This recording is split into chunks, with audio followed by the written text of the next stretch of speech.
Yeah.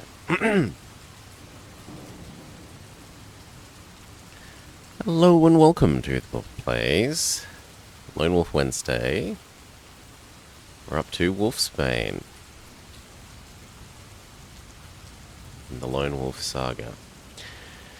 You are Grand Master Lone Wolf, the sole survivor of a massacre that wiped out the First Order of the Kai, the elite warriors of Summerland. The year is 5080. 30 years since your brave's kinsmen perished at the hands of the Dark Lords of Helgadad, the champions of evil who were sent forth by Nar, King of Darkness, to destroy the fertile world of Magnamund. They themselves have since been destroyed. You vowed to avenge the murder of the Kai, and you kept your pledge.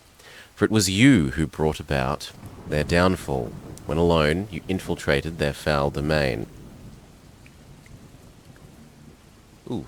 The Darklands, and caused the destruction, bless me, of their leader and his base of power that was the infernal city of, bless me, Helgadad. In the wake of their destruction, chaos befell the Darkland armies, who had been poised to conquer all of Magnamund. This disorder escalated into a mutinous civil war, which allowed the Freeland armies time in which to recover and launch a counter-offensive.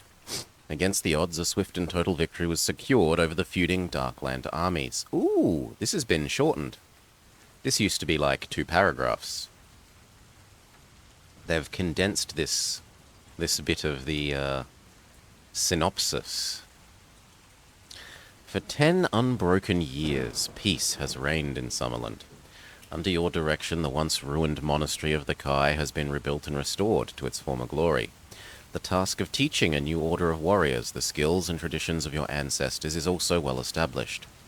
The new generation of recruits, all of whom were born during an era of war against the Dark Lords, possess strong latent skills, and all show exceptional promise.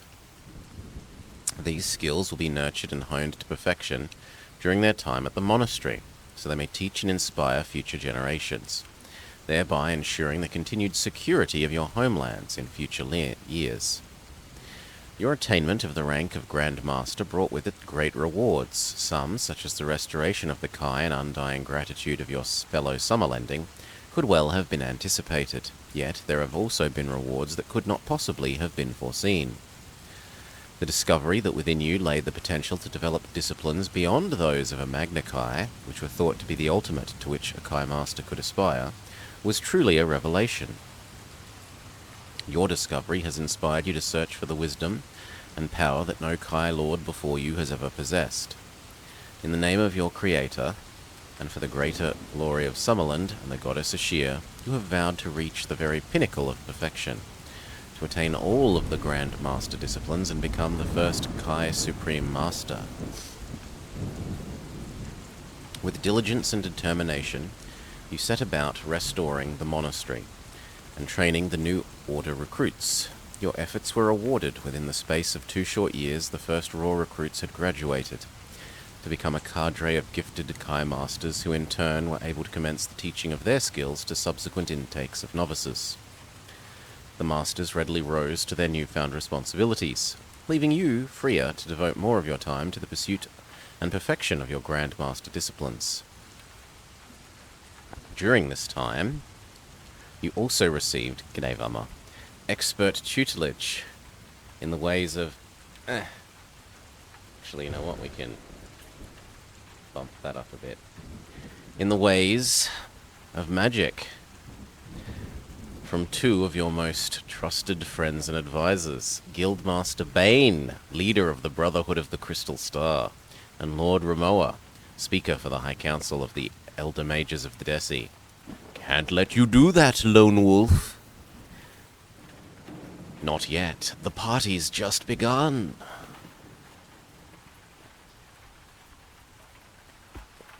In the deepest subterranean level of the monastery, 100 feet below the Tower of the Sun, you ordered the excavation and construction of a special vault. In this magnificent chamber, wrought of granite and gold, you placed the 7 lore stones of Nixator, ignoring the fact that about 3 of them disappeared as soon as you touched them, absorbed into your body. We're retconning this because we choose to do so. Gems of Kai power which you had discovered during your quest for Kai knowledge. In this vault, bathed in the golden light of those radiant gems, you spent countless hours in the pursuit of perfection. Sometimes alone, sometimes in the company of your two able advisors, Bane and Ramoa. You worked hard to develop your Grandmaster disciplines and grasp the fundamental secrets of Brotherhood and Old Kingdom magic. During this time, you noticed many remarkable changes taking place within your body.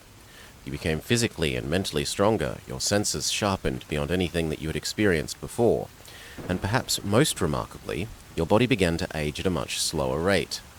Now, for every 5 years that elapse, you age but one. In the years since your victory over the Dark Lords, peace has reigned victorious, and the peoples of the free kingdoms rejoice in the knowledge that the evil that once threatened to destroy them has been banished from the face of Magnamund. Men have readily exchanged their swords for plowshares and shields for plows. And now, the only marching they do is along the ruts of their freshly furrowed fields. Few are the watchful eyes that scan the distant horizon, in fear of what might appear, though there are those who still maintain their vigilance, for the agents of the Dark God come in many guises, and there are those upon Magnamund who wait quietly in the shadows for the chance to do his evil bidding. Already your newfound skills have been tested against Nar's agents, and you have, on each occasion, acquitted yourself admirably. Yet your continued victories have enraged the Dark God and inflamed his lust for vengeance. 3 years ago, you and your new Kai kinsman achieved a glorious victory over a host of deadly lavas, dragon-like horrors sent by Nar to destroy the Kai monastery, and lay waste to Summerland, and yet, despite their supernatural strength, they were defeated in battle by the courage and skills of the new Kai Order, who fought magnificently under your leadership. After this ignominious defeat of his minions, Nar retreated to the Plane of Darkness to plot new schemes. Victory at the monastery had won you a respite in the Dark God's war against Summerland and the Kai. The following 3 years were peaceful for your homeland, yet elsewhere on Magnamund, the agents of Nar continued their insidious work. On several occasions, your special skills were sought by envoys from foreign realms, whose leaders were desperate to rid themselves of Nar's minions. Courageously you undertook many of these dangerous missions, and, by succeeding where no one else could, brought fresh glories upon yourself and your fellow Kai. In the year 5080, during a return voyage by sea from a successful quest to Desi, an act of sabotage very nearly wrecked the sailing ship that was transporting you home. Only fair weather and skillful repairs by the crew saved the ship from being lost in the Gulf of Duranor. When the damaged craft limped home into its home port of Anskaven, more than 2 weeks late, the reception you received was far from welcoming. The normally cheerful seafaring folk of this busy port were in a strangely sullen mood.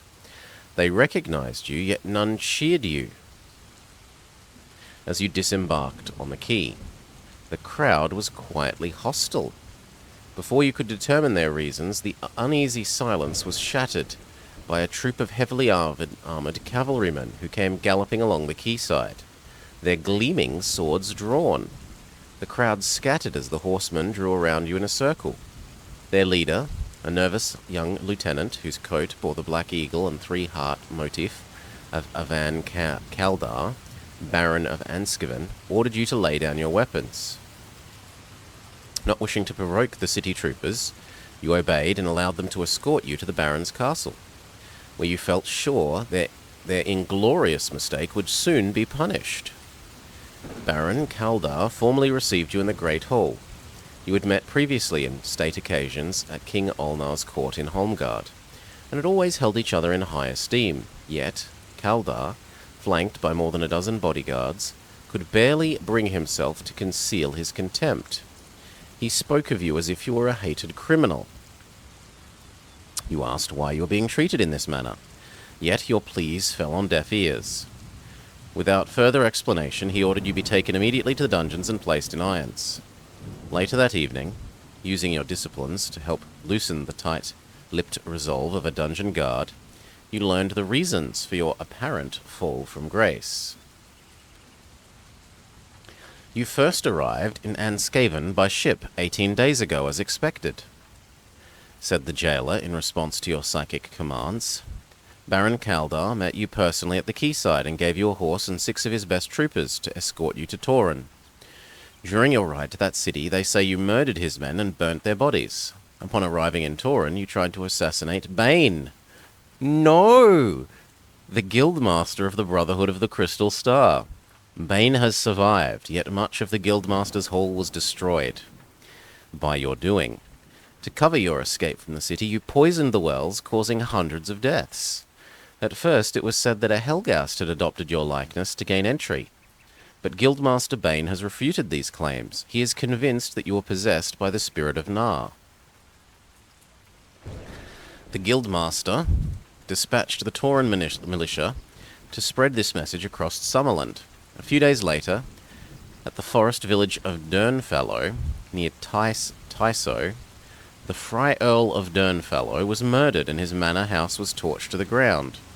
The villagers say they saw you riding away from the blazing ruins, howling like a crazed wolf. The people are terrified by the thought that Nar has corrupted you, their greatest hero, and turned you against them. They are scared. G'day, Decoy. That they're scared and they are demanding swift justice. King Ulnar has bowed to their will and sent all of his border rangers to Tyso with orders to find and kill you on sight. The news of your alleged crimes comes as a bitter blow. You are sure that this is all the handiwork of an agent of Nar, and you resolve to find and vanquish the impostor at the first opportunity.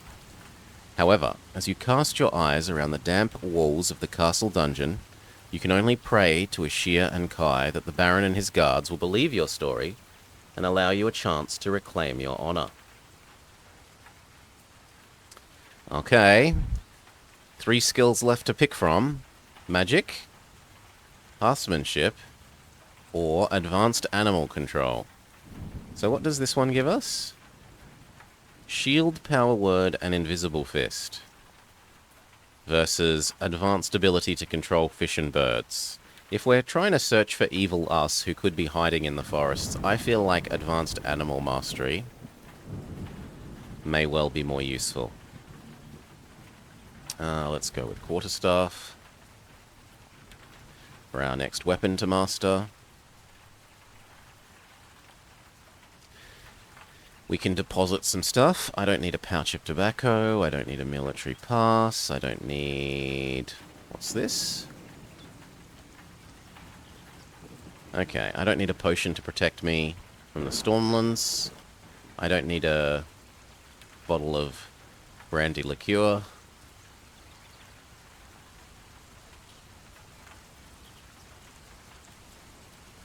Is this effectively... Yeah, that was effectively another platinum amulet. I don't need that. But rope, spyglass, potion, tinderbox doesn't sound stupid. I might deposit 1 potion for the future. Oh, special items, yes. Okay. Sun crystal.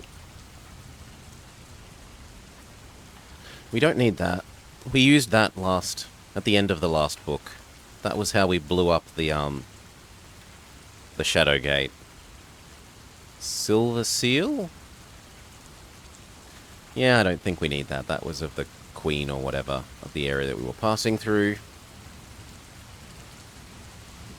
Okay, that should do. And money? Deposit some money. We always roll more money.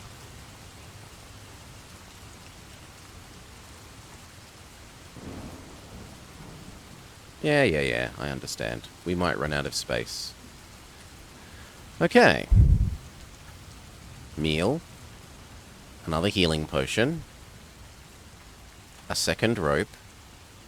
And another meal. The usual spiel about as long as you are wise and lucky, no matter how poor your you rolled for your initial combat skill or health, you should be okay. You sure have accumulated a lot of junk? We have. At this point, the whole monastery, which is like a castle, is nothing more than the hundreds of ropes and spare swords that we've collected from our various adventures. The jangle of keys and the metallic squeal of a rusty iron bolt make your pulse quicken. Moments later, the heavy dungeon doors creak open and two imperious figures step with caution into the dingy cell. They are protected by a dome of radiant magical energy, yet you can see enough of their features through the shimmering force field to recognize them as Baron Kaldar and Guildmaster Bane. "Well met, old friend," you call out, but Bane does not return our greeting. His countenance is one of fearful suspicion. Clearly he and the Baron suspect that you are an evil impostor who has wrought havoc across Summerland. "Come now, Bane. Truly, it is I, Lone Wolf. Will you not release me from these shackles?" Bane takes hold of a crystal pendant that hangs from a chain about his neck, and a wave of strong psychic energy washes over you. The sensation is deeply unpleasant, yet you resist the urge to raise your psychic defenses to repel it. You will instead allow the mental probe to access the recesses of your mind, and gradually Bane's grim expression is replaced by a smile. He nods approvingly, and in an instant, the magical barrier that protects the two men blinks out of existence. We do have a platinum amulet. "Release him, my lord," says Bane. The Baron, caught off guard by the sudden disappearance of his magical shield, and the Guildmaster's unexpected request, takes a step backwards and reaches nervously for his sword. "Have no fear," says Bane, staying the Baron's hand. "We have here the true Kai Grandmaster." "How can you be so sure?" retorts the Baron. Bane smiles and points to the amulet you wear around your neck. "Look, no agent of Nar could tolerate the touch of that goodly artifact. Banish your doubts, my lord. This is Lone Wolf." Kaldar removes his hand from his sword and heaves a heavy sigh of relief. "Thank Ashir that you have returned to us, Grandmaster. Perhaps now the evil that has befallen Summerland can be avenged." The Baron summons his jailer, who unlocks the shackles encasing your wrists. Then, as the three of you hurriedly ascend from the castle dungeons to the Great Hall, Kaldar and Bane confirm the account of events that you had extracted from the jailer. In addition to these facts, you also learn that several days ago, an angry mob, composed of in the main of soldiers and citizens from Holmgard, marched upon the monastery. Firestone, the most senior of the new Kai Order, pleaded with the mob for calm. Fortunately, they heeded his call and allowed him to send 4 masters to Taiso, the city where the impostor was last sighted. Firestone had ordered these Kai to track down and slay the impostor as swiftly as possible. You are in no doubt that the impostor is a formidable enemy, one who could easily prove to be a match for 4 young Kai. Anxious for their safety, you requested that you were allowed to ride to Taiso to join them. Bane is in agreement, though he suggests a swifter and surer way to reach there. Moored to the tower of Baron's castle is Cloud Dancer, the Guildmaster's skyship, which he places at your disposal. Gratefully you accept his generous offer. You are keen to leave for Taiso without further delay, but before you depart, Baron Kaldar offers you the chance to equip yourself with weapons and stores from his armory. How could we possibly decline more garbage to carry? Some spare arrows, or are they special items? You can't carry... we're not allowed to anymore. You used to be able to carry separate arrows from the quiver, I thought. Ooh, naphtha bomb. Yes, please. We'll take this. And other than that, no, because I'm full on everything else. Getting ready for our jumble sale at the end of all this. If you choose to take any of the above, make the adjustments to your action chart, your inventory, and then leave. Baron Kaldar escorts you and Bane.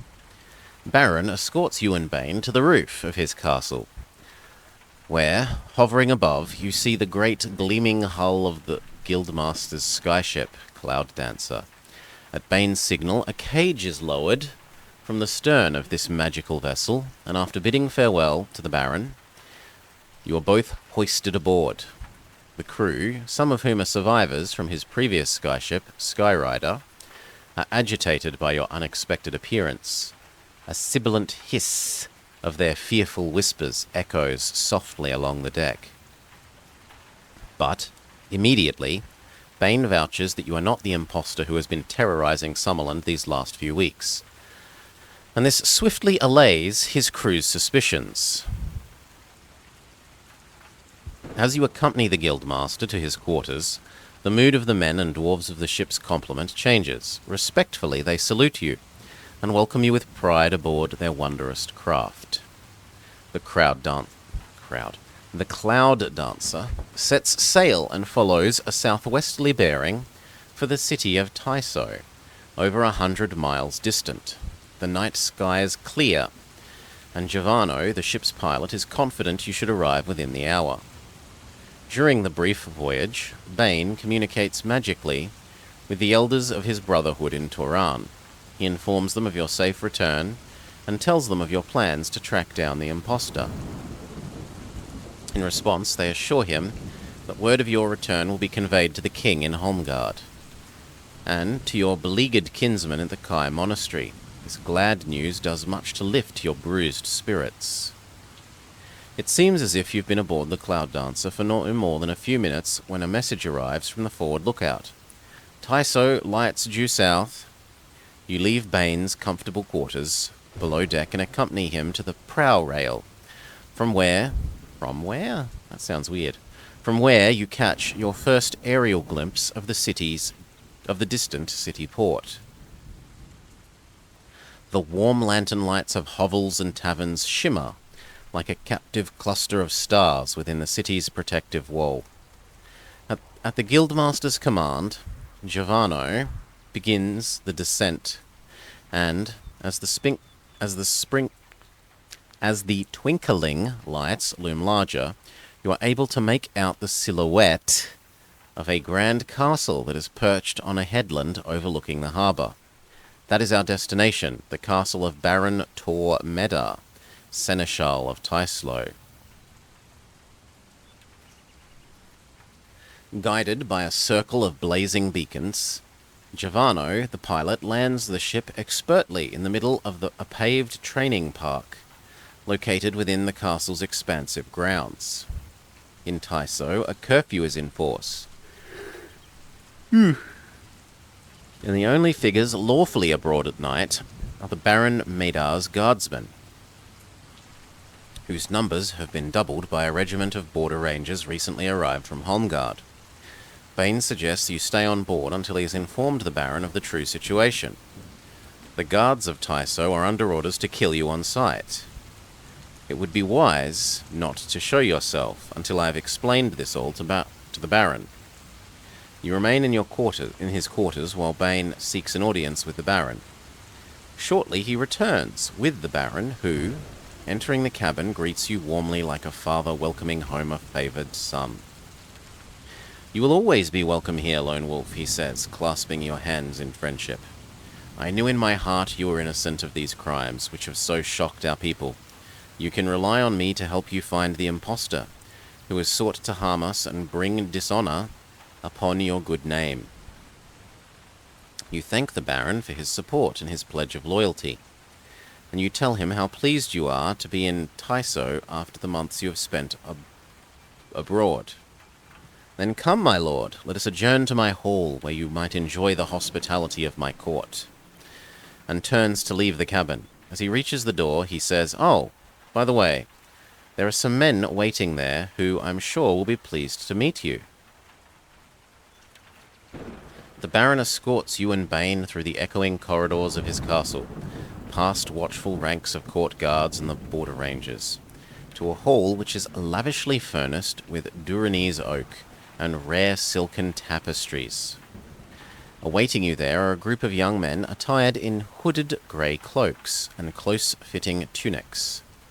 You recognize them immediately, for they are four of your most promising students, the Kai Masters Blackhawk, Starlynx, Blazer, and Steelhand. And we get a nice little artwork of them. Praise Ashir, you've returned, Grandmaster, says Blackhawk. Blade, Laser, Blazer, and Jeff. It is a bit unfortunate they named one Blazer, but whatever. Praise Ashir, you've returned to us, Grandmaster, says Blackhawk, laying his right hand across his chest in a formal Kai salute. His companions breathe an audible sigh of relief as they too salute you and bow in deference to your rank. Stand easy, my lords, you say, smiling as you motion to relax them. It warms my heart and gives me strength to be with you once again. We've heard the Guildmaster's account, says the red-haired Blazer. And we await your orders, my lord. Blazer, cardigan, jumper, and waistcoat. At least it isn't like Blazer, 420, and Vaporwave. Upon your command, we will find the impostor and avenge the honor of the Kai. You're about to give your answer when a court herald announces the unexpected arrival of Lord Foylan, Reeve Lieutenant of Tyso, the man charged with keeping law and order in the city. Upon entering the hall, he is momentarily taken aback by the sight of you standing at the Baron's side. Calm yourself, Foylan, says Baron Medar. This is the true lone wolf, not the impostor stalking our lands. What news have you?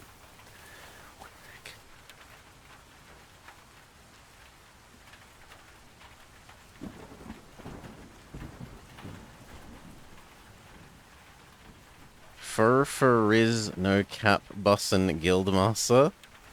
Oh, I'm sorry, I can't do kids speak.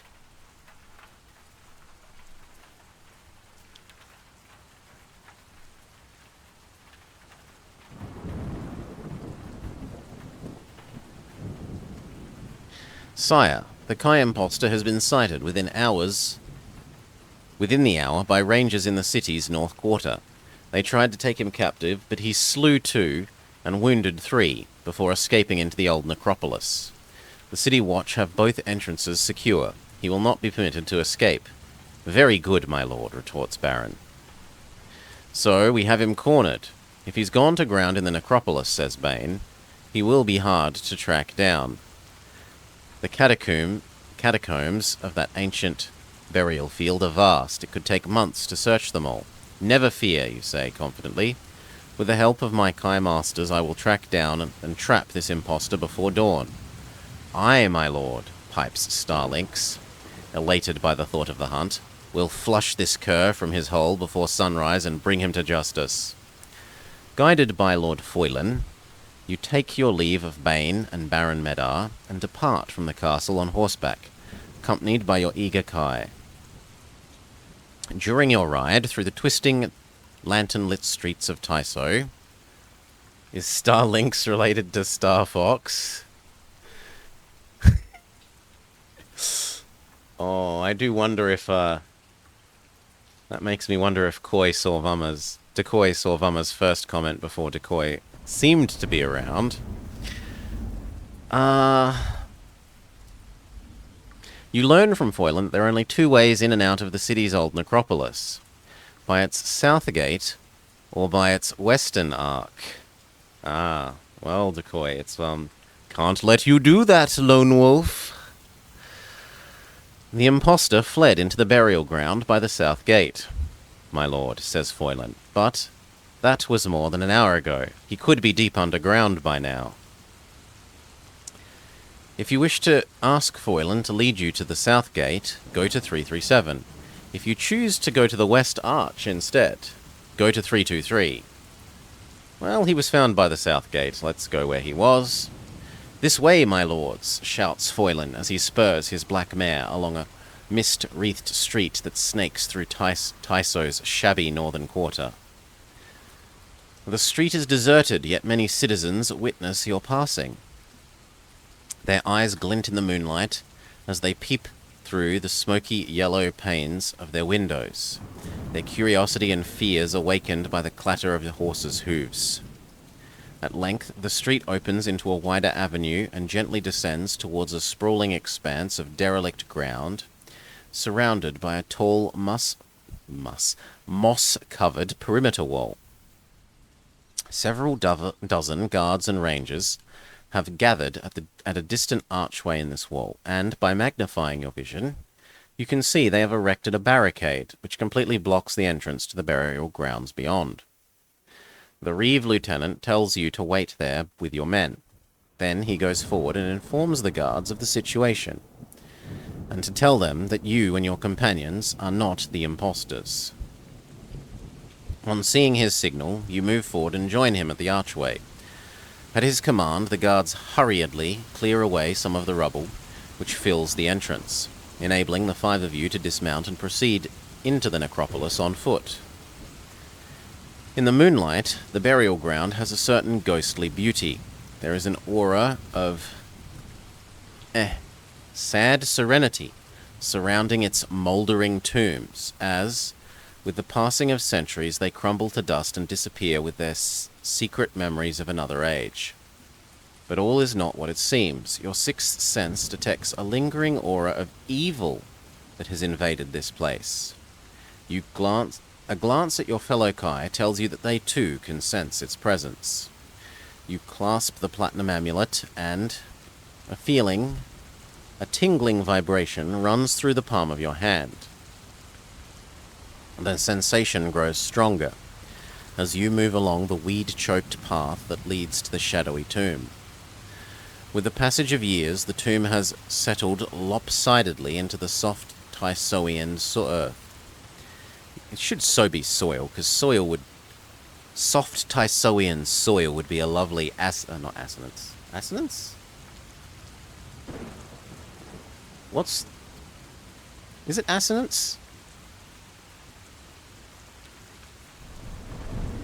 Yeah, assonance. Okay. I'm not crazy. Anyway, just a sec, I need to turn on the fan. It's nowhere near as hot as yesterday, but it's still a bit warm. There we go. Thankfully it's not yesterday's 41, because that was a bit hideously warm.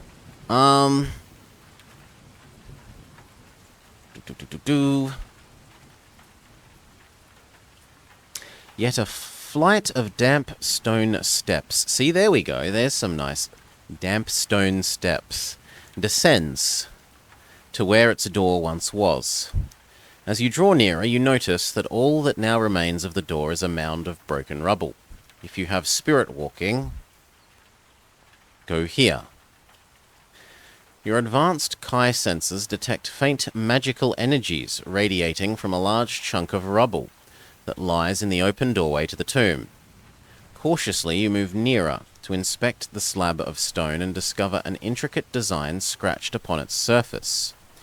It's been smeared with dirt, and a magical spell of shielding has been placed upon it to disguise its true purpose. Yet you immediately realize what it is, and you recoil from the slab, hurriedly retreating a dozen paces. It is a glyph of power, a magical booby trap which has been expertly camouflaged to keep it secret. If anyone or anything were to step upon or pass over the glyph, the energy contained within would be released in a devastating instant. You warn the others of what you have found and tell them to retreat a safe distance. From the cover of a gravestone several yards from the tomb, you instruct Starlynx to pick up a rock and hurl it through the open doorway. He selects an apple-sized chunk of granite and lobs it accurately into the tomb. Pick a number from the random number table. We have picked a high number. Starlynx dives for cover behind the gravestone, but you stay on your feet to watch the trajectory of the rock as it disappears into the opening tomb. into the tomb opening, sorry. The moment it passes over the glyph, there is a blinding flash of white light, followed almost instantly by a deafening crackle of exploding electrical energies. You are hit with a concussive force which knocks you flat on your back. Take 2 HP damage. As you lie on the hard, damp ground, gasping for breath, you hear splinters of stone ricocheting off the surrounding gravestones, and smell the stench of scorched earth and ozone in the air. Abruptly, the noise and light abate, and the burial ground is shrouded once more in a gloomy silence. You pull yourself to your feet and see the doorway is now clear of rubble, save for the slab upon which the glyph was inscribed. The destructive power of the glyph has been discharged, but only temporarily. Your senses warn you that it is recharging, and you have but a few seconds in which to enter the tomb before it is active once more. "Quickly!" you shout, as you hurriedly rush towards the entrance. "Follow me." The inside of the tomb is a cold and somber place, devoid of all life. Its featureless walls glisten with rivulets of moisture, and the air is dank and evil-smelling, like the breath of some cold-blooded reptile. At its center, where one would have expected to find the remains of a nobleman who long ago was incarcerated here? Really? I thought that was imprisoned. Yeah, that doesn't feel like the right word for a corpse. There is instead a yawning shaft. An ancient bronze ladder is fixed to the shaft wall and descends to an unknown depth. Using your senses, you scan the tomb and detect lingering traces of the impostor. His trail leads directly to the ladder. After satisfying yourself that your quarry has left behind no more unwelcome surprises, you step onto the ladder and begin a slow descent into the shaft. The ladder ends inside a large stone chamber, 100 feet below the tomb. Here you discover a granite coffin embellished with runes and ancient Summerlending script. As you wait for your Kai companions to complete their descent, you read enough of the script to learn that you have found the final resting place of Hul Garulan, 3rd Baron of Tyso. Your senses confirm that you are on the trail of the impostor. Yet, there appears to be no other exit from the chamber, other than the shaft by which you entered. If you have the alchemy skill and have played enough of the previous books, turn here. Your experienced eye is drawn to the chamber's north wall. You step closer, magnifying your vision, enabling you to detect 2 faint hairline cracks in the damp granite surface. They run vertically from the floor to the ceiling and appear to be the outline of a secret panel. But all is not what it seems. You utter the words of the Advanced Brotherhood spell See Illusion, and the truth is swiftly revealed. The panel doesn't exist. It is a skillful illusion. With the memory of the power glyph you encountered at the tomb entrance fresh in your mind, you command your companions to stand with their backs against the south wall. You scoop a handful of gravel from the floor and hurl it towards the north wall. There is a sudden flash of blue-white light, which melts into a shower of hissing sparks as the gravel passes through the illusionary panel, dissipating its energy. "Just as I thought, another trick," you say as you unsheath your weapon and signal for your comrades to follow your lead. "Be on your guard. We are hunting a cunning foe." One sec, sorry.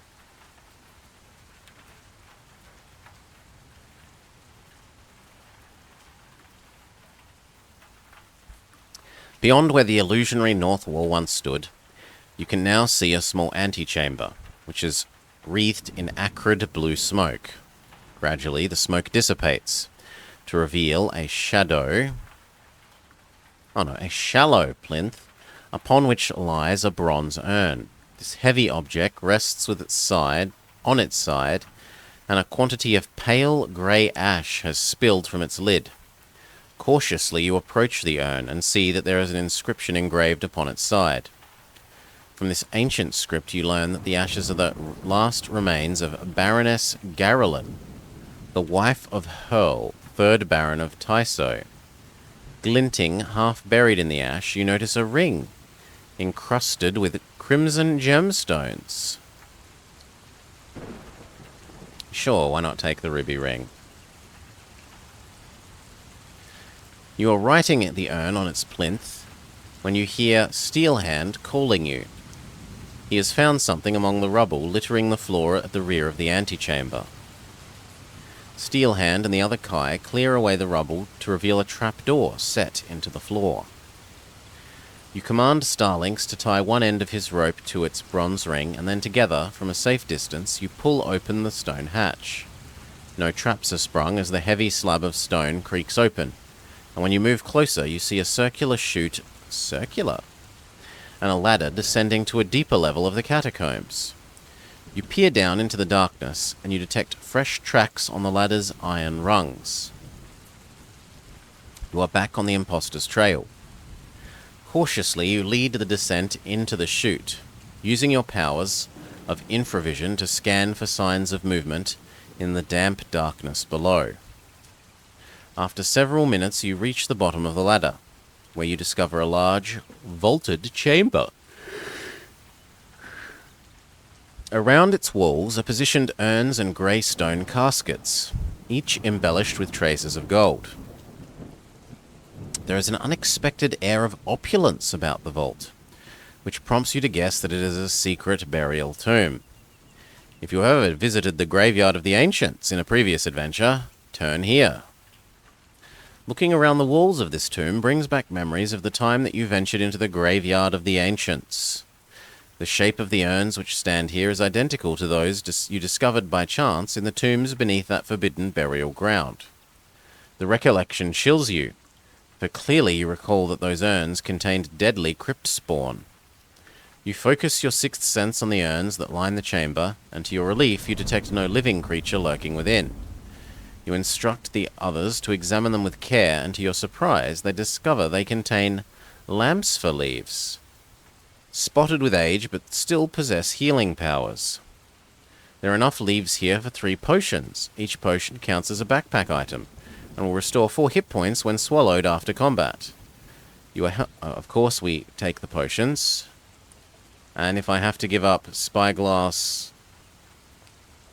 tinderbox, and meal in order to do so, then I will, because nothing could be more useful than a backpack full of healing potions.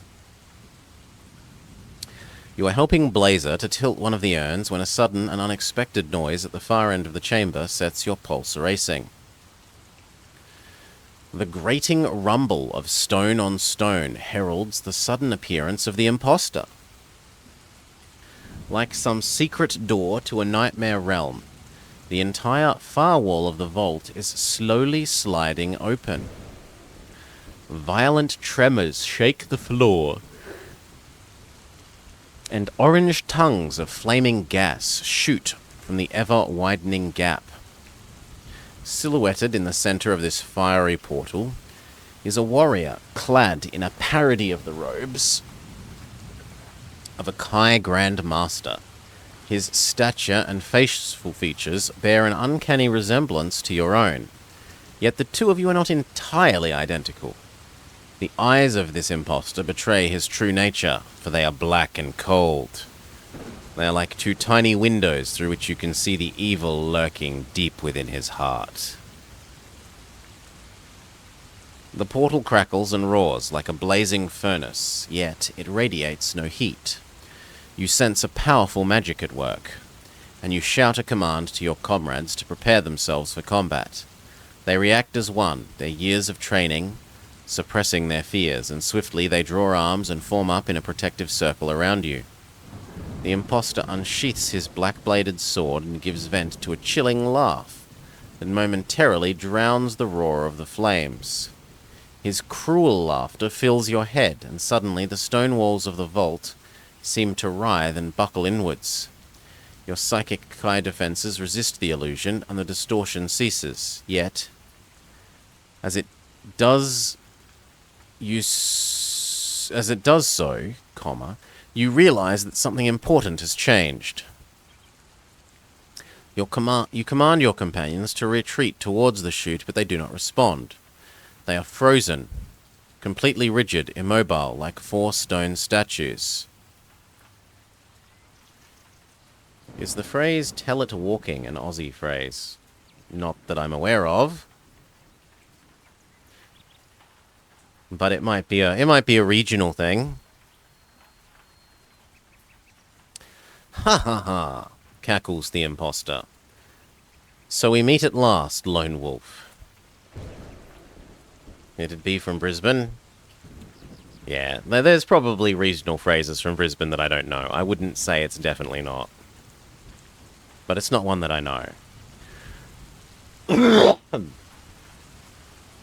Brisbane is what, like, over 1,000 miles away, literally?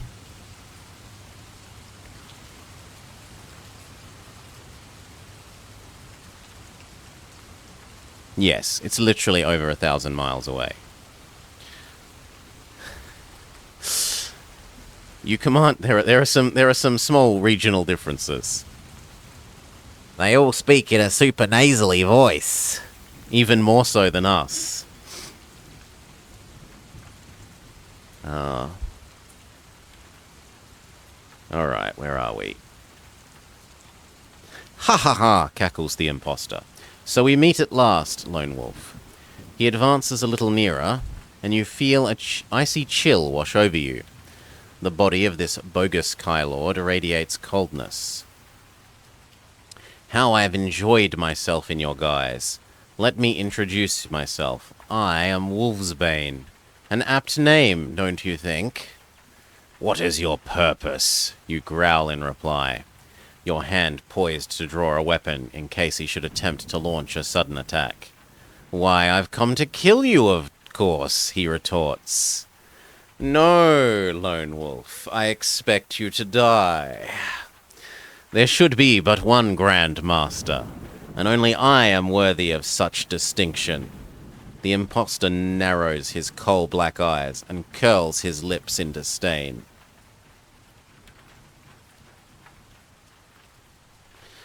And I intend to prove my worthiness, he adds with quiet menace. How so, you ask? With a duel! I challenge you to a duel, a fight to the finish. A fight between just you and I. And should I refuse your challenge? Then your 4 frail acolytes shall die. The imposter sweeps his sword in a wide arc, as if to emphasize his threat. And the fiery wall at his back begins to change. The plumes of flame twist and spin with an increasing speed, until the wall is transformed into a swirling vortex. Fear tightens its icy fingers around your throat as you witness the creation of a shadow gate, or not another one, a portal to another plane of existence. At once you know his threat is real. Yeah, we're doing alright, Parabola. So far, so good. The worst we've had so far is getting flashbanged. If he were to direct the power of the vortex towards your paralyzed companions, they would be helpless to resist, and they would be sucked into the Shadow Gate and destroyed. Very well, I accept your challenge. Because one of our underlings here was named Blazer, and we were making fun of the name. Wolfsbane gives a triumphant smile and whirls his black sword around his head. Then he dashes the blade to the floor, and in a terrifying instant, a mighty gust of wind tears the 2 of you from your feet, and sends you both hurtling into the fiery heart of the dreaded Shadow Gate.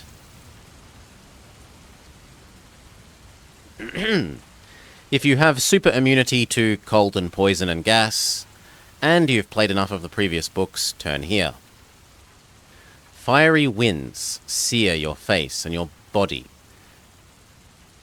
as you tumble headlong towards the whirling white heart of the vortex. Motes of fire stream past on all sides, and a roaring wind howls like a demon in your ears. You pass through a cloud of sparkling vapor, which wraps threads of silver light around your limbs and torso. As you emerge from the cloud, this shimmering cocoon grows tighter and tighter, until the pain becomes almost unbearable. What I can say, Dawn Treader, is that my state, we will use heaps as an adjective, which isn't so common elsewhere. So you would say, for example, say something is heaps good, meaning it is very good. And that's not, like, that's part of my state's regional dialect. Brisbane has, if I remember, something to do with... Oh god, I'd remember it if I heard it, but... They also have a weird phrase. And it's not the one that you mentioned. If you possess a Grand Nexus, which we do, and have attained enough rank, i.e. have played all the previous books, or at least enough of them to get that rank, which we have, because we've played literally every single one up until now, turn to here. Rapidly, the pain melts away as your advanced Kai mastery sheathes and protects you from the crushing grip of the vortex. The strands of light unravel themselves and dissolves as you plummet ever nearer to the blazing white heart of the cosmic whirlpool. Then, at the moment you plunge into its core, your senses are obliterated, and you are engulfed with total darkness. Are they territories or states? We have 6 states, 2 territories? Well, two proper territories, and then, like, tiny little overseas island that doesn't really do anything. It would be like saying Guam is a US territory, but there are, like, the real territories are Washington and what's the island down and right in the Caribbean that you have?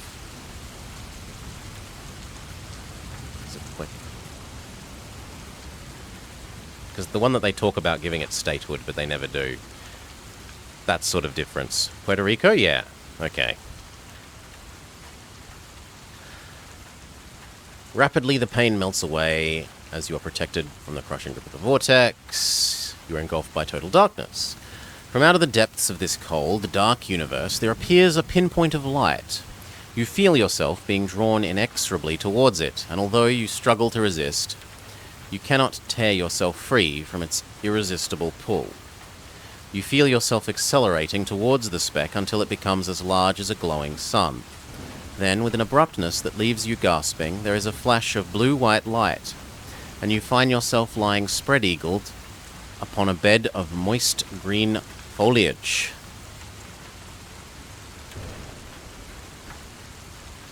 With mixed feelings of fear and fascination, you forge open your eyes and gaze upon your alien surroundings. At first, it seems as if you have fallen into a humid, green-walled cell, illuminated by a solitary lantern, which is at the apex of a fluted chimney-like ceiling. Then, slowly, your mind makes sense of the sights and smells, and the realization of where you are makes you shiver with dread. You have landed inside the corolla tube of some gigantic flower. That's actually a word?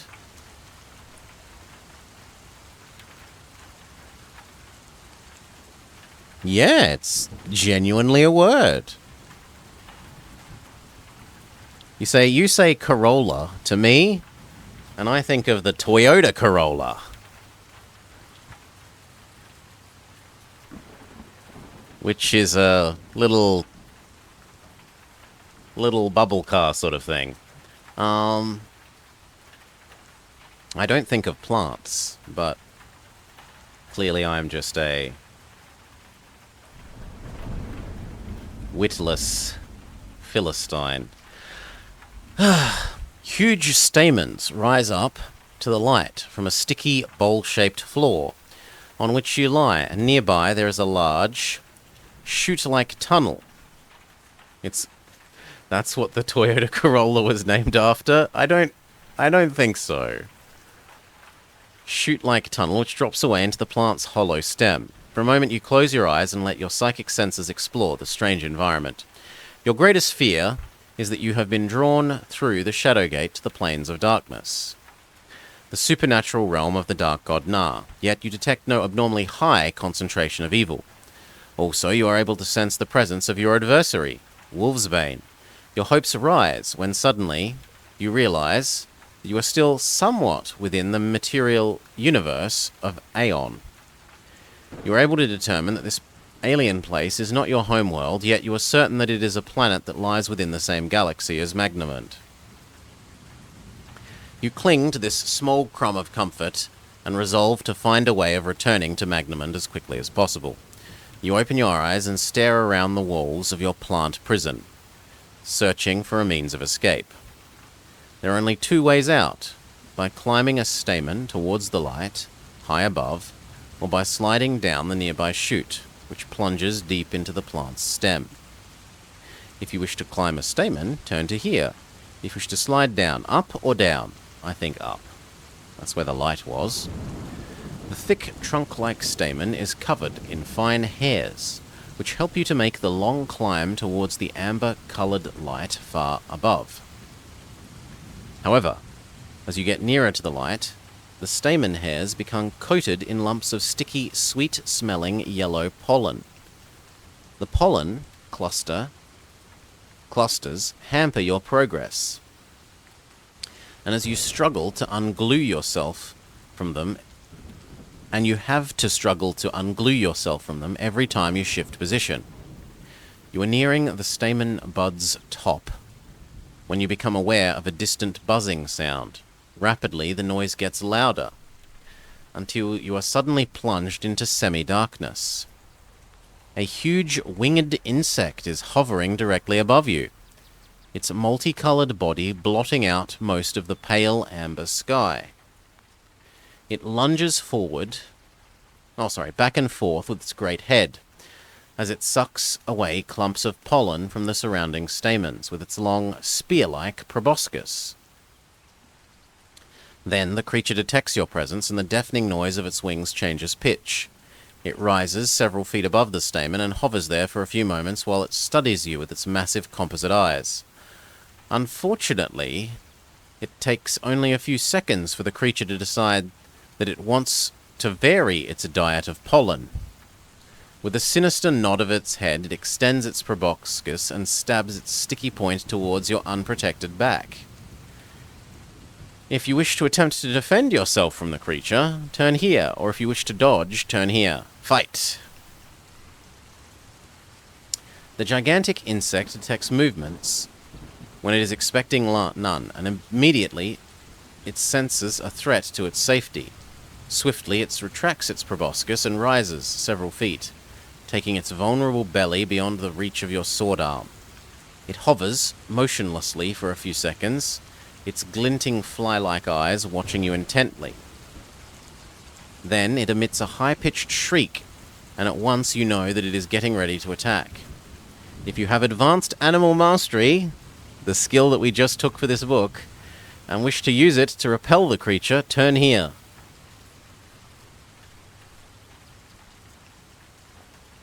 Your powers prove very effective. It's super effective!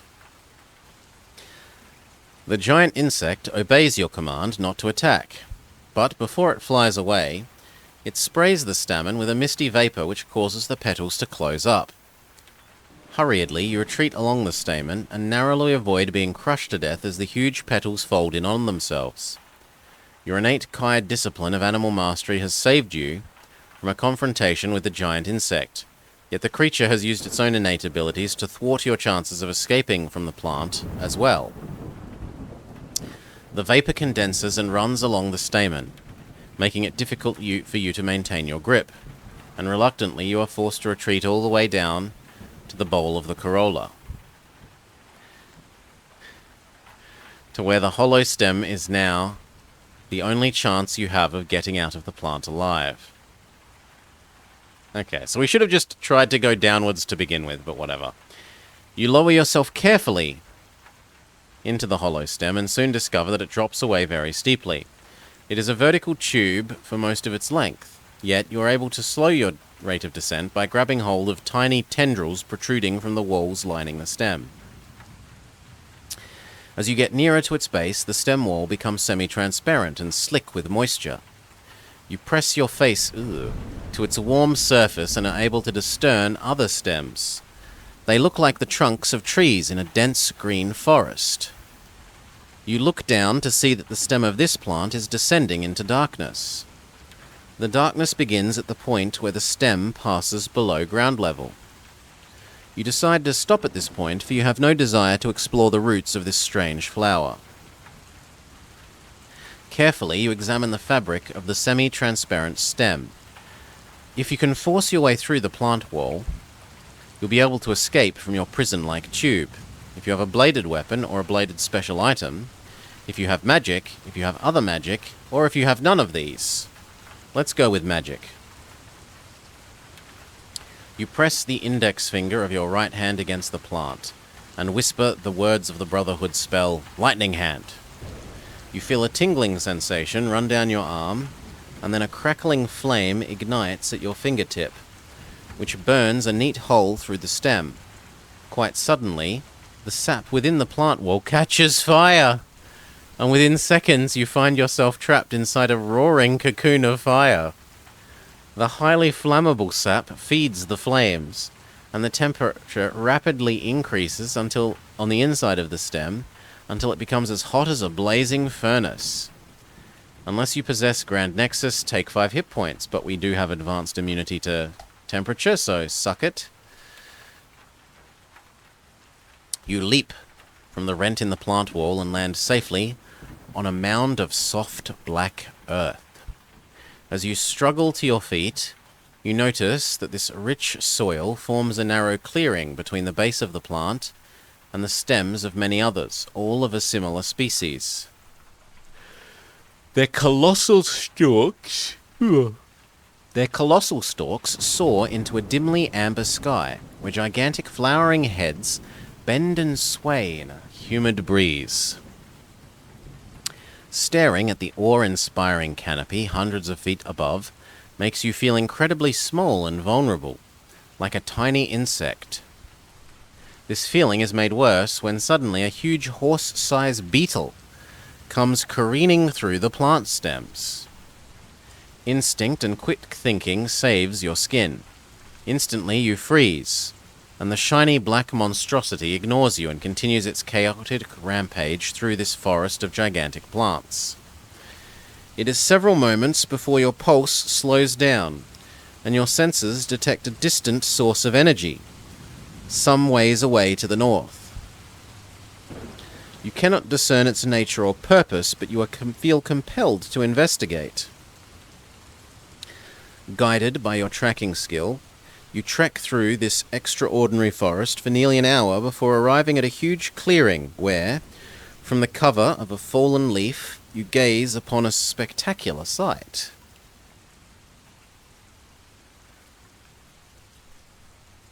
You have come to the edge of a deep canyon.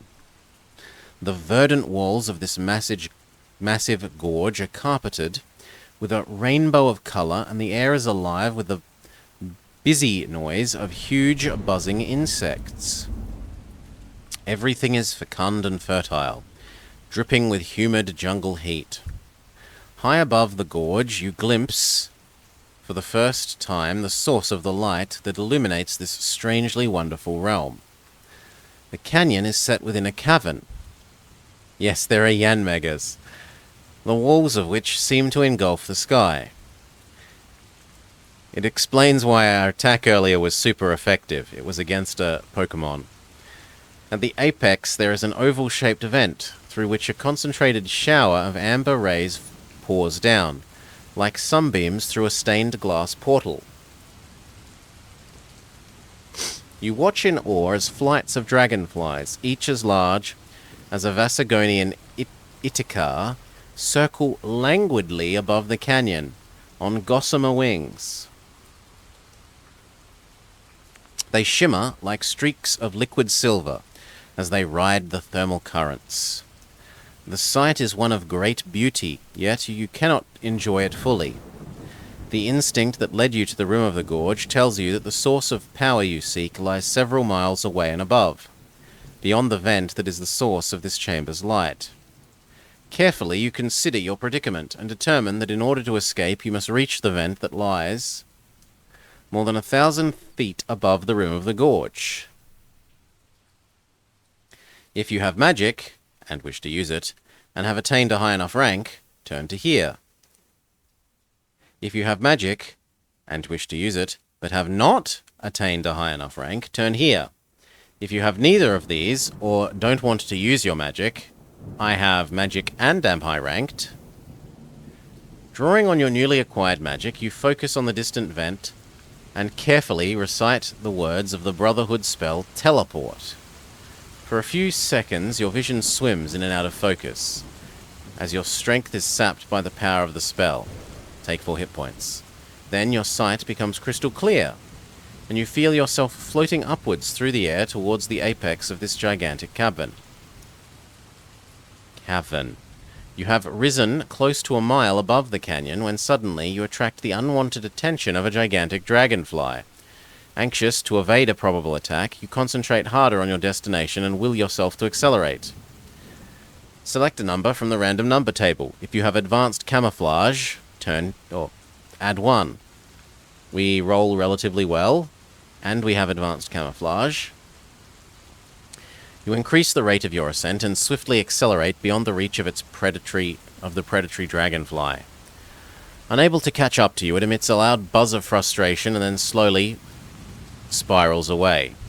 You glance down to see it satisfying its appetite in an attack upon a number of smaller dragonflies. From this height, they appear to be no larger than a cluster of colourful dots hovering above the centre of the great gorge. After several minutes, you reach the apex of the cavern and soar into the light-filled vent. Upon entering this vast aperture, you are buffeted by crosswinds that sweep you precariously towards its rocky lip. Yet your Kai mastery and your lightning-swift reactions save you from being crushed to death, as you are blown onto its jagged volcanic edge.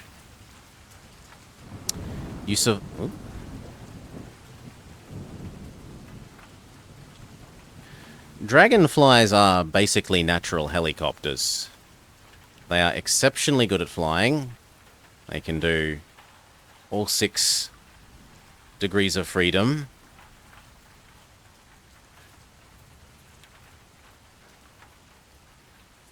They have extremely good vision. They are extremely good hunters. They are rather wondrous creatures. You survive the impact and are able to haul yourself out of the vent and climb safely onto a surface that you assume to be a roof of the cavern.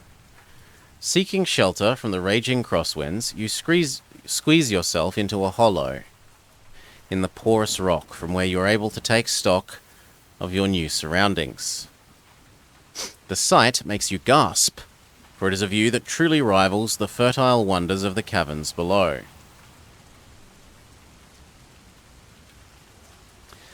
Before your disbelieving eyes, there spreads a vast volcanic landscape, punctuated by mountainous dunes of blue-grey sand and columns of towering rock.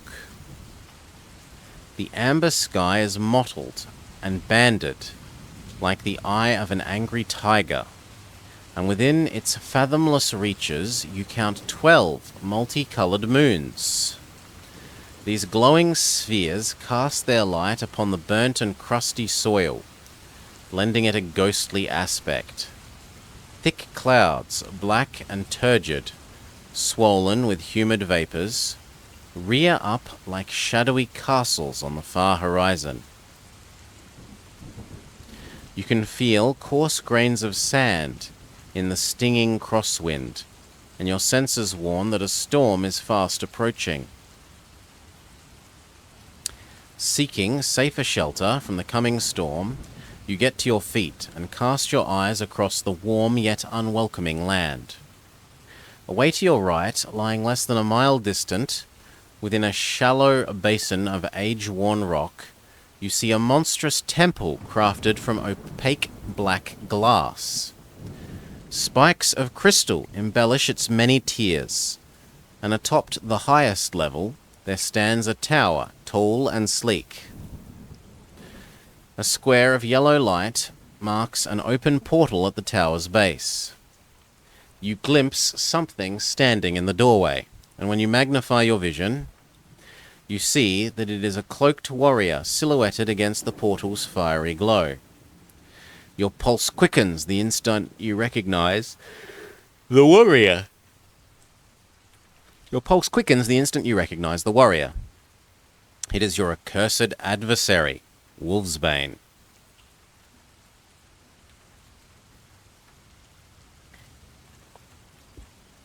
The compelling urge to move northwards that you felt shortly after you broke free from the plant stem returns to your senses.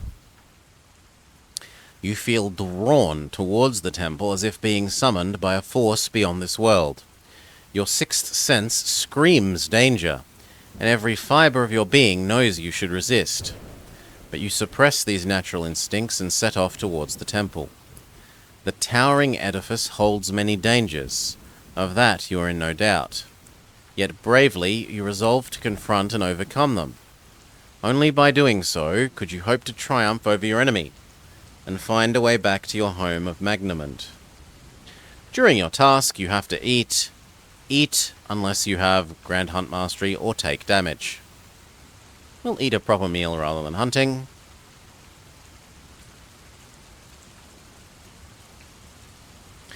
By the time you reach the base of the temple, the storm is howling like a vengeful demon in your ears.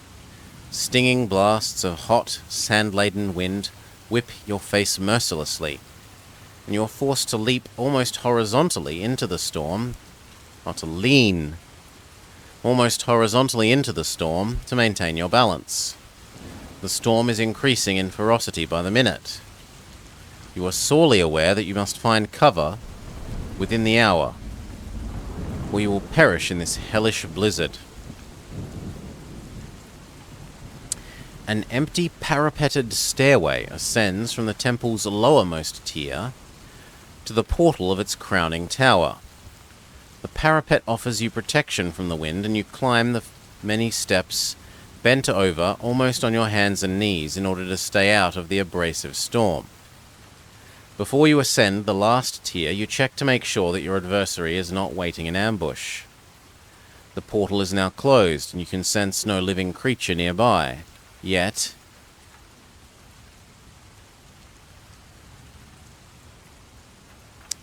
you unsheath your weapon from your belt and hold it ready, in case danger should come from an unsuspecting quarter.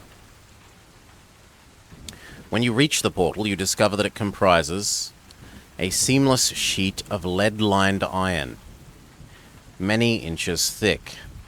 You detect a lingering aura of magic about the threshold that makes you wary that a trap may have been set. Yet, when you summon your psychic skills to probe deeper, you sense otherwise. You detect that Wolfsbane has deliberately cast an illusion of magic around the portal, no doubt in the hope that it will delay or otherwise deter you long enough for the storm to do its work. Confident that the door is not lethal, you examine it more closely. Set flush into the glassy surface of its... One sec.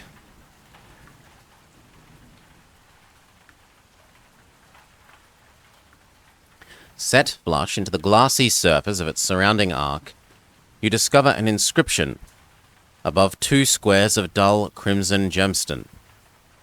Your sixth sense reveals that tapping each of the squares the correct number of times will cause the door to open. Cautiously, you place your fingers lightly upon the squares and feel the gentle vibration of the door's locking mechanism.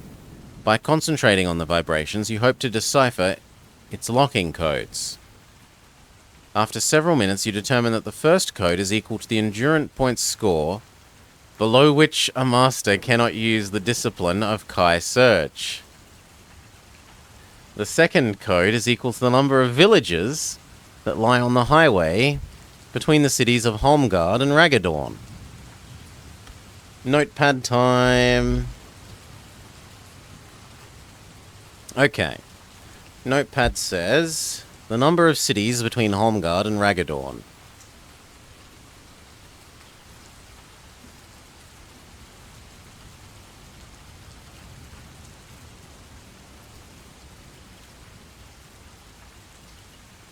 One, two, three.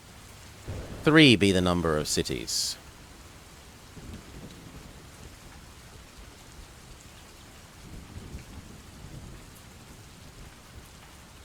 Okay.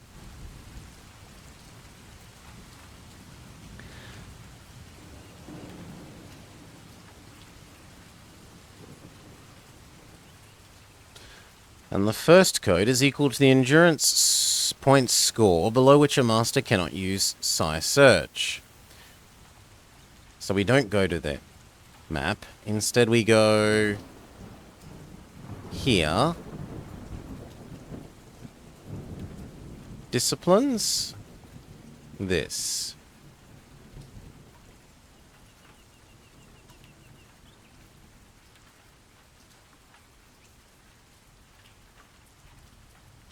Grandmasters cannot use Psi Surge if their endurance score falls to 6. So 63.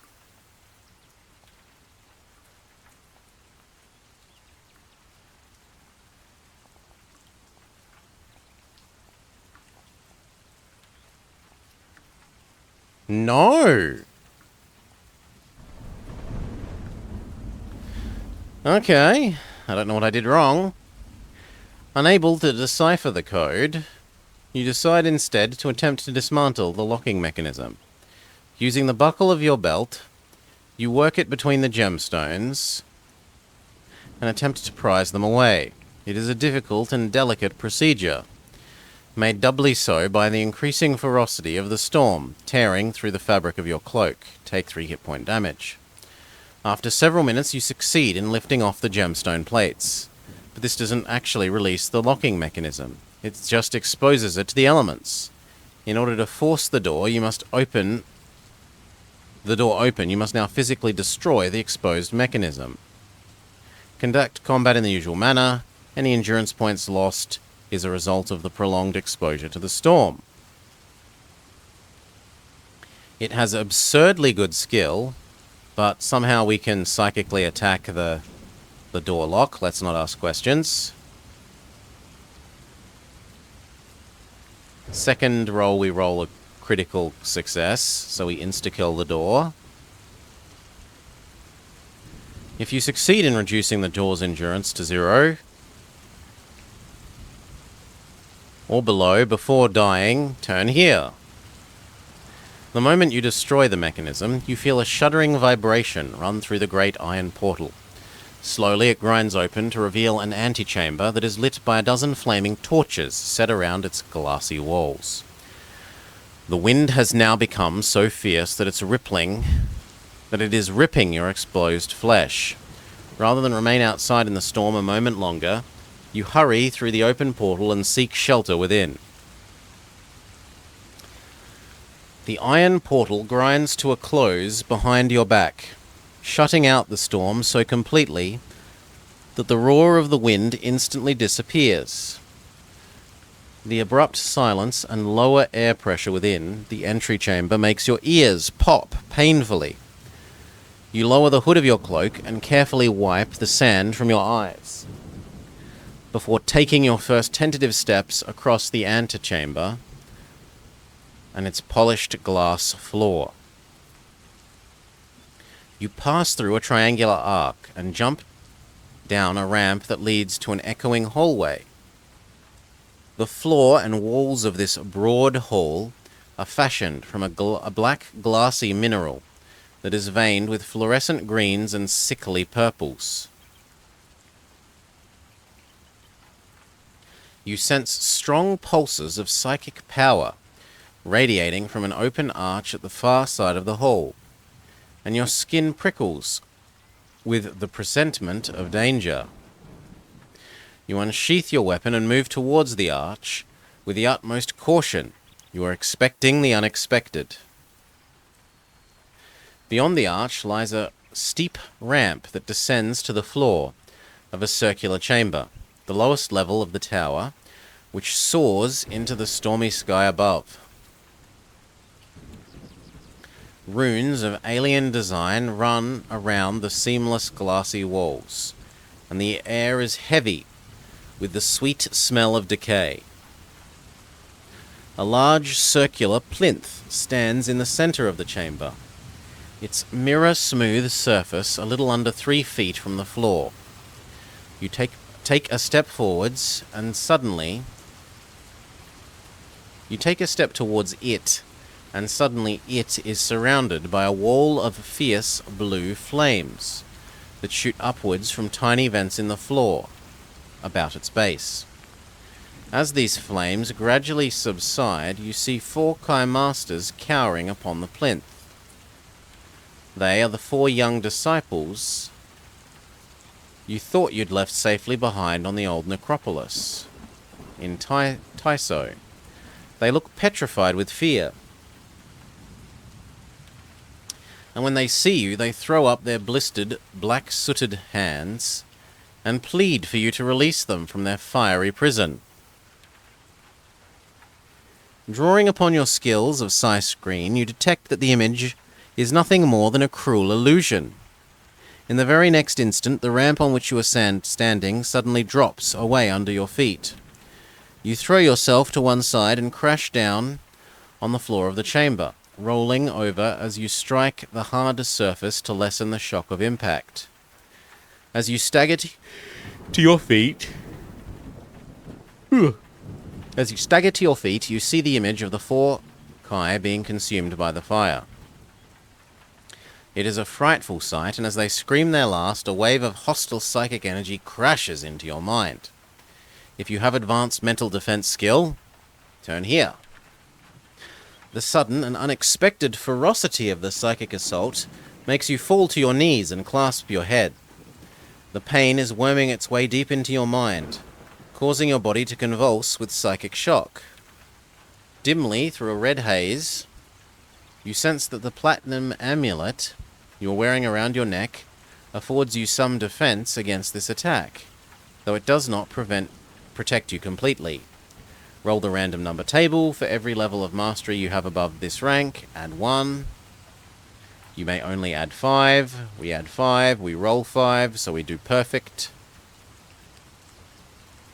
You gather your psychic defenses and construct a wall around your mind to protect yourself from the agonizing mental assault. Your strategy is swiftly effective and costs you but a fraction of your remaining reserves of psychic energy. Take a hit point damage.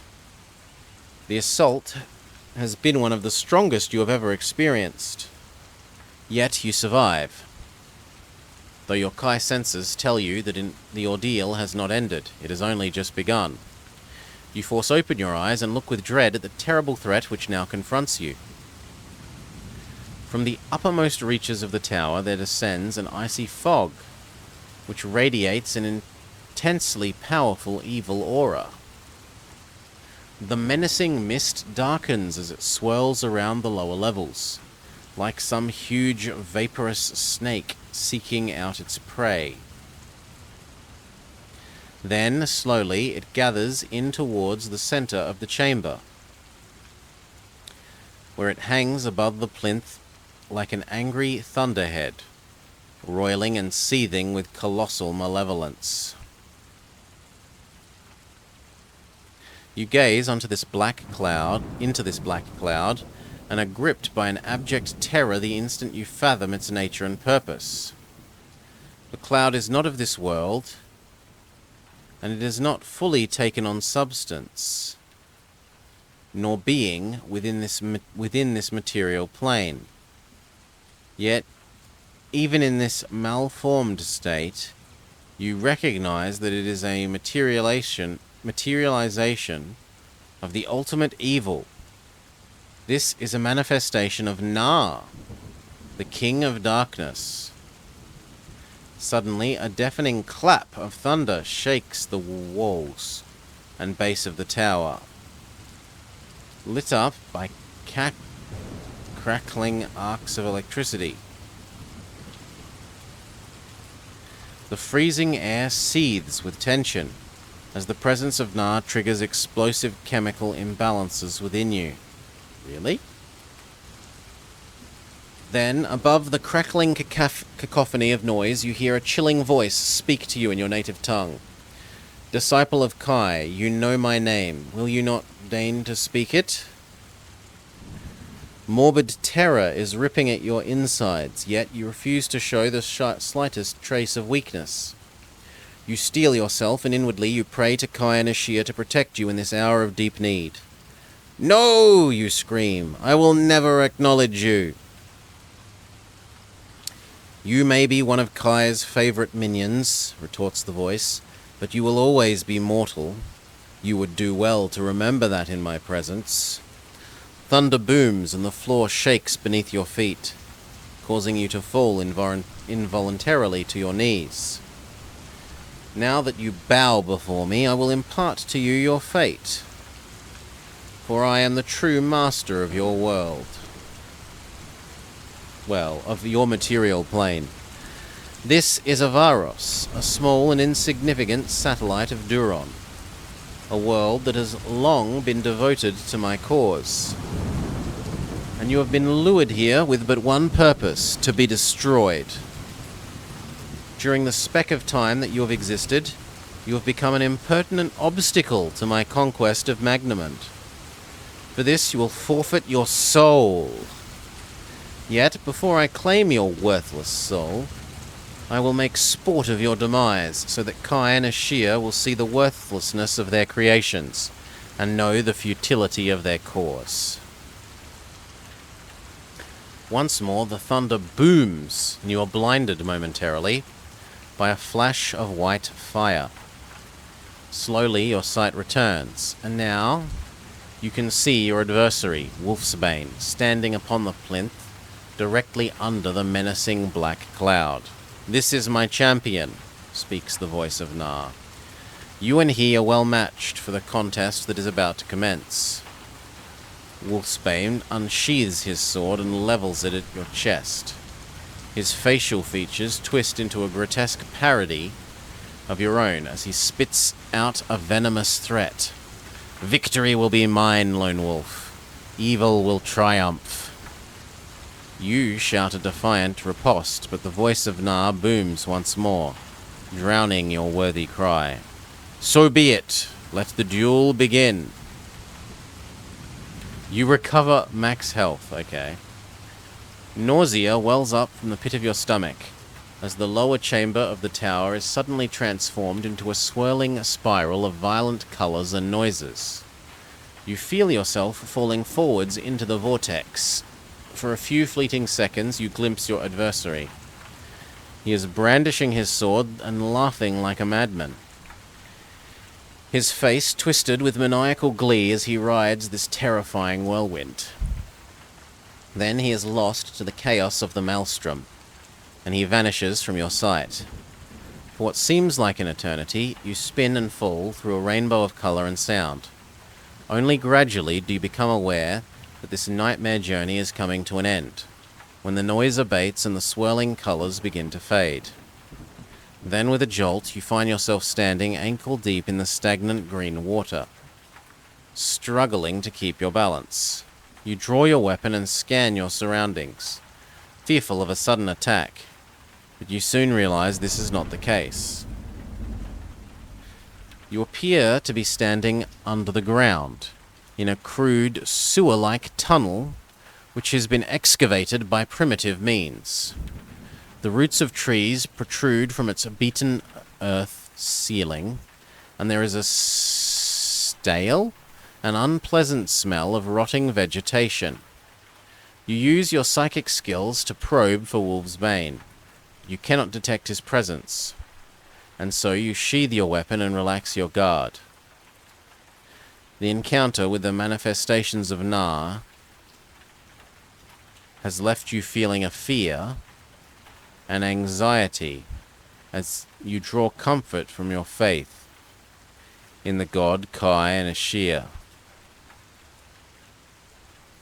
You offer up a prayer to them and to watch over you during the coming trials of strength, and vow that you will never lose hope, no matter what dangers you may yet face. As if in answer to your prayer, you feel a sudden surge of energy flow through your body, revitalizing your mind and senses, restore any damage that you have taken during the adventure so far.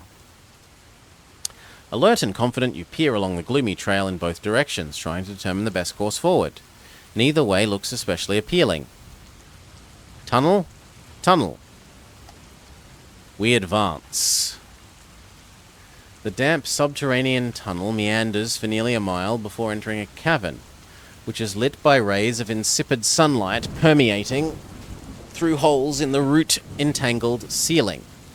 Your natural pathmanship warns you that the slimy water is deep at the center of the cavern, and as you enter, you take extra care where you tread. 30 yards opposite, there is a sloping tunnel that appears to ascend towards the surface. Dim light illuminates its dry, earthen floor. You approach, keeping near to the cavern wall to avoid the deep water. But you've only taken a few paces when suddenly noise jars your nerves. Sorry. Oh, okay. With a dull boom, a concealed portcullis falls from the ceiling to seal off the tunnel through which you have come. Moments later, swirling eddies form in the water. At the center of the cavern, and with a hissing splash, a huge snaky head breaks through the surface and rises up to scrape at the ceiling. Around its branded neck is a collar of iron, which is attached to the heavy chain. The chain disappears below the water, keeping the creature a prisoner in the cavern. You gasp as you look into the eyes of the gigantic serpent, for they radiate waves of evil that seem to place a chill into your very soul. If you have super animal mastery and have advanced enough ranks, turn here. Okay, picking animal mastery has definitely been the correct choice for this book so far. Using your advanced animal mastery, you are able to project the image of the creature's most feared adversary into its mind's eye. The huge serpent reacts violently. It twirls in place, twirls and wrenches its own collar.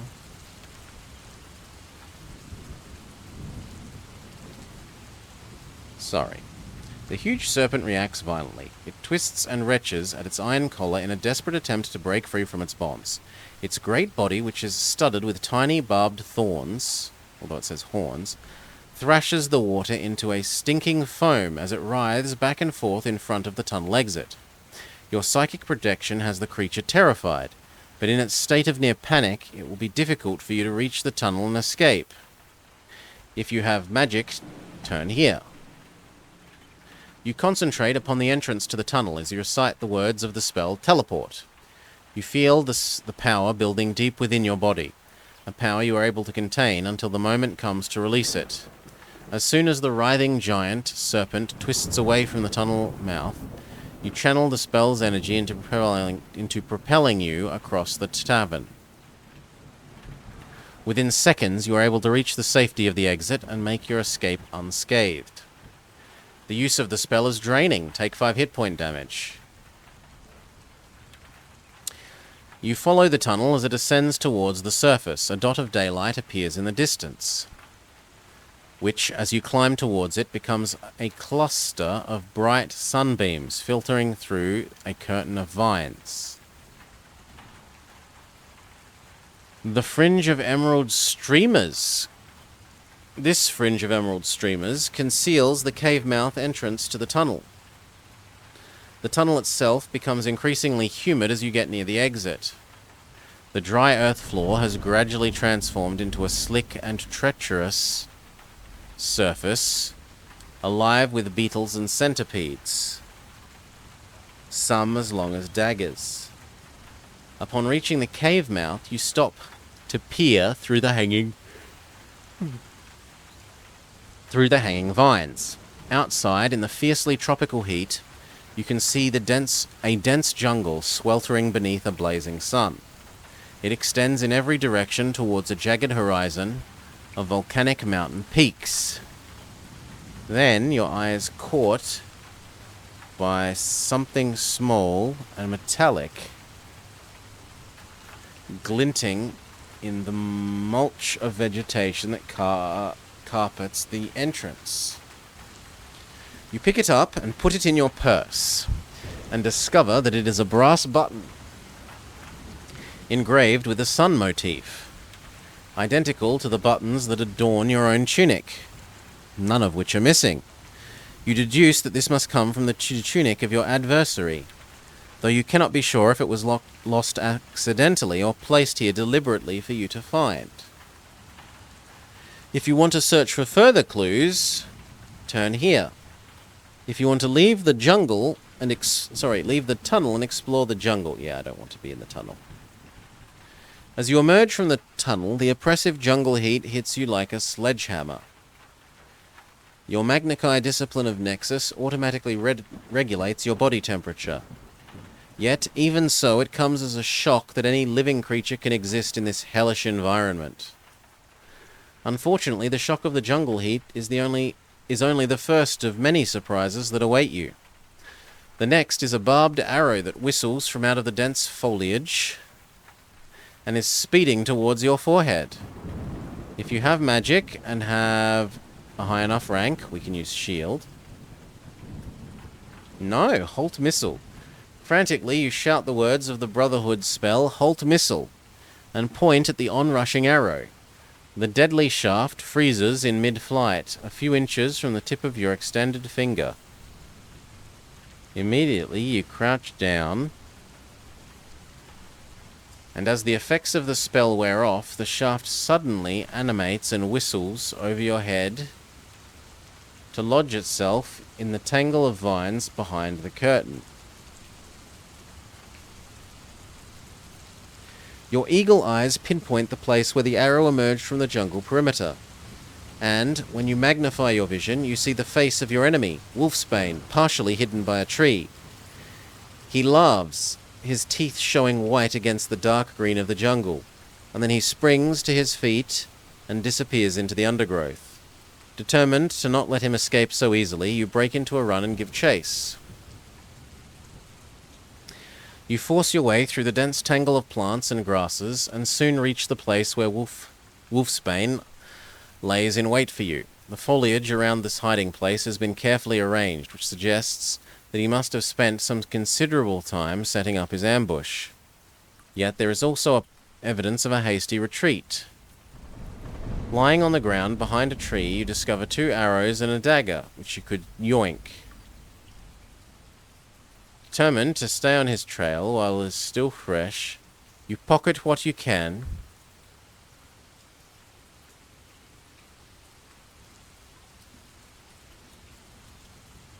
and proceed in pursuit of the enemy. However, you have penetrated less than 20 yards into the undergrowth when his trail becomes indistinct. I do not have super pathmanship, so the other option... So the unskilled option, you use your tracking skills to find the enemy's trail. However, it becomes increasingly difficult. You sense that he has used magic to assist his escape. Your progress is slowed, but eventually you reach a copse of toa trees, where you can hear the sound of running water. Your adversary, Yuna?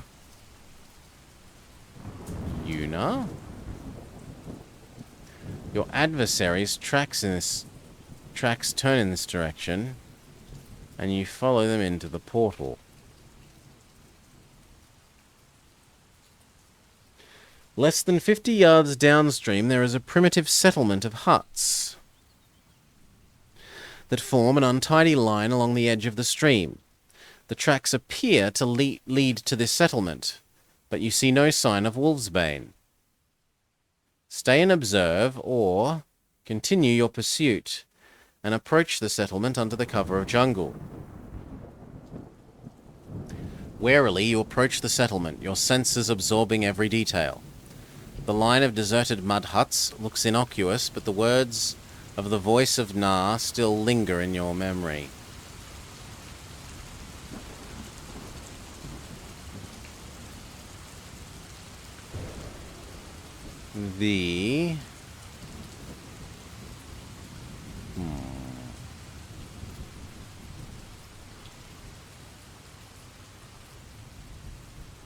Warily you approach this settlement, yet with your keen senses absorbing every detail. The line of deserted mud huts looks innocuous, but the words of the voice of Na still linger in your memory. This humid jungle realm lies within his domain, and it is therefore reasonable to expect that the inhabitants of this place will be devoted to the cause of evil. You reach the edge of the undergrowth and pause to assess potential threats. The huts are semi-derelict, all bearing some signs of neglect and decay. The newest one is a clay-tipped tiled hovel,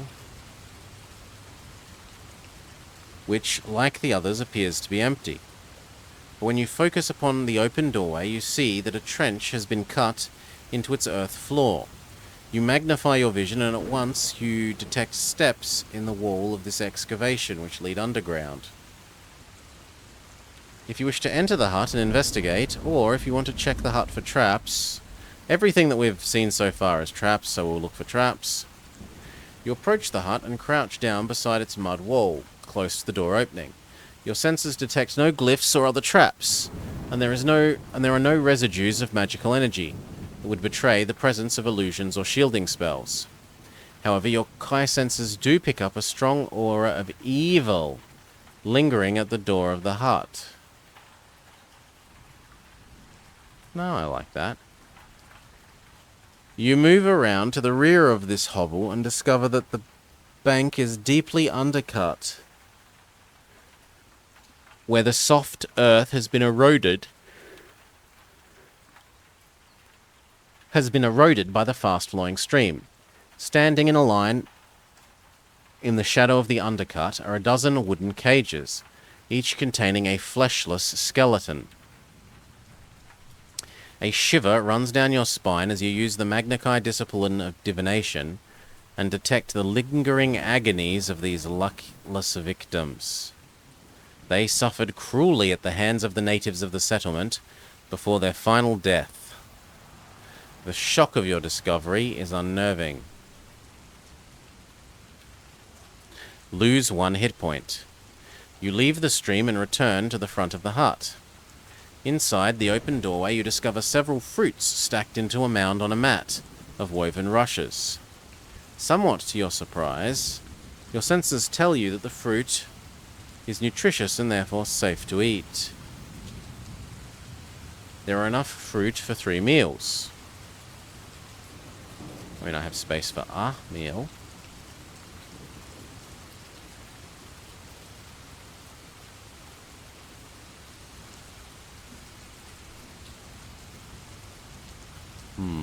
Do I want the meals? I don't want the meals. We're already full. We're already full of potions. Wary of further delay, you approach the trench at the center of the hut. Your tracking skills locate the enemy's tracks, leading down a flight of steps, and quickly you follow them into the underground tunnel. You have gone but a few yards along the passageway when suddenly you hear the terrifying roar of a large cat. With an abruptness that takes your breath away, a huge tiger-like beast comes bounding out from the darkness. So suddenly and unexpected is the attack that you only have just enough time to unsheath your hand weapon as it hurls itself upon you. It is immune to psychic attacks, but not only the weakest of psychic attacks.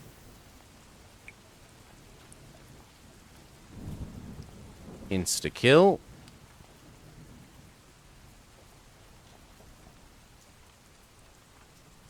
Your killing blow fells the feline horror, bringing it crashing nose first to the dirt floor. The body of the beast almost blocks the passageway, forcing you to clamber over it in order to reach the other side. You are struggling across its still warm carcass when you notice a thick leather collar buckled around its throat. Affixed to the buckle is a curious black letter.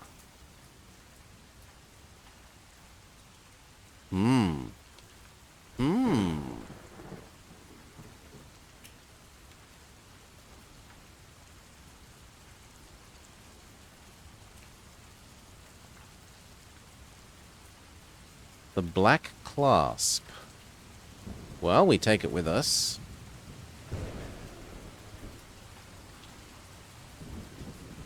Affixed to the buckle is a curious black clasp. If you wish to take it, mark it as a special item. At the end of the passage, you discover another tunnel that leads off to the left. The walls and ceiling of this adjacent passageway are dripping wet, indicating that it passes directly above the stream. You stride along its narrow confines, your shoulder grazing the muddy walls as you advance up a flight of stairs that leads to another archway supported by thick wooden beams. Beyond the arch lies a subterranean chamber that is dabbed and decorated with runes and evil insignia.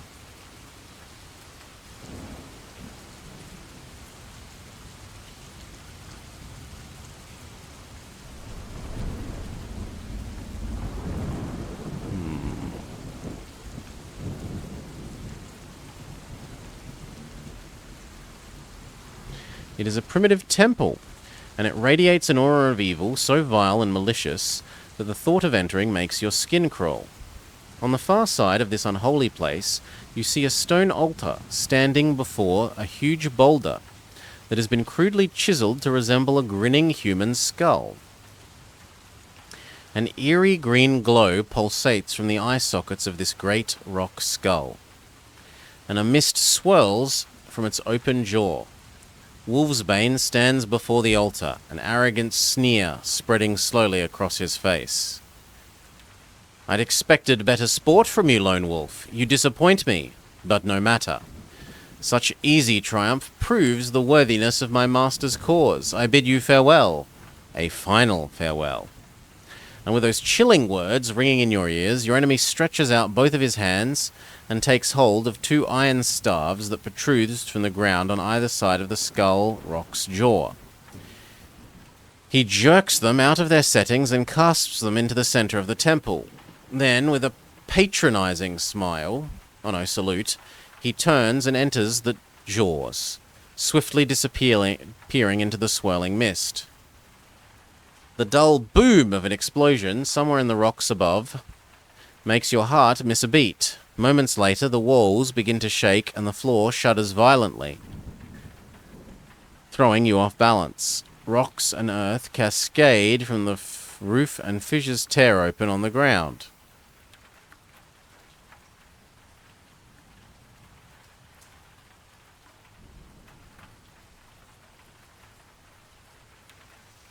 With fear running ice cold in your veins, you begin a desperate race to reach the mouth of the skull rock before the entire roof collapses and you are buried alive in this temple. Pick a number from the random number table. If you have Hunt Mastery, add 2. For every rank that you have attained above Sun Knight, add 1. Random number table says really, really, really high number,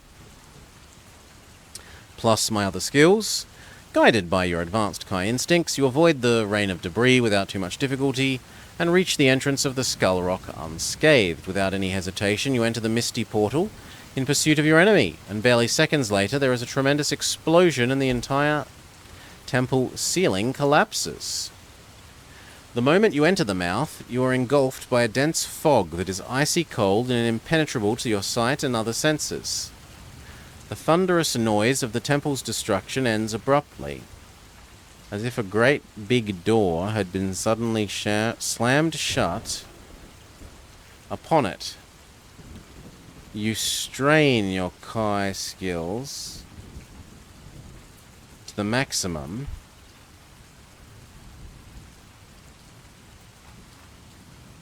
In pursuit of Wolf's Bane, but to no avail. The ivory white fog hides everything, swamping and distorting your senses of time and direction. You keep moving, forcing yourself onwards, even though the surface beneath your feet has become vicious and uncertain. After what seems like an eternity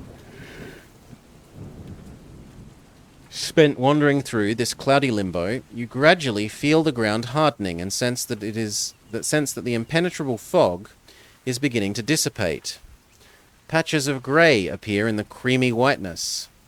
The fog begins to dissolve completely, and you find yourself standing in the middle of a rubble-strewn street, surrounded by the bleak and derelict remains of a decaying alien city. It is the dead of night, and a fine drizzle falls from a storm-laden sky, dampening this dreary landscape. Everywhere you look, you see the hollow shells of buildings. They are heaped with mounds of broken stone, twisted, rusty, and shattered glass. There are no trees. There are no blades of grass. No animals. Everything is cold, grey, and dead.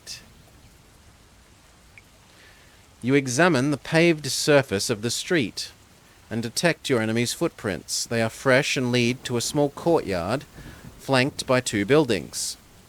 A large municipal hall and two smaller two-story buildings. Wolf's Bane's tracks end in the middle of the wet courtyard, and you sense that they have been deliberately erased. Despite your advanced hunting skills, you're unable to determine into which of the buildings your enemy has escaped. Let's go into the fancier building. The once grand doors of the hall are no longer hanging upon their hinges. They have been torn down and now lie twisted and rusted together, partially blocking the entrance. After checking to make sure that your adversary has not left any unwelcome surprises, you clamber over the ruined doors and begin a cautious exploration of the hall's gloomy interior.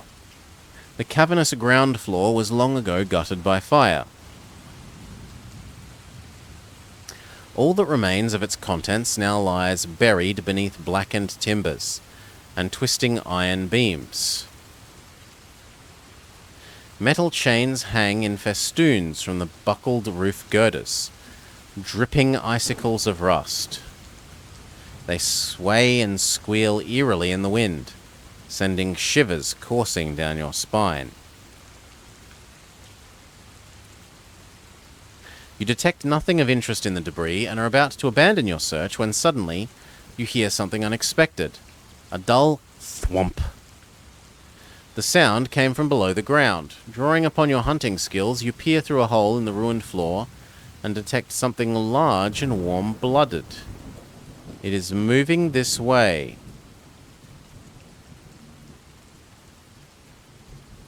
I think we don't assume that the giant creature from the hole is going to be friendly. So, once outside, we focus our tracking skill and attempt to pick up the enemy's trail. You have a feeling that he may have doubled back on his tracks, and so you retrace your steps to the street where you first appeared. As soon as I left, he went down there, and he told me that it's no good because of the cameras. At the end of the alley, you discover a derelict warehouse.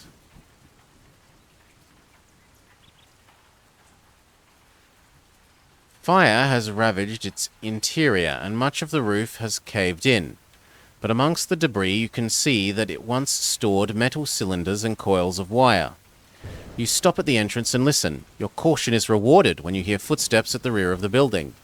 You draw your weapon and enter, using the debris for cover as you inch your way towards the back.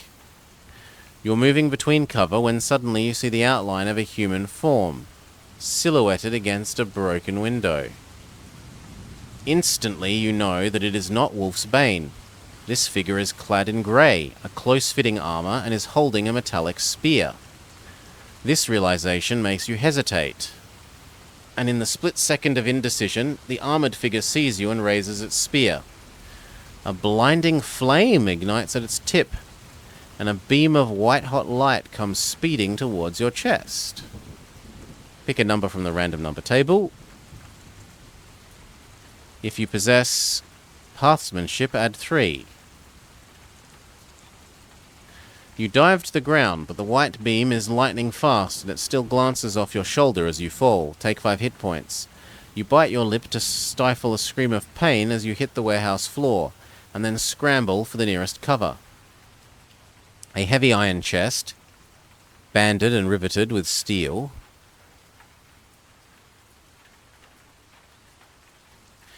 To avoid leaving yourself exposed to another blast.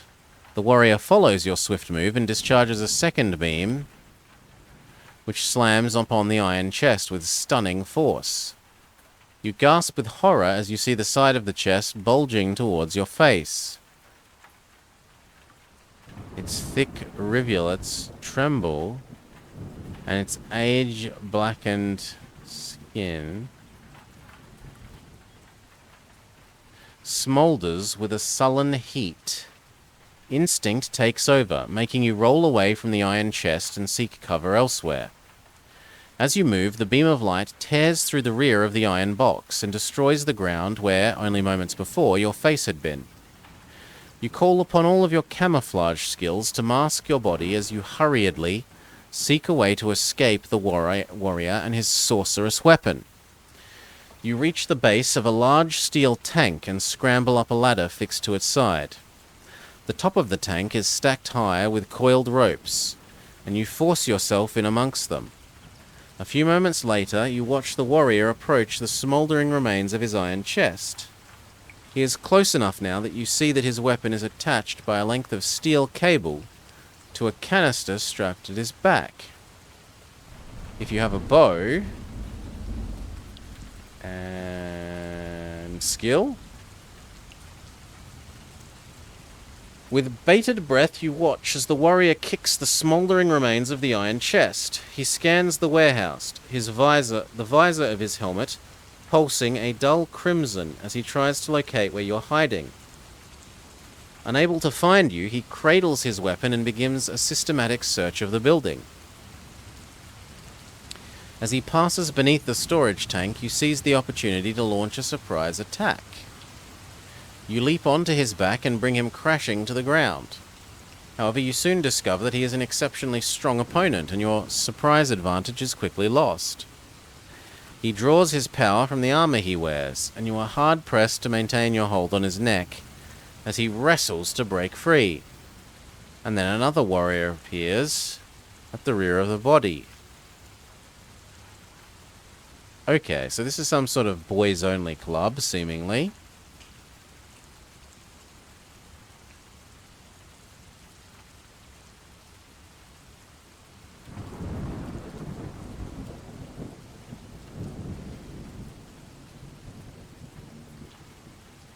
Then another warrior appears at the rear of the building. He too is armed with a magical spear. He aims his weapon at you and a flash of light erupts from its tip. Pick a number from the random number table. If your current endurance is really low, roll even worse. We didn't succeed at rolling 0. You release your grip of your enemy and roll away. Moments later, the beam of his comrade's weapon hits his side and erupts through the back of his armor. The force of the impact lifts him bodily from the floor and hurls him into a pile of rusty cylinders, bringing them crashing down and burying him. Shocked and angry at having accidentally killed his confederate, the newly arrived warrior rushes forwards. He's determined to find you and finish you off once and for all. But his anger and his armor put him at a disadvantage. He fails to see where you have gone, and under the cover of the smoke and debris you manage to circle around behind him without being seen. If you have magic, turn here. You utter the words of the Brotherhood spell Lightning Hand and loose a powerful beam of your own at the back of the running warrior. It tears open the canister strapped between his shoulders. With the sudden eruption of blue-white light, he is hurled upon the cylinders that cover his slain comrade.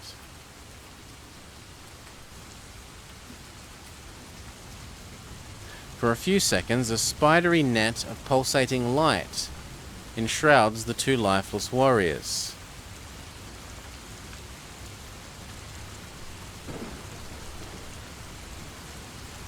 Then it crackles and disappears, leaving behind an acrid stench of scorched metal and roast meat. Cautiously, you approach the slain warriors.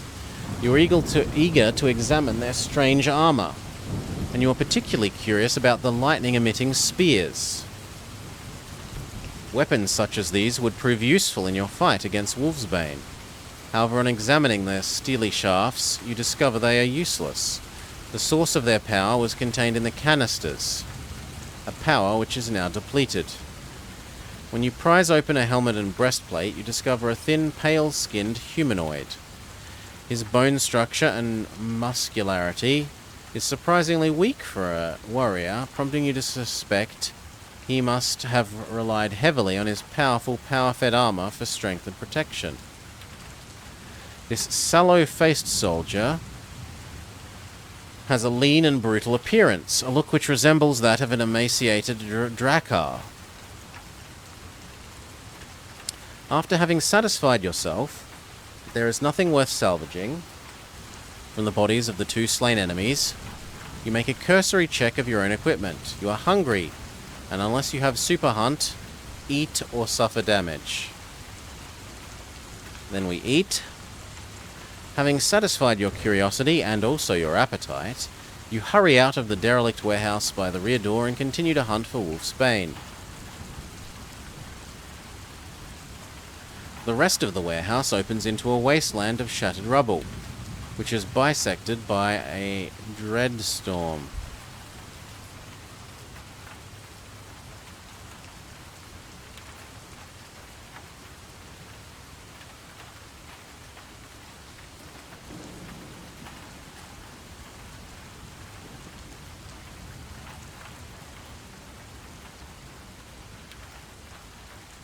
You trudge across the bleak and forbidding landscape, past sharp spires of crimson and jet that erupt through the dereliction to scratch the cloudy skies.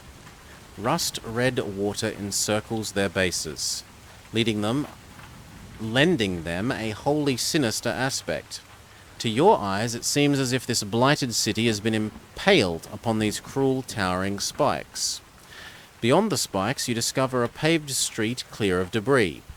You find several sets of footprints there, and your hopes are raised when you determine that one of them belongs to Wolfsbane. You follow them to a gutted building several stories high, which is adorned with strangely angular gargoyles. The inside of this crumbling edifice is completely empty, and your adversary's trail passes through the rear exit. As you emerge on the far side, you catch your first breathtaking glimpse of this Grimm's city's tallest structure. Before you stands a great tower of gleaming black stone, which rises from the depths of a fathomless moat and soars to within 100 feet of the stormy grey clouds. Its pitted surface bristles with metal discs and antennae, streaked with rust. Yet there are few windows, and you can see but one portal. You magnify your vision and note that the adversary's tracks lead to a traffic-worn area on the side of the moat, directly opposite the portal. You watch this area for several minutes, and then you see two armor-clad warriors emerge from the ruins and approach it. Suddenly, a semi-transparent drawbridge extends from beneath the portal. It resembles a flattened beam of solid grey-green light, and the beam bridges the moat and provides the warriors with a means to reach the open tower door. You scan the great tower with your senses and feel that your opponent is lurking somewhere within. Powerless to reach him, you can only stand and watch the two warriors as they cross the moat and disappear into the portal, which then slides shut behind them. At first glance, the stronghold looks impregnable, but you have gained access to tougher fortresses in the past and refuse to allow your spirits to be dampened by this daunting task. For 2 hours, you observe the tower. During this time, you sense that an invisible field of energy surrounds the wall, a defense that complements the terrifyingly deep moat. The force field disappears only when the portal opens, and the drawbridge extends to allow for the arrival or departures of armored warriors.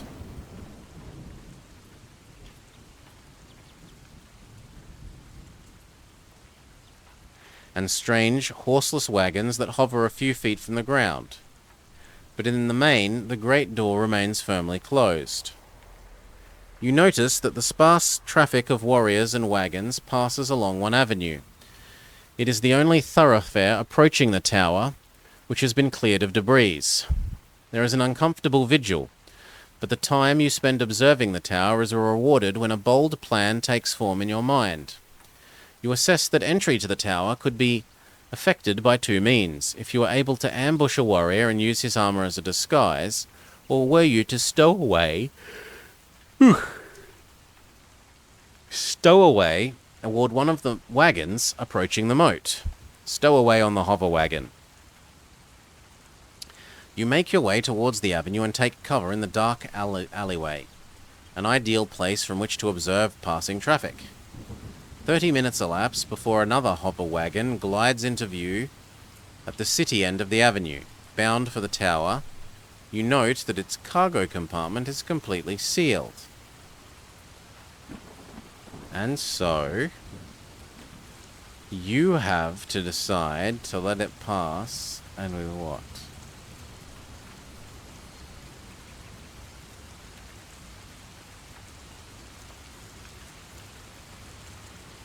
It is completely sealed, and so you decide to let it pass and wait for a more suitable target. Fortunately, you don't have to wait long. Within the space of a few minutes, another appears. This one, like the first, has no driver.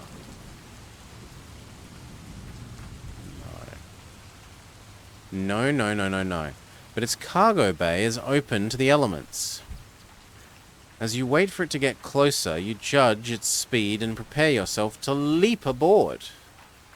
As it passes, it is less heavily laden than the first wagon,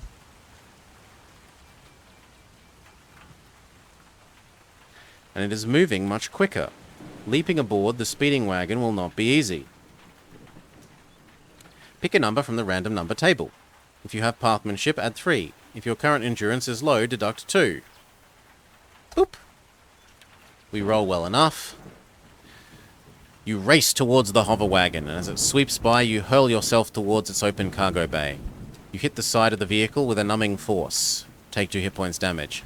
But you manage to keep your grip and haul yourself on board.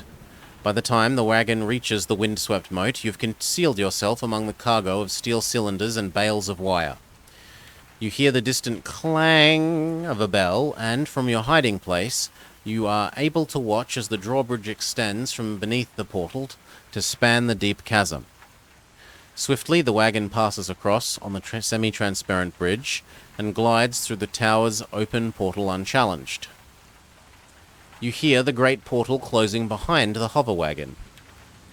It makes surprisingly little noise for such a huge expanse of iron, barely a serpent-like hiss as it seals out the stormy city wind.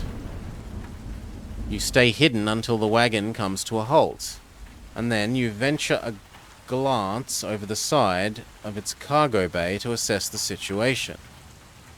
Before your eyes there stretches a cavernous plaza, crafted entirely of steel, glass, silver, and iron.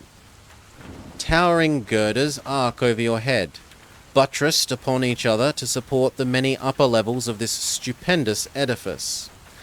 The plaza is vast and alien in design. It is also virtually deserted. You count no more than 6 armored warriors, some so distant that you have to magnify your vision. Ugh. Some so distant that you have to magnify your vision to be sure that they are what they seem. The arrival of the wagon attracts no special attention. The driverless craft docks of its own accord at a steel jetty that encircles an iron support pillar. The coast is clear and you waste no time in attempting to locate your adversary's trail. As expected, you find traces of his tracks close to the portal. They lead you to an archway which opens into the steel-lined chamber that has two exits. One to the left, the other to the right. Here, the tracks become indistinct, and you're unable to determine which way he went. Left. This exit leads to an echoing tunnel constructed from sheeted steel.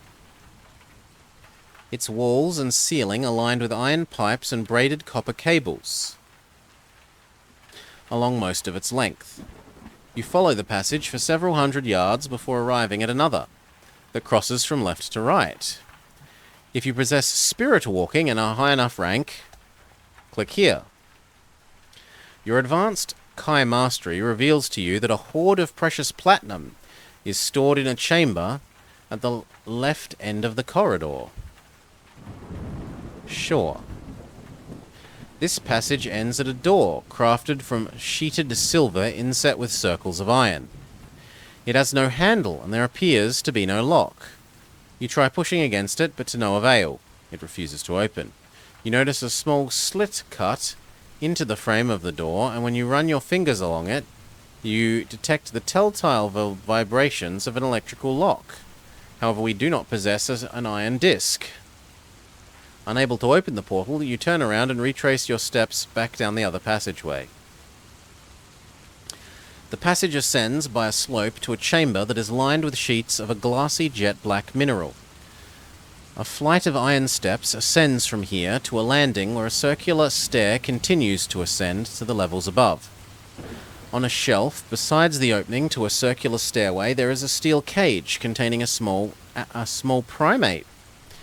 It reminds you of the Kakami, the wild primates who inhabit the forest around the Kai monastery. This creature seems to recognize you, and as you approach the stairs, it begins to shriek with fear. Rather than risk drawing unwanted attention, you use your innate skills of animal control to calm and subdue the frightened creature. If you choose to release the monkey, turn here.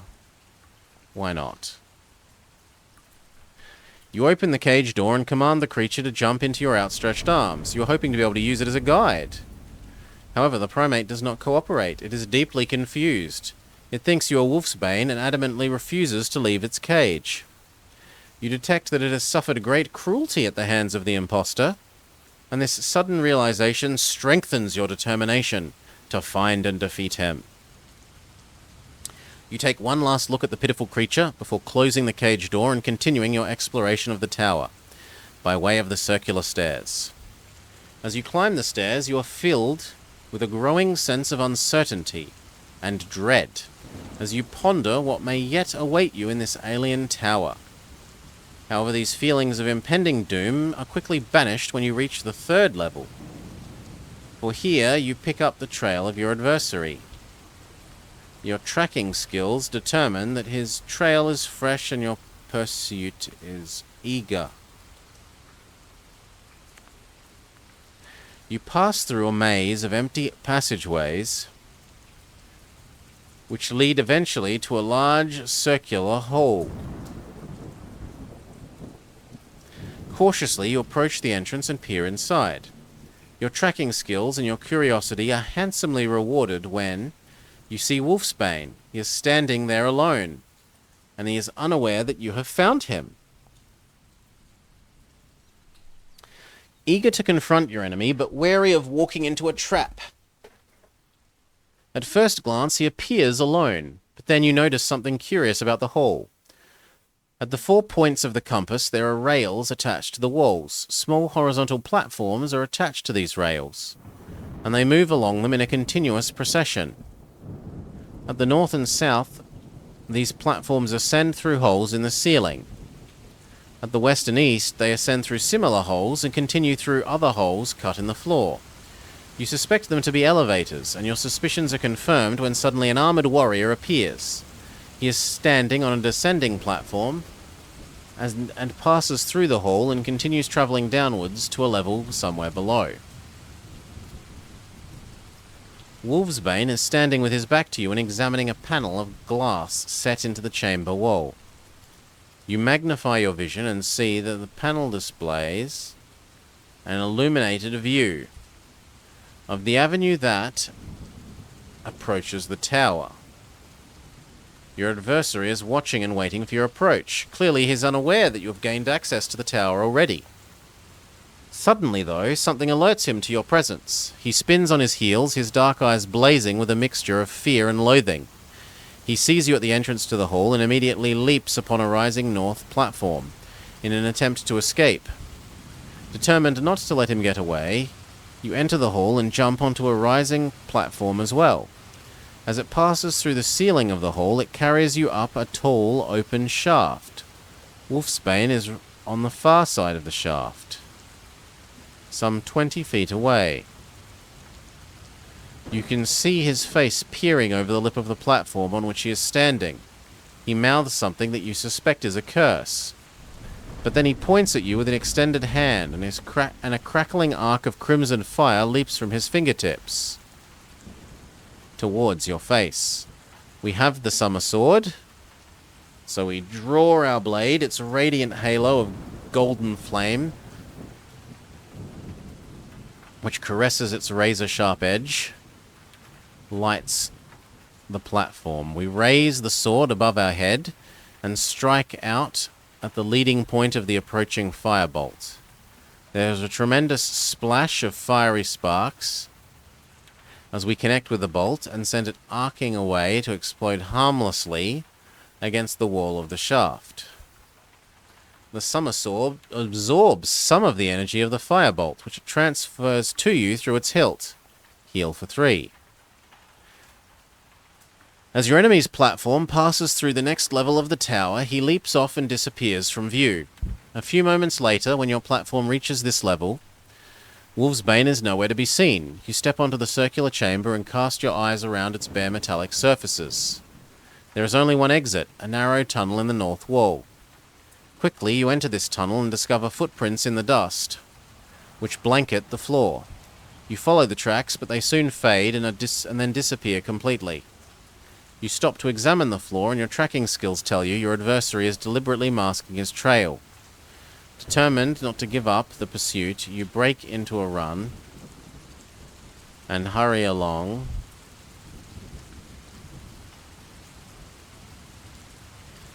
this tunnel to where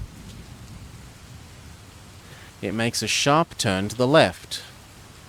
What you are seeing, filling the corridor ahead, brings you to a skidding halt.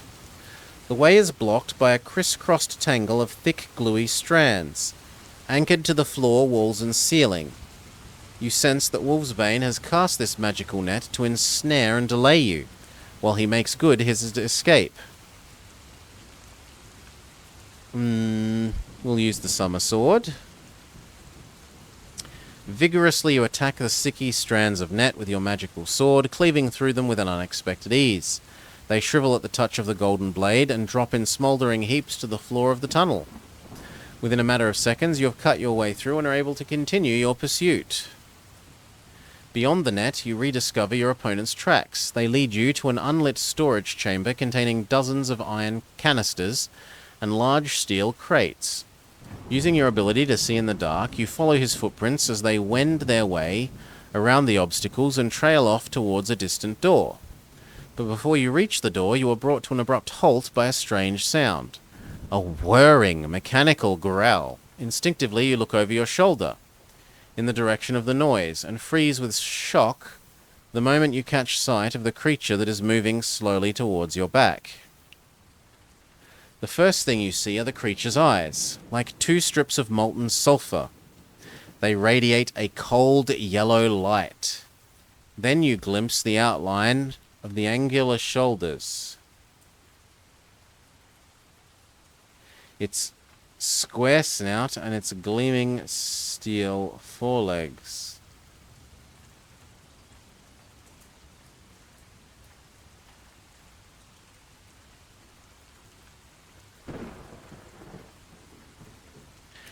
Oily drool hangs from an iron jaw which is set with jagged blades. As this shocking jaw widens, you hear the whirl of metal cogs and gears. You can be fearless in the face of foes of flesh and blood, but this steel wolf strikes terror in your heart. You turn and flee towards a distant door, praying that it will lead to a safe haven from this bloodless beast, but you reach it only to discover that it is locked. Frantically, you search for a bolt or a keyhole and find none. Then you locate 2 squares of opaque crimson. 2 squares of opaque crimson gemstones set into the wall. The squares are like those you encountered at the entrance to the Temple of Avaros, but they differ in one respect.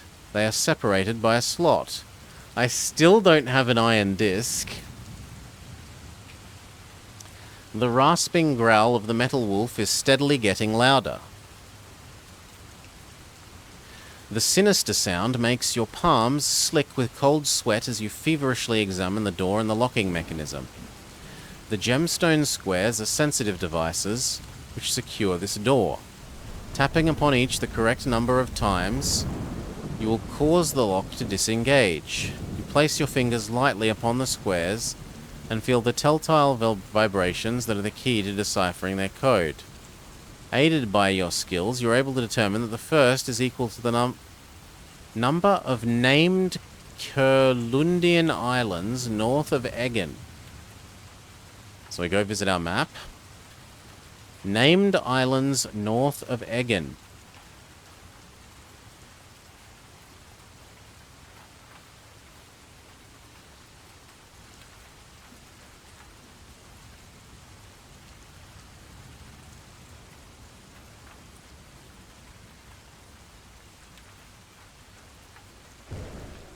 Nothing is named Eggen.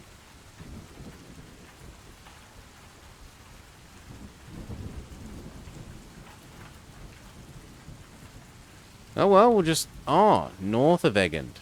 Okay. So Broker, 1. I was looking for a city and looking at the city list, but the island here is named Eggen.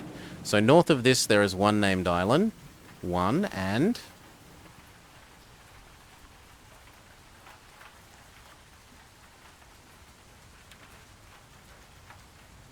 The second is equal to the number of villages to the east of Ragadorn.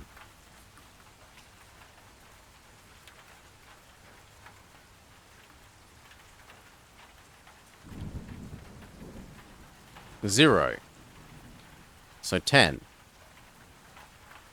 Yes, this is the correct answer. The door opens with a hiss. 5. You rush forwards and immediately sidestep to place a solid wall between you and the steel monster. The door slides shut, and a few moments later you feel a shudder run through the wall as the creature slams headfirst into the portal and shatters its skull. The steel walls of the room you have entered are sheened with ice. Several tall glass canisters stand in a circle at the center of the frigid chamber, connected to one another with pipes and coils of copper cable. Cable? Their liquid contents bubble and seethe and appear to be boiling despite the freezing air temperature. You walk around them, mesmerized by the strange beauty of the roiling multicolored fluids. Then you sense imminent danger, somewhere to your right, and instantly spin around to face it, your hand reaching reflexively to the weapon at your belt. You see a dark stairwell and a shadowy shape crouched near the bottom of the steps. It is Wolfsbane. He is clutching a bow, and he has an arrow drawn ready to fire. The instant you see him, he releases his bowstring, and the tip of the arrow bursts into flame as it comes speeding towards you. Pick a number from the random number table. If you have Hunt Mastery, add 2. If your health is less than 10 or less, deduct 2. We roll well enough, plus our skill, plus the amulet of anti-projectile stuff. You leap aside to avoid the missile, yet it alters course in midair and clips your shoulder. As you fall to the frost-encrusted floor, take 2 hit points. of damage. Quickly, you scramble to your feet and look to see your opponent escaping up the darkened staircase. Calling upon your healing skills, you staunch the blood trickling freely from your wounded shoulder and hurry towards the stairs in pursuit of your foe. You climb more than 200 steps before the staircase arrives at a short tunnel, which opens into a damp, cavernous hole. This huge chamber is partitioned into pens, which house several large dragonflies, similar to the ones we encountered when we first arrived here. High above, great oblong sections of the steel roof are open to the elements, and the bases of passing storm clouds are lit up by the glow from the hall's phosphorescent lighting. You scan the rain... No. You scan the rain-swept pens for the sight of your adversary, and find him climbing upon the saddled back of a great crimson dragonfly. He urges the creature into the air, and it obeys with a stunning swiftness. You watch as Wolfsbane steers his winged mount once around the roof of the hall, and then, to your horror, bringing the creature to hover directly over your head. He steers his winged mount once around the roof of the hall, and then, to your horror, you see him bring it directly over your head. He shouts at you, but his words are lost in the buzz of the dragonfly's massive wings. He leans from the saddle and casts down a metallic box before urging his mount skywards. The box lands close by, bouncing once before coming to rest near your feet. Your heart pounds when you sense that it is a powerful bomb. A panel on the side contains several illuminated numerals that are blinking. You can see by the numbers remaining that you have only 30 seconds. Sure, we'll ride a dragonfly and escape as well. You rush to the nearest dragonfly, using your skill of animal control to subdue its hostile occupant. Reluctantly, the creature submits to your will and allows you to climb on it. It has no saddle. You're forced to grip its scaly back as best you can, as it rapidly takes to the air. Fear is running ice cold in your veins as you urge it towards the open portal in the roof, for that you know the bomb is set to explode at any moment. We roll low. You emerge through the steel roof of the tower and catch a fleeting glimpse of the rain-swept city below. Suddenly, there is a tremendous flash, closely followed by the concussive blast of a terrific explosion. This shockwave hits you from behind, leaving you feeling as if you've just been kicked in the back by an angry mule. Fortunately, your winged mount is able to ride the shockwave, which helps propel it upwards at great speed into the base of the thick black storm clouds. Let's go. The moment you pass through the storm clouds, you enter a stratosphere that is bathed with magnificent light. Of course they have floating castles. Above the city's perpetual cloud layer lies a wondrous vista, an aerial realm that is calm and clear. The golden rays from 2 suns and the reflected light from 12 satellite moons combine to bathe the thunderheads with a panoply of colour. You scan the heavens and see high above the dragonfly which is carrying Wolfsbane. It is climbing towards a castle-like fortress that seems to rest upon a base of wispy cloud, defying gravity. Your enemy's flying mount enters the castle from below, passing through a gap in the underside of its cloudy base. Upon seeing his destination, you urge your own winged mount to follow in his wake. You enter the clouds and pass through an open portal, like some massive trapdoor located in the belly of this mystical stronghold. Beyond the portal is a cavern of stone, vaulted and substantial, like the dungeons of a great castle. There is no sign of your enemy, save for his mount, which is tethered to a wooden pier. Ooh.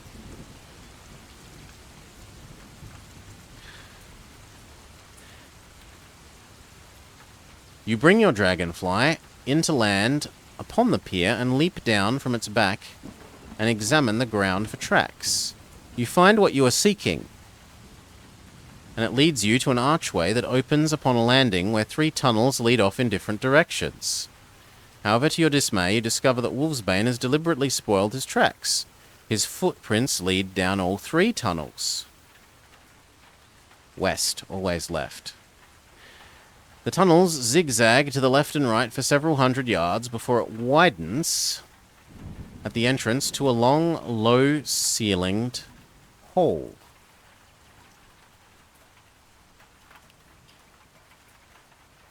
The slabs of stone which have so far paved the tunnel end abruptly at the entrance to this chamber. The floor here appears to be made of a gritty brown soil that gives off a pungent, earthy aroma. You scan its surface but see no tracks. It looks perfectly smooth. We have magic, we use magic. Wary of the uncertain floor, you utter the Brotherhood's spell words for levitate, and feel yourself rising slowly towards the ceiling. Using the gaps between the bricks in the arched roof, you pull yourself along the ceiling until you reach the far end of the hall. Fortunately, the door is unlocked and you're able to open it with your foot and lower yourself safely through the archway into the hall beyond. The moment you negate your spell of levitation and set foot upon firm ground, you feel a warm breeze. You sense that it comes from a stairwell at the far end of this new hall, and when you investigate it, you discover Wolfsbane's footprints on the stone steps. You cast your hands over them and detect that this is not a false trail. Your enemy passed this way within the last hour. Slowly, you ascend the stairs and arrive at an arched entrance to a large, vaulted stone chamber. Gathered around a fountain set into its north wall are a group of 6 grey-skinned humanoids. They are busy drinking a clear, oily fluid that pours from the fountain's spout. All are barefoot and clad in rags, each armed with a spear and bow. The only exit from the chamber appears to be an archway set high in the north wall. There is a balcony in front of it that can only be reached by 2 flights of stairs that rise up on either side of the fountain. If you have magic and high enough rank and wish to use it, you summon your skills to mask your body prior to uttering the words of teleport. You focus on the distant balcony and feel yourself leave the ground and surge towards it. As you come close to passing over the fountain, you pray that your camouflage skills will keep you hidden. Pick a number from the random number table. If you have advanced invisibility, also add 4. We don't roll a 1, so we get okay. Your camouflage skills keep you hidden from the unwanted attention of the creatures below, and you reach the balcony without being seen. Once you are here, you whisper the words that negate the spell, and then you hurry into the archway. The use of the teleport spell costs you some hit points. Remember to adjust your action chart. You have covered 20 yards of a passageway that extends from the balcony when you hear a grating noise. It is a concealed portal, and it is sliding shut to seal off the hall through which you have just passed. Ahead lies a chamber which is bedecked with a score of lavish tapestries, each depicting the landscapes of remote and wondrous planets within the universe of Aeon. Your adversary's tracks pass through this opulent chamber and end at a pair of stout wooden doors inlaid with exquisite gold marqueterie? Marqueterie? I know what a marquee is, but what's marqueterie? Thin sheets of wood, metal, or organic material, such as shell or mother of pearl, cut into intricate patterns according to a preconceived design and affixed to a flat surface of furniture.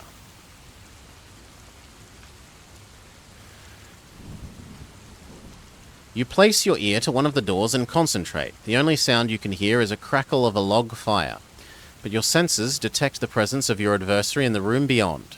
You peer through a keyhole and glimpse part of a gallery with a railed parapet. The wooden rails are lit from below by a warming yellow flicker of fire.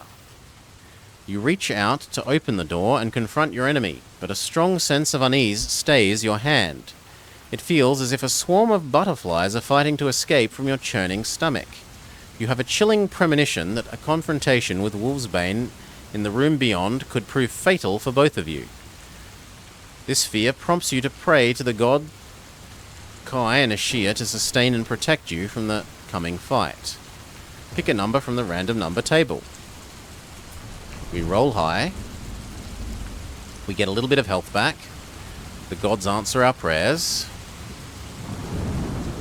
The doors swing open into a gallery which encircles 3 sides of a large banquet hall. Below, through the wooden spindles of the gallery's parapet rail, you see the hall itself. Tapestries drape the walls, and a blazing fire crackles in a great stone fireplace that occupies much of the north wall. Your adversary is sitting alone in a throne-like chair at the head of a long banqueting table. A plain, long, oblong-shaped wooden case lies closed on the table before him. "Welcome, Lone Wolf. I'm glad you could join me," he says, his voice oozing sarcasm, as he gets to his feet and tilts his head condescendingly towards the gallery. You see his right hand move below the edge of the table, and moments later, you hear the double doors swing shut and lock behind you. Anxiously, you cast your eyes around the hall, searching out for his hidden accomplices. "We are alone," he replies. "The time has come. Our jaunt across Avaros has been leading to this moment of truth." Wolfsbane reaches out to the slim case laid on the table before him and flips open its lid. Inside, you see 2 thin-bladed dueling rapiers, couched on a velvet liner. We two are as equally matched as these fine blades. Come, Lone Wolf, I challenge you to duel honorably. Come and choose your weapon and let fate decide who will triumph this day. You magnify your vision and scrutinize the case. Your senses confirm that the swords are finely crafted blades. They're not booby-trapped, nor are they magically cursed. If you accept his duel, or if you decline his challenge, of course we accept his challenge. Slowly, you descend the stairs and approach the banqueting table. Wolfsbane slides open a case towards you and motions for you to take a weapon. You reach for the box and remove the uppermost rapier, and then you slide the case back across the table. "Very well," he says. "Let the duel begin." The combat ratio for the duel is -4.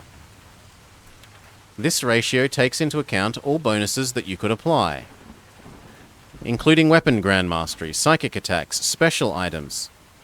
His endurance is equal to yours, unless you possess a bronze disc. If you possess this, you may reduce it by 4. Conduct the combat using normal combat procedure. Should he be reduced to 10 or less health, turn to this page.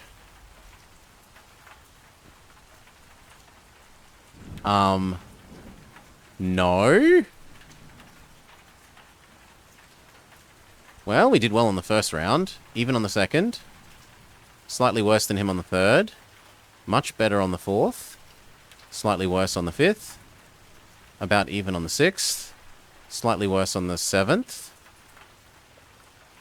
Much better on the eighth. Scroll. Somewhat worse on the ninth. Considerably better on the 10th, and now he should be... He is wounded enough.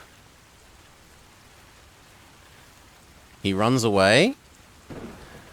Wolfsbane staggers backwards, clutching at his wounds with his free hand. You move forwards, eager to finish him, but he parries your lunge, and then, with a look of utter desperation in his soulless eyes, glances up at the ceiling and shouts, "Take him!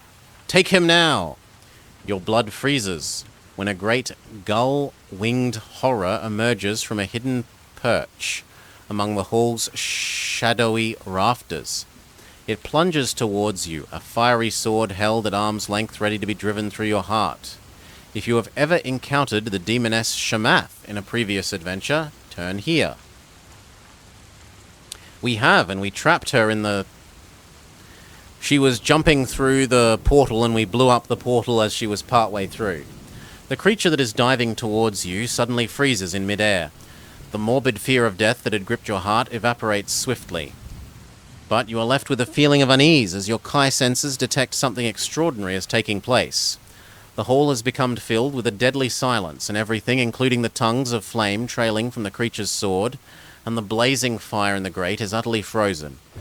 It is as if time itself is standing still. Wolfsbane is a frozen statue, his face fixed in the malevolent sneer he was wearing in gleeful anticipation of the doom that you are about to meet. You're beginning to think that perhaps you've been killed and that this is the afterlife, when suddenly you glimpse a blurred movement at the corner of your eye. From out of the shadows cast by the gallery steps a young teenage girl, dressed in a leather jerkin and threadbare trousers.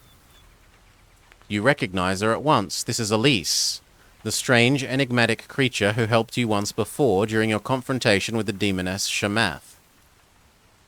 Hail, Bob. Cheers. Thank you for the raid. What are you doing here, you stammer? Casually, she walks towards you and reaches up to touch a finger to the frozen, fiery sword clutched in the taloned hands of Wolfsbane's winged minion. I'm doing what I like best, minding other people's business. She prods the frozen sword with the tip of her finger, and there is a gentle pop. Instantly, the creature disappears. I do hate cheats, she says, as she wanders over to where Wolfsbane is standing immobile. Cheekily, she pokes out her tongue at him, and then she spins on her heel to face you. Now, perhaps you can finish what you came here to do, she says, and claps her hands 3 times. A sudden rush of noise assails your ears, and your senses reel as reality comes flooding back, and time passes once again in the hole. The triumphant sneer dies on Wolfsbane's face the instant he realizes his winged minion has disappeared, and that you are still alive. He recoils, his mouth gaping and his eyes wide with disbelief. As he retreats, he brushes against Elise and utters a yelp of fright. His abject fear, however, soon transforms into blind fury. You! He cries accusingly. Fueled by rage, he raises his sword in readiness to slash at her face. You rush forwards and block his vicious blow. Then you twist the blade from his grip, and with one swift thrust skewer his heart upon the tip of your rapier. Wolfsbane regards the blade protruding from his chest with a look of utter astonishment. Then, with a curse on his blood-flecked lips, he drops to his knees and crumples lifelessly to the floor. You step away from the body of your enemy and allow yourself a smile of grim satisfaction that you have at last rid Aeon of this evil intruder. Hurry, Lone Wolf, says Elise impatiently. Nar is vengeful. He will soon be wanting to know how his champion is faring. If he finds him slain, we will both feel his wrath. Then we must escape. But how? Do you know a way? Maybe, she replies. Yes, I've got a plan. If you possess Kai Screen and have attained a high enough rank, turn here. Come, Grandmaster, you're going home, she says, and she takes you by the hand and leads you to the middle of the banquet hall, to a place directly opposite the great fire. But first we must make preparations for the journey. Elise then proceeds to tell you to use your advanced Kai mastery to mask the goodly aura that radiates naturally from your mind and body. When you have done as she requested, she touches the platinum amulet that you wear around your neck and smiles. Good, good. This bauble will now take care of the rest. She then takes a piece of limestone from her pocket and proceeds to draw a pentagram on the floor of the hall. She's half completed the complicated design when suddenly she becomes agitated. Hurry. We must hurry. Suddenly the fire in the hearth flares brightly. The flames begin to glow and whirl and slowly change color. It's no good, she cries, tearful with frustration. It is too late. Nar is summoning his champion. Pick a number from the random number table. We've rolled low. Take 2 damage. You feel your throat tightening as the air is sucked from the chamber. The whirling flames of fire rapidly transformed into a raging vortex, which is dragging into its very core every loose item in the banquet hall. You and Elise hang onto the banister rail affixed to the gallery stairs, but it is becoming increasingly difficult to maintain your grip. Chairs, tapestries, tables, and the furniture battle you as they tumble past and are sucked into the vortex. Then the rail itself collapses, and the two of you are drawn into the raging heart of this fearsome whirlpool. For what seems like an eternity, you plummet into the swirling heat of a supernatural vortex. Brilliant sparks and flashes of colour illuminate the funnel of darkness, as items of furniture from the banquet hall explode and disintegrate, unable to withstand the extraordinary pressures generated by this cosmic whirlpool. You watch with shock and awe as the lifeless body of your adversary is transformed into a fiery meteor before your very eyes. Gradually, the spin of the vortex becomes less fierce, and you feel the centripetal pull of your body easing. Beams of light penetrate the darkness, and you see Elise glide into view. She appears to be reclining, as if casually resting upon a couch after a weary day's work. Her expression is mildly pensive. She looks as if, to her, this whole terrifying journey is nothing more than an irritating inconvenience. At last, the vortex slows to a standstill, and you feel ground solidifying beneath your feet. But then the darkness gives way to a swirling mist which dissolves to reveal a horrifying sight. A deep and morbid terror returns to twist its knife in your guts when you suddenly realize where you are. You have been summoned to the throne hall of Na, the seat of the power of the King of Darkness, the inner sanctum of ultimate evil. Before you lies a smoke-filled hall that reeks of death and decay. Only the floor appears to be solid, and that yet when you stare down at its glassy surface, you see that it is honeycombed with thousands of cells, each one occupied by a tortured soul writhing in perpetual torment. The walls of the evil chamber are wreathed with sulphurous smoke, lit intermittently by shafts of crimson lightning. The foul substances which pass for air seethe with the tension of ferocious evil energies. From the center of the floor there arises a slender domed plinth. Moments later a wide dais rises beside it, upon which you see a visage of the dark god, one that he favors whilst occupying his unholy throne hall. Nothing could have prepared you for the sight that now meets your gaze. It is the foulest thing that you have ever seen. Na's favored form is a great globular body, like that of a bloated spider, borne by a score of stunted limbs which emerge chaotically from the underside of a sack-like abdomen. His face hangs like a parody of a wrinkled old sow's, yet with an evil-smelling black hole where one would expect a snout. The upper surface of his body is covered with pouches of vile fluids that trail wisps of black smoke, and his maw is studded with hundreds of blue-stained fangs. However, it is the eyes that shock you the most. He has the eyes of a man. He shifts his bloated body from the dais and slither shuffles towards the plinth. A misshapen limb extends to this plinth, and its domed cover retracts to reveal a wondrous and mysterious artifact. A second shock stuns your senses when you recognize the nature of the artifact. It is one of the most legendary items in the long history of Magnamund, the fabled moonstone of the Chianti. The moonstone was created many thousands of years ago by the godlike Chianti whose presence on Magnamund heralded the dawn of humanity. The wondrous artifact contains the combined might of all their magic and wisdom, the sum of all their knowledge. So significant was the creation of this artifact that all time on Magnamund is measured from the date of its creation. It has long been held that the moonstone's location was a secret known only to the remnants of the Chianti, who dwell upon the Isle of Lorne in the deepest southern Magnamund. Yet the evidence of your eyes tells you that this mythical stone of power has fallen into the hands of the dark god. Suddenly, the significance of the moonstone becomes clear. Na is using it to generate the shadow gates within the world of Magnamund, at locations and times of his choosing.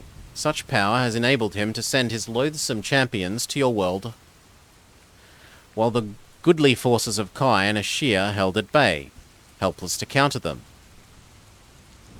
Only you and your Kai brethren have stood in the way of this onslaught of Nar's agents since the demise of his Dark Lords. The hideous form of the Dark God returns to the dais and settles there uneasily. Then a deep rumble fills the throne hall. It is a prelude to the voice of Nar. You have done well, my champion. Now I command you to return to accursed Summerland and finish my work. Prepare the way for my armies of night. At last, this planet is mine for the taking. My victory is complete. It is clear from his words that he thinks you are his champion, freshly returned from a duel in which evil has triumphed. Suddenly you see Elise emerge from the smoky wall less than a dozen paces behind Nar. Yet the Dark God appears unaware of her presence. She is calm and focused, and you sense that she is waiting for an auspicious moment to approach the plinth and take the moonstone. With bated breath you watch as she inches closer and closer to the moonstone. Then Nar shifts his gruesome bulk and she freezes. You will not return to Summerland alone, Wolfsbane. Ketatag, the Avenger, will accompany you. He has a mission of assassination to complete in Toran, at the Brotherhood of the Crystal Star. Then the Dark God emits a high-pitched whistle, and moments later, a fearsome warrior answers his call. He emerges from the smoky wall, and the floor shudders as he strides to the center of the hall. If you have advanced mental defenses, turn here. Kekatag, the Avenger, is attired in battle armor. His resplendent jeweled battle shorts that glimmer like slime-dulled gold. Beneath his helmet, there is a hollowed skull face, from which emerges a sickly stench that permeates even the foul air of this hall. The skulls and bones of humans bedeck his armored hide, and his mighty hands carry a great two-handed axe, its blade stained black with the blood of his countless victims. This fearsome warrior holds you with his glowing eyes, and you feel waves of powerful psychic energy buffet your mind. Your advanced defenses repel his attack, but you have left no doubt that he is deeply jealous of your supposed defeat of Lone Wolf. Nar moves from the dais and commands Kekatag to cease his psychic assault. The murderous Leviathan complies with his master's wishes. For the first time since he strode into this throne hall, Kekatag turns to face Nar. His intent is to bow his huge form in dutiful deference to his master's authority. But this formality is soon forgotten when his psychic powers detect the presence of Elise. The realization that she is here makes the warrior bellow with supernatural rage. This deafening sound galvanizes Elise into action. She leaps towards the plinth and places both of her hands upon the surface of the moonstone. Instantly, a whirling hole appears in the smoking wall of the throne hall. It is the unmistakable mouth of a shadow gate.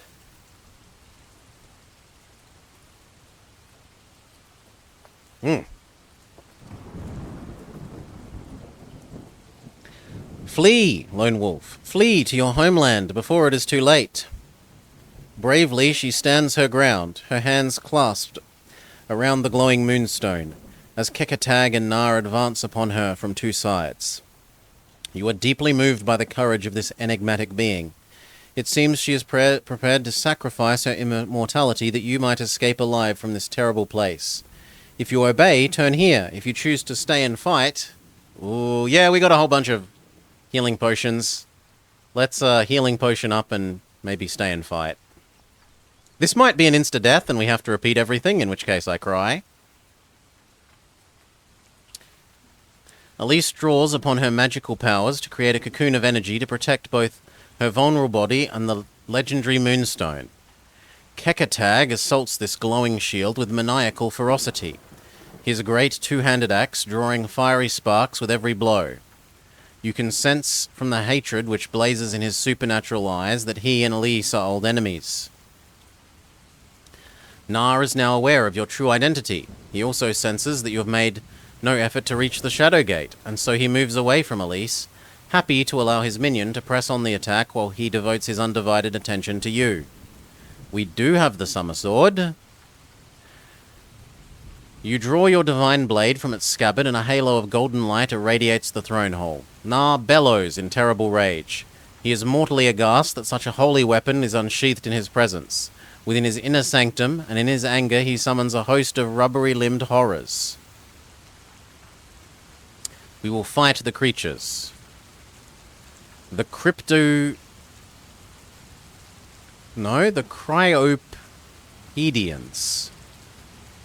Let's have one of our healing potions at least. Maybe two. Two seems sensible.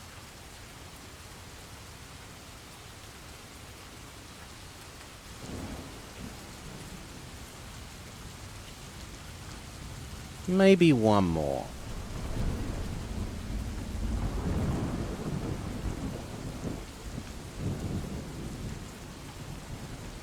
Alright, let's go.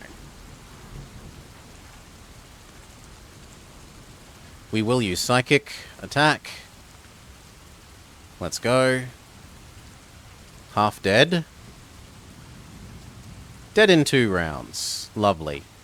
Basically no damage to us. We win the combat. As the last of the creatures dies, you leap over its heaped body and stumble through the Shadow Gate into a whirling oblivion. The last image that burns itself into your memory is that of Elise slowly succumbing to the relentless blows from Kekatag's axe. The memory of her fearless bravery strengthens your spirit and resolve to forever serve the forces of good against the accursed hordes of darkness. Congratulations, you have won a great victory over the forces of evil. You have defeated Nar's sinister plan to destroy you and conquer all of Magnamund. But as you return through the Shadow Gate to the land of your birth, you know that the fight against evil is not yet over. If you are to prevent the Dark God from launching his armies of night into Magnamund, you must return to the Plane of Darkness and retrieve the fabled Moonstone. Only by doing this will Magnamund be free from the ravages of Nar's unholy hordes. It will be a supremely perilous mission, perhaps the most dangerous you have ever undertaken. If you possess the true courage of a Kai Grandmaster, the ultimate quest awaits you in the climax to the Grandmaster series entitled The Curse of Nar. Oh, I thought we would have to fight Nar where we were. But I suppose it does make sense that there's one more book that we can't. I was expecting to fight him, have him run away, and then we have to, like, super finish him off next book. But even though I kept taking the option to, like, stay and fight, stay and fight, stay and fight, after the stay and fight against his summoned minions, it just instantly said, no, you run away anyway. Oh well. This book was a bit, I'm going to say a bit less good. It was just an endless series of, you are now in a cave. The cave has 3 passages. The 3 passages go somewhere. They open to a big open area. The open area has a tower. You go to the tower. You work your way into the tower. The tower has a trapdoor that goes into another cave. Repeat. Repeat that about 6 times in a row until you get to the end. It didn't really have a narrative arc in terms of, like, you're trying to get to a place and achieve a set thing. Yes, nominally we were trying to chase Wolfsbane, but it felt a lot less directed. It felt a lot less cohesive than the other stories' arcs have been. So I'm a bit saddened by this book. At least it wasn't stupidly unreasonably difficult, and it's left us with a nice number of healing potions to take into the next book.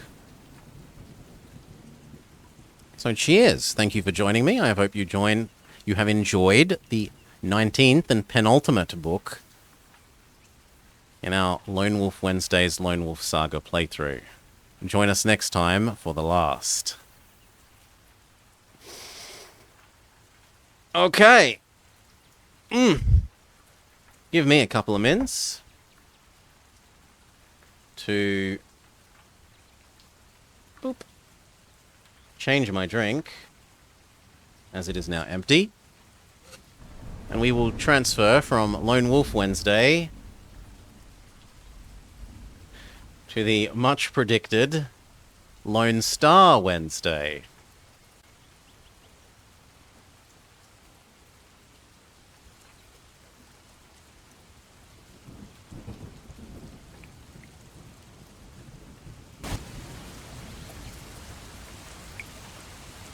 And we no longer need rainy mood. Cool. Give me 2 mins. Grab a drink. Maybe have a cookie. And we'll be back and continue with this. Yeah.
Okay.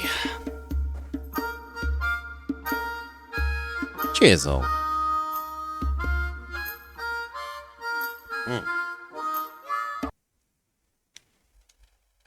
Make sure our category is right.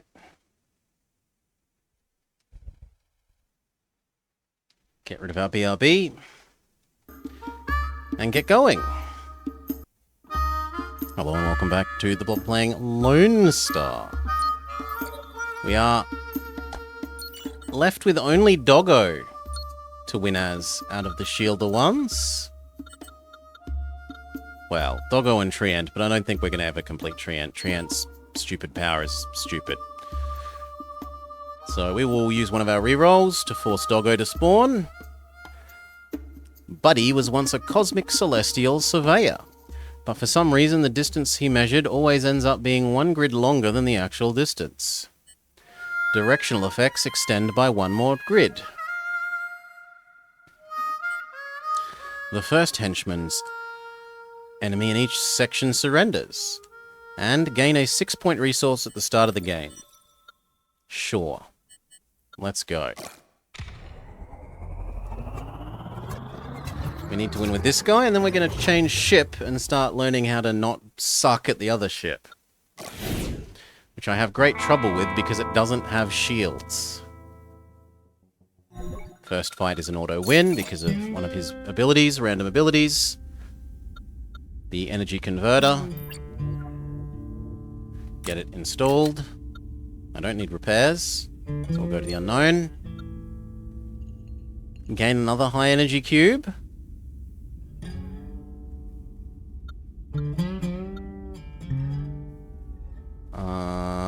That's slightly better.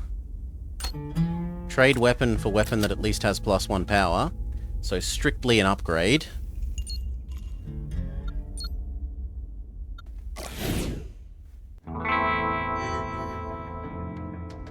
Storm.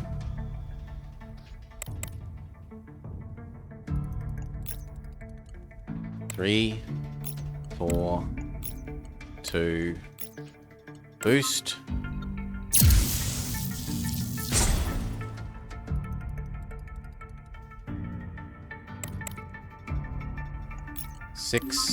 Six. I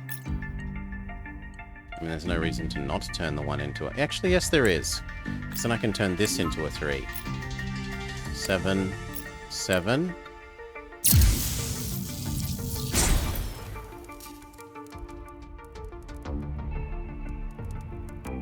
And victory. 3,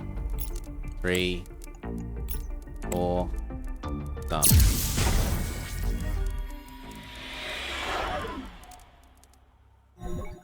Coins fuel goodies. This one is nice, but I'm going to take the start with a 9 point on turn 2.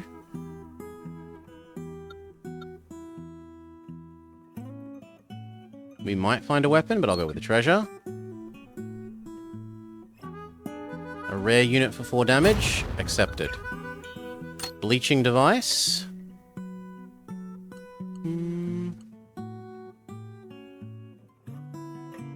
Considering that I can generate oranges with this, in the long term this is better than this one, but in the short term this is more useful, and this is... Usually the early fights are extremely short-term fights, so I think I would prefer to keep this one for the moment.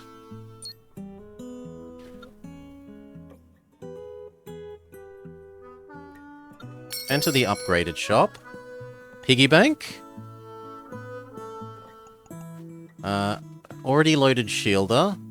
Blue slot enhancer. Tri-power gives us orange energy, or load everything with 3. Considering that we don't have any energy duplication at the moment, this is tempting, because it's pseudo-energy duplication. It's bad energy duplication in terms of that it produces 3s.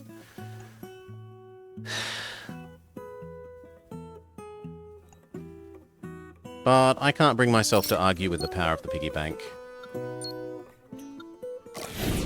As long as we make more than 16 out of this, we're at a net profit.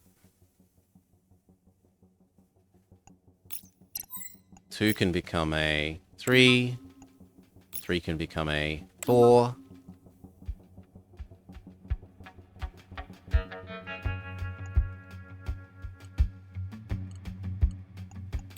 Four and 4. And 6 and 6. Oh, sorry, 6 and 3.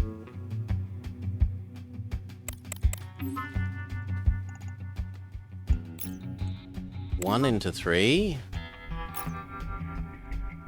Dodge down. Down. Down. 9 at least makes that a match. I can't boost both of these, so we just go 5 and 5. He is stunned. And the next turn he dies. 3, 3, 6, 2, very dead.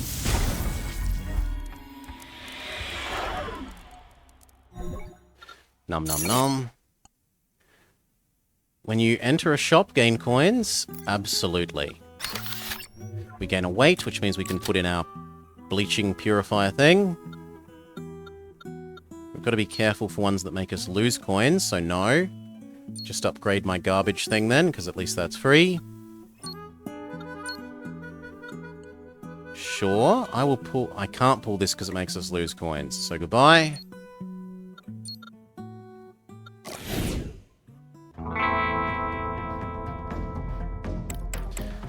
Okay, one of the most annoying Zone 1 bosses.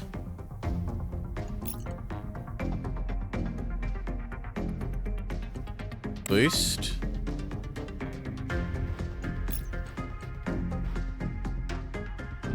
Boost. Boost. Bleach. 8 beats 7, 6 beats 4, 4 beats 4. Die.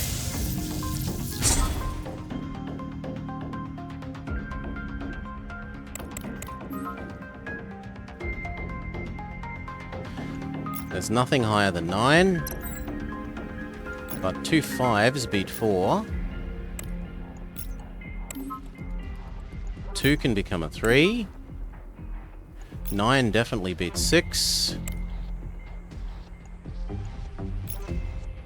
And boost that 3. Do we whitewash and then say 6 and 3 beat 6?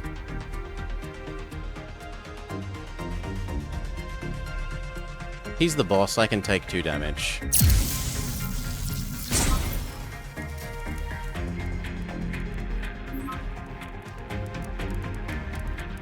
There's no point in upgrading this if it's just going to do a basic attack.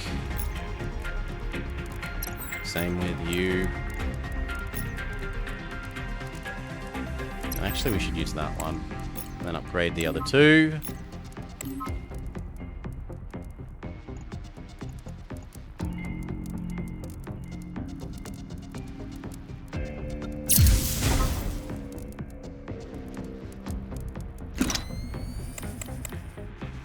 Twelve is disgusting.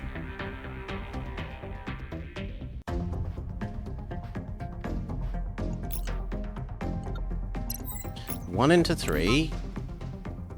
This 5 into 6. Into 7. Whitewash. 2 5s does okay. The 9 wins here. And then 4 and 3 wins there.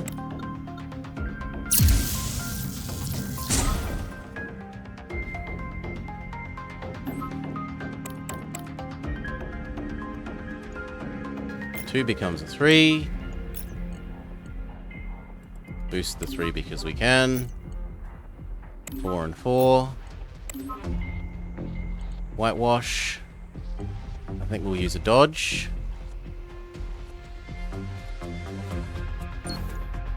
6 gets a draw. And then the 2 4s gets a win.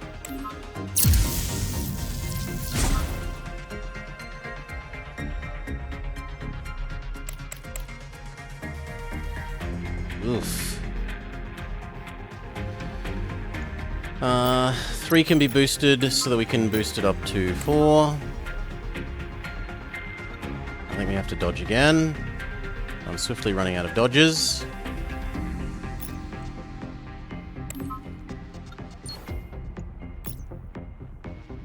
Four and 4.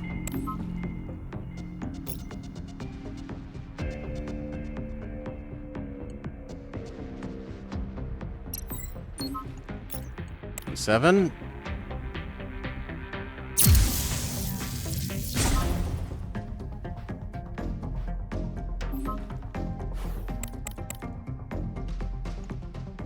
One can become a 3.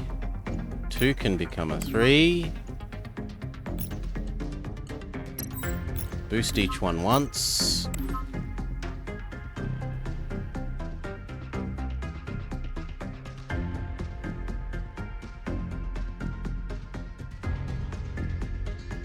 I need to win 1.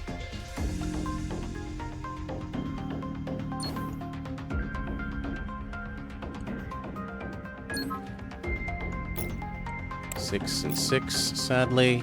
Well, actually, I should spend the 5 then. He's stunned.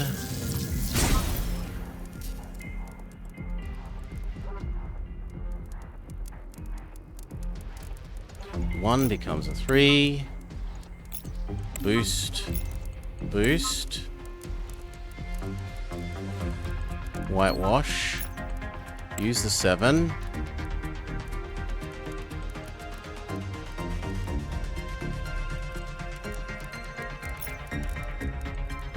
Gain off.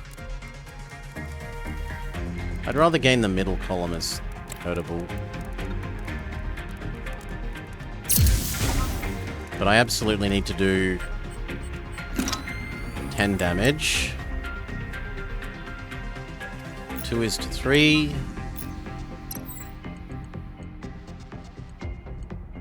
Boost you once, boost you once. And then whitewash, 2 7s. Is perfect, and then we minimize damage to received. Victory.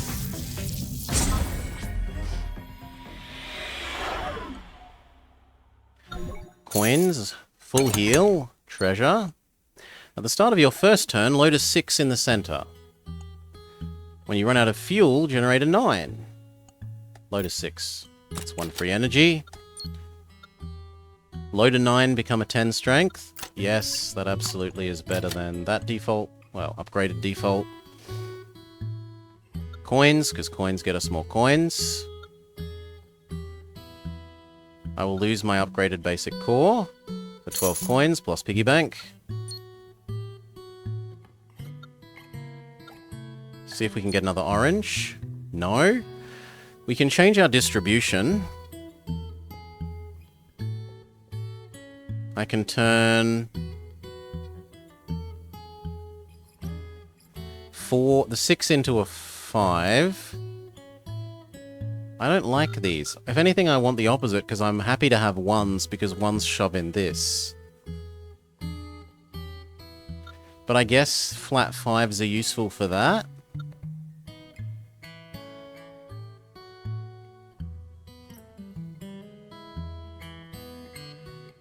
So, okay, we'll flatten the 5 and the 6 and the 4 flatten to become 2 5s. Not the greatest one of those. And we're out of holidays.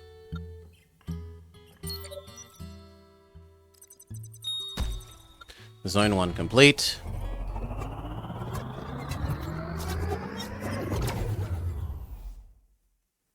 I've observed the galaxy before. It's more beautiful in person than through a telescope. Mister, you only have 1 energy per turn. But we insta-win because it's the first one in a zone and we intimidate the first enemy one. 3 free energy. It is common versus that thing's rare, but I don't have any initiates, nor do I expect to get any initiates. That is probably more conditionally useful. Try to get rid of bad energy again. Gain an orange and a 3. Your deal is acceptable. Vacation over.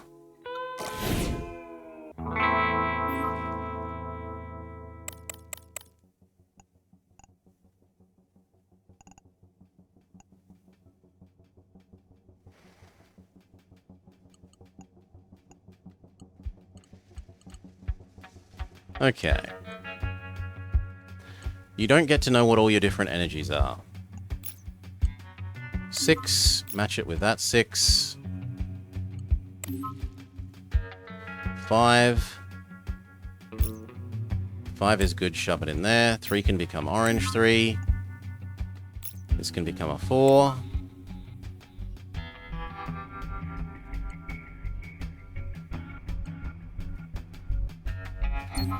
And then that should win there. Well, it only loses by 1. Good enough.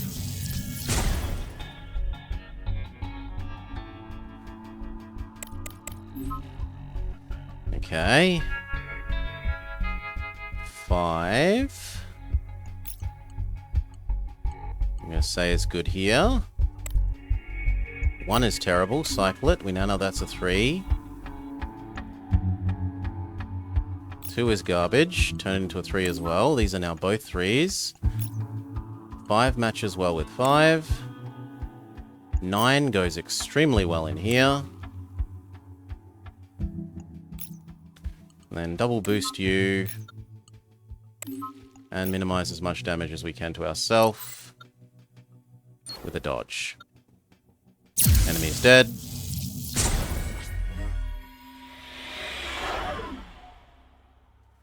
Coins fuel goodies. Energy swapper. Or load 5 to grant 8 temporary strength to the thing behind. I'd prefer the swapper. The swapper will let us trade our 1s into probably 5s, which is even better than turning them into 3s with this thing. Good treasure. Take some damage for a treasure. Or lose... Yeah, we'll lose the fuel.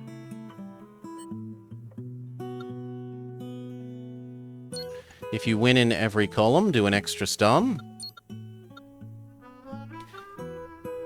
The next time you gain coins, gain even more coins. That's not useful because we're about to fight an enemy. So it's just going to triple coins from an enemy. Although, I can choose what I do with those coins, whereas the upgraded random thing is probably garbage. So even though it's not great to turn them into coins, it's better than something that I don't use at all. 1 becomes a 3. We would like 2 5s, so we boost one of these up. We whitewash them all. And then we say... Oh, I forgot that it was already loaded with a 6. I'm an idiot. Redo. I'm an idiot. I'm an idiot. I'm an idiot.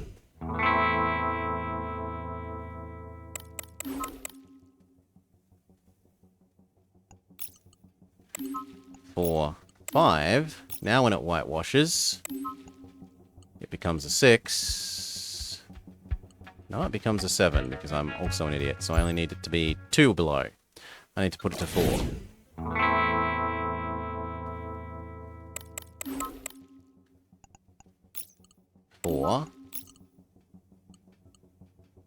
Orange.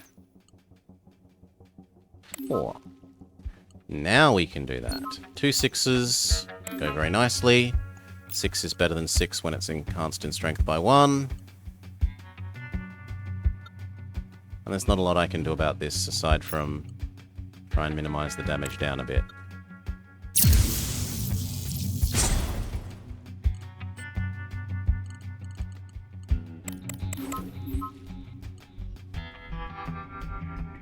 Two 5s will go well here.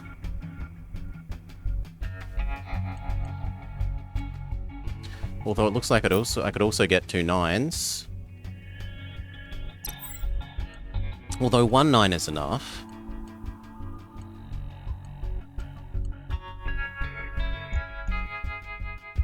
That should become a 3. And we go 4, 5. Spend that 9. Boost. 7. 7. 6. Beautiful. He's stunned, he dies.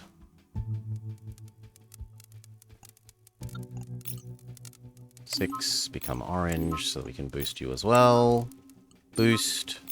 5. 5. 7. 6. Oof.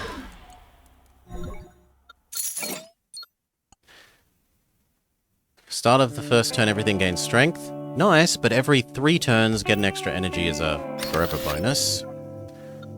Upgrade, shop, unit. Piggy bank has paid for itself now.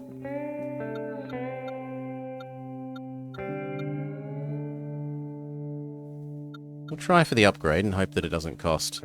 Yep, 90% chance. This gaining 14 instead of 10 is a big up.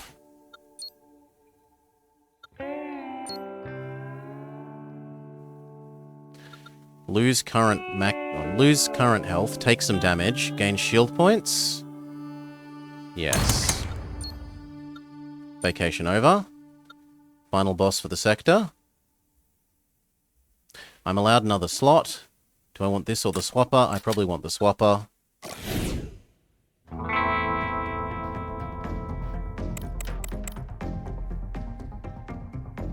Convert that into a red.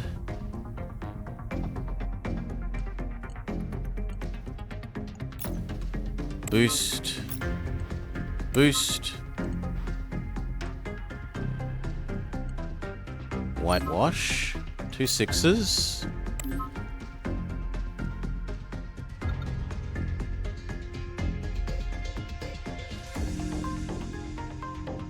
I can't take 2 12s.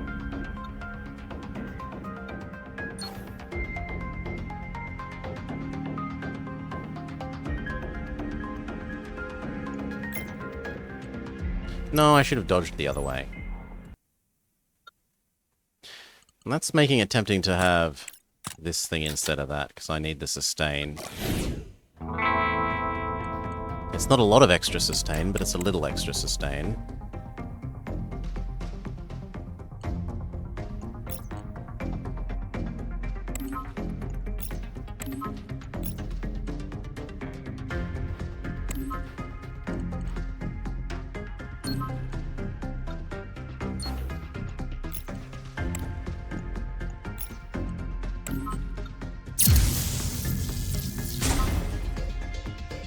I only get one more dodge.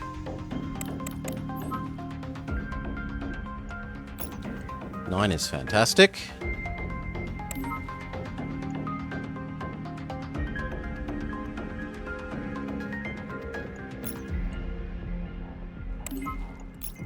I think I don't whitewash. Well, if I whitewash this, this is also a 9.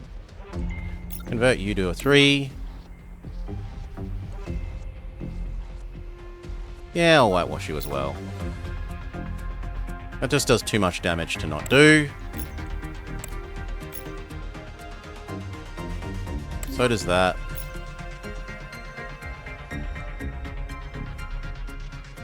Whereas it's worth taking that damage.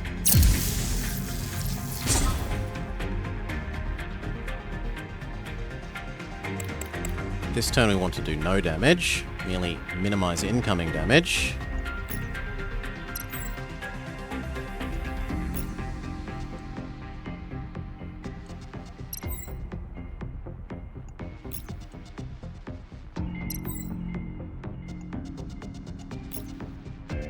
I think we're going to have to put that there.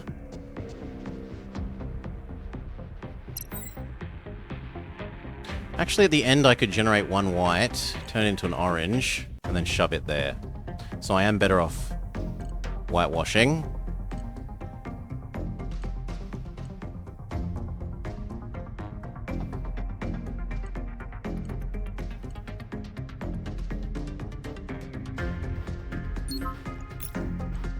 Two 5s. I reflect 2 damage back at me, but that's not that bad. 6, I take 1. We then generate you, turn you into an orange so that I can shove you up there happily.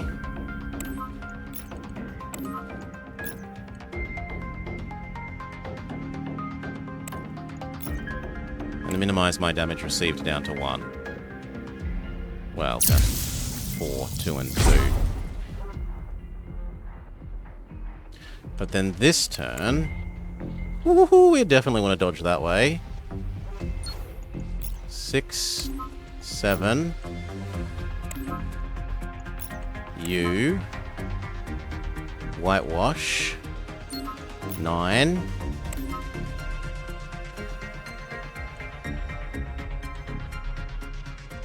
Use up the second one of those. 2 4s.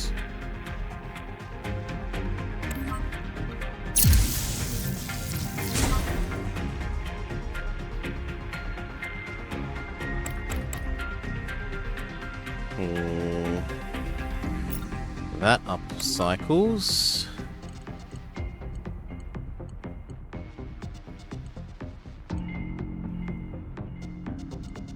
I can push that to a 9. So 9, 2 5s, and a 5. That's as good as we get, and we win. Fish defeated.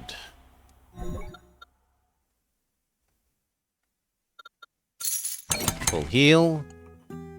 When loading a 9, generate a 1. Or simply generate a 1 every turn. I'm not going to generate more 9s than 1 a turn, I don't think, so we'll take the 1 a turn.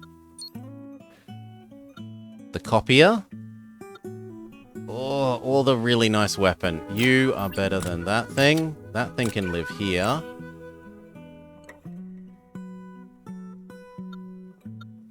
Or it could if I had spare space. I think you're better than that. Well, actually, probably not until we have power does something by default. Mods. I would love to add a slot to this. Excellent. 3. Tri-power or overclocking unit? I'm going to say overclocking. Turn 6s into 9s.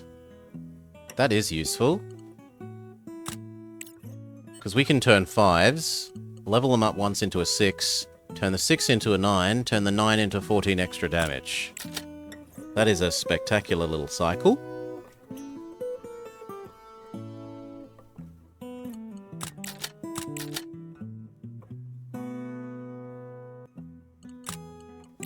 That's worth being here, so that on the first turn it gets the 6 and any garbage ones I have can be funneled into doubling into 6s.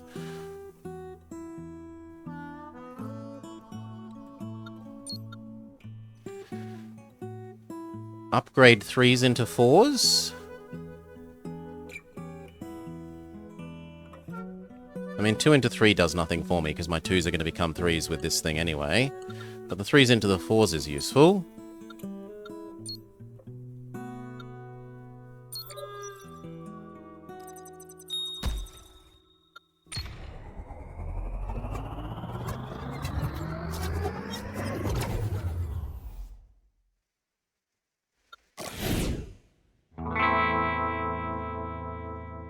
Surrender. Because we intimidate the first person. This is probably more useful than this. If we're succeeding at that. No, I don't think so. Actually, this can stay for the moment. Unit. Copy one of my units at random. We copied the cube. There's been worse things. And fight 2. We've earned enough money with the piggy bank now, and we have enough money that we should think about maybe actually visiting stores.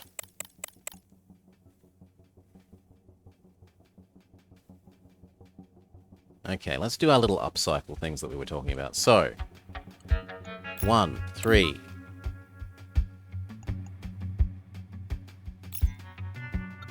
1, 3. We can turn that into a 6, a 6 into a 9.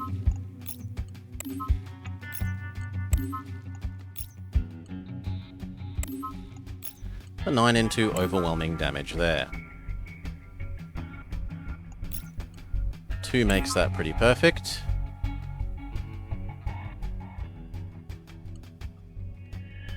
And then 2 5s here is also pretty perfect.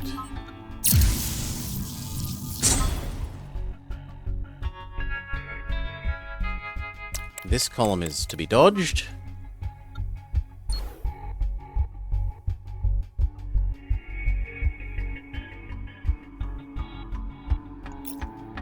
One upcycles.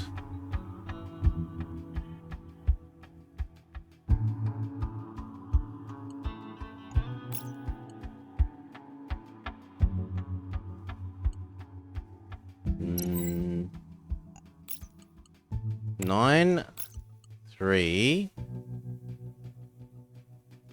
That's enough. And then 2 5s need to go here.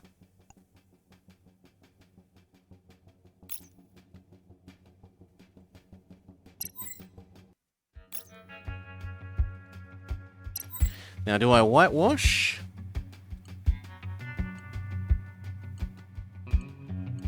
No. We go 5, 6. Turn that into a 9. Then I whitewash. I turn that 6 also into a 9.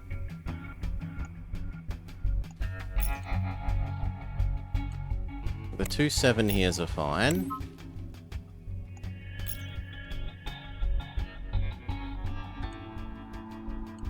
Oh, that's close. Am I willing to do that? I am willing to do that. Then I only need to do 3 damage.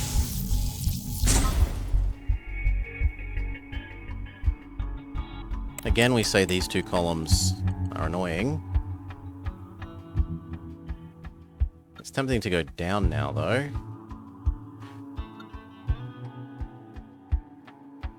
We'll just go up. 9 and 9. And 1 into 3. 4 into as high as we can push it. And then shove everything in that. GG.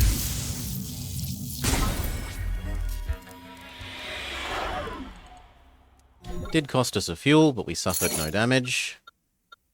A second one of this copy the highest one in it one, which probably is better than this. As long as the difference that I'm loading is 2 or more, it's a gain. Actually, at the moment, this might be better like this for the moment, then. Treasure, shop. Yeah, we should do shop. But if we can do shop, we should do something else first. Treasure. Common treasure. Third turn, generator 1. First turn, increase power of everything.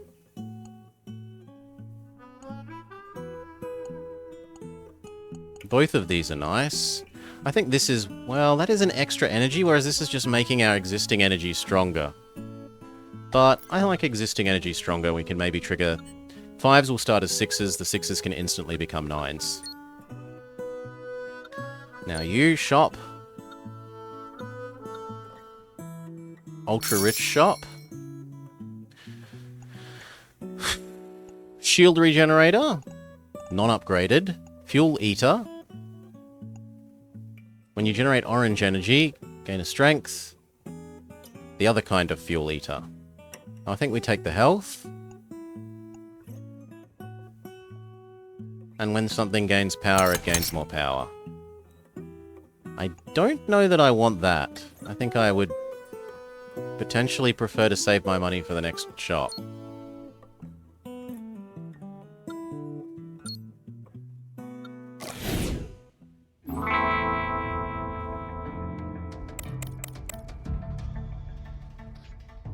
$21 is a bit ridiculous. Still, 6 becomes a 9 quite happily. 9 wins that column.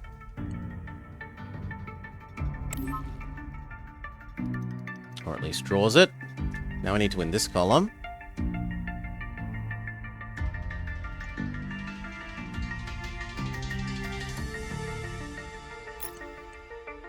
Six, 7, 7.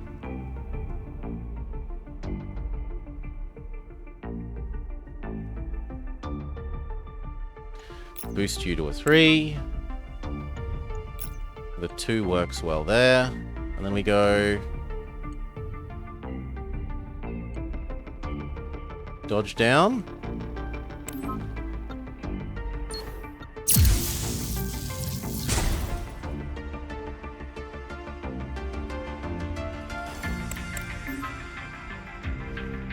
That.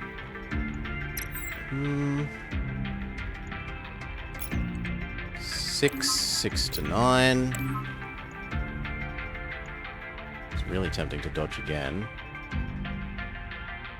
And then just go 2 9s in here.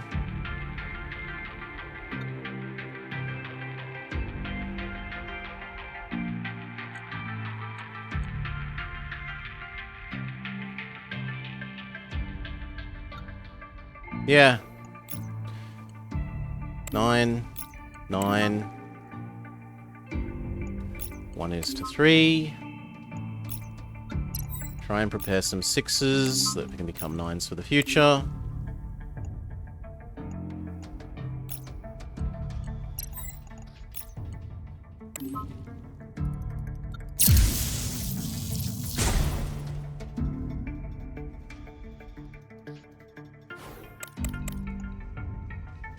Now we have a bad matchup. 5 becomes 6, 6 becomes 9. 9 and 9. 1 becomes 3.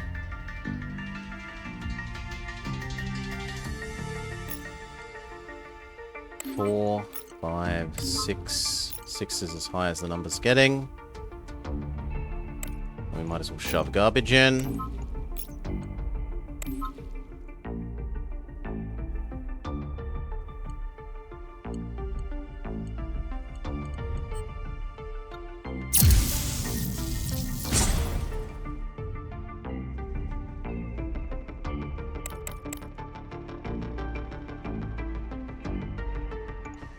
Six turn into a 9. 9 becomes a win. 6, 7. 7, 1 and 3. And then here, boost 2 5s.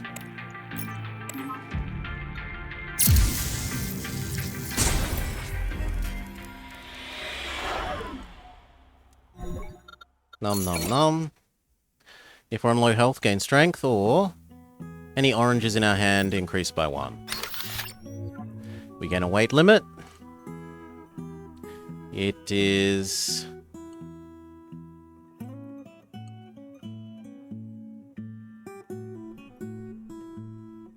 tempting to put this in.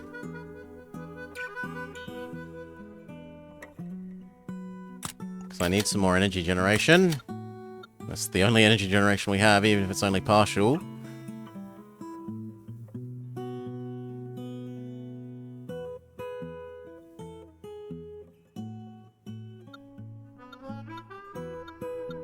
Treasure. During a battle, when fuel reaches 0, generate a 9. Attack units gain 2 strength when loaded with a 1. Initiate effects. Nearby attack units gain 1 strength. So this could now go boost, boost, boost strength on the turn. And when the enemy is stunned, generate an energy. If everything is fully loaded, gain 2 and gain health. No, I prefer the generate an extra energy when we're out of dodge. And gain 2 points when loading a 1. Because we can then go 9, 1, 1, in theory. Or at least 9 and 1, 1. 1s aren't going to be very common given our card pool.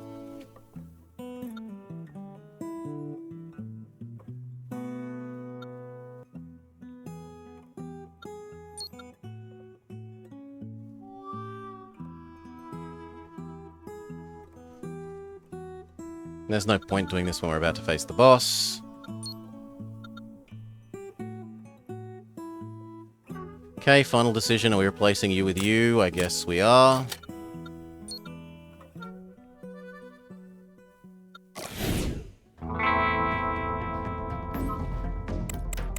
Can we win with a directional doggo?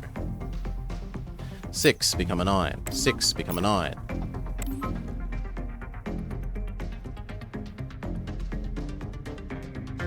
2 become a 3.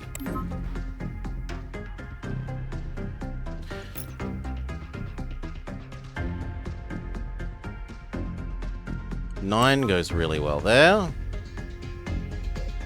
I might be willing to just lose that column entirely.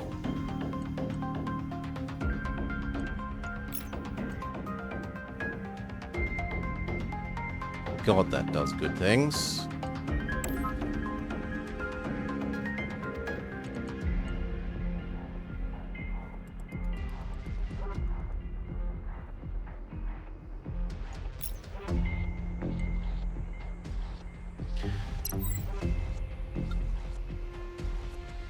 Spend our dodge. It generates another 9.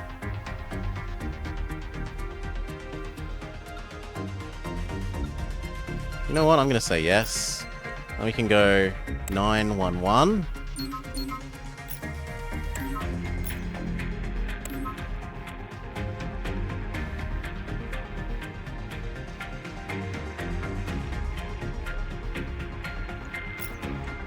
And 6. And 3 is as good as that gets. Then there's no point doing this because this is going to explode.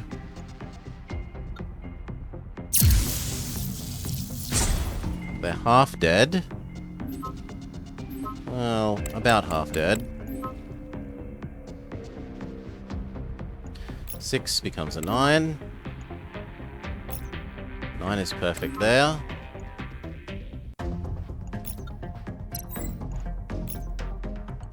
Nine and a 1 work well there. Become a 4.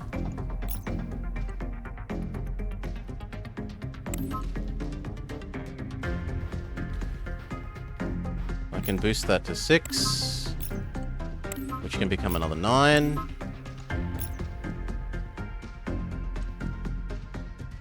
Which helps. And I just take 14 in the middle.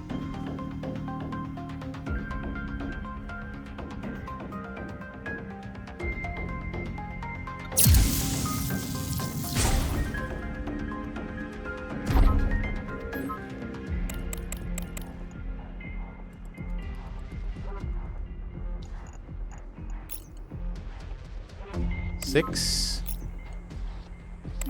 Convert color.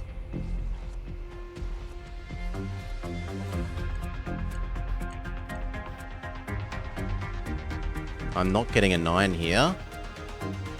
Unless I do it via 6.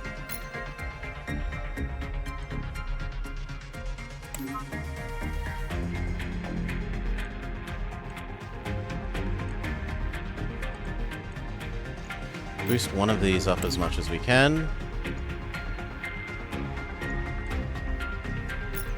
The other we just accept is bad.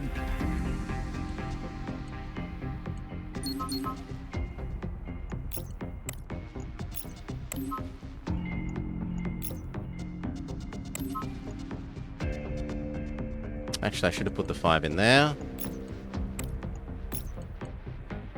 And we're dead.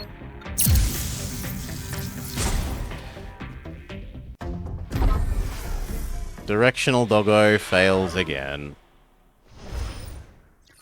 I'm sorry, directional doggo.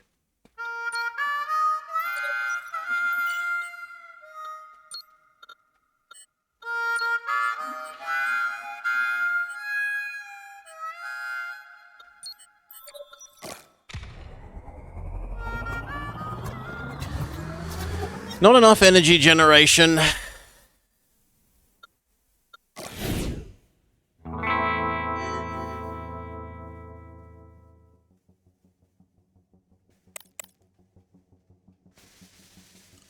I can just insta-win with that special effect.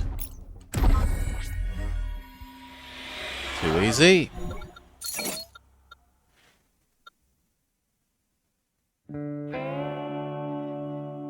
That's not that useful, but that's utterly unuseful, so I'll take partially useful over not at all useful.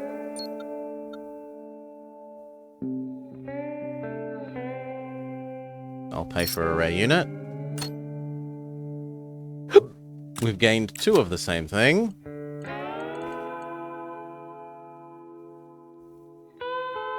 Sure.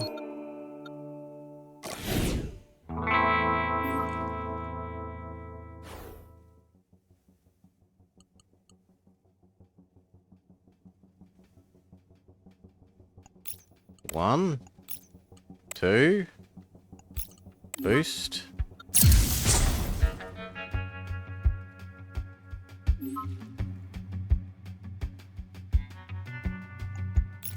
Six. 6. And 1. They're stunned.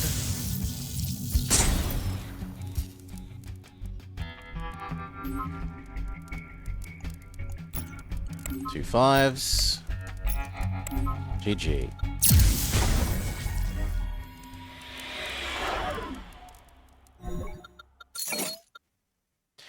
Convert lots of crappy energy into 1 crappy energy and 1 good energy. Yeah, I'll accept that. Slightly more useful than having 2 of you.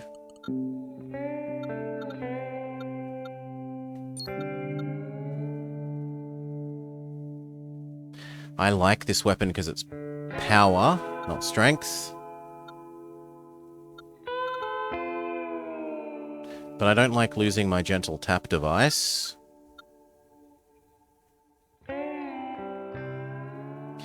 The alternative is this energy spreader. But I don't have another weapon. That's trying to steal one of my weapons, so that's not acceptable either. Whereas losing one of the spare ones of these for a better weapon is acceptable.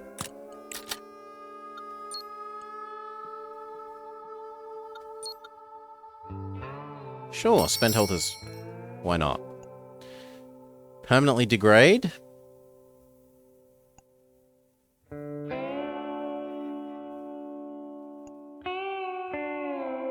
Sure. That'll do.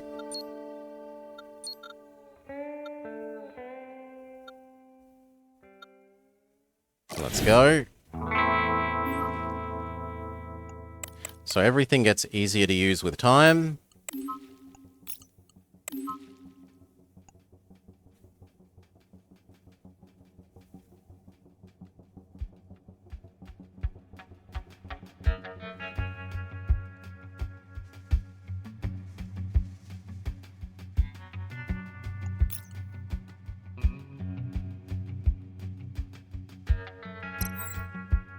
Am I just dodging this?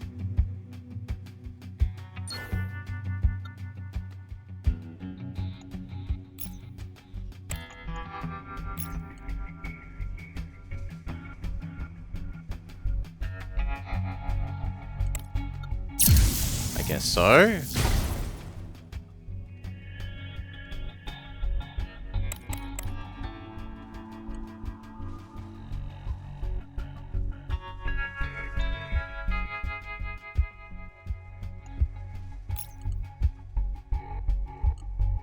That now wins that column.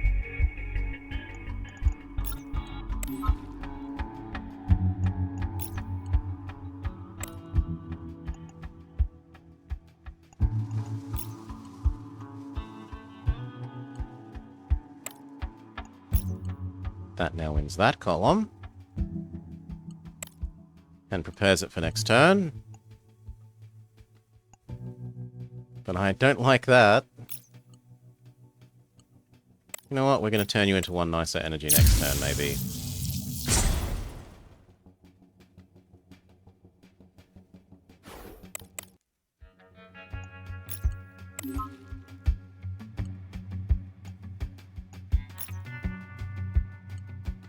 Boom. And the 2 of these combine well.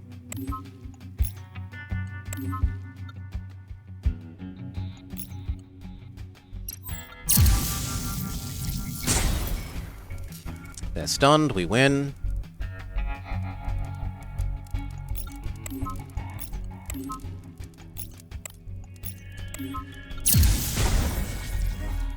Closer than I would like.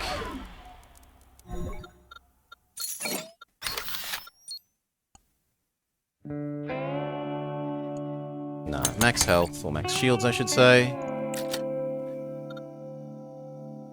Treasure. Lose 10 max HP. That is insane. 2 max fuel. This. Sure. This.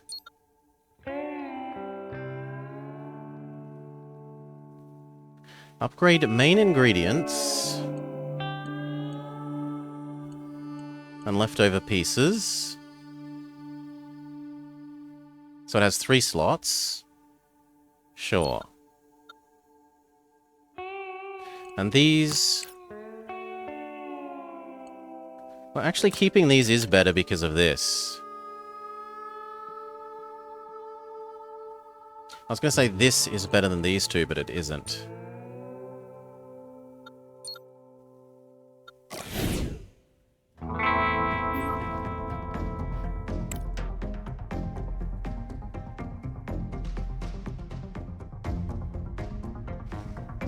Oof. 3, 4. 4 and 4. And 1 and 3.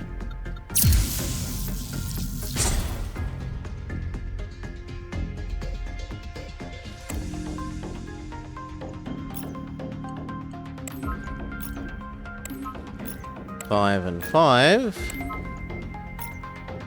And a 4.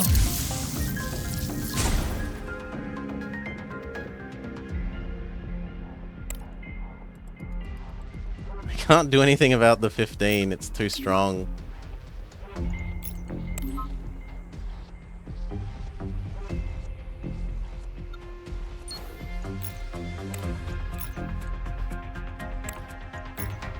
Stun.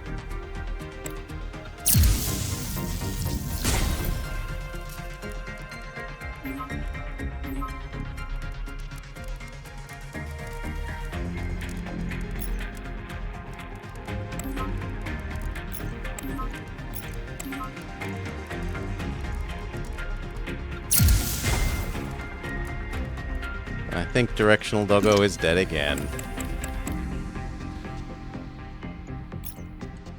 Oh, maybe not. This is easier to beat than 7.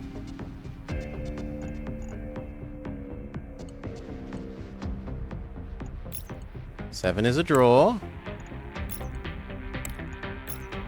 3 and 2 is a win. And then 6 and 2 is a win.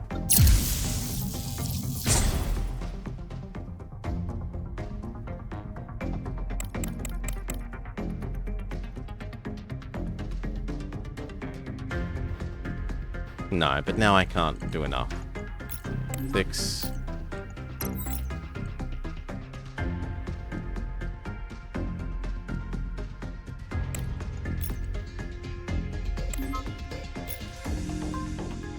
Six. 2, we're dead. Sorry, Directional Doggo. Ugh.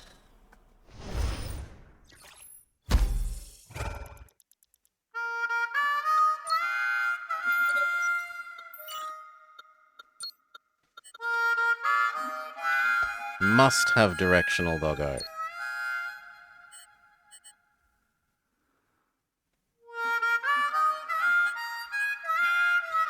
Sure. Reward us for getting legendary units or treasures, so we want to keep that in mind. And we get an extra shop call.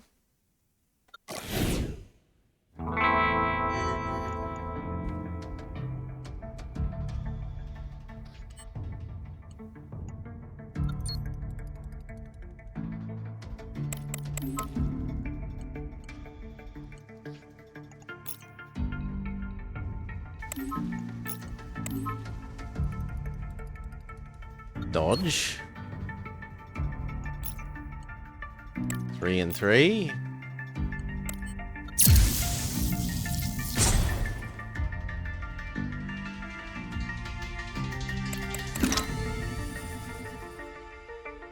Dodge.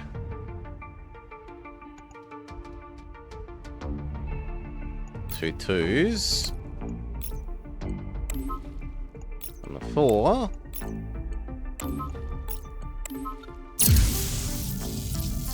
But next time I have to win legitimately.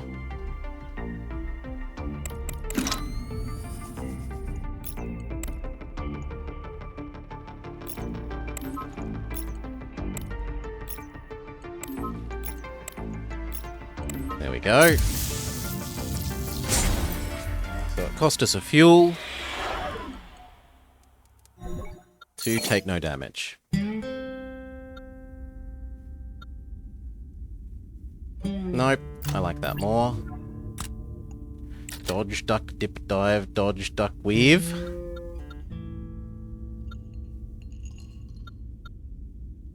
Treasure. It's only a common one.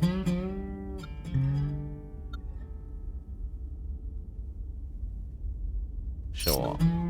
Piggy bank! The greed is real. Alright. The game wants us to be greedy.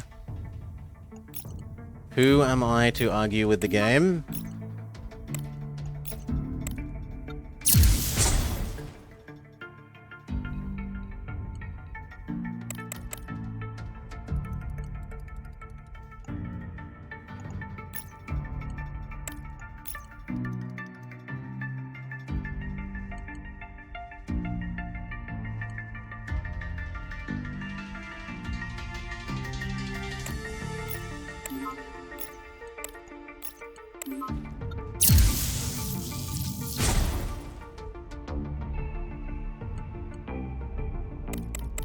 Greedy doggo? Greedy doggo.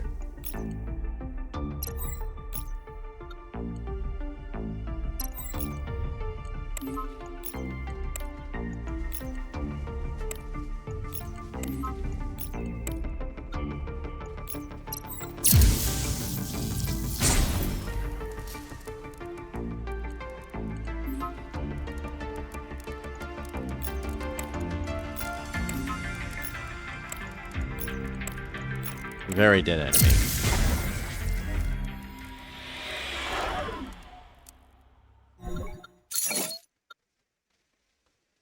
Energy swapper is hugely useful when we've got linear like this. We can turn these two into these two most of the time. Cash, because it goes with our piggy bank. Yes.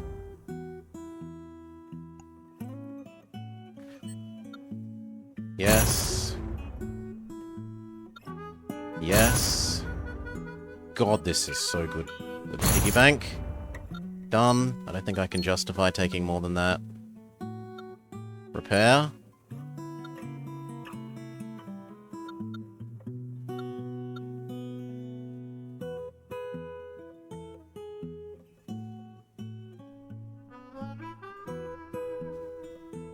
Sure. Risk it, biscuit. We aren't punished for risk it, biscuit.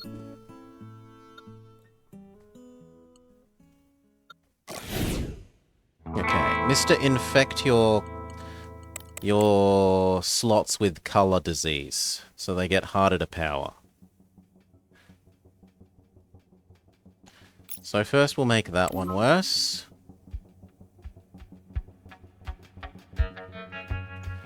We can say that 4 instantly wins there. 5 instantly wins here. And then bumping that up to a 3 lets us win on both of these.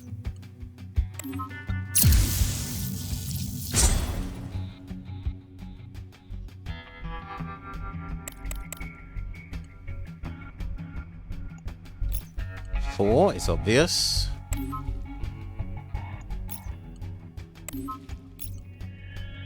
That, and then minimize self-damage. Try to random into a better number. Boost. Happy.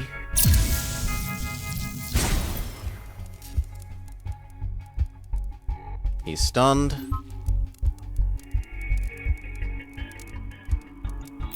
One. Infect that with even more color disease.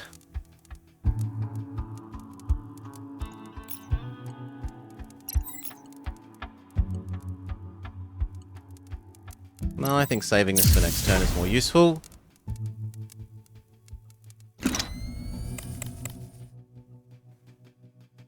Even more color disease.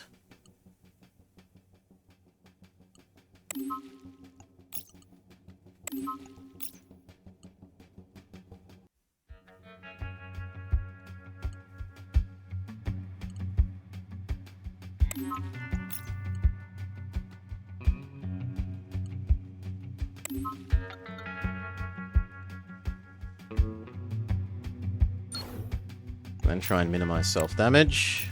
And finish him.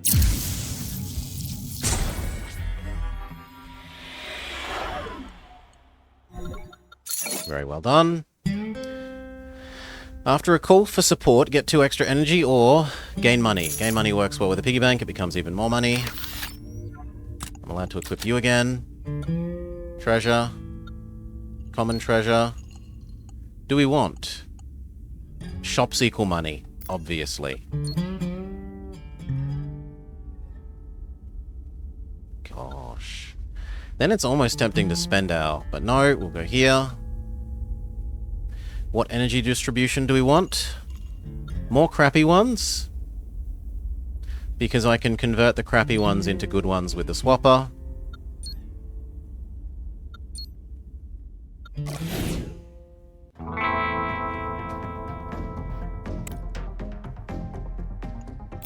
Trade away. Trade away.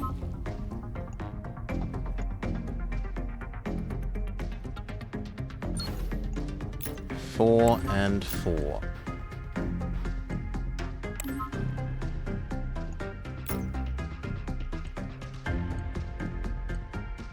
I guess 2.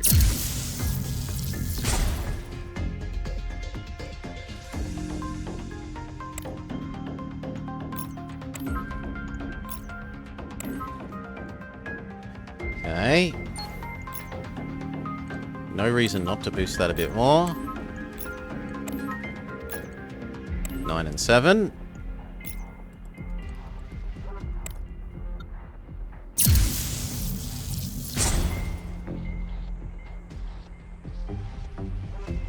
You know what? We're going to actually rearrange our ship. This should be in the middle, so I don't have to do a move every turn just to line up my good weapon with his good weapon. Trade away. Trade away. There is no reason not to boost that. 4 and 6.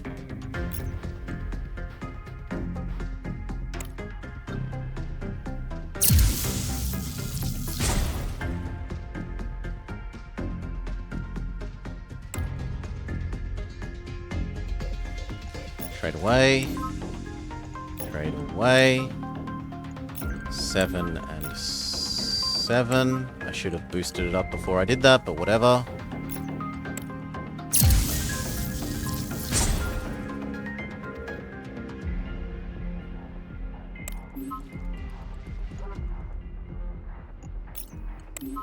Trade away, trade away. Boost. Boost. 6 and 4.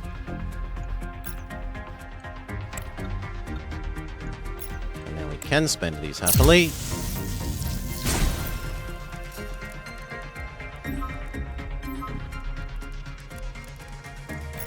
Trade away.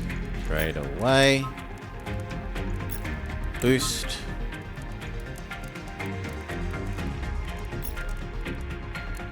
It's kind of hard to argue with loading that when I get 8 bonus power.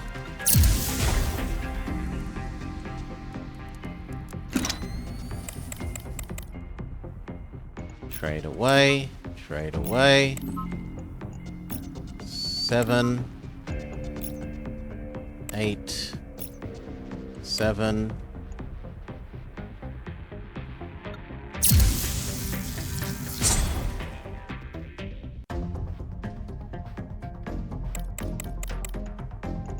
Four is plenty. Trade away. Trade away. Boost. Boost. Spend the 2 4s. Spend the 4 and the 2. Very dead.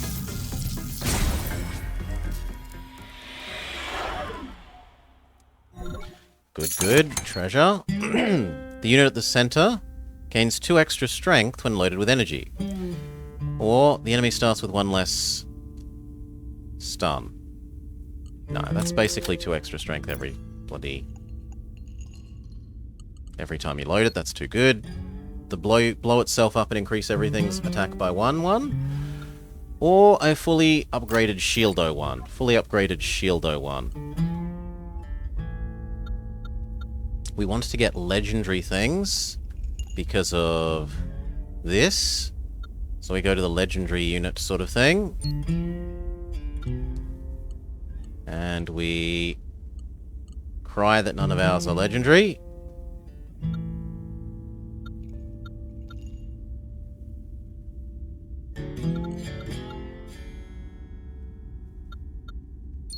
We'll make you have 2 blues. Visit the shop. Just gain coins. We're not breaking the piggy bank yet. Although the piggy bank has made absolute bank. Piggy bank has made 30. Near enough.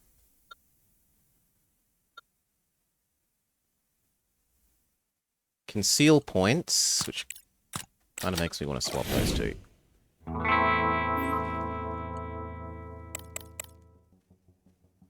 Okay. 1, trade 1 away. 1, trade 1 away. 2.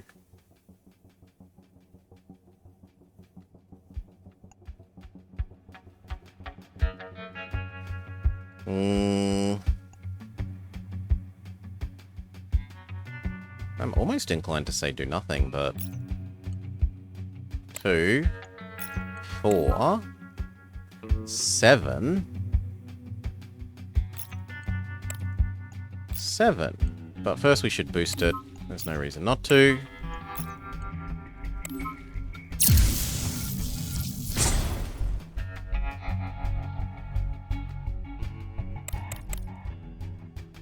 This is definitely a dodge turn. 1 goes really well in there, but it could also cycle. 2 can cycle. 4 goes well in there. 1 goes well in here.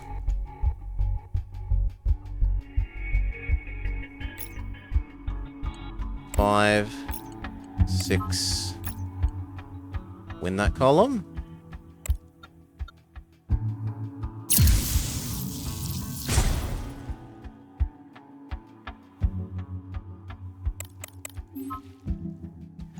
Seven.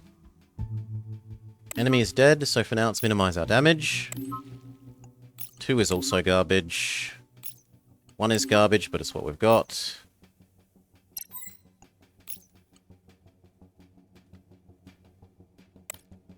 And then boost. Boost.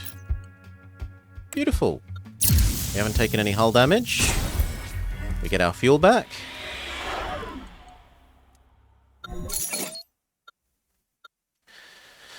At the start of battle, all nearby units gain 1 power.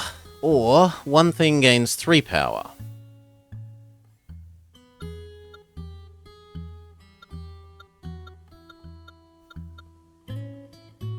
The thing is that the upgraded version of this one... No, I'll take that one.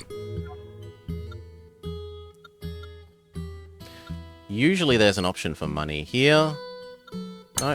Okay, well, we'll gain max health instead.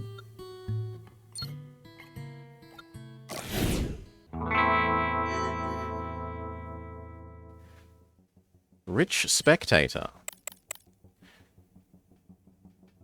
If you defeat the enemy before the 3rd turn, gain extra money. Well...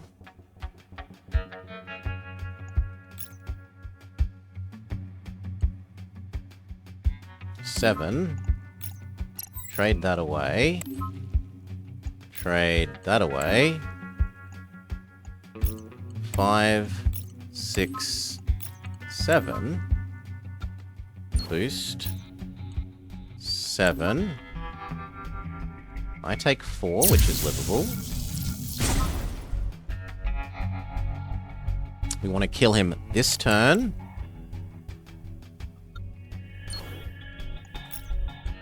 7. Minimize my damage received.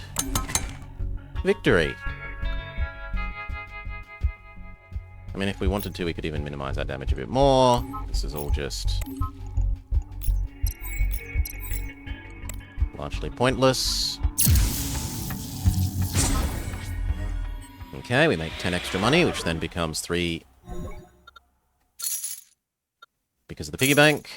Fuel goodies. Degrade things, but gain strength. I want that. I want the...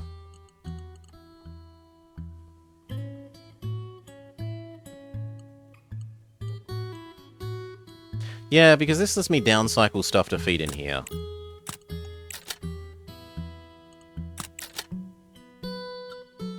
More money? More money, more problems.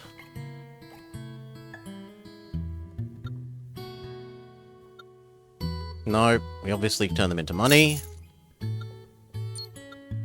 Now we have so much money that we could drown our enemies in it. Gain a support one. It's another version of this.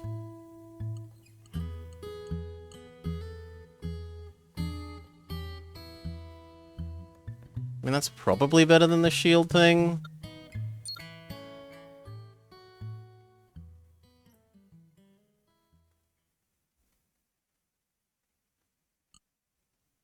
Probably.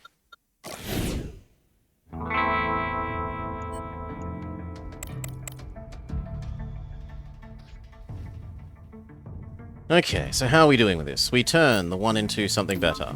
We turn the 2 into something better. No, we turn the 1 into something the same, because there's no downside. We turn the 2 into something better. We say that 4 triggers you, but we might as well boost you first. Then we say there is no downside to boosting that.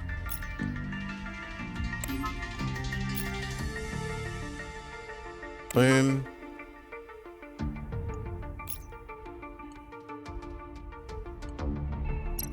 Dodge.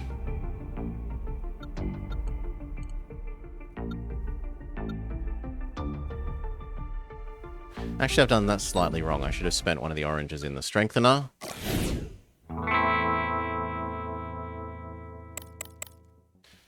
So it should have been that, this, that, swap, swap, D-level,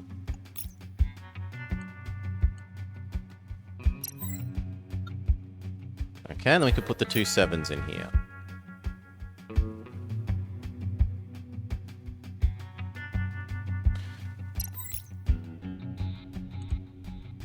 Or we could power you up some more. And put the 7 there. And accept some damage, I guess.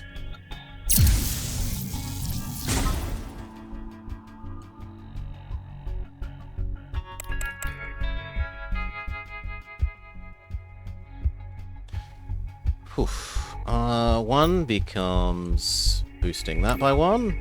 You become boosting that by 1. Trade you away. You feed into here. Trade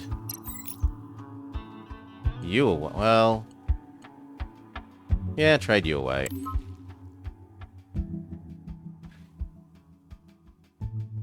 Four is good in this.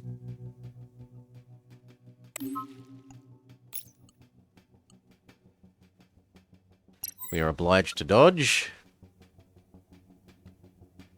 Or else I die.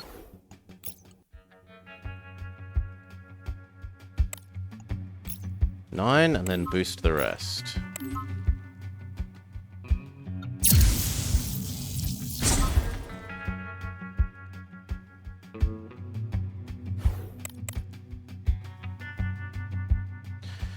One cycle, one down cycle, 4 down cycle, 4 up cycle, 4 trigger bonus ability thing. This needs to boost to stop this being a death. Stun them. I don't need to heal. I don't mind cycling that away. I don't mind doing enough damage to kill. So we did take some damage there. For every 15 energy loaded, generate 1 orange 1. Or when you durability break them, they deal 10. I'd rather the garbage. Ship weight, which means that we can now power up this thing as well.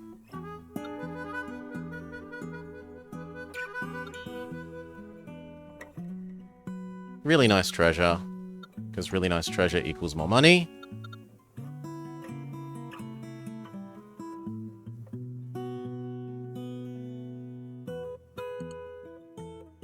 Although upgrading that to have 2 whites...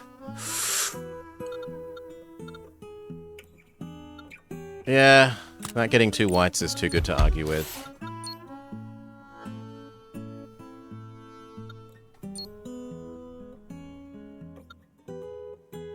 Sure, upgrade 1 at random. That now doesn't need oranges, fantastic.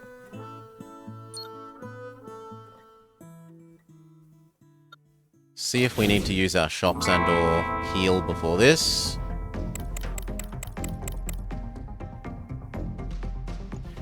Downcycle, downcycle. There's no reason to not downcycle those as well. Trade you away. Trade you away.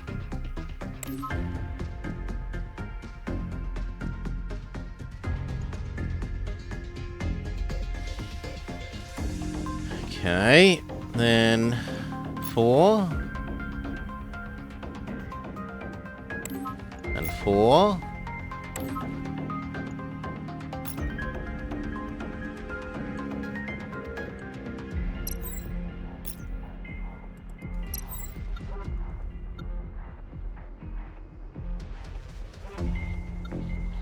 Use up our 1 dodge.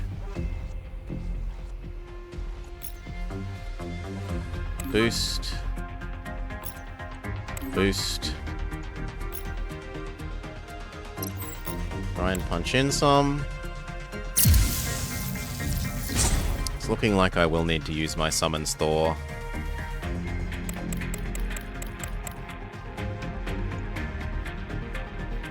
Yeah, there's no way I can get by with this little energy production. We need more energy production, so... time to break the piggy bank. Ultra Store. Go.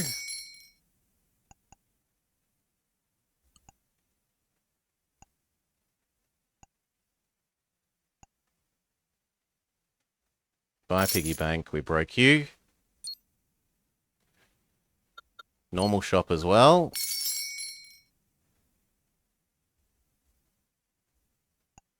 Sixes become 9s.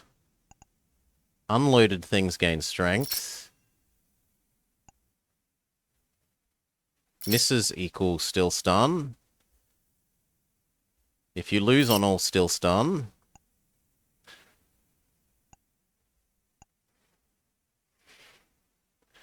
Sixes become 9s. That's not that useful. 1s become 3s is somewhat useful.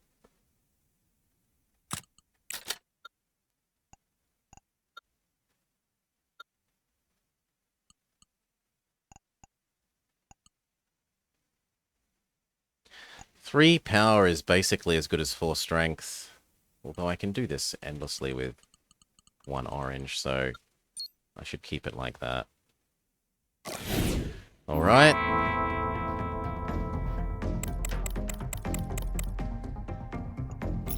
One, 1, as we said.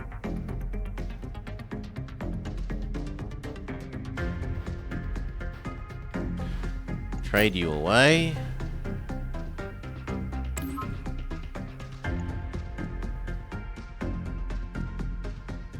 Mediumly good. The 8 turns that into a victory. But the 8 would also... Well, let's find out what else we can get.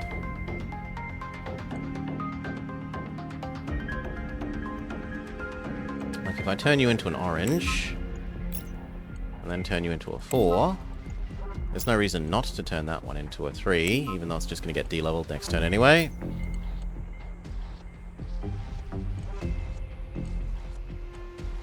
Four. Boost this 2, why not? 6. Barely turn that into a win.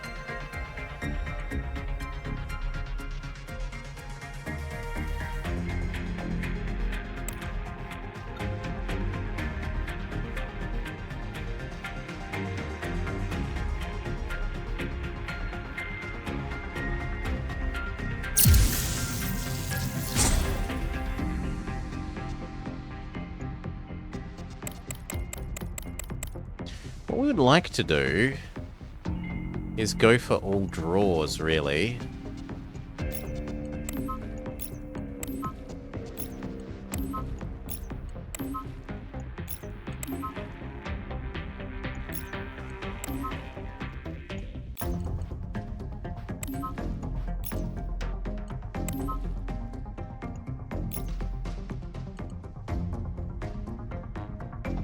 But I'm not allowed to do that.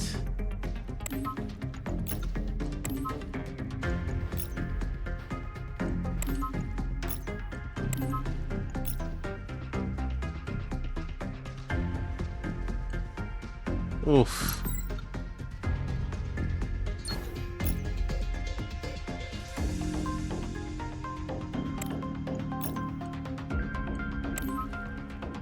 Bugger. 2 3s, that's all you're getting.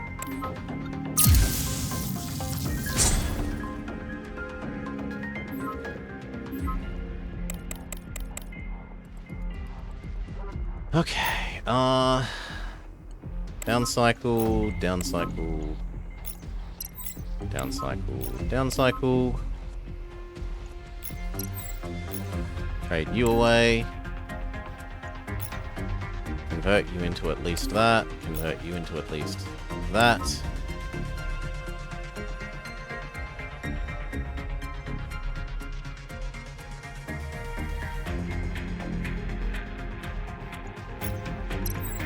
Boost once so that I can trigger that power up.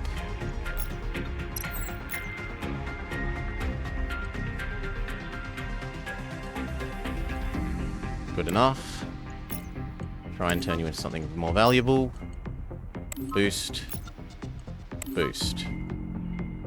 Now is it worth...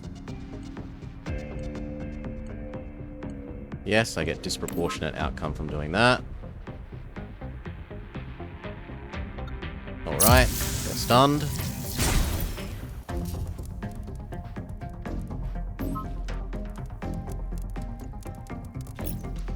Turn you into a orange so that we can do that, that, that, that, that. Trade you away. Trade you away.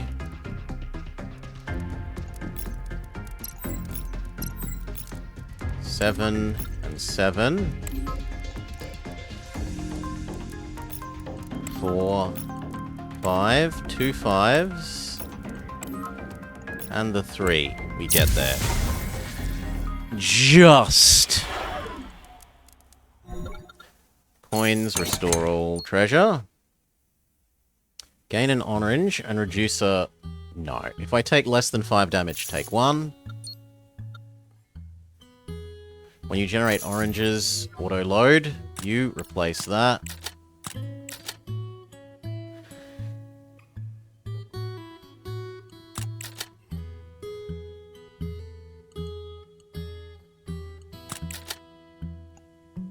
This works really well with the ability to regenerate shields, but I don't actually have enough shields.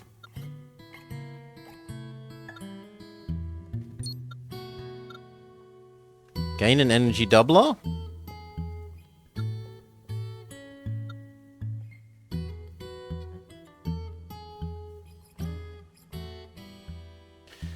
Convert 3 into 4.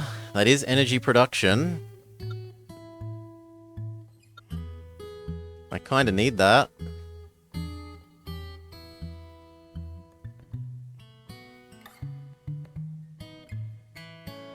Alright. Energy production, we are going to say, is more useful than that.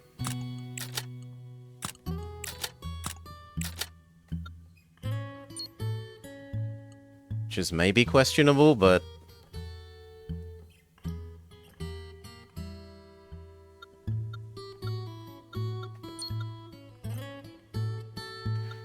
remove 1 white. Improve our orange ratio. Zone 2 finish.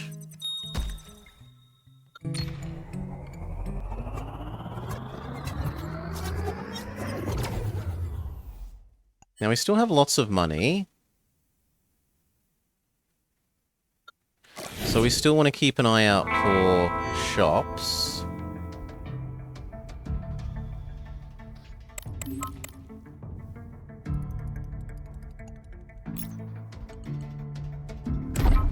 There we go.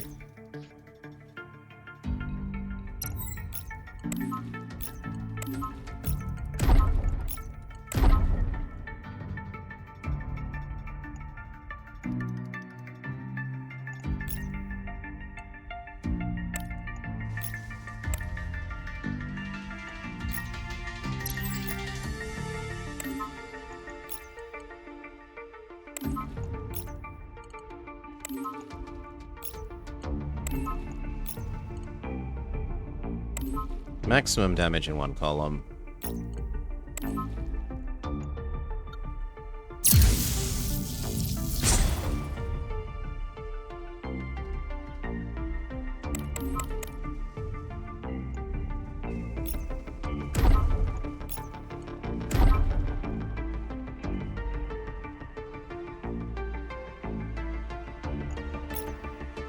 I don't want to keep blowing myself up with this, but I have to.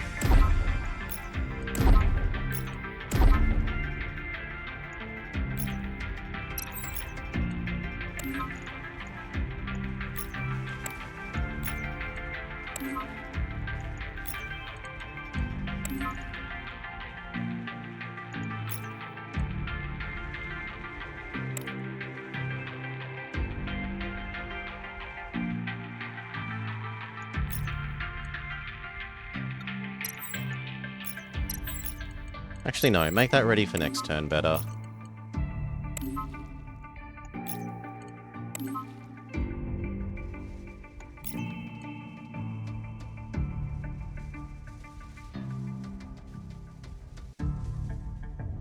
Sure.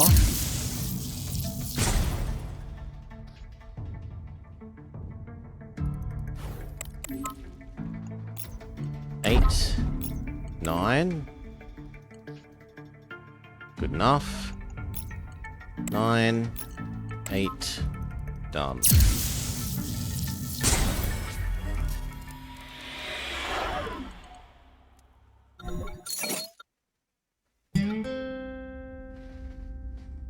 Nope. Yes. Gain a 9 if I trade away the 4 shields I have. Oh.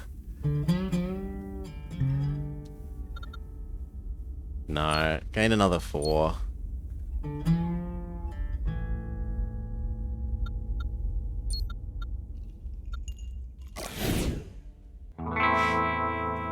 Trade away what little shields I have. Okay. Generating 1s isn't ultra terrible.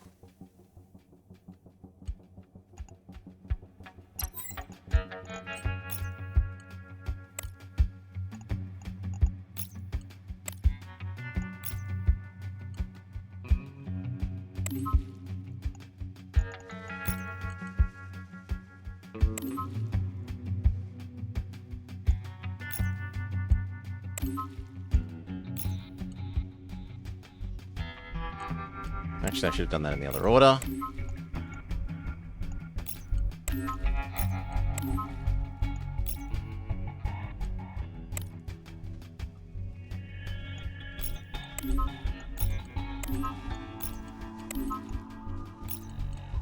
There we go.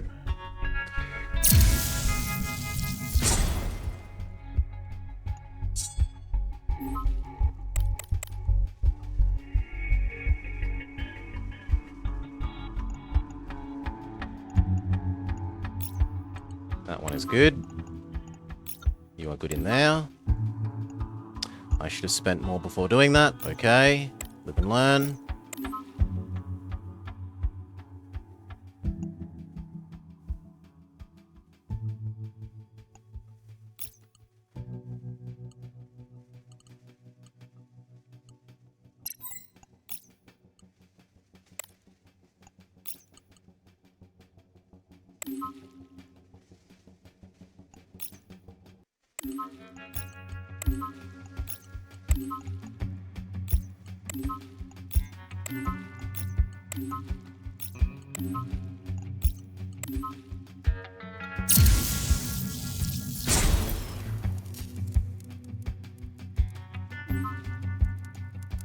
Okay.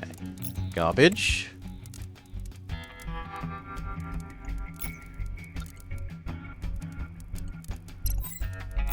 Boost 1. So we can feed you. Trade you away. Boost 1. Trade you away. Power up that one. D-level. And they're dead.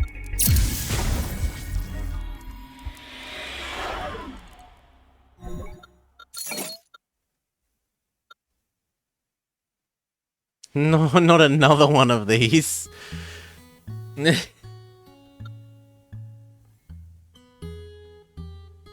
I think this... Oh, okay, I thought it was a weapon. I always think this is a weapon, and it's not. Shop, definitely. But also shields. Shield.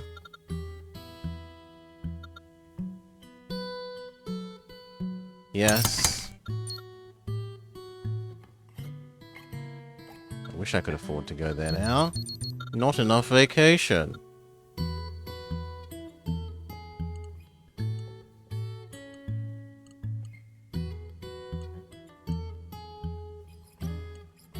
We'll try getting an upgrade for our swap device.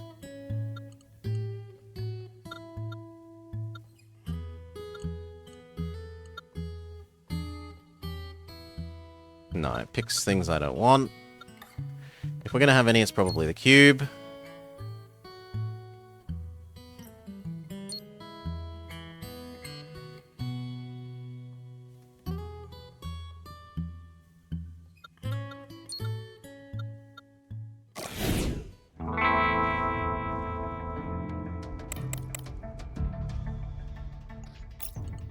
Boost. Boost to trigger his thing twice nicely. Trade away. Say that that is garbage. Trade it away. Well, no. We feed you into that. Trade you away.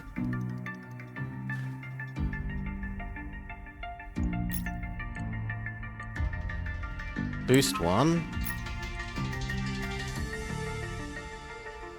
7 is as good as that's getting. Except that we have to D-level at least once.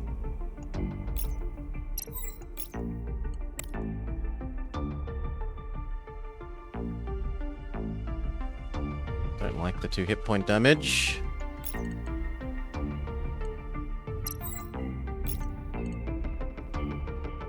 But no matter what we do there, now it becomes too strong.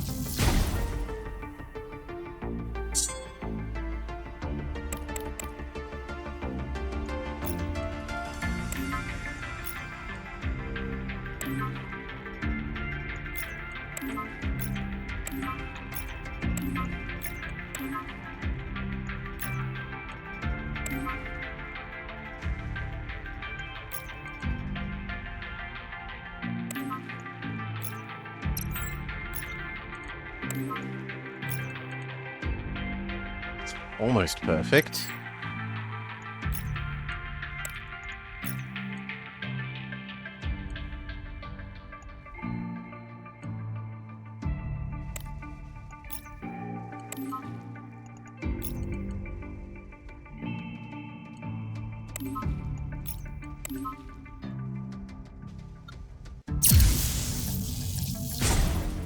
God, for all that effort, we deal 1 damage.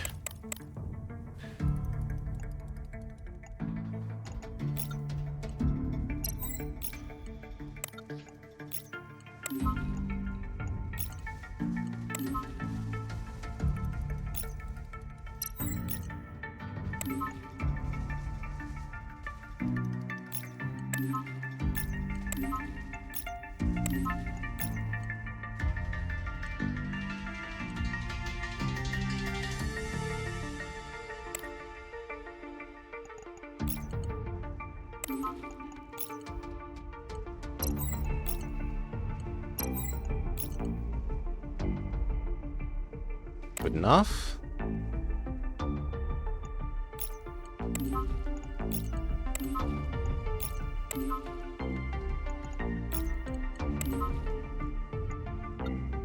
He's stunned. And we can hopefully do 3 sets of 21 and win.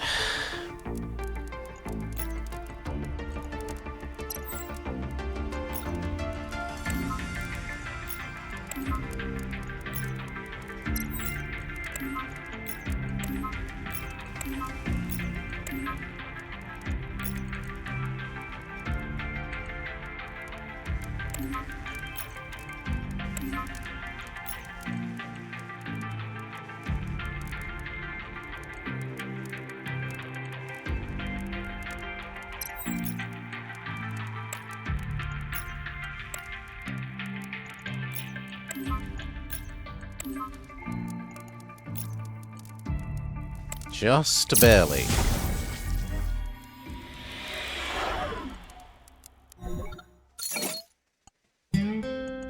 Generate a 1 every turn?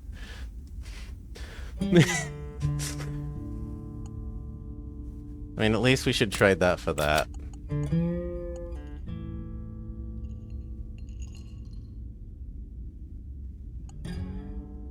Generate a 1 every turn.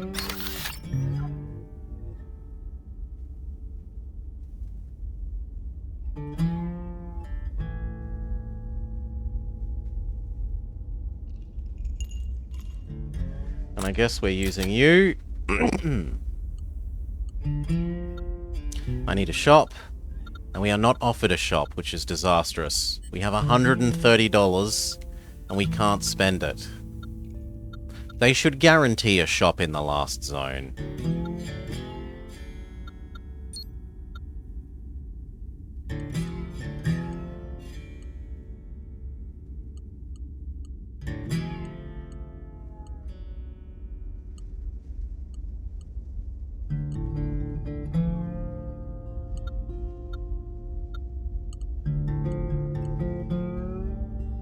I can get the high energy cube to instead be helping you.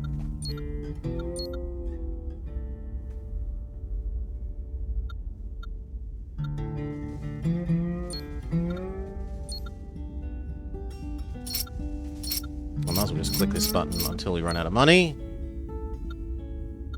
There's nothing else our money is going to do.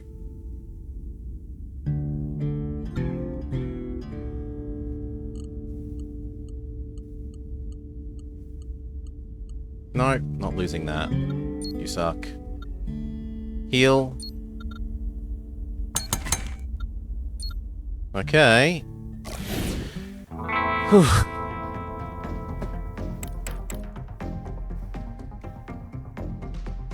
Trade away.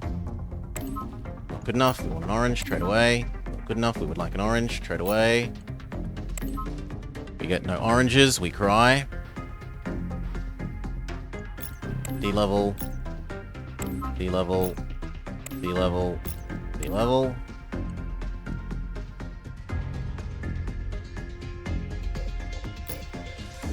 You and there.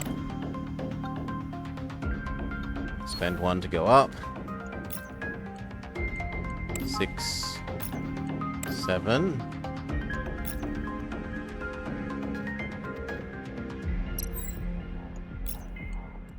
Boost. next turn. 7. 7. 7. It's as good as it's getting.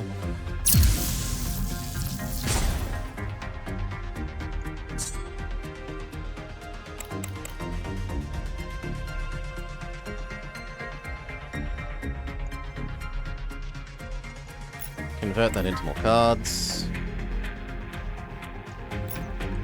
Trade that one away. Trade that one away. Trade that one away.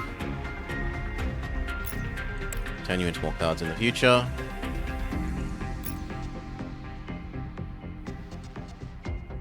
Use this as it doesn't de-level.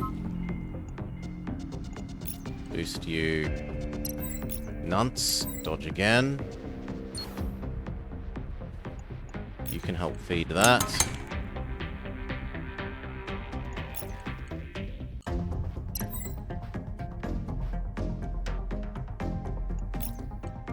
One of those can get these 2 8s.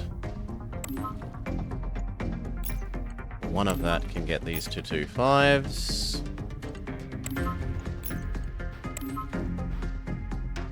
And then you can start being boosted for next turn.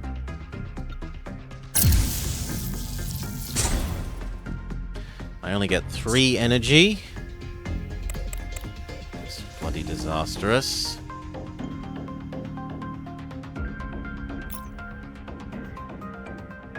One.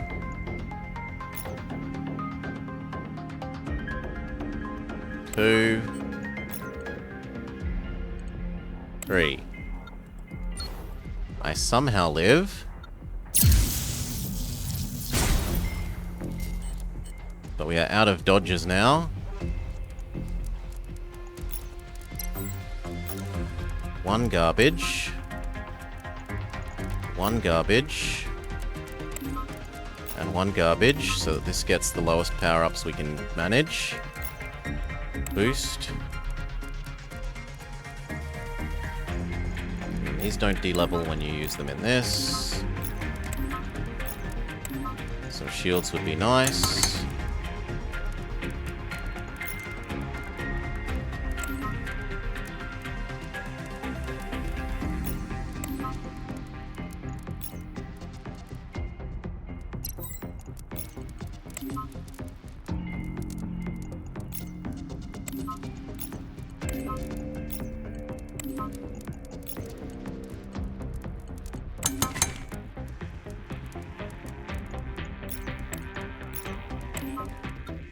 Okay, we're definitely not having energy problems.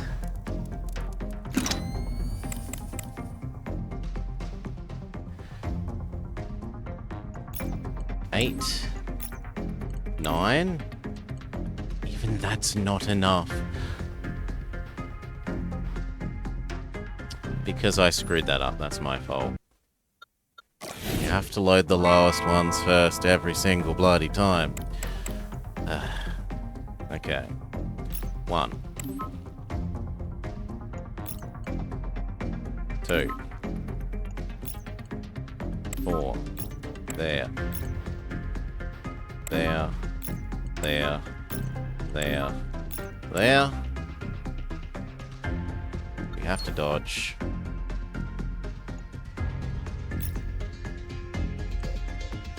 You can trade.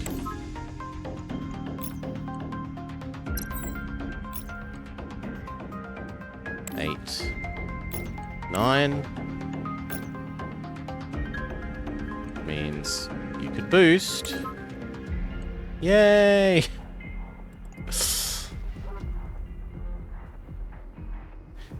Now it's worth losing, but only just losing.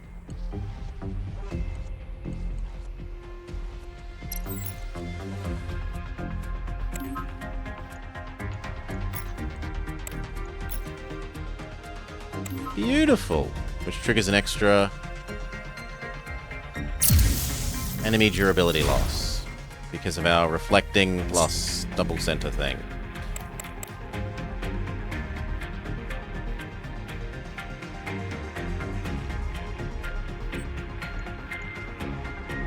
We can do again.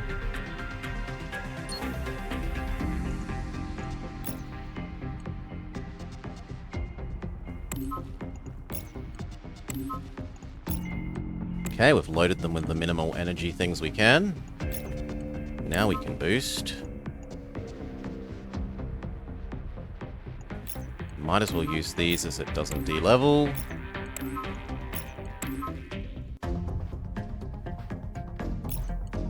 Replenish our shield.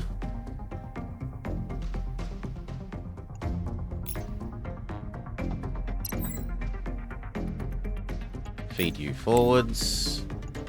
That's beautiful. 2 8s will work fantastically in you.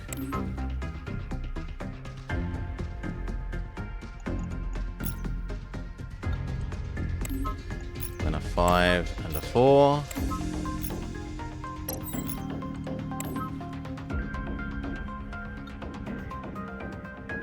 Except that I accidentally won.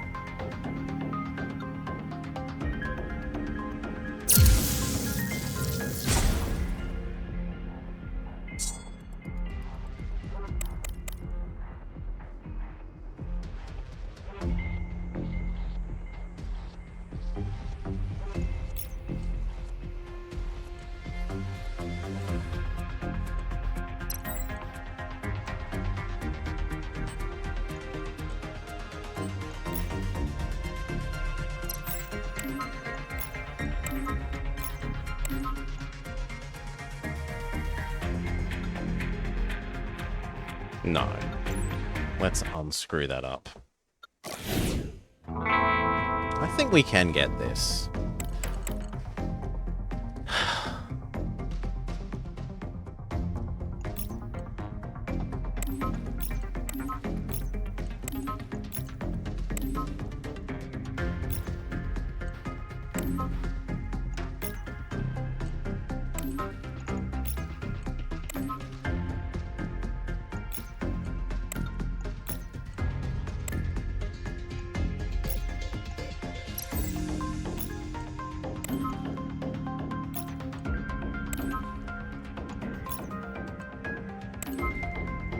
We got there.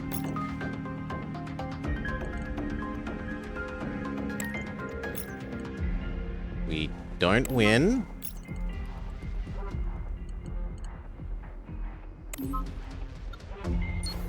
Perfect.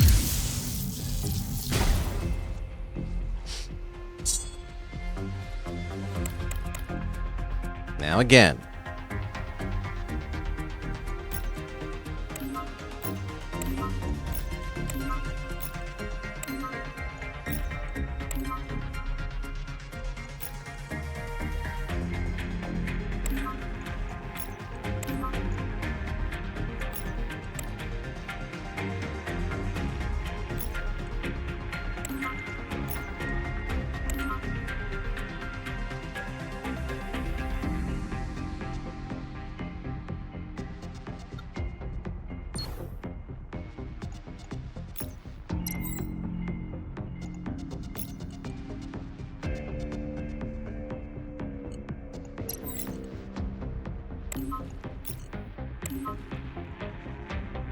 This one's already fine. This is the one we need to fix.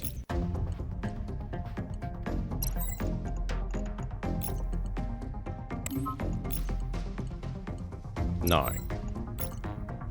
Yes. Perfect. He's paralyzed.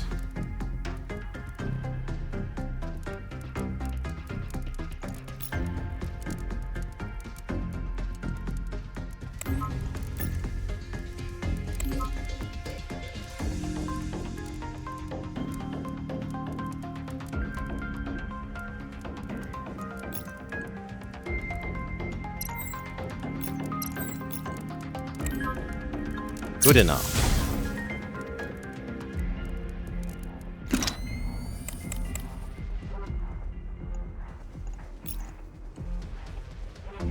Make that a 1. Make that a 2. Make that a 2, but we don't have the space. Replenish our shield. Trade away, try for a 7. Trade away, try for a 7. There's no downside in doing this.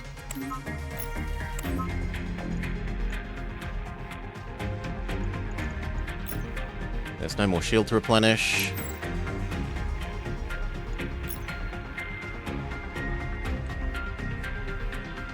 God, that hurts.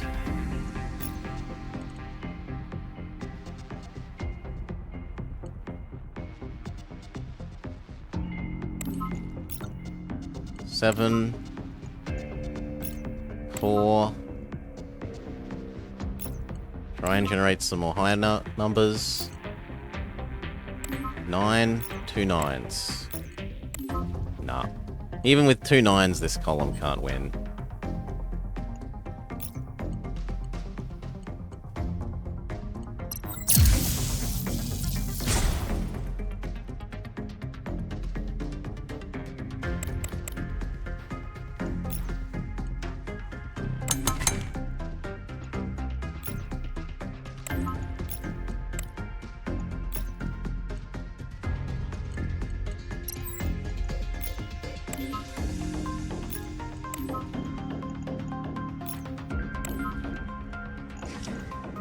We don't get any more oranges, rip.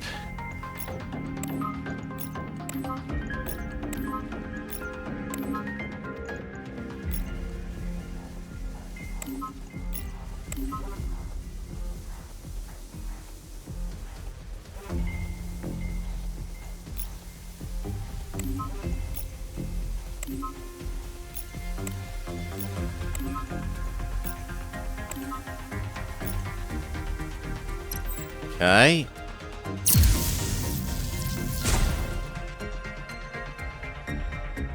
I get no energies.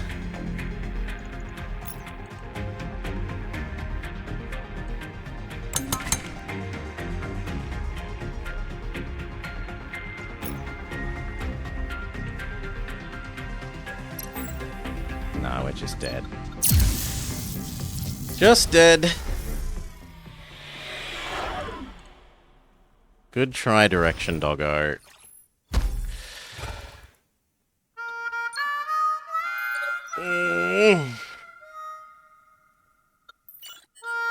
Again.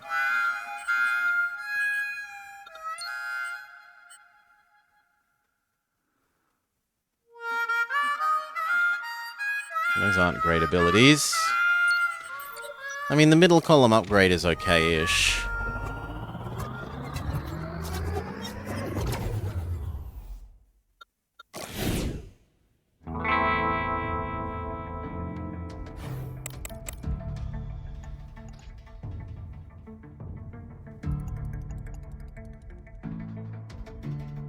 Dodge. 5 beats 4.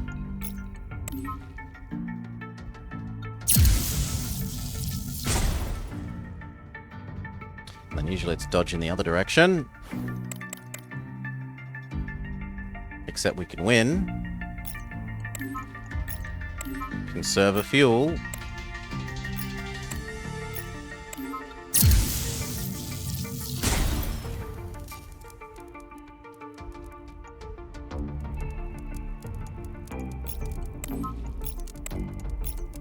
GG!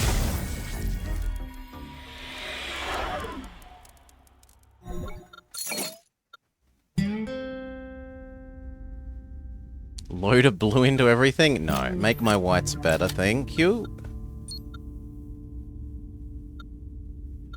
Trade one for a fancier one.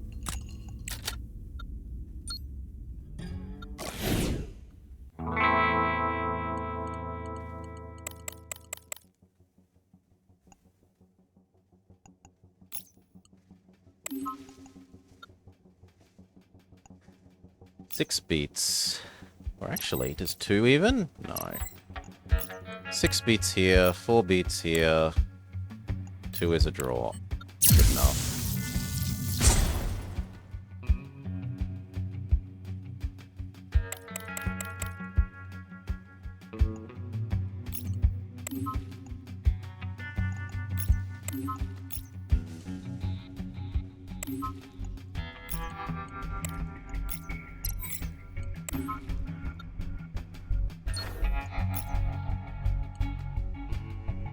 Good enough. They're stunned.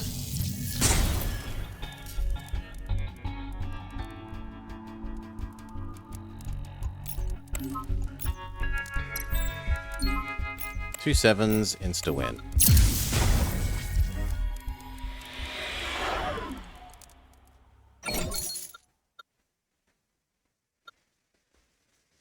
That is a better weapon than you.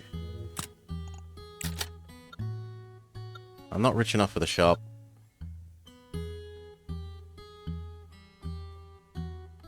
Flatten.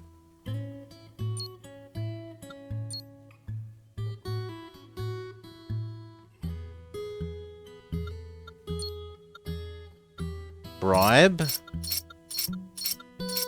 And win.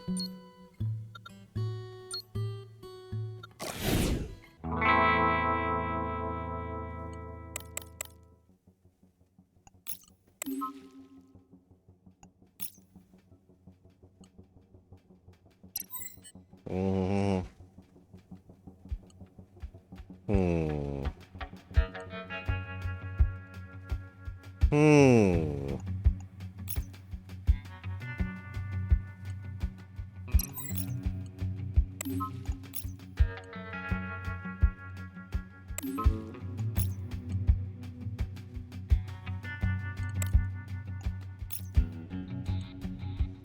No, that's terrible.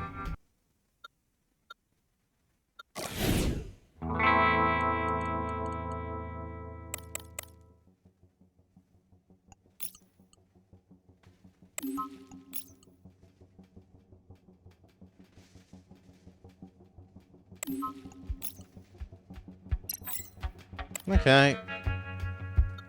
That's the best we can do. Nope. I have to take some damage.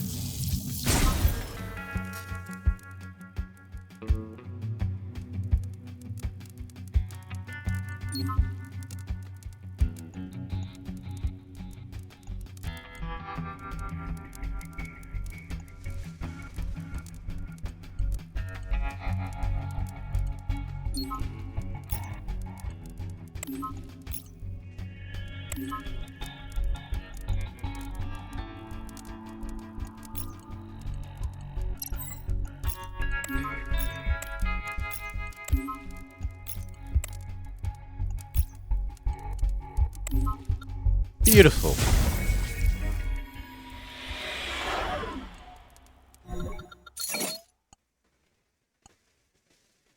Gain money after holidaying.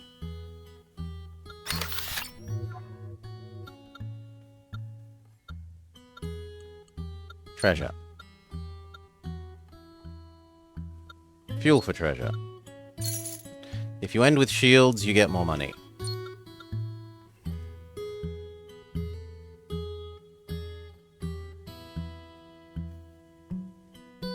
Pay for more max fuel. Boss man.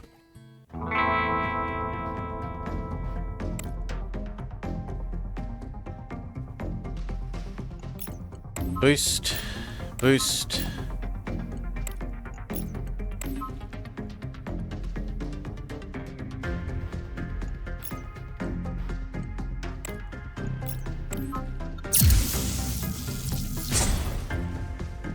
Try and minimize damage to me while stunning him.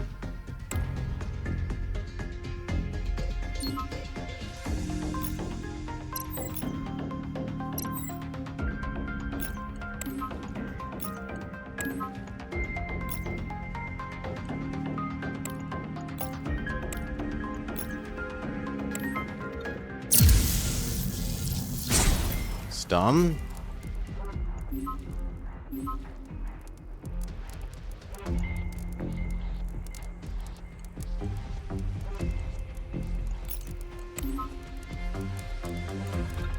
Do nothing. So I just want more energy cards.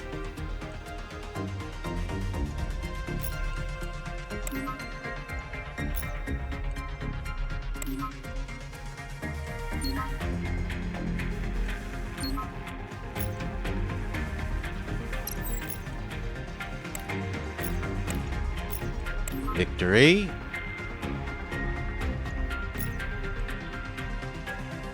No, save that for next turn.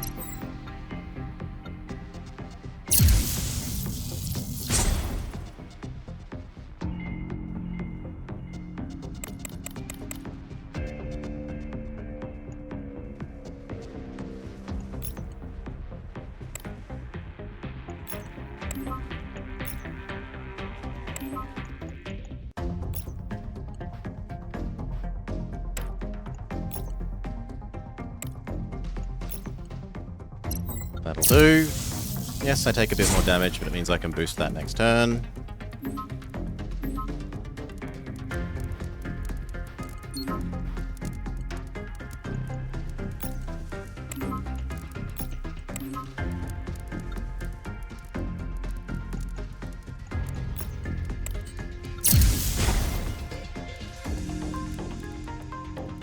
Actually, I should have used the blue, but whatever.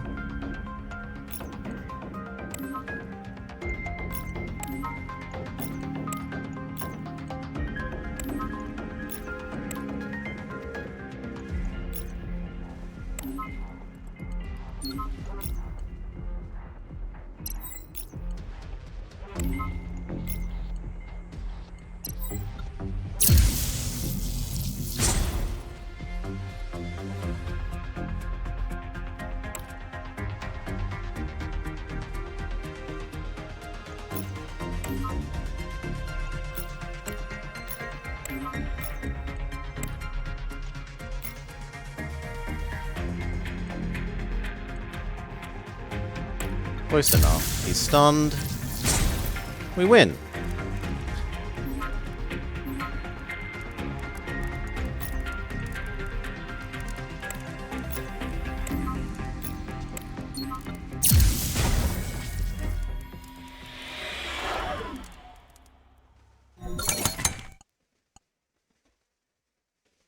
No need to load energy to get attack power.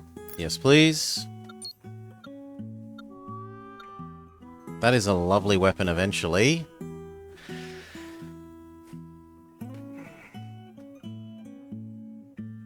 Sure, we'll hold on to it. Throw for the nice unit. No, I don't like the overclock fan thing especially. I'll bid low for it. You're also garbage.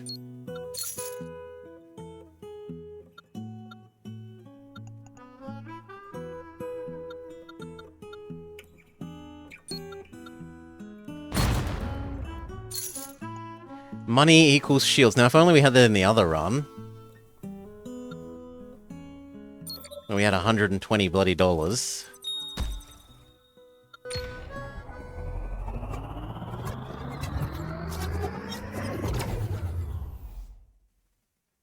Fishman.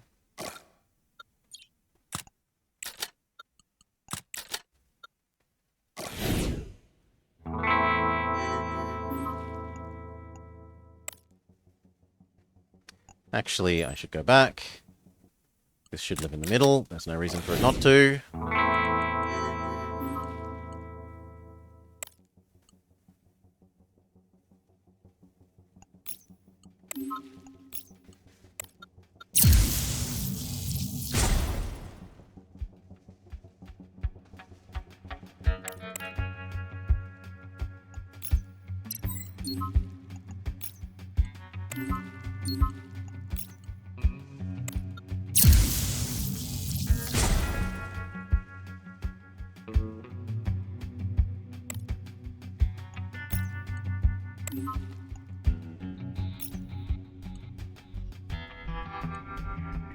Minimize the self-damage.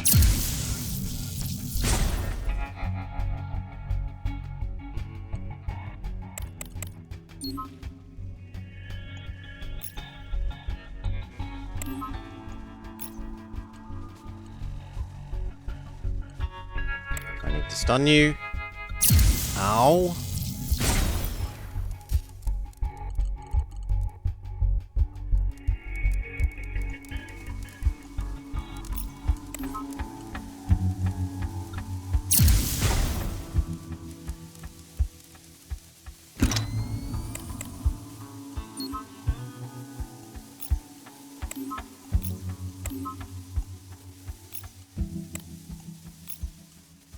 Victory. This did way too much damage for us for this ship. I suppose it's because we have no energy generation, only energy enhancement.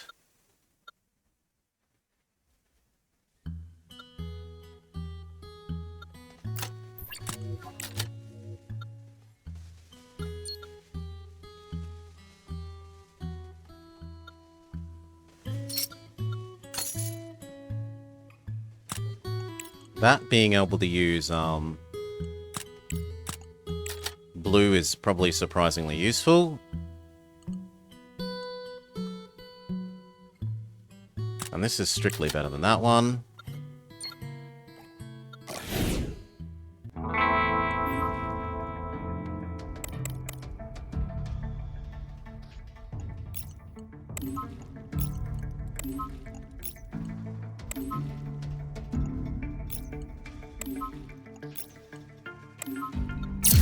So far, so good.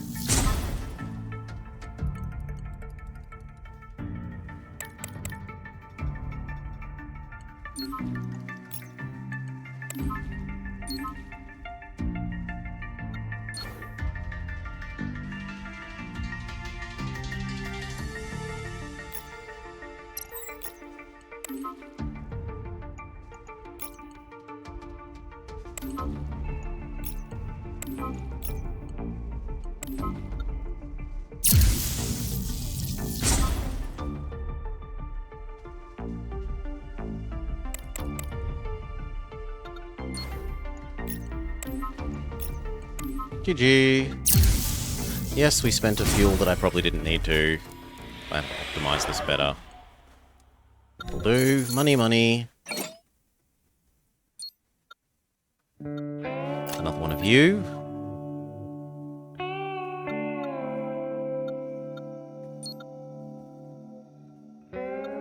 Max HP.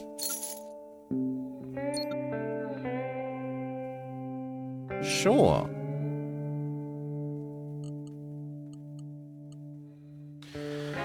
Do I sell this off for 20? Yes, I want the money.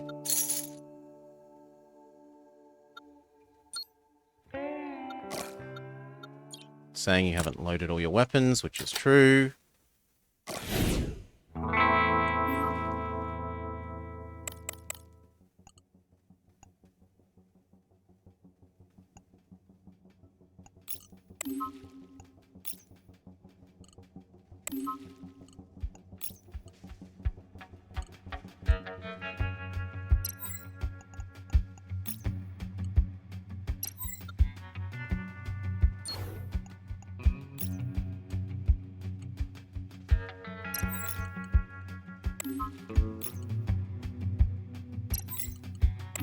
Good enough.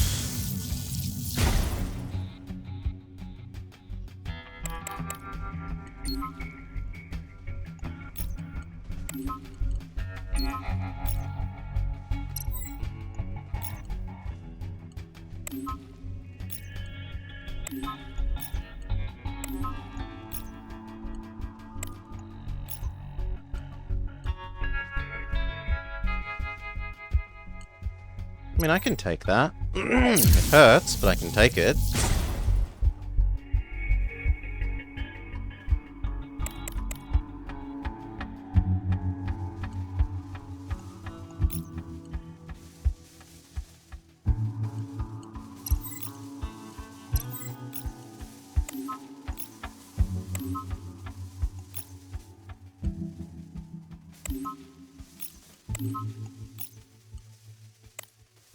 Enough. No shields left.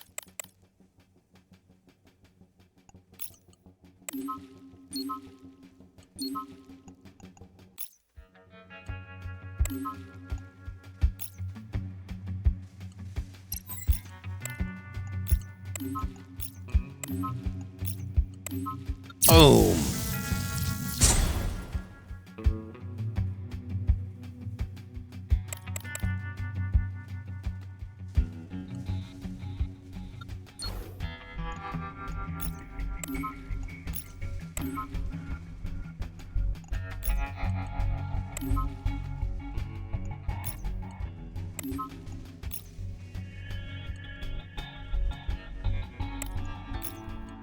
It's done.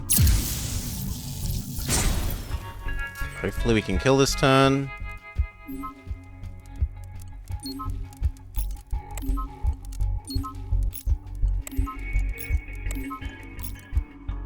Yes. Cost us an extra fuel. Sucks.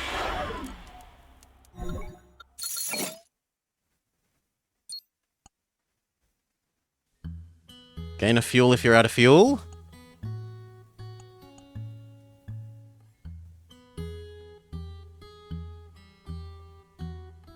Sure, gain a fuel if we're out of fuel.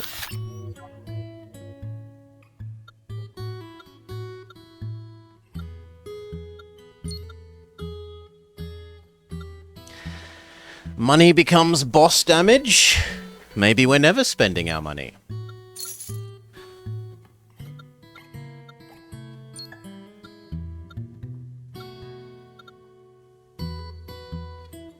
Overclocked unit. You are here.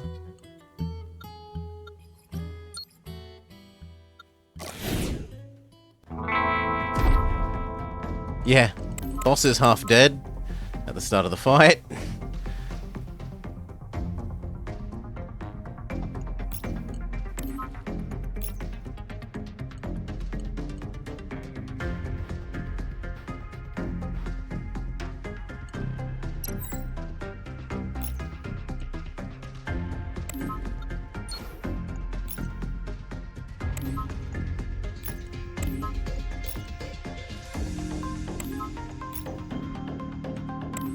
Boom.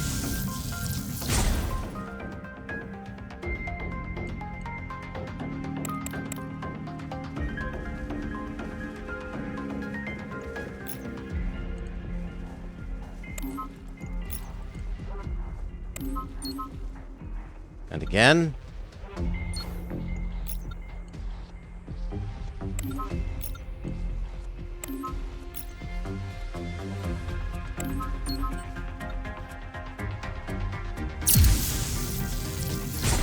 Can do that once more with one.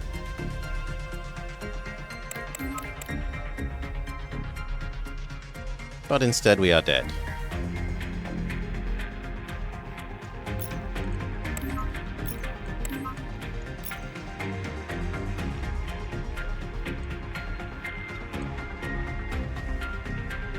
Ultra dead. Well, such is our punishment for not getting any energy production. You just have to get energy production, unless you've got a chain core set up.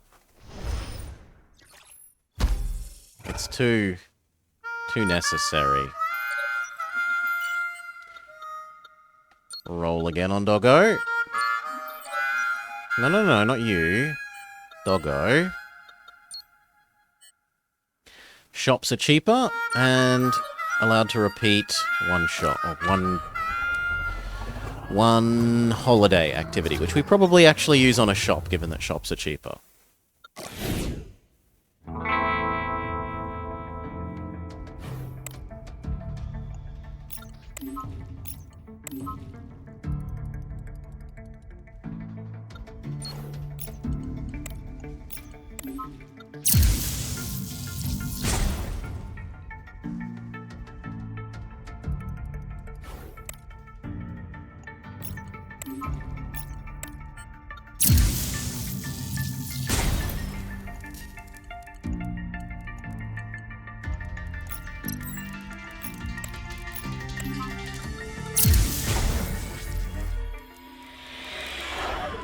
Hail, Alan. Welcome, welcome, welcome. Energy production.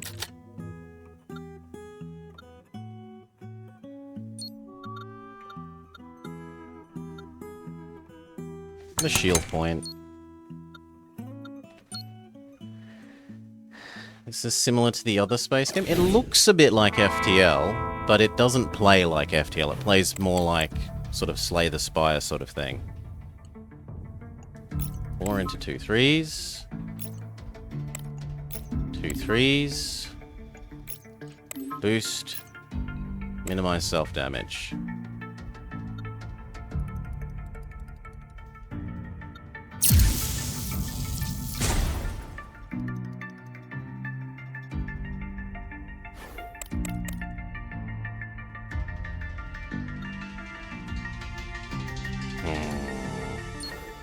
Two threes.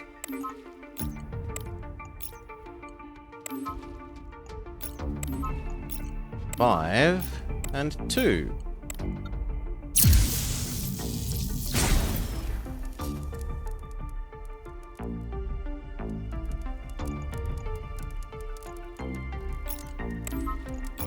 Please. 5, 2, done.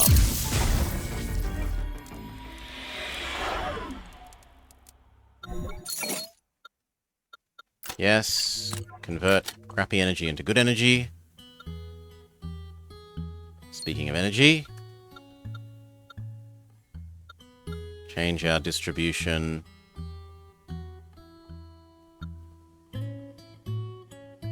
to have only one good card.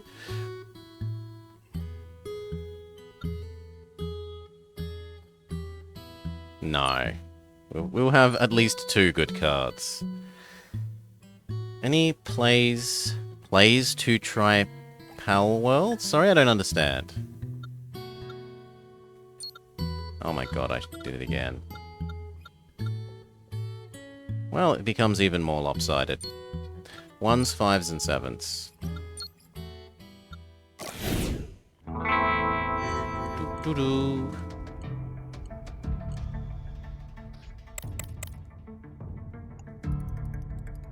Okay. 1 into a 3, 3 into a 4, 4 into 2 3s.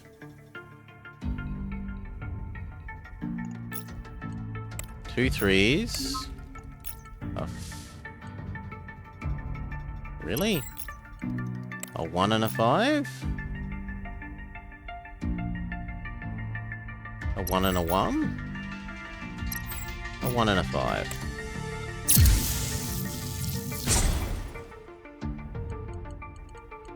Oh, and I should have boosted that to a 2. Well, that's my stupidity. A 1 into a 3 into a 4 into 2 3s.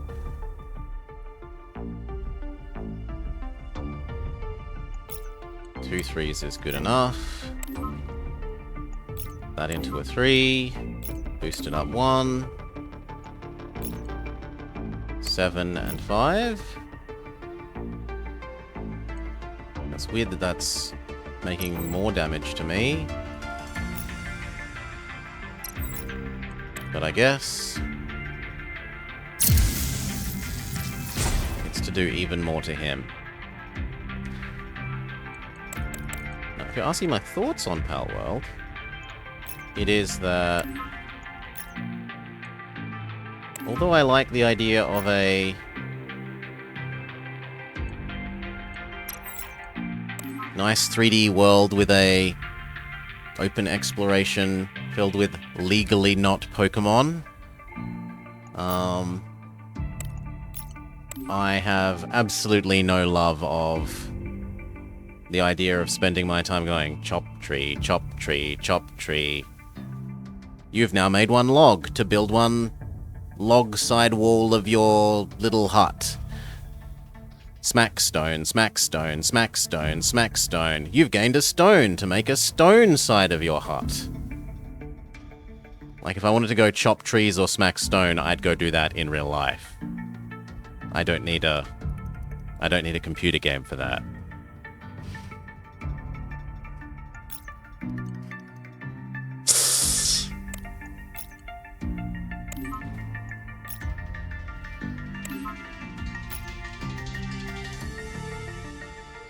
Yep, that does even more.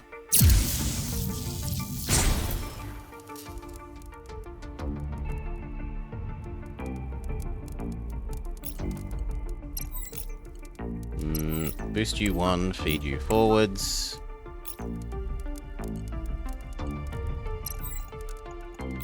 Boost you just so that I can boost there. 5, 7, done.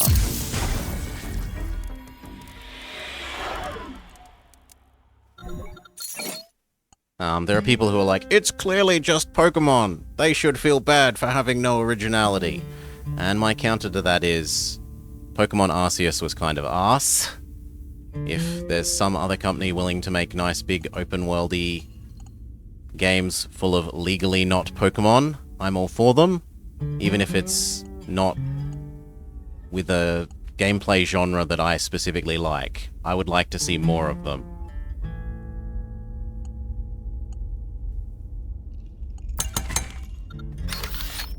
If they make more of them, maybe they'll make one in a genre that I do like.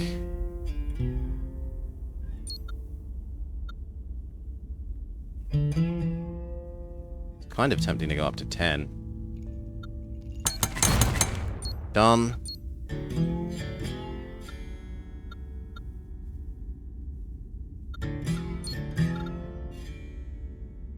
Adding a slot to this means that it can go even more infinite on energy, which is why we kind of lost the last one.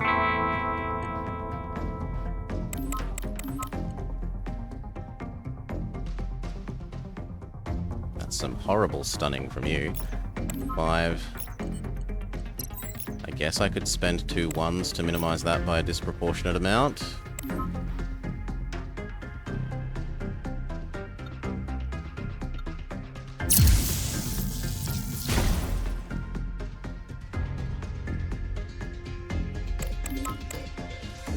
Okay, 1 becomes a 3. 5 becomes 2 3s.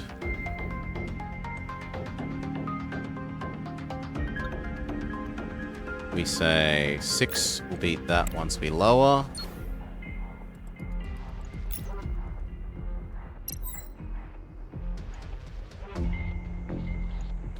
Boost become even more 3s. Boost.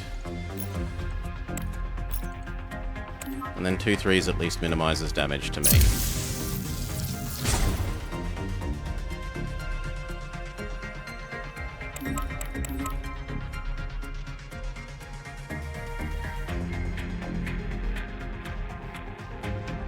Seven is boostable, why not?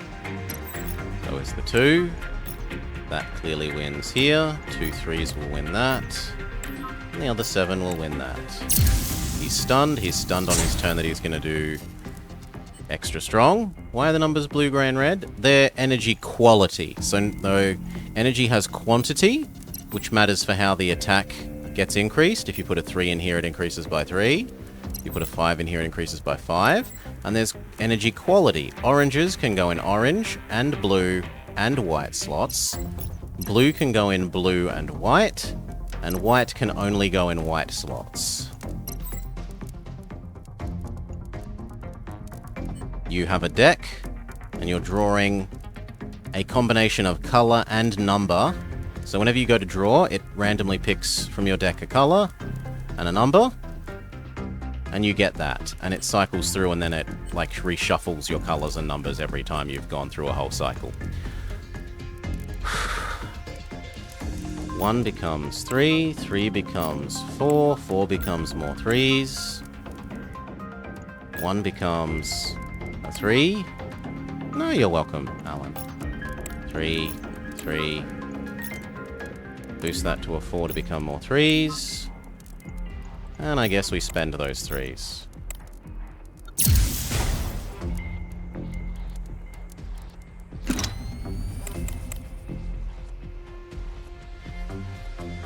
I kind of have enough crap.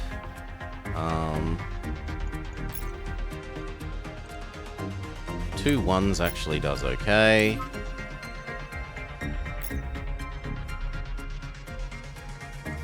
And 7.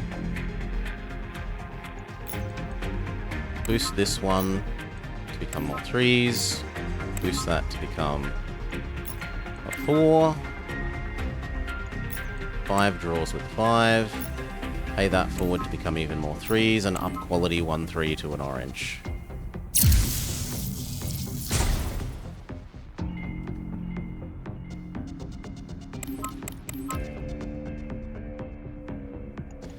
Eight beats 7.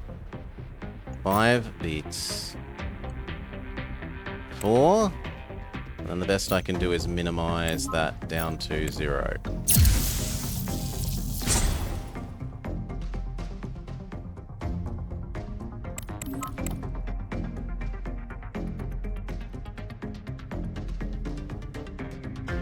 Seven here. Boost, boost before we move. Boost, feed forwards.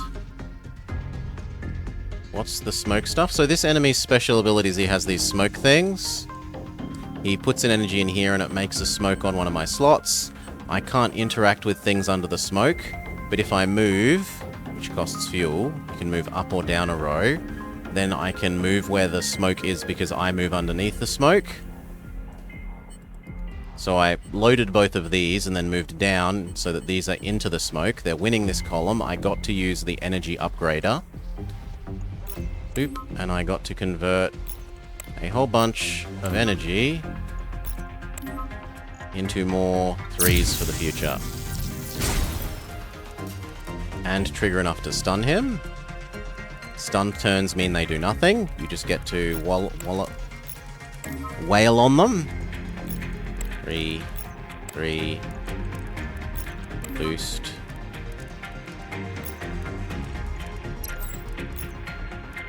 Boost 1, 3s.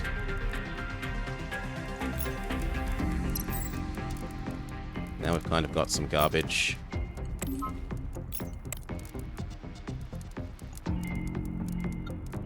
Okay.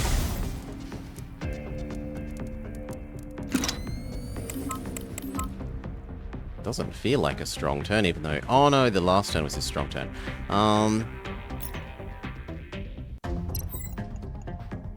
6, 7. 2 7s combo in the middle. And then I have to lose there. And I slightly lose there. He's on 4 health, I've got 13. Pretty sure we're going to win this turn. 3. Now minimize damage to myself.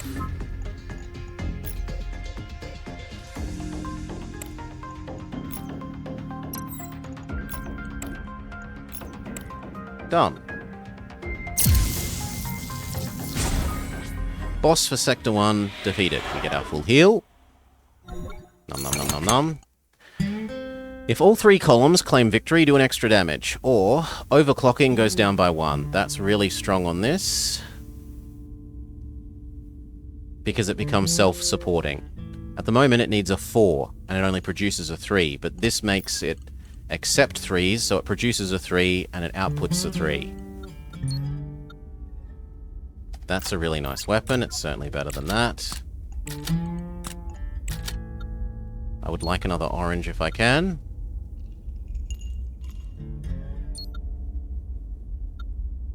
Gain a 1 and an orange. Your compromise is acceptable.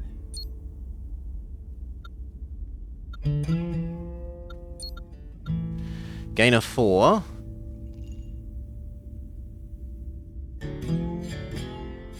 I don't really want a 4. Well, I suppose I do, because it still drags this average up.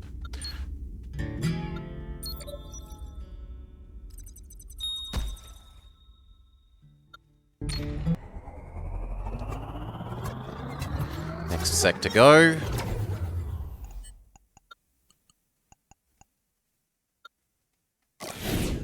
This is the you are supposed to match numbers exactly and get a draw 5 times, man. I've drawn nothing but 1s, so we turn it into a 4. We turn that into some 3s. We turn that into even more 3s. We boost that to a 2 so that we can get a draw there. We turn this one into a better color. Airbud is the boss. Yeah. Buddy. He was once a cosmic celestial surveyor.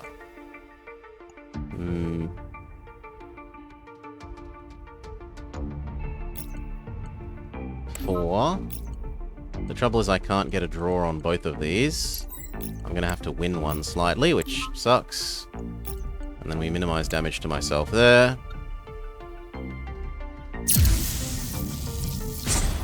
Oh, I forgot about that. It's going to get stronger. Well, I wasted a turn. Well, is it waste? This got nice and strong. And can now become infinite 3s. You can boost. That one's already too strong.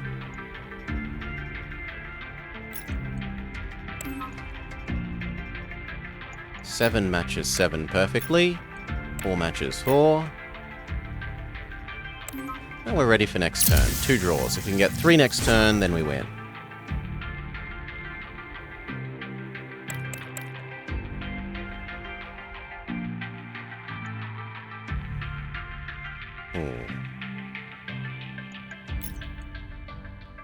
Generate a 3. Use the 3. 6. Perfect. Now, except that we're losing in this column.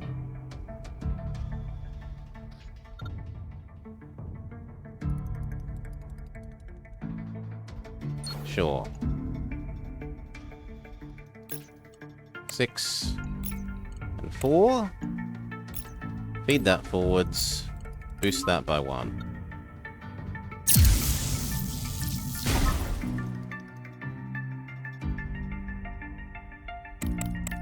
Now I need 2 draws.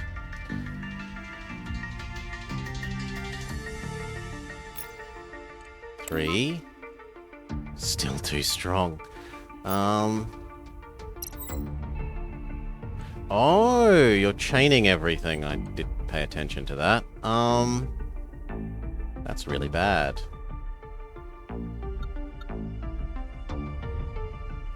Okay, we do that. Let me get our draw.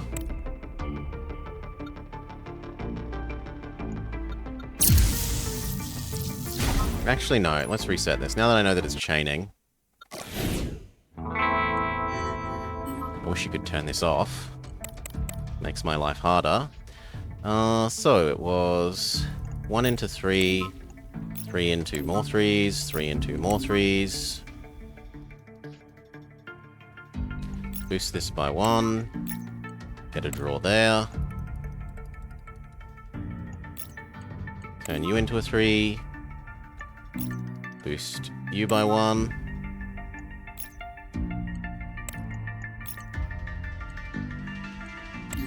And the best I can do is that. Which has actually done nothing useful.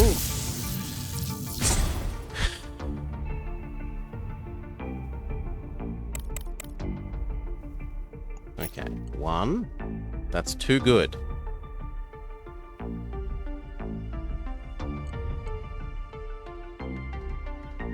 Seriously? 7. 4. Upgrade that.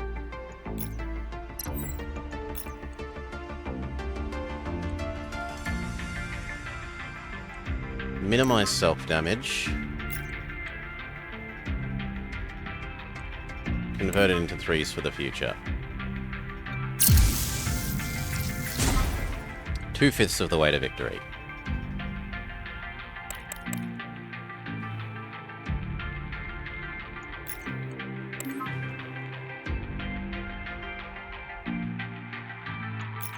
Boost.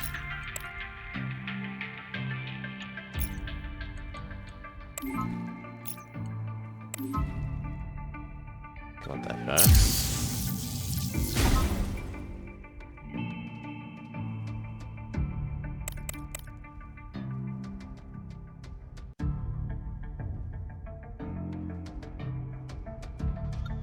Down. 3.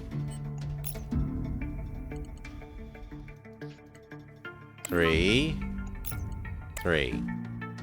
I've minimized damage to myself.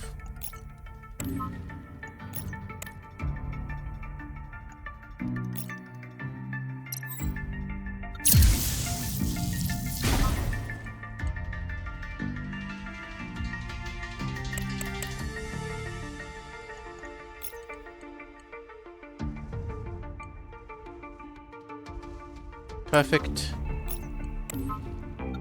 Done.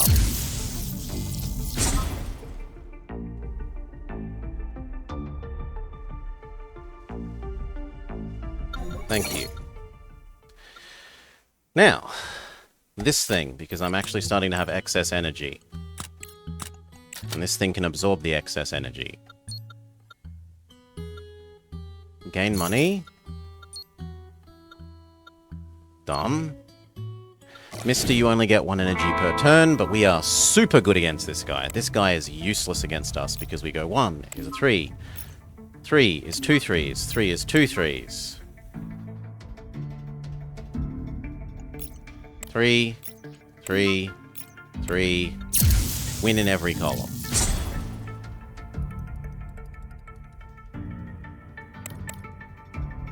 5. 5 is 2 3s. 2 3s are another 3, another 2 3s. Yes. Yes. Yes. Paralyzed.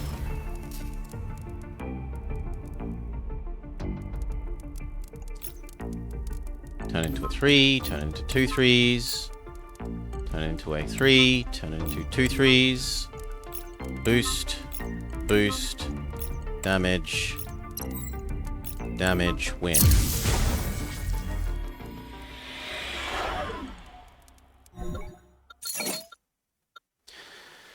Another multiply our 3s one. Don't mind if I do.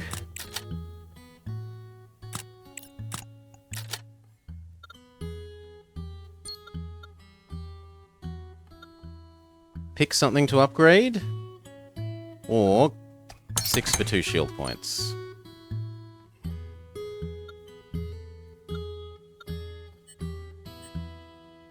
The turtle is a bit worrying.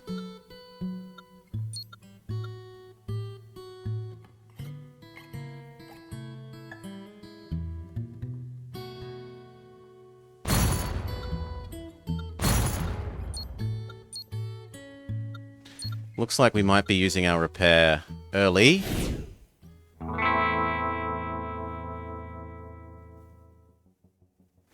Okay, 1 becomes a 4. Boost, do more damage there. 3, 3s, 3s. Shove this full of as many 3s as we possibly can.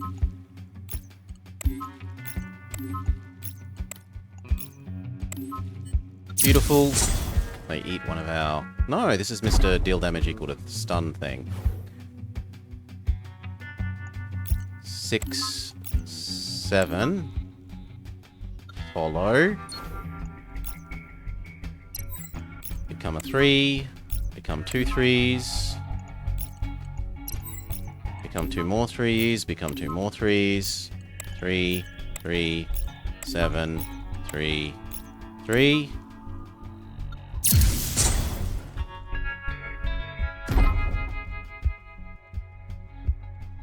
Become 6, 7. You go in there. You become a 3, which becomes more 3s, and more 3s, and more 3s. Those 3s go in here, and here, and become another 3. Beautiful. How do you win? So there's 3 sectors. We're currently in partway through Sector 2. You can see by the stars here. Sector 1, Sector 2, which we're currently in, and then Sector 3. In each sector there are 4 enemies. Henchman, Henchman, Elite, Boss. And once you beat the boss of Zone 3, you've won the run. They're considerably shorter runs than FTL.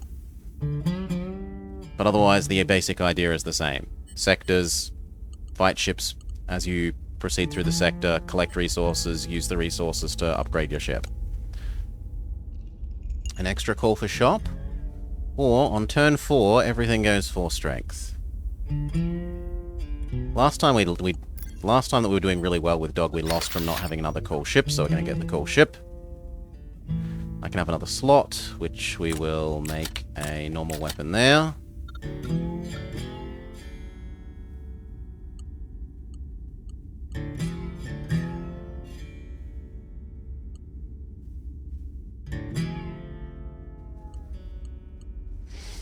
We've got enough money for a shop. Or we could do unknown. Or we could do upgrade. No, I like unknown. Gain another dual cannon. No, dual cannons plus. Overheat core. Ah, this is the thing that pews the enemy. Or 9s become... No, not 9 becomes 10. You're better. You can replace that there.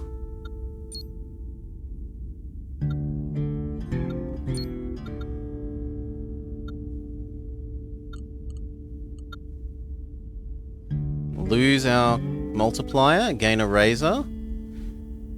No. Lose that? Absolutely not. Or lose a basic core? Yes. Gain the down level energy, but duplicate energy. Is that useful for me?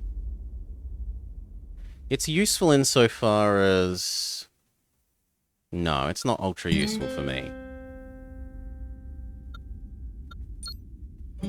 Okay, Yertle the Turtle. I probably do need to use my heal up here, otherwise Turtle will probably beat us. Turtle is overly difficult.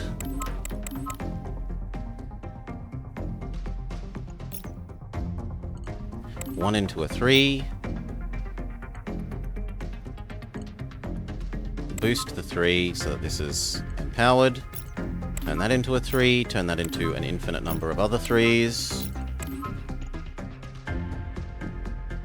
Then we go 3, 3, 3, 3, 4. Boost. 6. And I even have an energy for next turn.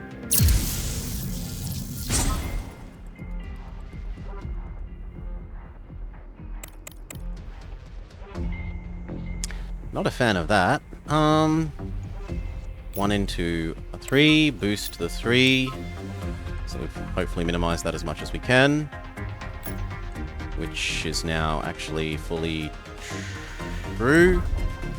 4 into 2 3s, 1 into a 3, 3 into more 3s. Morning Solar, 3 into more 3s. Boost that 4. Then we go 3, 3, 3, win. Hold on, adjust. 3, 3, 5. Win on all fronts.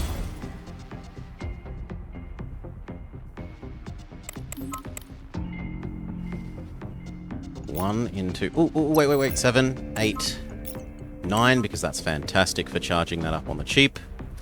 Turn you into a 3. Turn that into more 3s.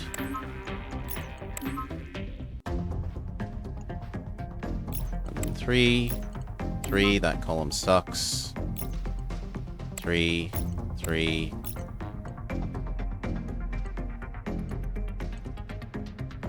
No, you can be charged up for next turn. 9. And you can be ready for next turn. Doesn't even get rid of all my shields. This ship is a lone wolf. We did our lone wolf. We only have one more week of lone wolf left, which is a bit sad. There is only one more book. And then no more lone wolf Wednesdays.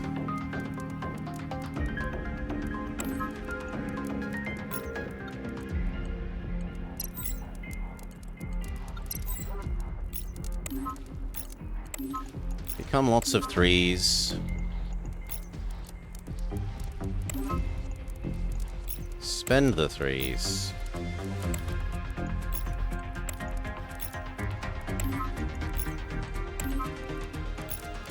And then the enemy is very dead.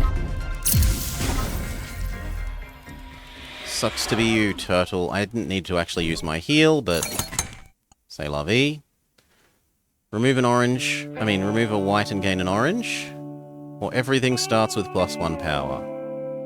Everything starts with +1 power. Whenever you fiddle with an orange, gain 2 strength. Or gain... That's probably better. It should probably be here, but I don't know that we actually have the orange density for that. We'll see if I'm having enough oranges at the end of every turn. You. Sure. 6, 8 and an extra 1. More shields. Pay big money for both. Zone 2 complete. Okay, so I shouldn't have actually clicked the heal button until I'd tested whether I lose to Turtle. Normally Turtle kicks our ass. Well, often. Often Turtle kicks our ass.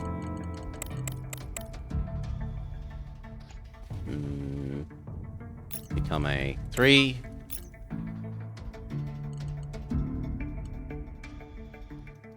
Unfortunately, I think you have to boost for the sake of that. Now we can turn you into 3s, 3s, 3s. The 8 works well there. 3, 3, 3. Strictly speaking, that is better. Boost. And that's even better. A merry-go-round. It's a knight's move puzzle. It's kind of a knight's move puzzle. 6 and 7 to power up that column as much as we can. 3, 3, become infinite 3s. 3, 3, 3, 3, 3, 7.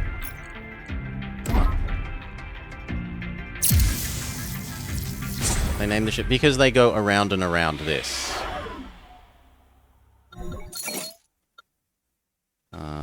Overclock.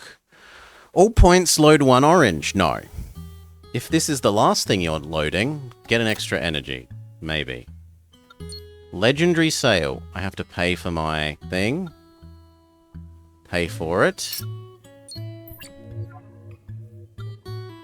Treasure. Upgrade 1 unit. So we could upgrade this to output blues. We could... That's probably the best upgrade. Or this to get rid of... No, that to get rid of 2 blues. And then you are better than that one.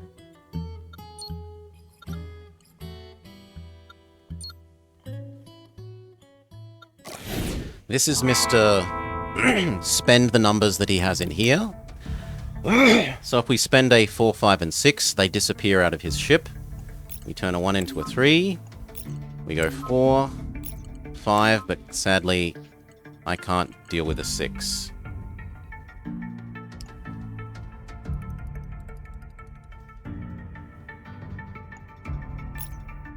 I can turn the 1 into 3s. The 3 into 3s.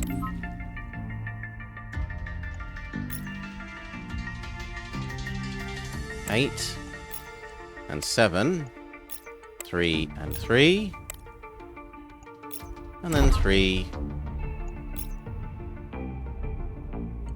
and 1.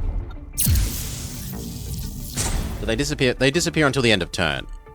And then next turn he gets more energy to load in. This turn he's got 7, 8, 9, which is disgusting. Boost. Boost, I can't deal with any of those.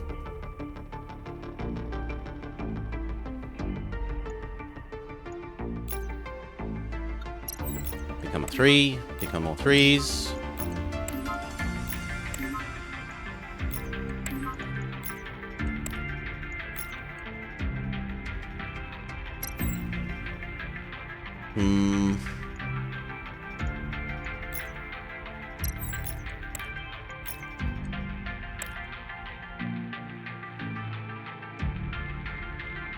That isn't actually that bad.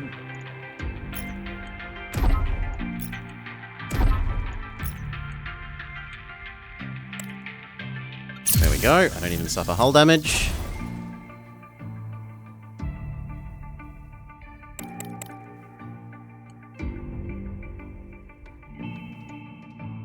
1 becomes 3, 3 becomes 4 to boost that better. You become 3s, 3s become 3s, becomes 3s. You pretend that these are 9s.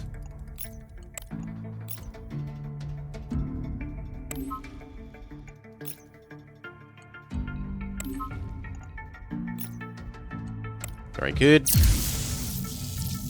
And then next turn we win by machine gun. So many 3s, so many 3s. Machine gun dead.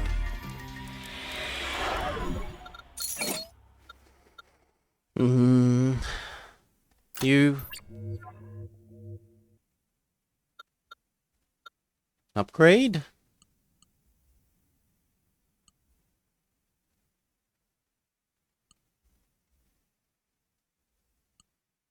Having this produce blue would be slightly useful.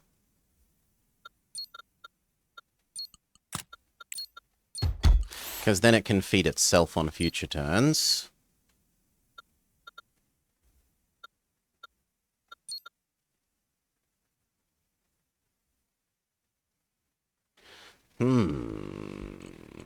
We could also make this accept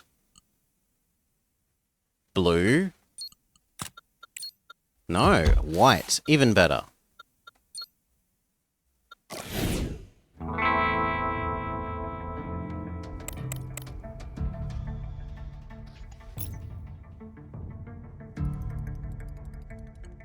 One becomes 3.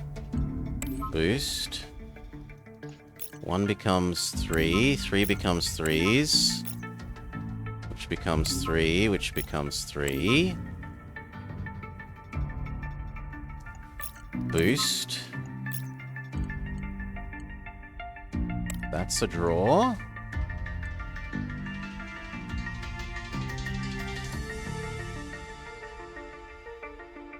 I want to do 12 damage per column.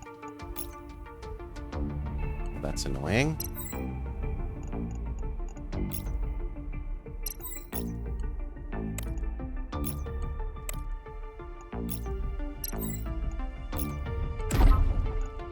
There we go, that column's gonna blow up.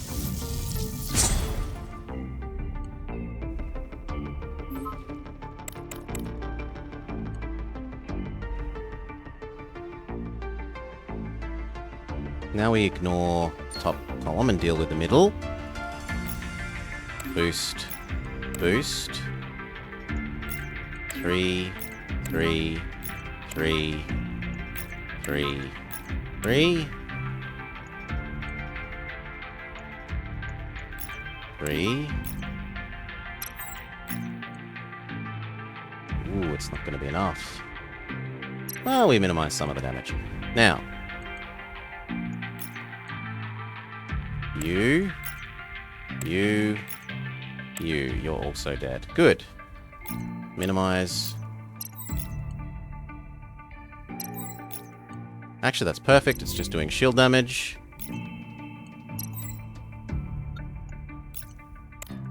Why not?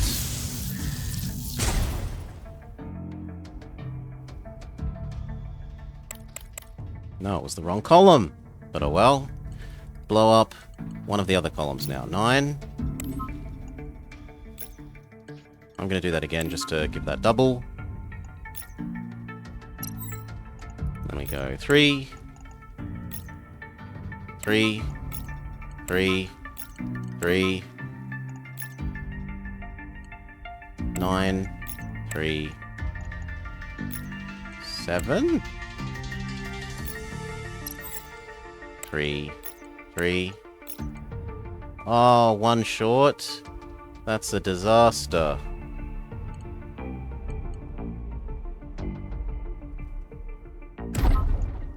There, now he dies and it doesn't matter.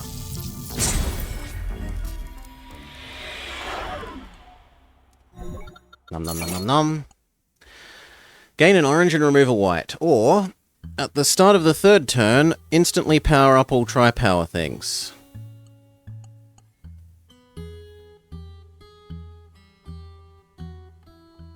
No, I'd rather the orange.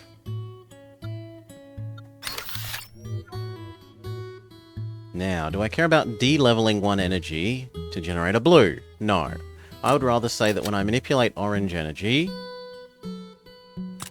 or duplicate the last energies that I use. How many oranges do I think I'm going to make in a turn? 1, 2... maybe 3, 4. No, you give more than 4, so you're more valuable. This. Sure, I'll medium bid on that. Very good.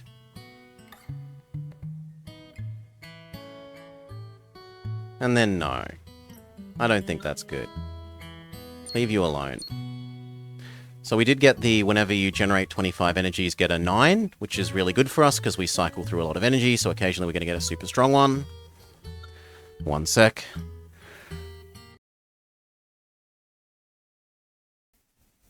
Cough, cough, cough, cough, cough. Remove all unequipped, get money. Or, when a unit gains power, it gets strength. I'd prefer the other way around, or convert the strongest thing to an orange.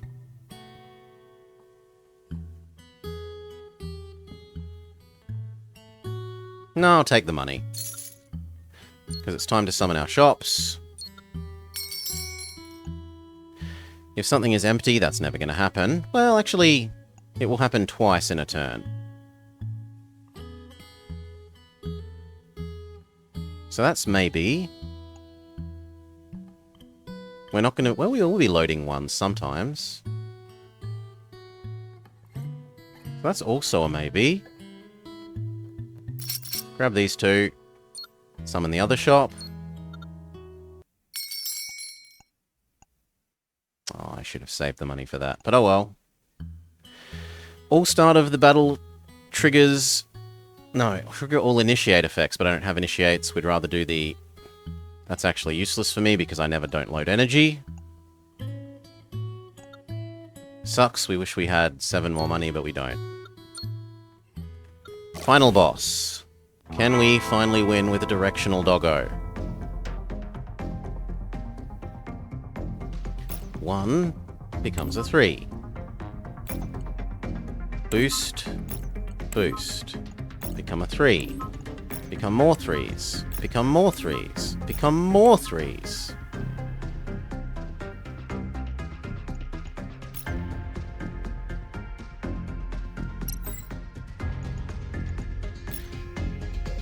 Three.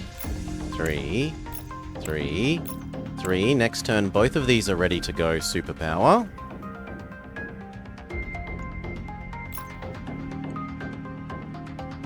One. 8. 5. 1. And we have a 4 left over. And if we go this way, we even cause 3 stun.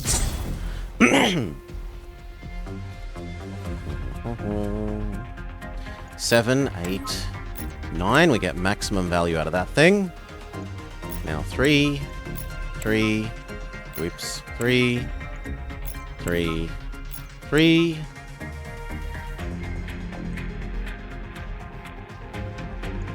1, 9.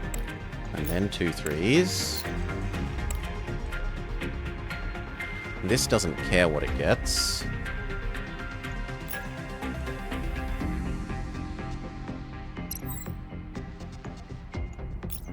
4, 5, 3, 9, and then we have 1 left over. Enemy is almost dead. In fact, we can probably kill him with... No, we can't quite kill him with machine gun effect. 6, 7, 3, 3, 3, 3, 3, 3, 3, 8, 3, 1, 3, 3, 8, 3, 7, 4. Hell, we're even winning that. Which is amazing. He didn't even hurt our health. Amazing.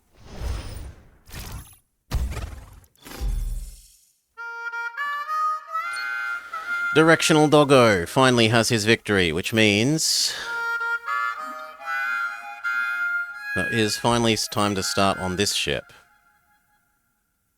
Doggo is too fast, and then you have the thing that I thought was a skull instead of a rotated dog.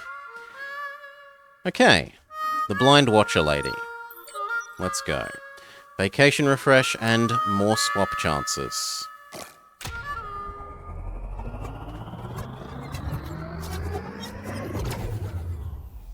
He's a derp. Yeah, that one is a derpy dog. No, we load this. All attack units on the same column on both sides. Temporary have double strength. Oh. What do you mean on both sides?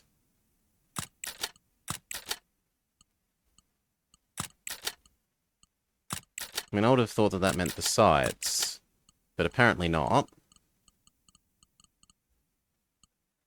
But left and right of it isn't doing anything.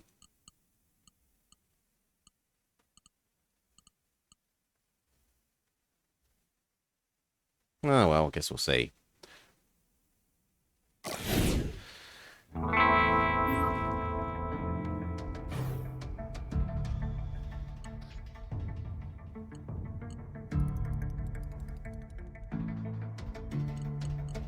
So this is a columns, rows, top and bottom issue again.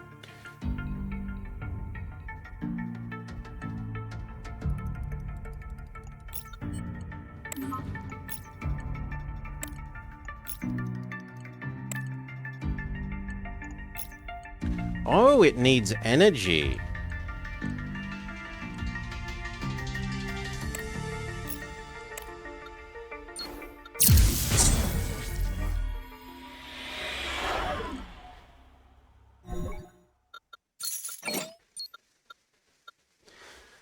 Current excitation core, charge 12, gain 10 strength. So this is like cumulative overclock? Charge 13, gain double strength. I mean, double strength.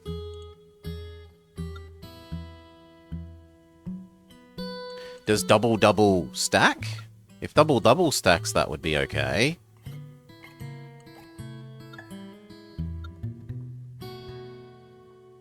Let's try this one.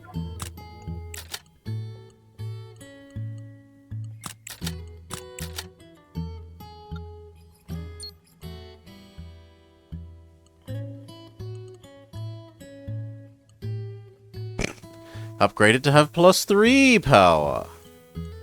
No, that thing is obviously the thing that we do, the chameleon. Because it means we can upgrade 2 things per turn.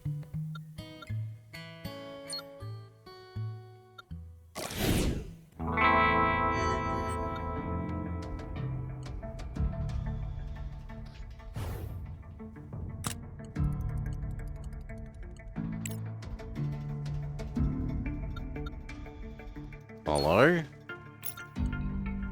3 to... Yes. 10? And double? GG. This is the other ship class, Super Cheese. Nom nom nom. Energizing device. At the start of turn, the unit in front loads 1 5-point orange. Yes! I have selected yes. What? Oh, it costs 2. It's a heavy boy. Fine, then not yet.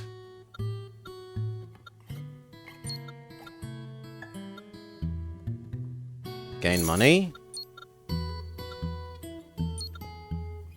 It's a Zweihandler.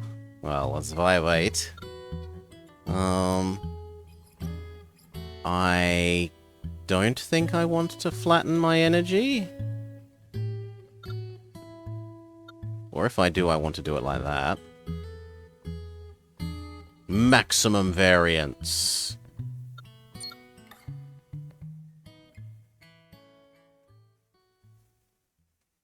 Yeah, if I'm going maximum variance, we might actually even, let that thing exist.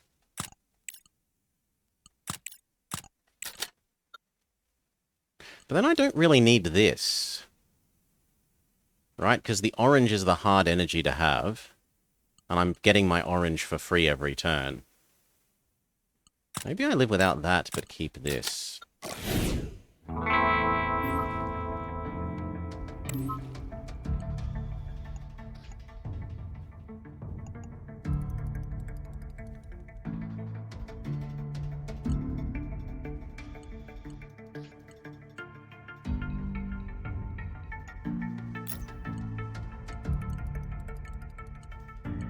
Why isn't that doubling this thing? Oh, because it cares about this. So, you know what? All in on boosting that. Boost that or die.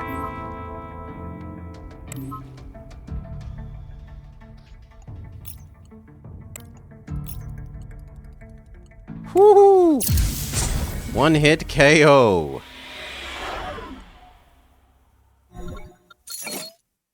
Piggy bank or money? I'm going to go with direct money. I'm going to assume that we want to spend money before the piggy bank would earn as much as that. Treasure. Load a white 6 at the start of turn, sure. Change the order. To take advantage of that treasure. I don't want any of these. I was hoping for money.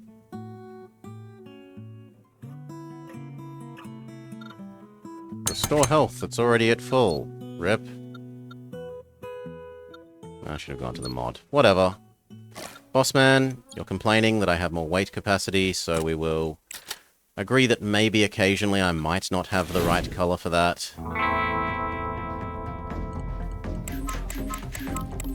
Is there a reason I never take... I do take mods. I take mods on things that actually get good mods.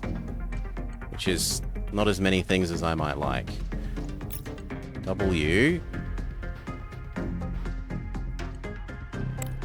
Good. 7.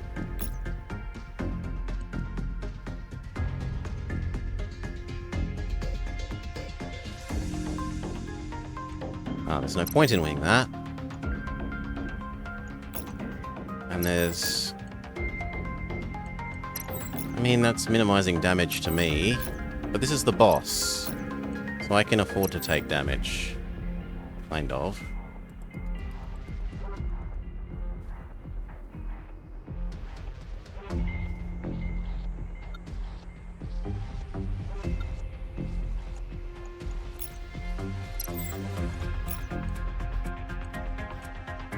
Yeah, minimize damage to me.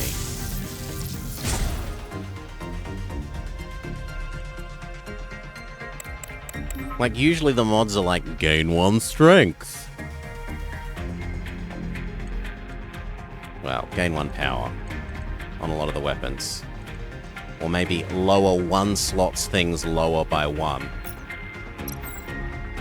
What happens if you put more than 1 in the eye? If I had a row with 2 weapons in it, the eye would affect 2 weapons.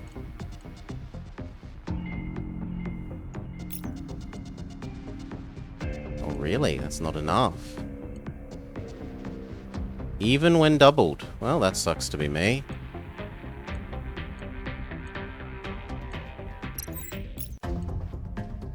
Well, there we go. What if we use blue? Oh, yeah, that's better.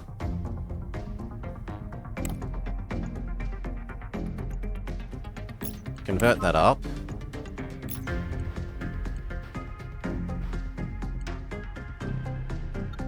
Convert that up. And then I guess we accept 9 to try and make more progress on charging that.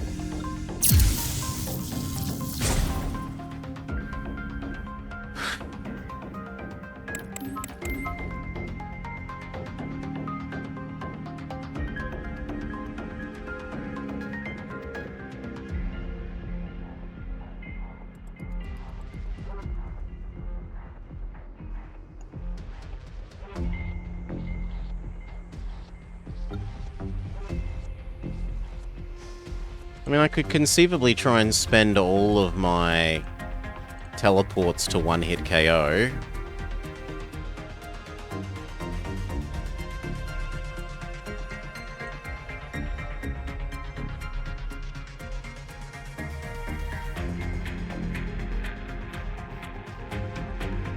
That might be possible next turn.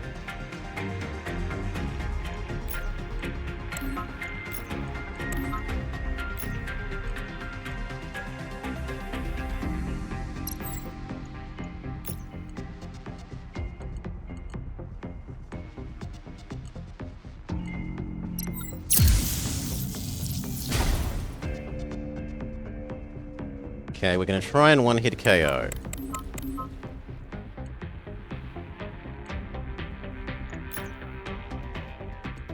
Oh, it resets. Maybe this is per turn.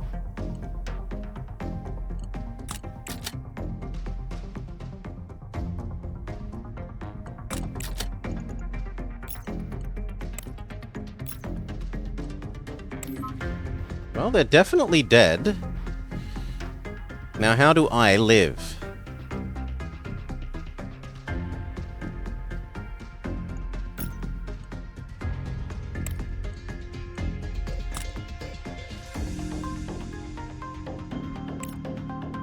I don't. I'm also dead. Well, say la vie.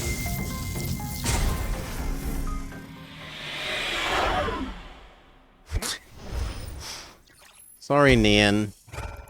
You have failed.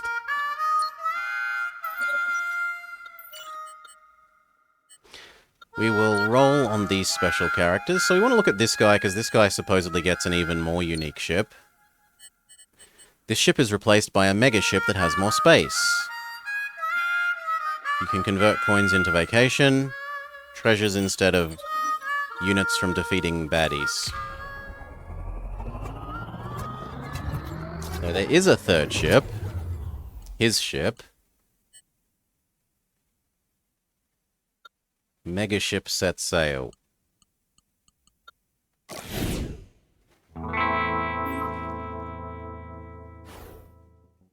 Yeah, it has more than 3x3 slots. We have 1, 2, 3, 4, and maybe one extra? Yeah.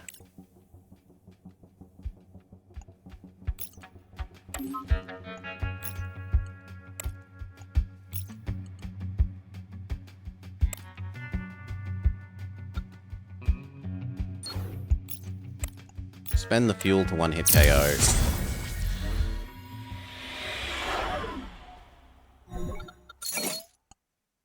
At the start of battle, the thing in the center becomes white. If all three... No, the thing at the center becomes white. What counts as the center here? Game! Game! What counts as the center? Hopefully that square?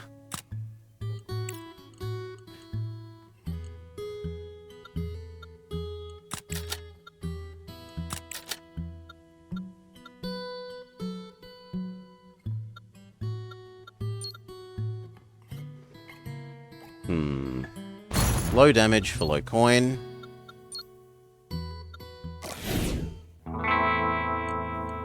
No, it looks like this one is the center.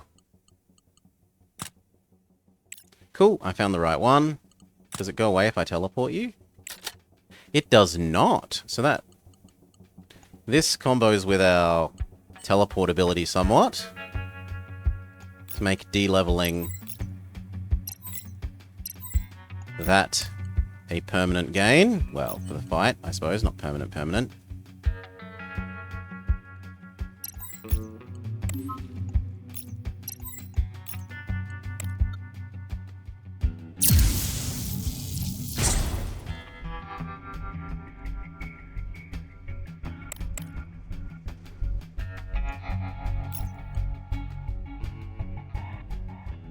It's as good as it's getting. Really? Well, we'll power you and move you to there.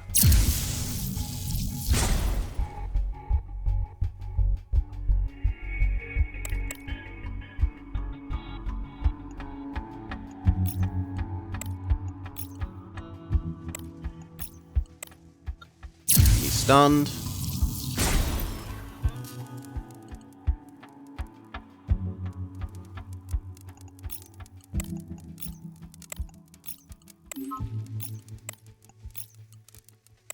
GG.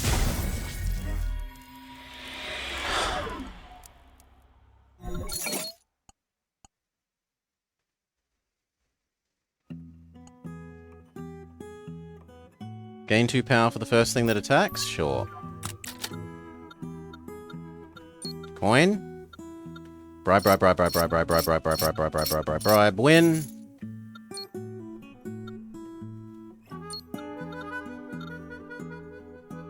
Lose maximum health for swap chances. No, I will buy a swap chance for a fuel. That's okay. Okay, Mr. Slowly infect the slots of your stuff.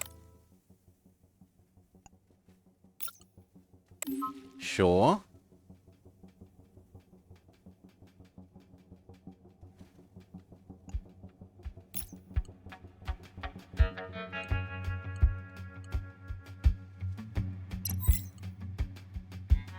Three.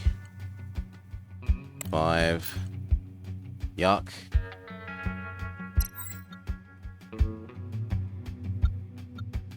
I guess like that. Punch in for a bit of extra damage.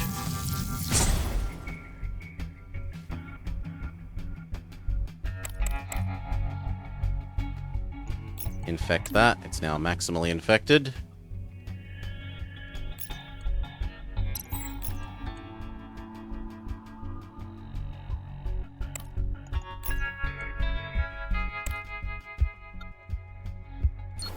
Spend our last dodge.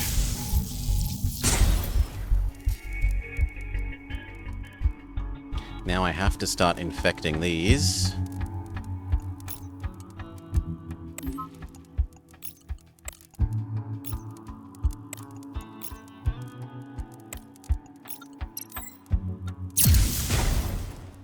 I need to do 10 damage.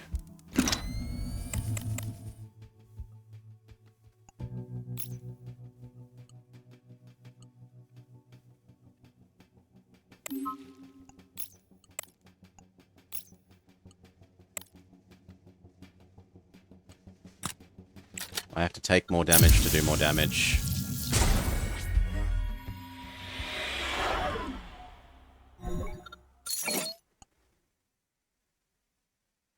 If fuel is only 1 boost fuel.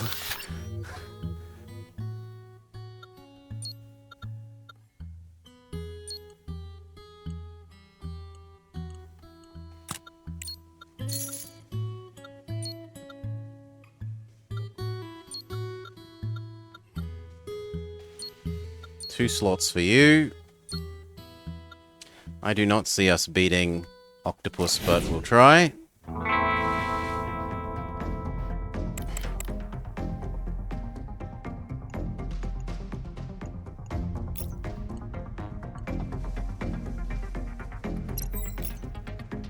Actually, that's pretty perfect. But you want to do... what is it? You want to do 6 damage to a column.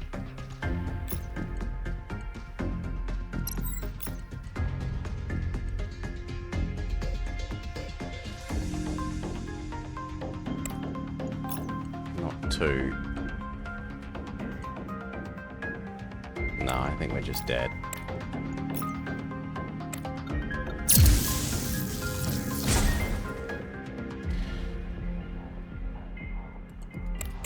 Does the teleport only... I mean, I can't test that, but that's not something I had thought to test.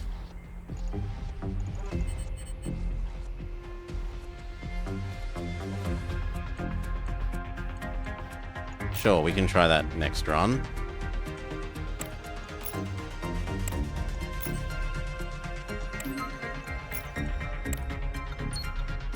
We die. Yeah, I don't know how you're going to get these teleporting ships to work. They just seem so bad compared to the other one.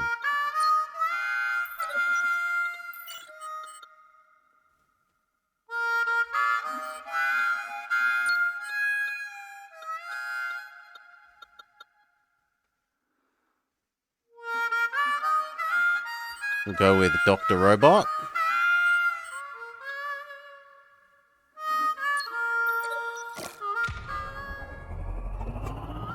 The thing is, the enemies don't usually have any spare slots, Salar. The enemies are usually... See, he's fully full. I can't think off the top of my head of any enemies that have...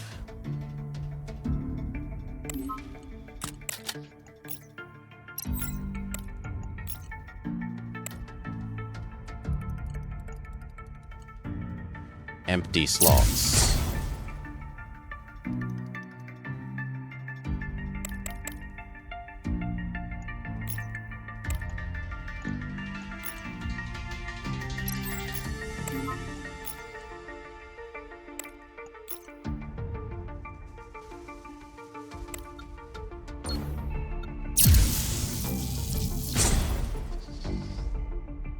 You just want to steal their weapons with our teleporter?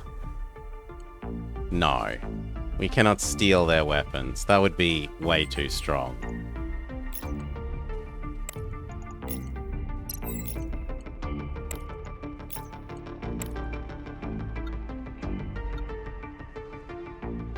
I have to take the damage.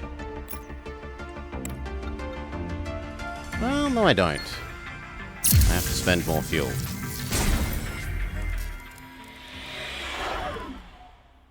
Yeah, worth trying. But I couldn't see that being a balanced thing.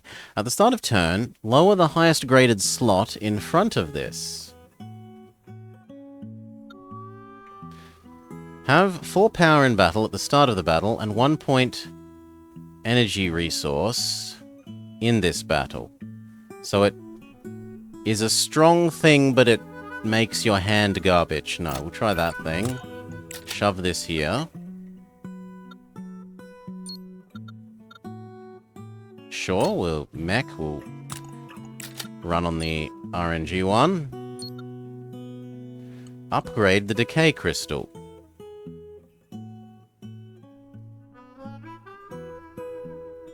How is that any different? At, the, start, of, the, turn, lower, the, highest, graded, slot, in. Oh, it does it twice. Okay, it does it twice. Sure. So this will make this instantly white. Instead of taking 2 turns.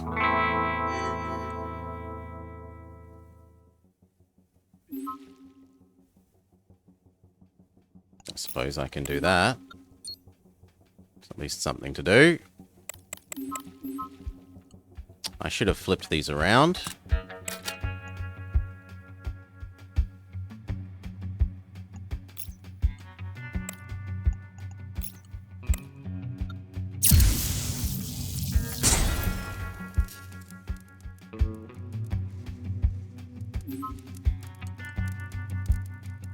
And it only does 1 slot at a time is the other thing to pay attention to there.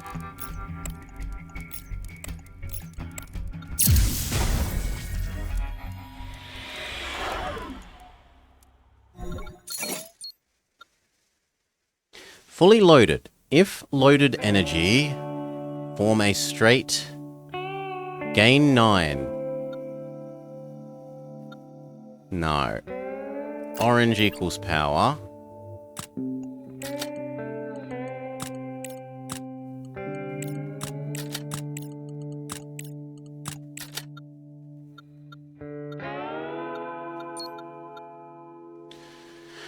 Gain 1 max swap chance. Well, we already get bonus. No, we don't. So...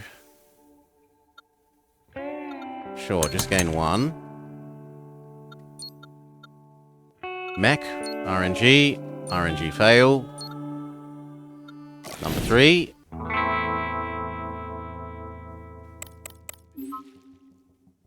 Oh, it was more that if something had 2 slots, it doesn't degrade both of them at once. So you might have to spend multiple turns with the crystal acting on something before it's fully purged it.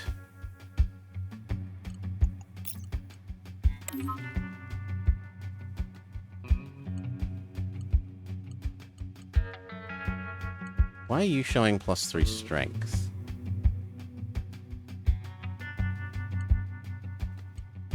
Have 2, have 1. Why do you have 3?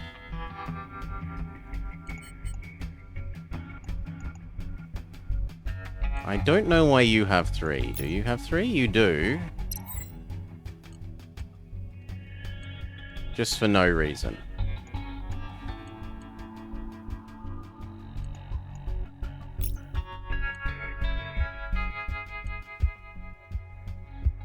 And that looks pretty good.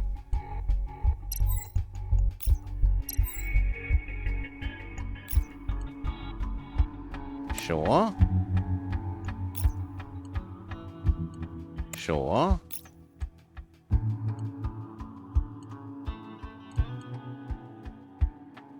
Sure. Start making that stronger.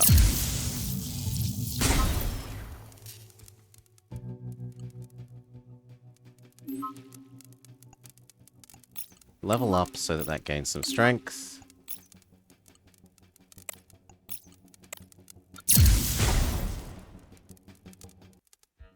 And I should have swapped those around.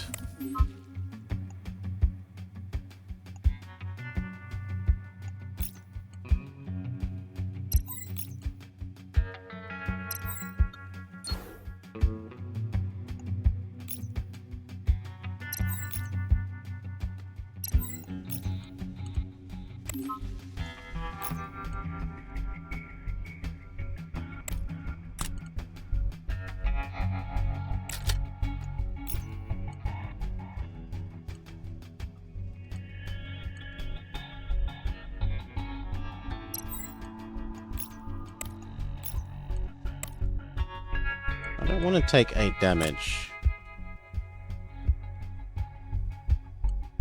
Oh well, I'm taking 8 damage.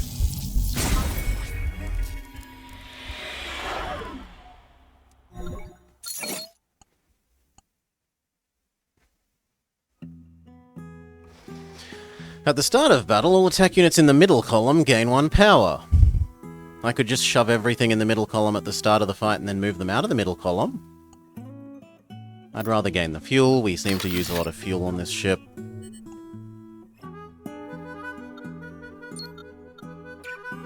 Speaking of, enter a shop after every elite battle, or upgrade something after every elite battle. Shop.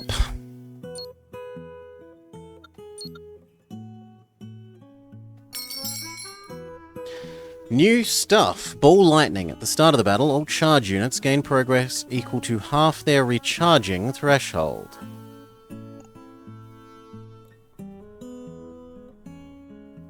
Ooh. This turns 2 energy into 3 energy.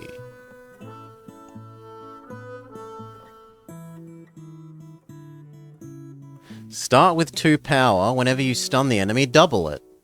That thing would go exponential. Well, geometric, but... At the start of the turn, the unit in front loads 2 blue 1s. That could combine well with this thing.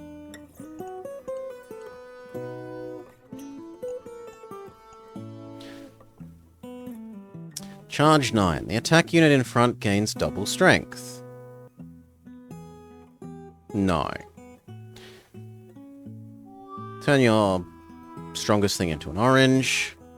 or gain health. I can't afford both of these.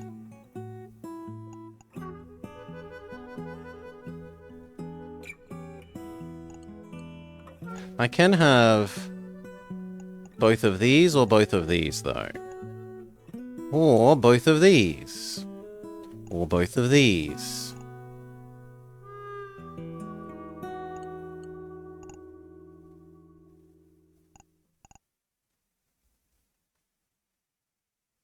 I want this. And we don't have the... Oh, this is an extra heavy boy. Okay. Then... Oh, and this is why this was gaining 3 power, because of this thing. Well, no, I would rather more energy.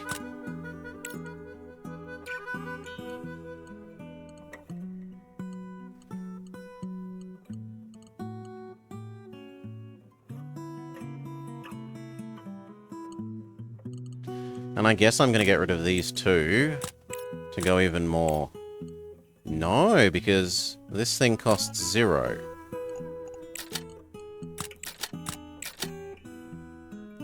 Then fine, be like that. Do I want this then? I could get rid of these two. And have even more energy. I will accept that, and we'll try building like this.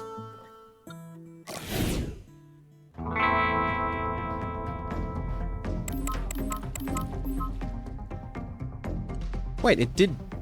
Oh no, it turned the orange into a blue. So blue, white. And it generates 3. Oh, yes. Yes, please. Lose by 1, which sucks. Lose by none. Win.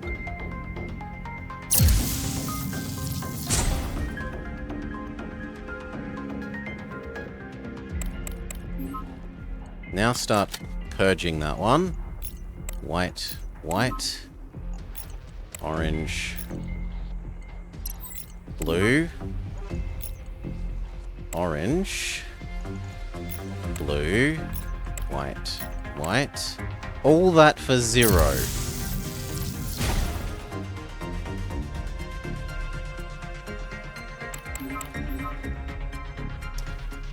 White, white, white, blue, white, white, blue. Start degrading that.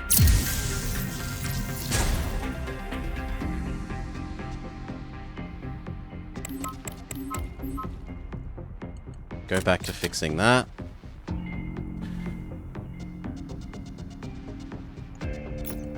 White, white, white, white, blue, white.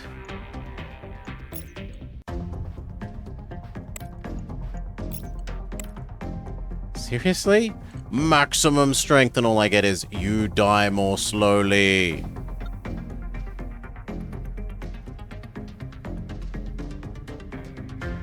Well, they love E.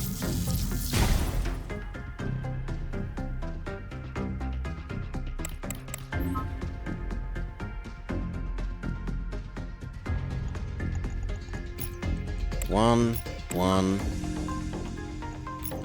5, 4, 5, 3. Yeah. GG. Too strong relative to the weapons that I start with, / energy that I start with.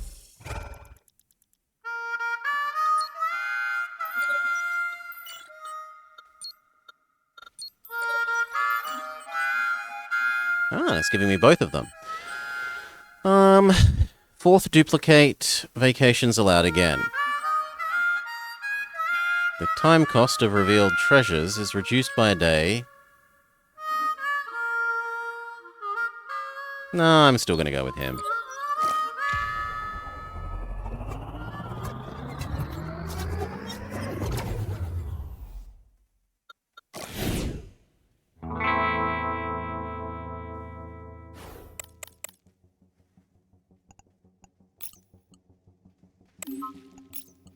It's not enough, so we dodge down. Or do we move this here?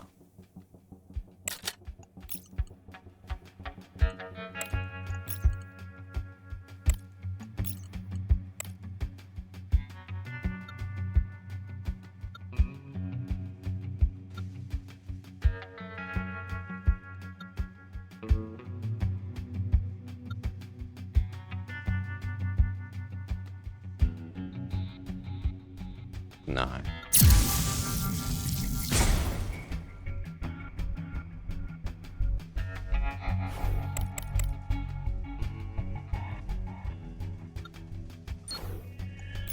Blue. Blue. White. White.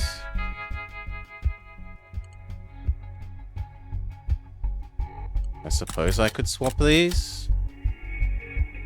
Minimize the damage I receive.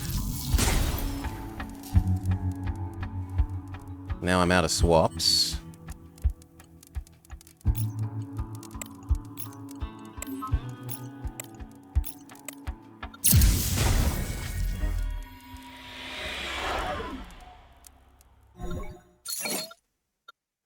When the last energy in hand is loaded, gain 2 strength. When at the start of the battle, generate 2 whites. Sure, that one.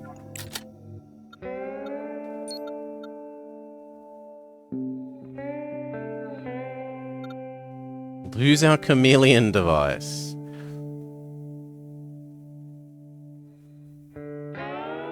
No. Take damage for star coins.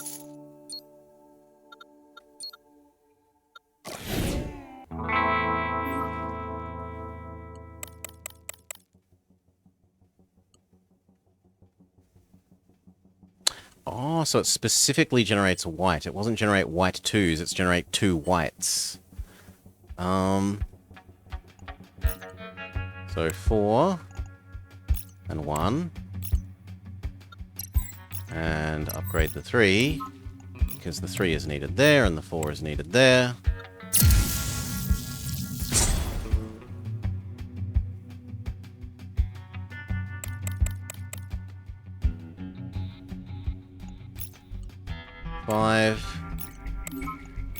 Five.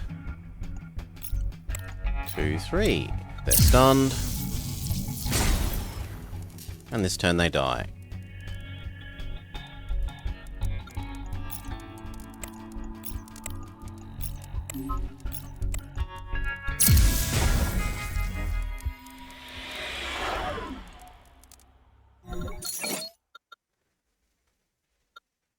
After loading an energy, generate 2 orange 5s and then explode. Single-use energy. So it turns 1 orange whatever into 2 orange 5s. Which works well with this, because I can turn a white 1 into... Well, no, I could turn a blue 1 into an orange something and then 2 orange 5s. Upgrade. Do you stop exploding? No, you just accept white if we upgrade you.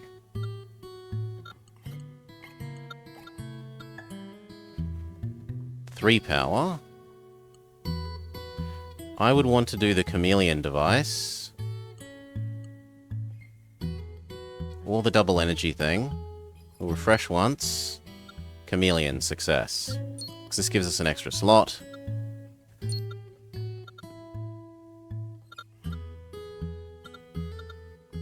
Refresh.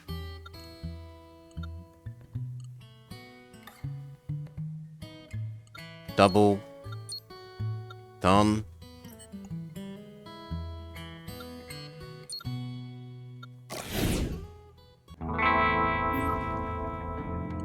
So now we start with 2 oranges, which we can turn into 2 5s, which then power overwhelmings there.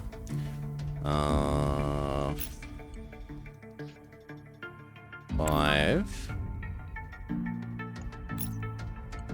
Sure. That one. And 1 4, why not?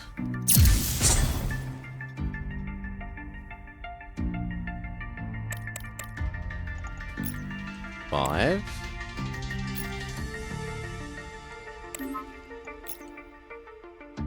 Ooh, yuck.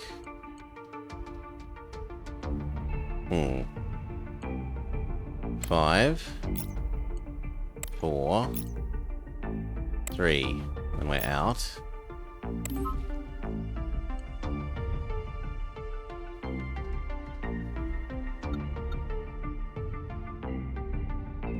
And even then, the best I can do is here, here.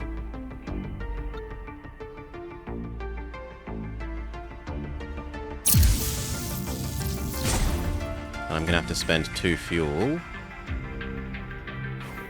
Well, no, not if he aligns with me conveniently.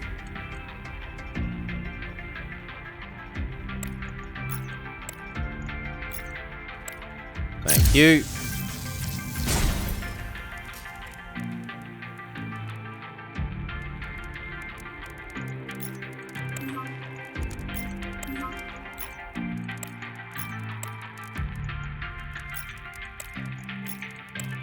Done.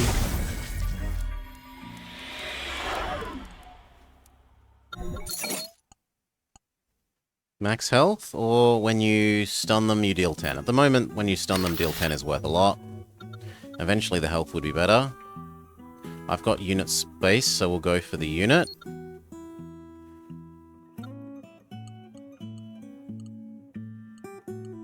I don't know what a charge unit is. Oh, it means a charge type unit, or a fully... Okay, so this is the equivalent of, overclock and tri-power. No, I'd rather just have an upgraded unit. Gain a 6 every turn. I forgot that you cost 2. So would I rather 2 5s or a 6 every turn? I would obviously rather a 6 literally every turn.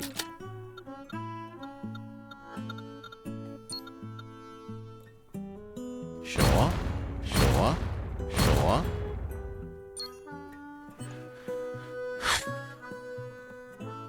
Sucks that it's our worst one, but whatever. Now I can have one of these again. I'd rather have the generate 2 good ones. Oh, sorry, turn 2 things into 5s.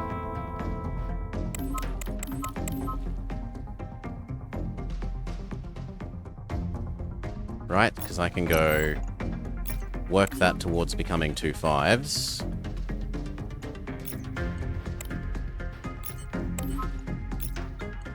Like that.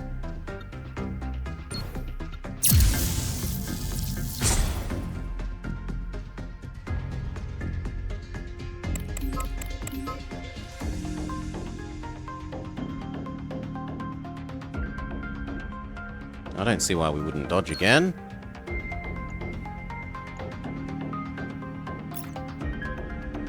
And then just say 5-5 teleport.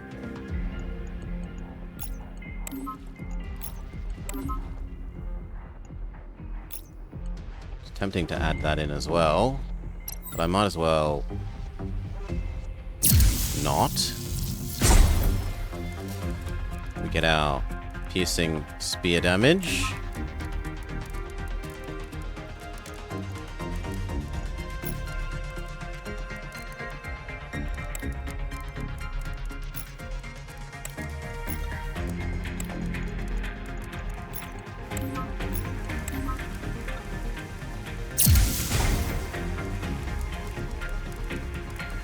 Get one more dodge.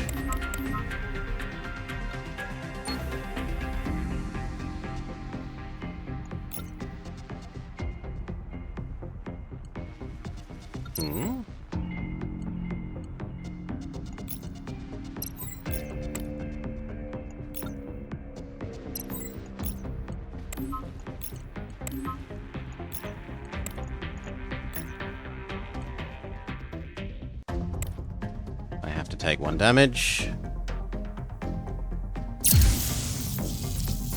We are out of dodges.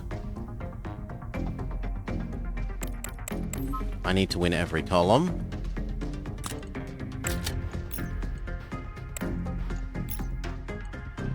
Whoo!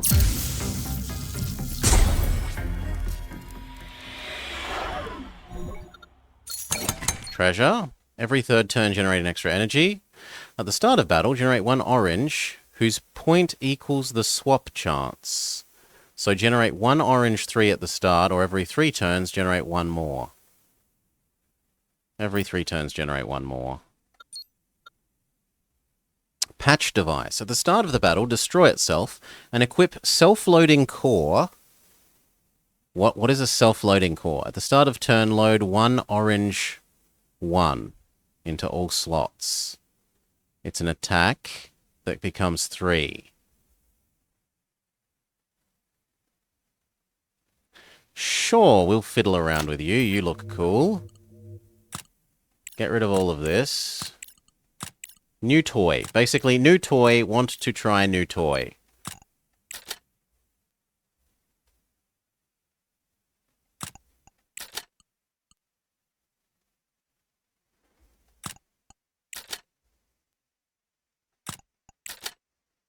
That's all I get.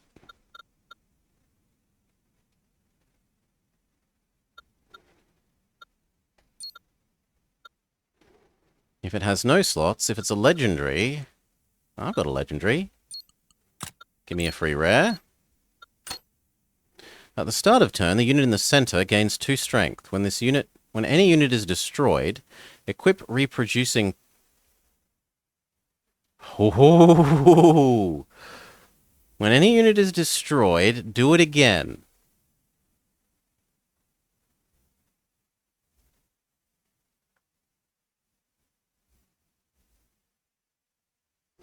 So...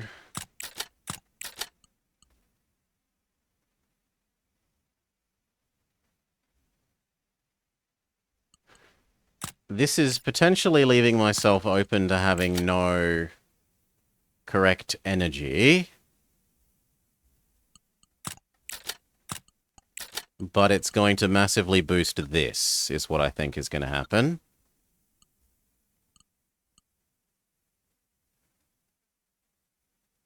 Actually, I could have that as well.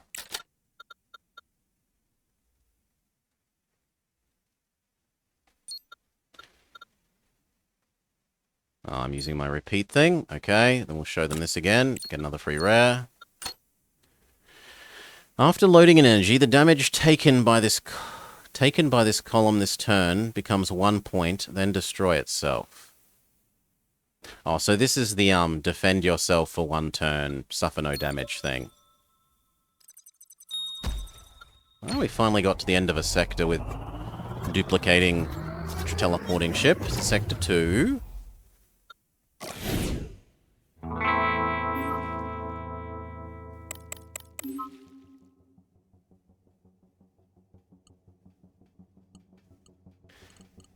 Now we say... Oh.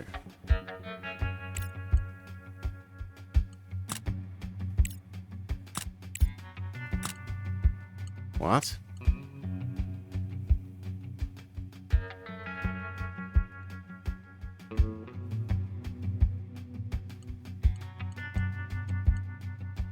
That didn't work quite how I thought it would, maybe. Or maybe it has gained the strength. Yeah, I think it has gained the strength. Sure. But now my energy does nothing. Right? Because everything loads itself.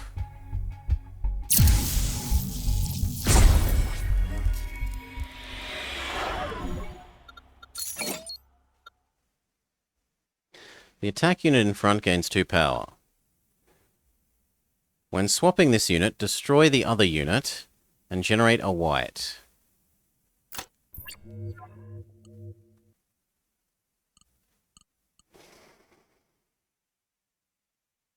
When any unit is destroyed, equip reproducing top. So I could flip these two around. Reproducing top will explode. When any unit, including itself, is destroyed. But the problem is that it only reproduces it in the same grid. Well, we'll see how that works in combination with each other. I want to know. Science demands an answer.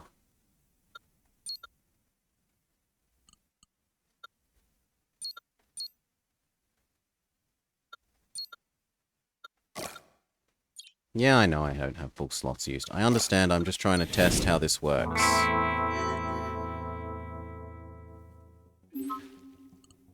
So, can I go...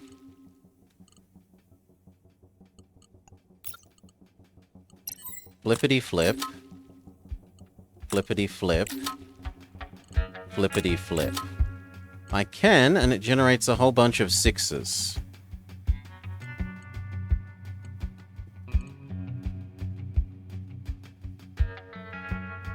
But I didn't have any oranges.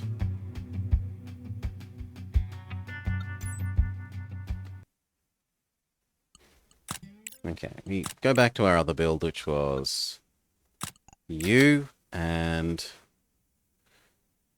then I'm out of space. Something costs 0 though, doesn't it? You cost 0. You cost 0.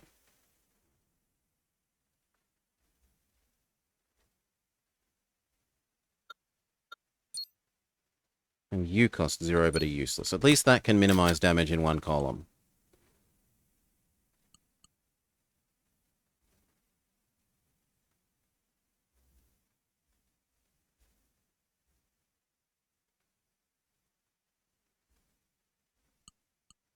Oh. No, I want +2 strength in that. Not the ability to turn off one attack.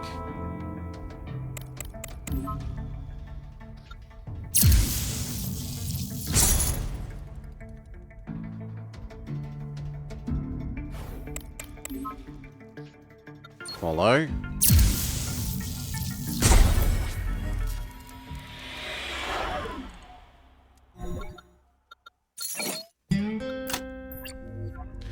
Fully loaded. Gain 5 strength and upgrade the lowest graded slot of this unit. Ah, so it becomes harder to run as time goes by. Sure. Unit. Treasure. At the start of turn, increase the leftmost points by 1, which doesn't matter because we don't use our points for anything.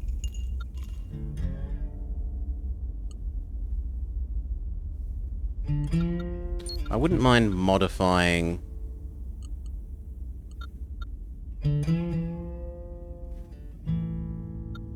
you to have an extra slot. Because I could actually give you power, because I do nothing with my power otherwise.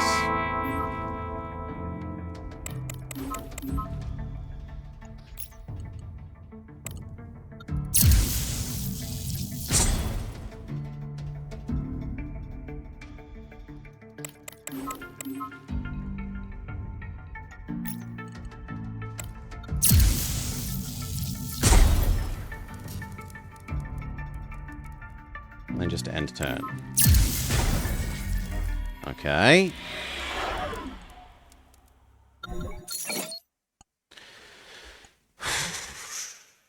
All slots in you become white, or oranges become stronger. Oranges become stronger.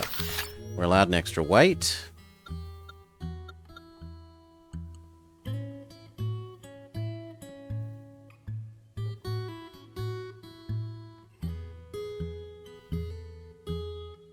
I could give it 1 more power.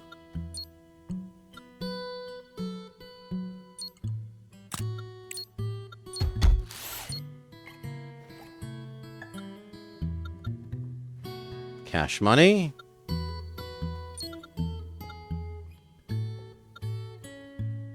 Sure, I have things that weigh 2. And 0. Give me money. Crablar. I understand. We'll decide whether we need to go shopping, based on if we could beat Crablar.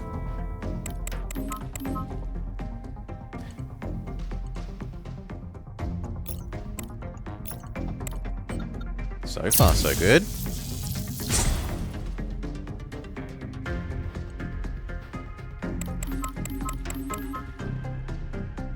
Oh wow, they don't auto-load. 4, and a 5, and a 4, and a 4.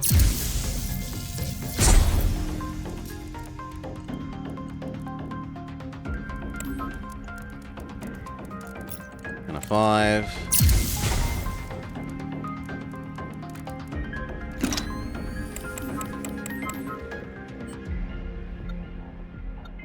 Yeah. I mean, suffering 3 damage is better than suffering more.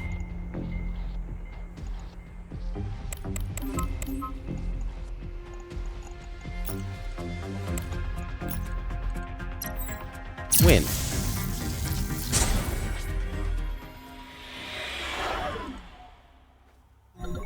Num num treasure.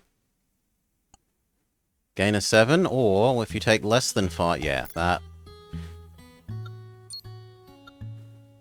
At the start of turn, load the same energy as the previous turn.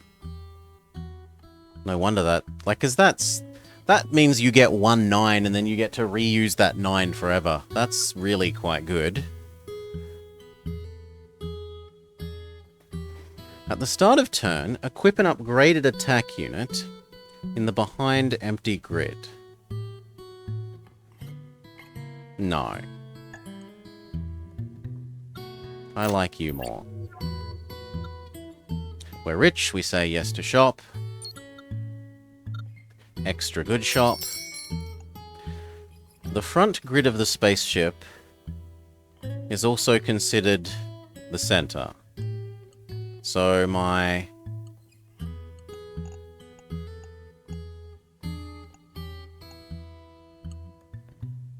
No. Unless this would trigger this, which I don't know. When an attack unit gains power, it gains 3 strength. Sure.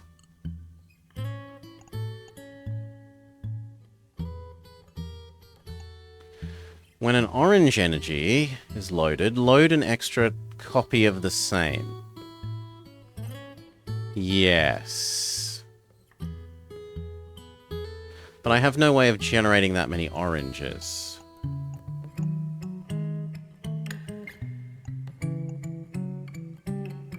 I'm taking that and assuming that we gain a way of using it. We may not. I don't think that's worth.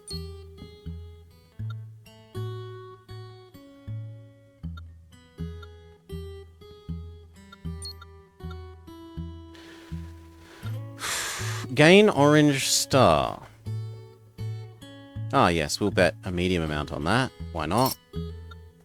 Thank you, an extra orange. Square core. 4. Fully loaded, gain 5 power. That... Yes. All our money on that. If only that was the next one we were gaining, but whatever. This works spectacularly with the fact that I don't use energy for anything else.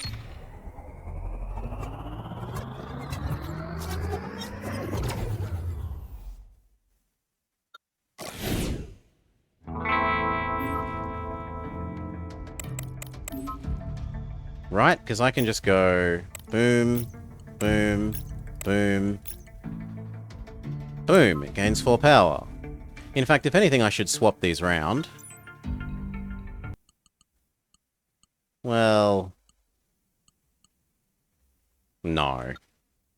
It's still useful to... Orange here is probably hard enough to get to be worth doing that way.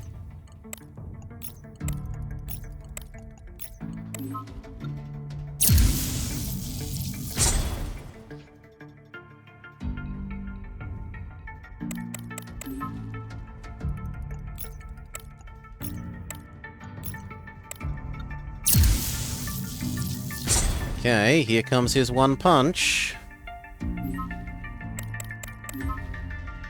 Ooh.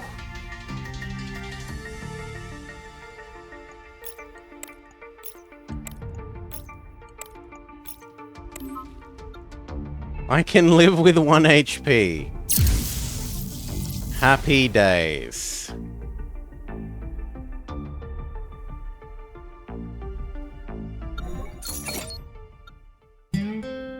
When the unit in the spaceship's center loads energy, this unit gains charge of the same points. Gain strength on thing. Sure, whatever. Treasure. Middle column gain power. Yes, please.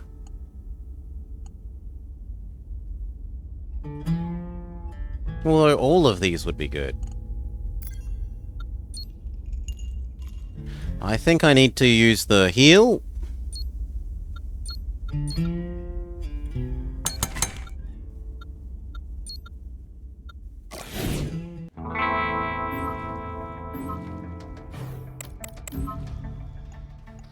Thank you for giving me lots of fuel for this thing.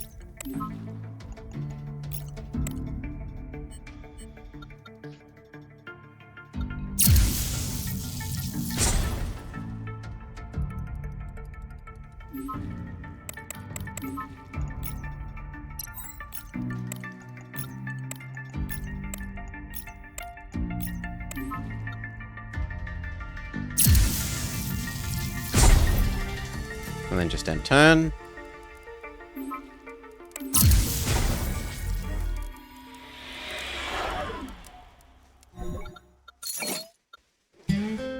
Fully loaded. Load 1 white point into all units' white empty slots. No. Charge 5. Generate 1 white. Okay, so feed it a 5 and it generates a 2, 2, and a 2. I mean, that's cool. I'm not going to use it, but it's cool. Do I want the repair? I probably do. Gain max HP.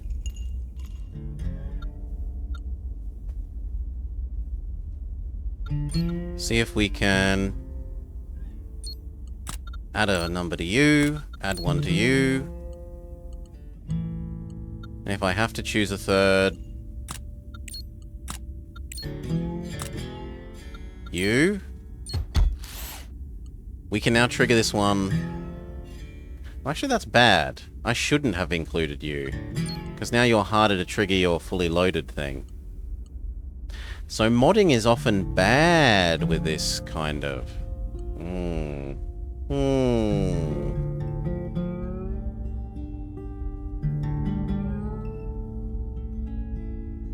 No, I'm just used to it being a purely good thing, Super Cheese. We learn by making mistakes. Yep, mistake definitely, but we know moving forwards to think about fully loaded things as not wanting more slots, necessarily. It will, I mean, as long as I'm generating 5 energy per turn, this is okay.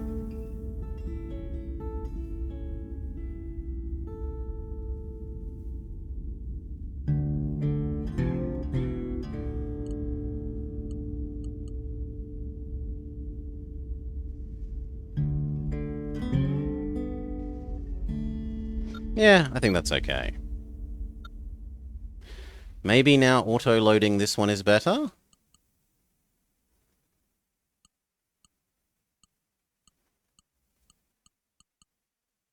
No, I still think this is the harder one to get color into. And I want to be triggering its +4, its +3 strength every turn. Whereas I don't care if I... This only has 1, and I'm definitely going to be able to trigger it with the other things I have.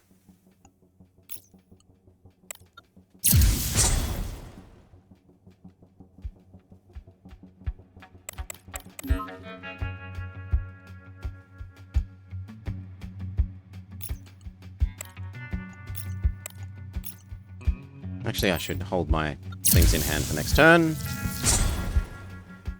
So that I can fully trigger this.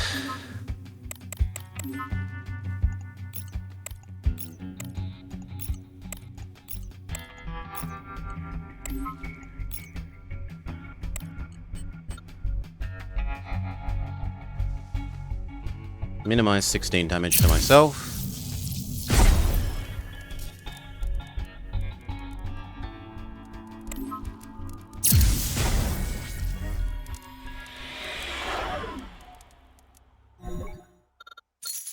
Treasure.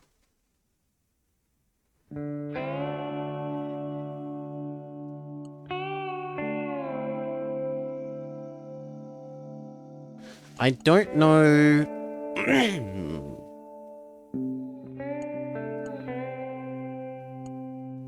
No, generate an extra orange is more useful. Wait. Wait that we're not going to use.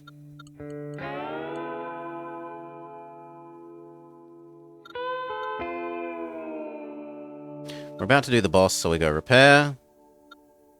Lose max HP, gain vampire mask? This ship actually really likes the vampire mask, I think. Because we have 0 shields.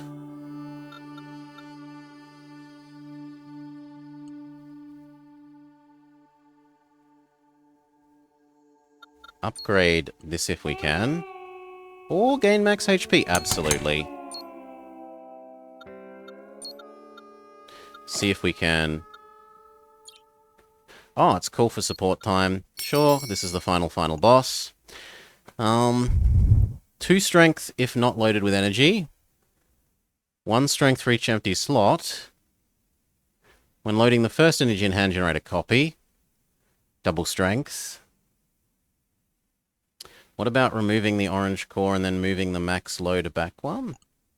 What about removing the orange core and moving the max load back one and putting in the panel looking... These things.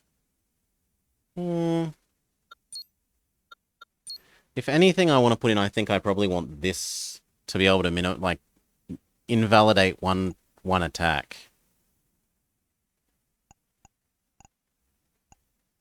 For every 10 energy you load, nearby attack units gain 1. Oh my god. Does this count? How do these work? I think this combos with this, and I want to find out if that is true. When targeted with a directional effect, change the targets to the upper and lower units of itself. So this is a Y junction.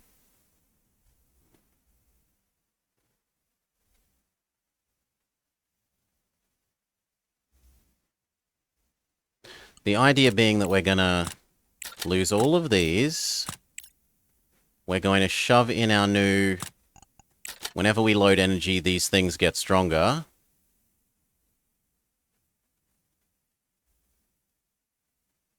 Except that I don't duplicate things in this column. Which is sad.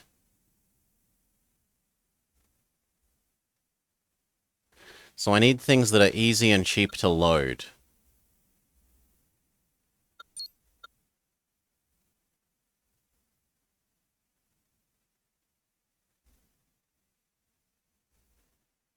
I mean, this is okay. You power it up once and it triggers forever.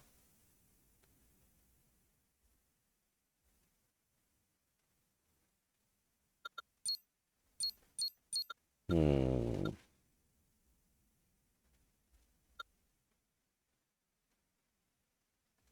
mean, this is basically then just effectively a pseudo one of these, but one that you give a nice energy to.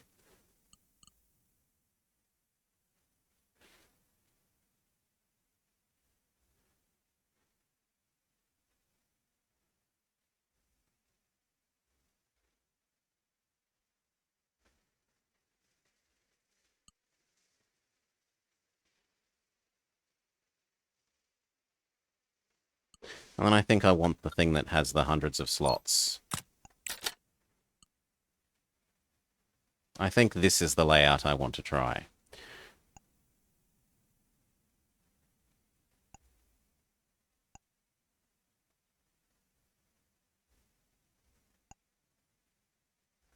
And then that doesn't matter.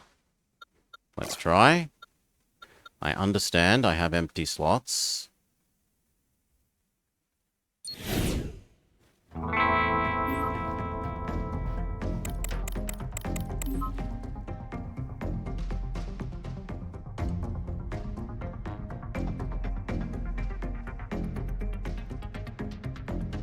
Yes, it has triggered. Okay. And so we say 5 is as good as you're ever going to get, and then we go 4, 3, 2.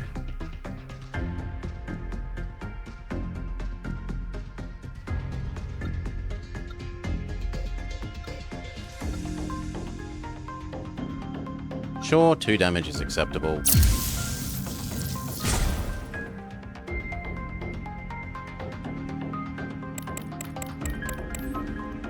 It's time to flip things around to... because the front row is going to explode. So I move that one. Yes. And then we say 6, 6, 1, 4.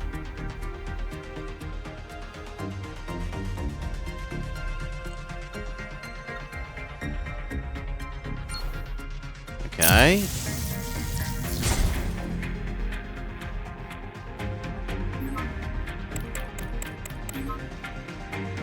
It doesn't get strong enough quickly enough. 5, 5, 3.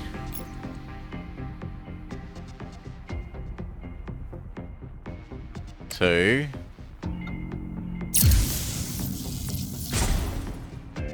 At least I'm only suffering 2 damage a turn.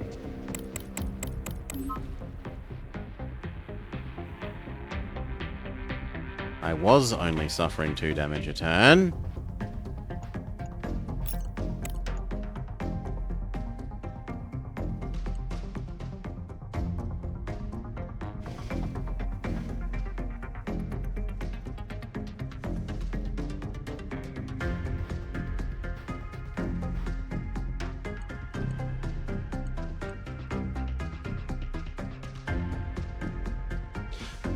Also, what happens if I move things around the explosion?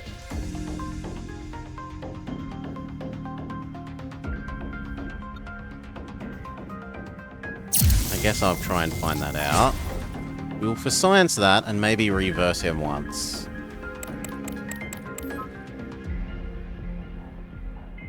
Okay, so I want you to survive the explosion.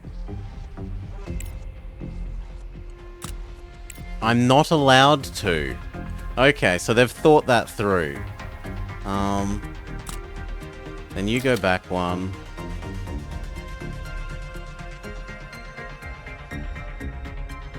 And that is all. 1, 2, 3, 4, 5.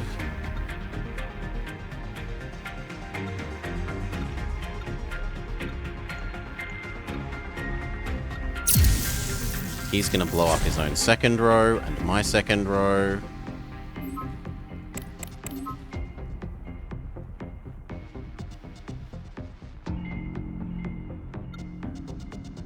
Yes. Stun.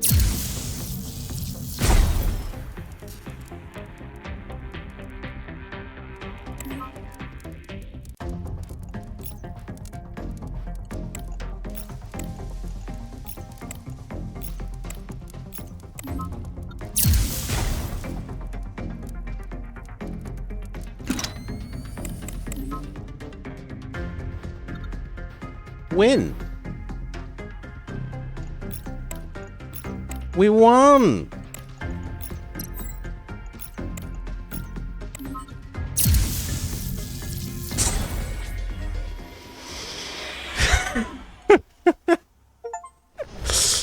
Okay, Space Master, Spacewalker to complete the game. Achievement unlocked.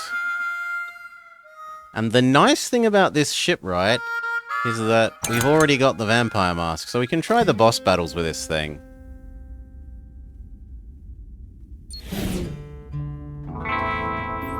And we don't have...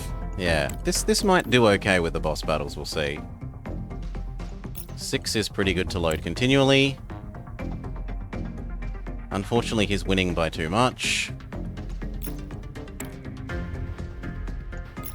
And I can't minimize his damage down to 1. Oh.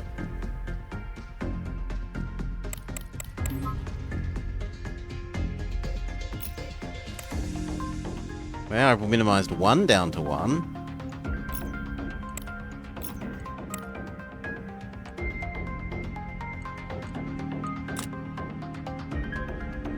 Two columns down to 1, but it's not enough.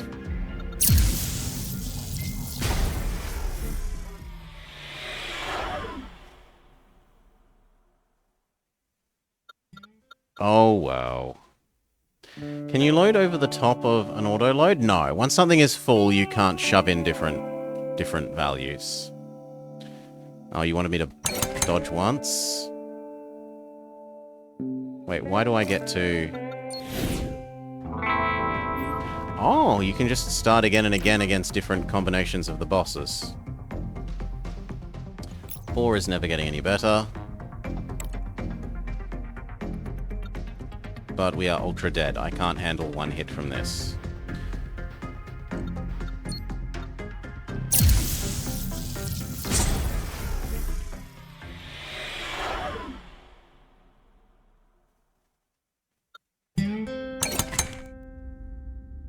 I didn't realize you could just keep trying. I mean, maybe. Maybe we ran them into the right 5 in a row. But no, it looks like they all do too much damage now. And that I just got really lucky with the end boss. Bloody turtle. Okay. Nope. Next.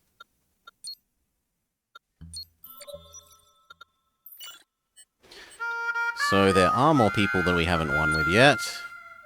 There's Big Ship Man, and there's Enhanso Strengtho Lady. We'll try Big Ship Man. He wants the same unit, and he wants...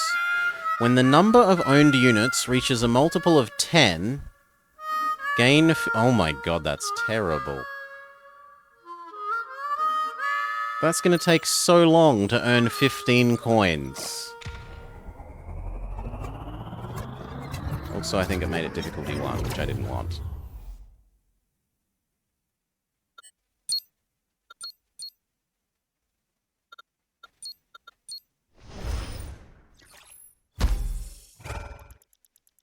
Yeah, it did make it difficulty 1, which I didn't want.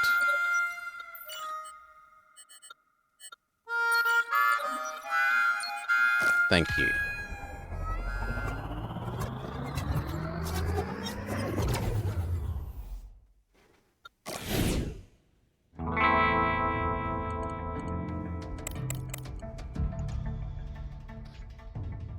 We only want to win by 1.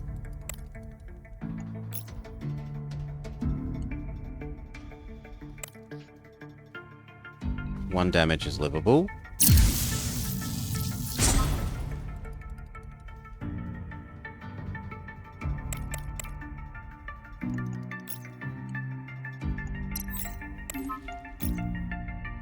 It's not enough.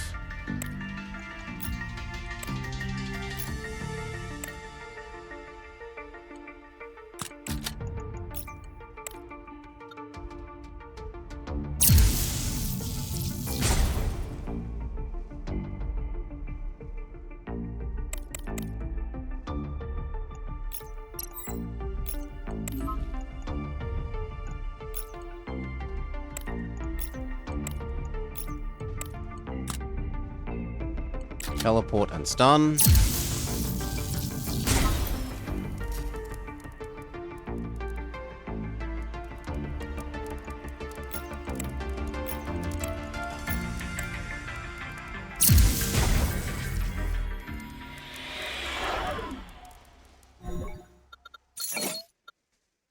Charge 8. The unit in front loads orange. What? It loads a 5, a 4, a 3, a 2, and a 1. In that order.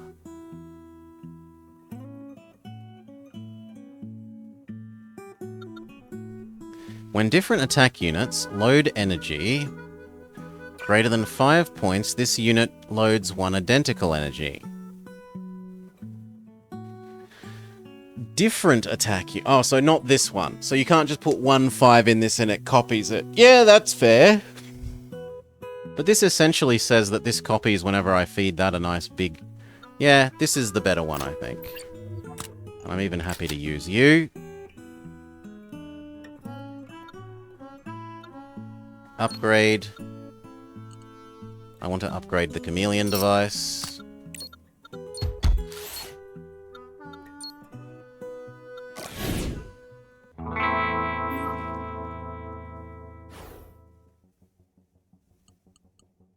The trouble is now I need 5, which is... I only have 1 in my deck.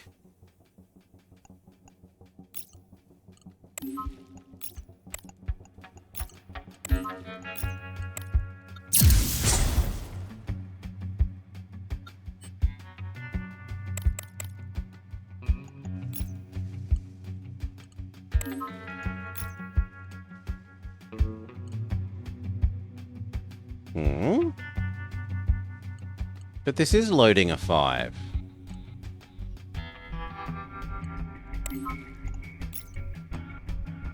It means an orange. Oh, no, it needs to be the correct color as well. Okay.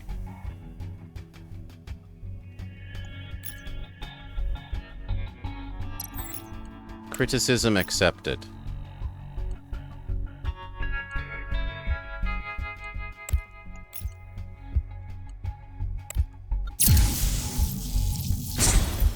So we need orange 5s or bust.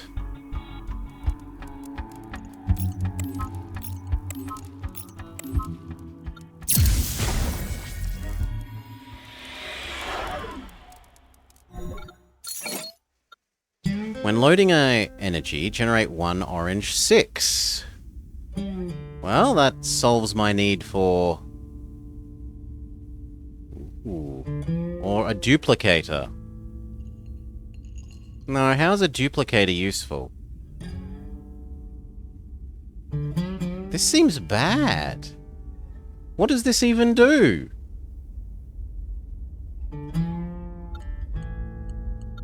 No, you win. You at least let us turn... Oh, you wait too. Then I need to wait for another wait. Fair enough. Treasure. Damage, damage. At the start of battle, generate 1 orange energy whose point is equal to the swap chance. So therefore we would like to maximize swap up to 5. At the start of battle, generate a 6. Sure.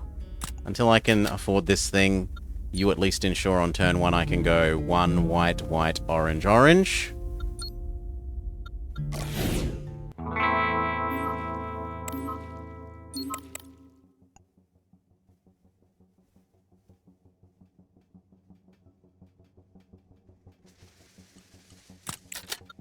Oh. I didn't realize it would stay disabled if I moved it. We've never had that interaction before. I don't mind. That's just learning. Actually, if we're doing that, then I might as well rearrange them in a way that doesn't get disabled. Be a sneaky man. Oh look, nothing was disabled. Whoever could have predicted this? 6.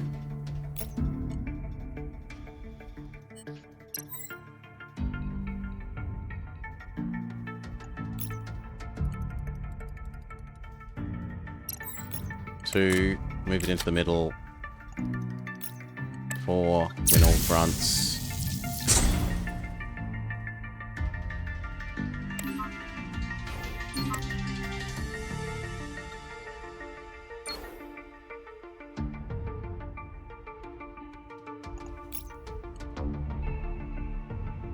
Five, 3, 4.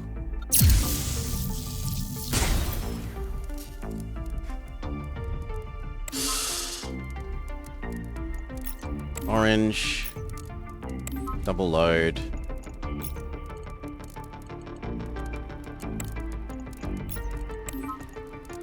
Two 1s. Done.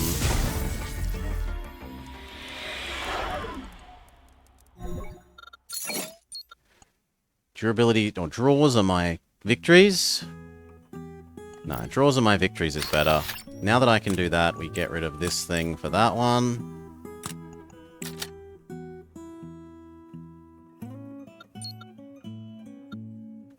You haven't spent your holidays, which is fair. I want this thing to be 5, for reasons we explained. Sure, RNG. RNG hates me.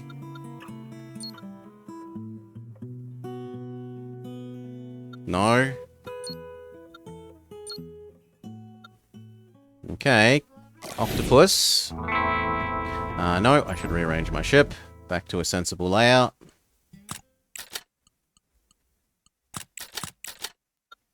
Like that. Okay, so can I just turn a 1 into a 6? I can. That's a little strong.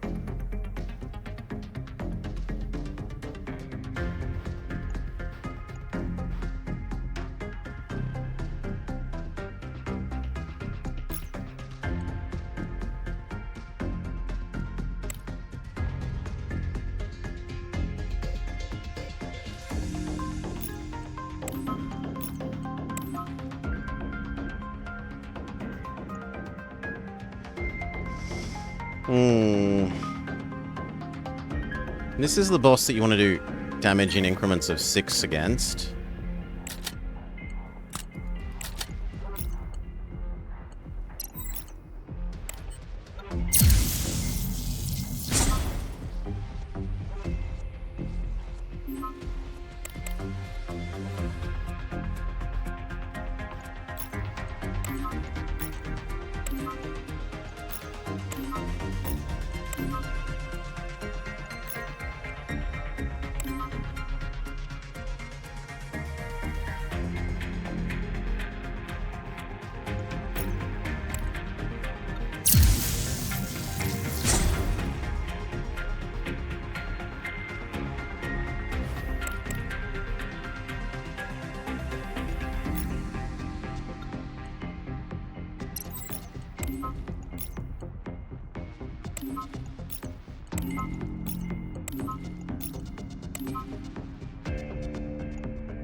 He's going to be stunned.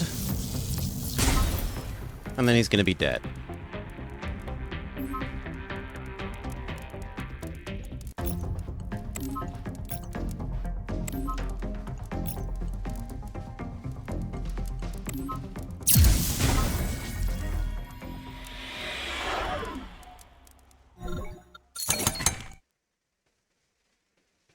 For each newly gained unit, increase your HP by 1.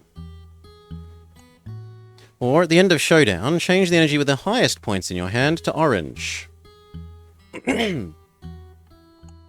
Nah, I'd rather the health.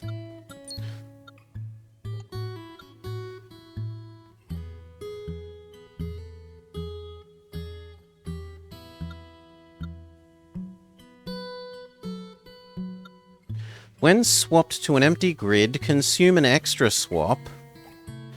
Leave behind a copy. It's a shadow clone. Shuriken.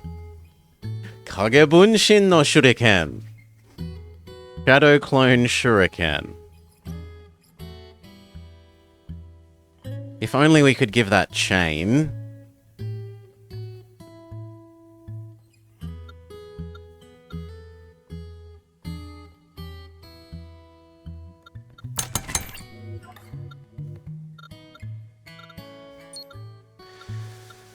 Oh, speaking of chain, yoink.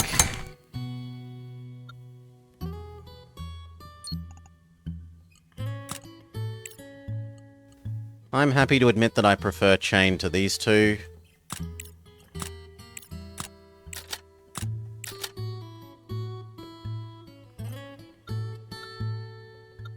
Coins. Give up.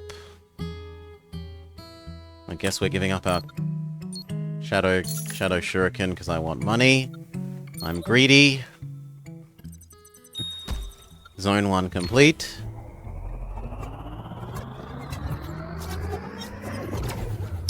So we have energy well, we have energy upscaling and we have energy color scaling. We don't have energy production still, though. Warp coordinate. At the start of battle, 3 random units gain warping coordinates. What? After a battle, if there is any warping coordinates left, you gain an opportunity to enter the shop. Okay, so it just says keep things still or else get punished. This is a different ship. We should be having the layout like that.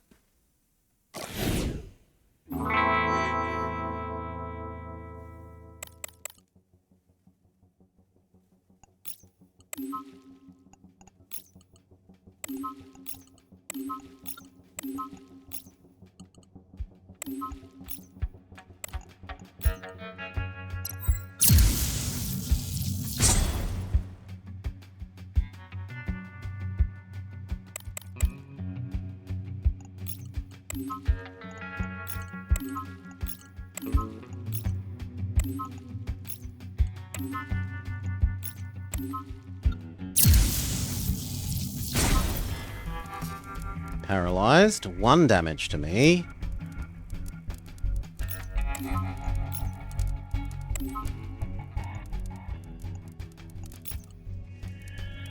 Victory.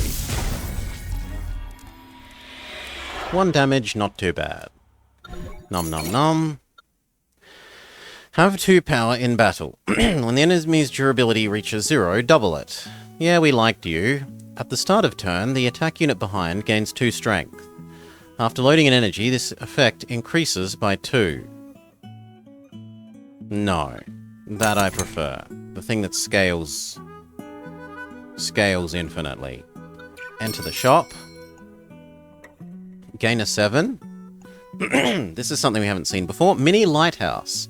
At the start of turns, if there are empty grids, the attack unit gets 2 strength. Sure. This is an energy power production.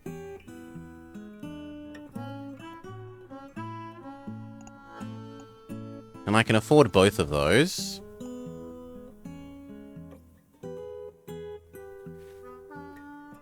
This always just treats energy as if they are 6s. No, we'll go with these 2.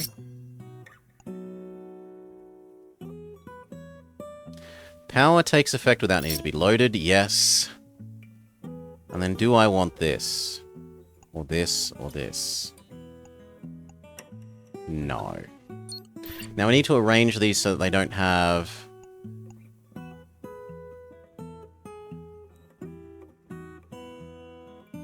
things next to them.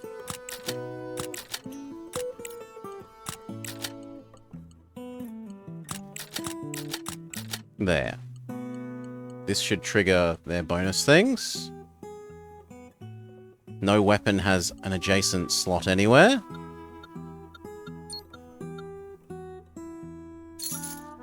I'll trade for 2 fuel.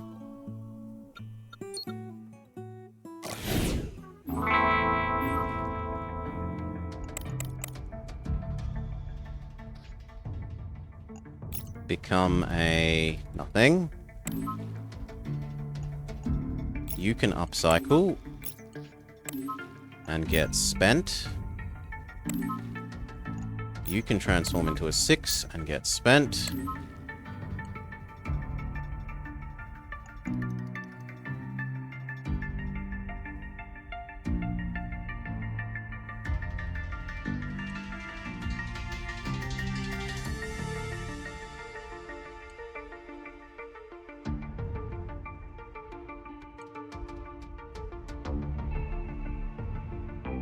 Seems okay.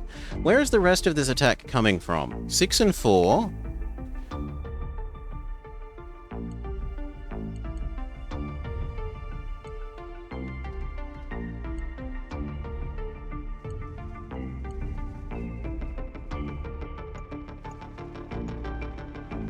Maybe it's...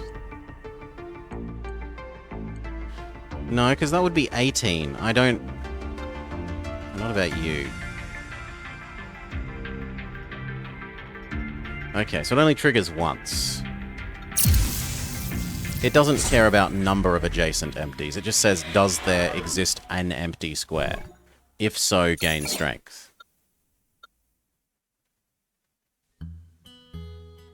Another one of you, because you're fantastic.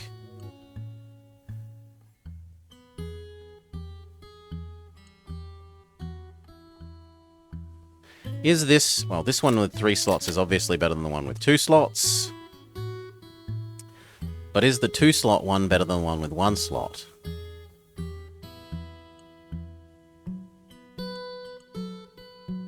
I'm going to say yes.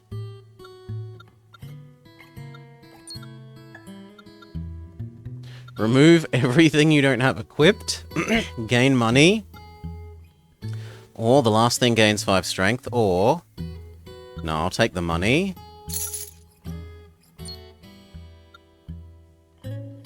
I want 2 more swap days, please. Well, at least 1 more swap day. Now the energy we generate from the thing should be... Oh no, that was a different superpower. No, here it is. So that should now generate enough on the first turn to trigger that effect once.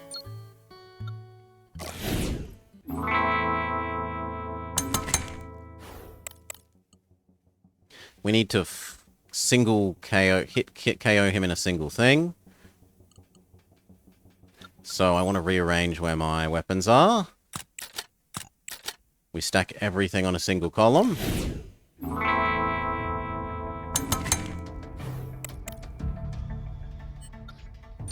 And we embrace the damage.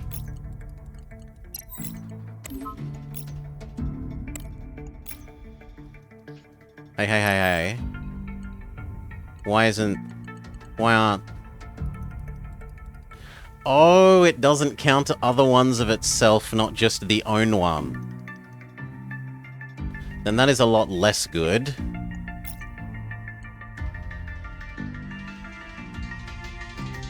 Ooh, but it takes effect with chain. 61.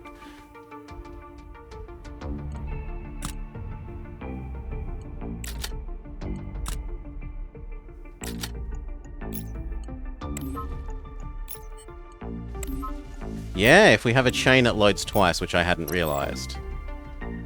Total victory. Okay, so these combo really well together. Everything gains 1 power, sure.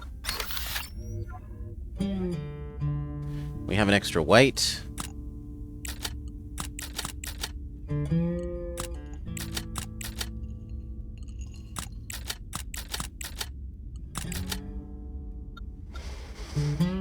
I don't have any units to put in the weight, though. 6 days, we'll do a 4 and a 2.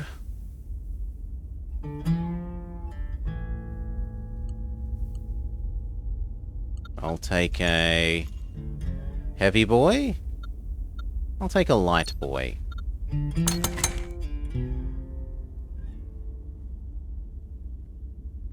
It's not that useful. I suppose it could technically do nice things there. Maybe. I suppose it could also technically do nice things to you. After loading an energy, generate... so it's another one of these 6 things. High capacity core. After loading an energy, gain strength. At the start of turn, load 1 point energy into all slots of this unit. Oh, it's the... Wait, lose my hexagonal... No. No. Lose duplicate core plus. Also no. Try again. You can eat my crystal. You have chosen wrong in all cases, so I'm a human. Just give me something random. After loading an energy, if this unit is in the spaceship center, gain 1 power. Sure.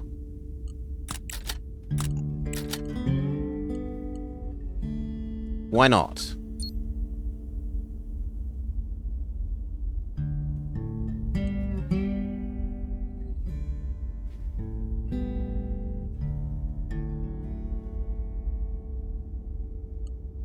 Done. Last one of Zone 2.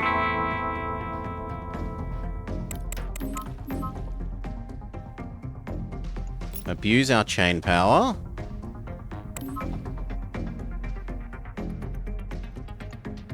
Abuse our chain power. No, turn that into a 6 for next turn. And say that's a good enough turn.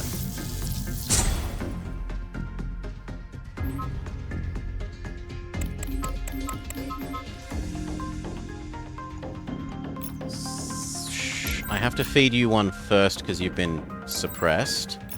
Then we go 6. Then we go 5. Flawless victory.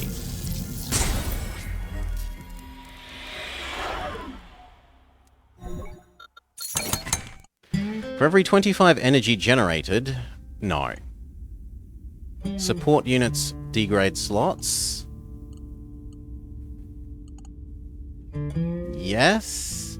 Because I'm not generating that much energy, right? Well, I could generate 2. But I don't have support units that use anything. Yeah, that's strictly more useful than support units that...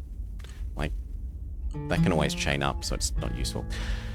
Not useful for that. Fully loaded. Load 1 white energy in all units' white empty slots. Or... This attack gains... The attack unit in front gains double strength. Yes. But we don't have... Yeah, we don't have space for you at the moment. Well, we have space... No, we don't, because that weighs 0.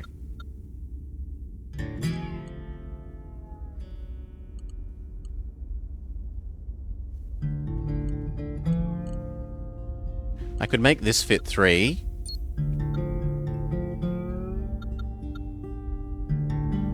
Or a rare treasure. Let's accept the rare treasure. At the second turn, increase energy in hand by 2. Do we use our... No, we don't. Another treasure. Fuel goes bye-bye. All effects triggered at the start of battle trigger again. That's at the start of turn. So gain an extra power on everything. And gain an extra... Yeah, that's worth it. Because it gains us an extra red 6.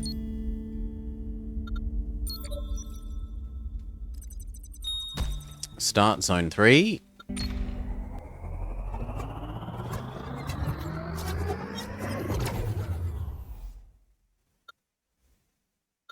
One Punch Man. We might be able to one punch Man.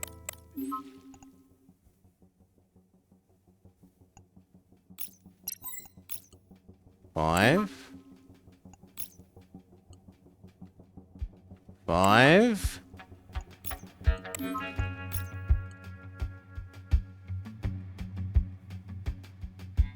No, I'm so close though.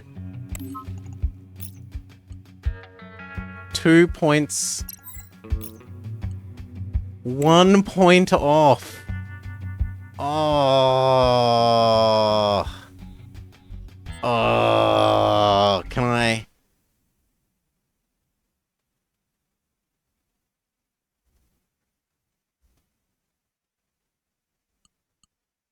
Instead of you, if we used you, do we get 1 punch?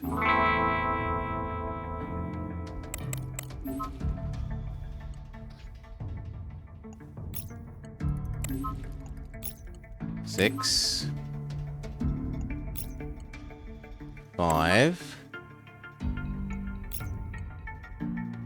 5. Yes! One Punch Man is one punched. Achievement unlocked. Defeat One Punch Man on the first turn. A serious punch. At the start of turn, if there is an empty grid nearby, generate an orange, but an orange 1. At the start of turn, the unit in front loads 2 blues. Also, no. I'd rather generate the oranges. Uno Reverso. Yes, we play our Uno Reverso card on One Punch Man. I would like to... No. No. I don't want that. I don't want any of that. That sucks. End.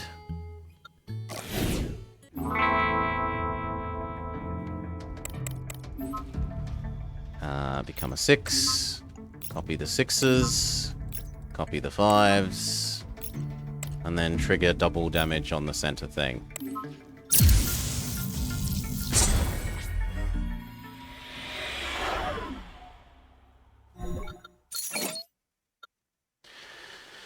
Mapping Mirror. After swapping with attack units, this unit's power becomes that of the other attack unit. Or, when the attack unit behind loads 1 point energy, the energy does not occupy a slot. If you could generate infinite ones, this is an infinite combo.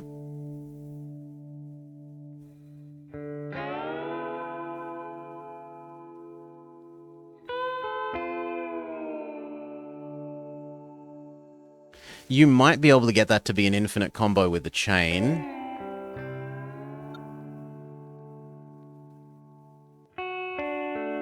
Maybe? I feel like there's probably some sort of infinite combo with this, potentially.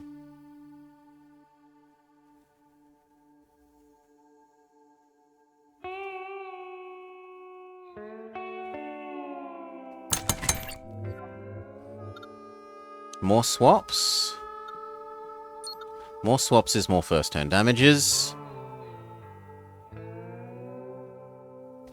Yes. Treasure. If you stay still, you gain strength.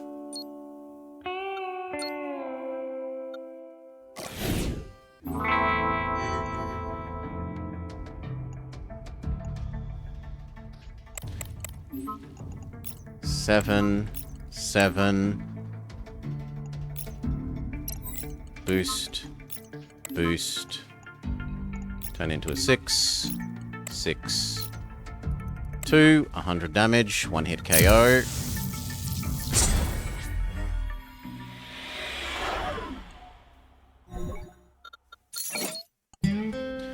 During a turn, all attack units gain 2 strength when all slots are loaded, sure. Or, when a charge is finished, any excess points... Okay, so charge accumulates. No, I'd rather the 2 strength on everything when it's fully loaded. 1 space.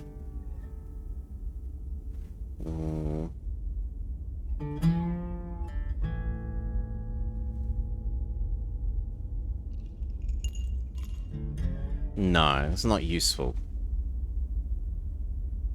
Whereas occasionally generating oranges would be useful.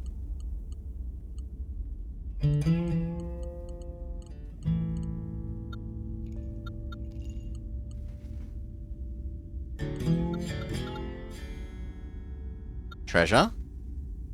Do I want gain an orange and remove a white? I want it enough that I'm willing to pay for it.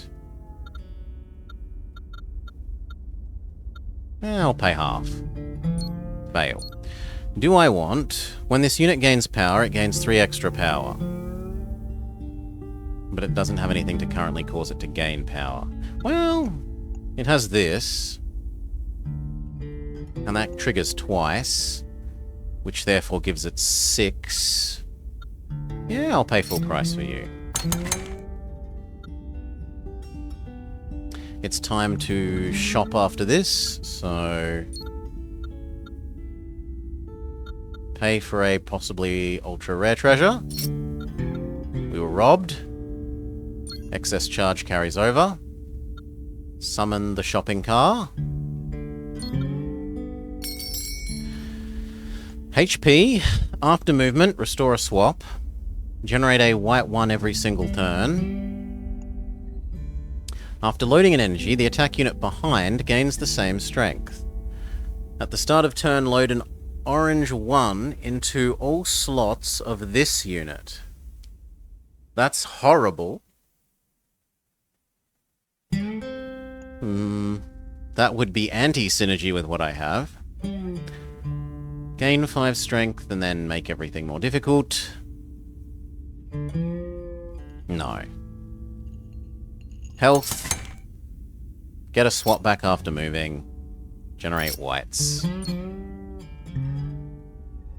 We're done. We don't have a spare space, so the question is, do I care more about generating 1 orange? Or about even more attack? And I think I care about even more attack more.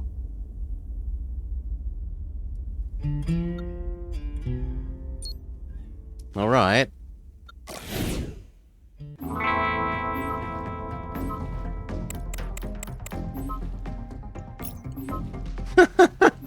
I load one thing, and it instantly uses all 50 energy. 7. 9.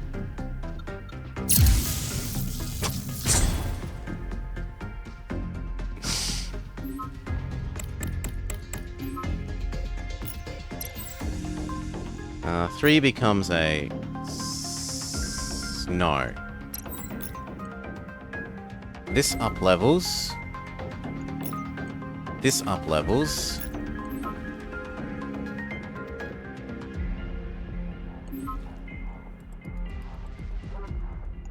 I do the 4. No, it needs to be a 5. I screwed up. I can afford to screw up.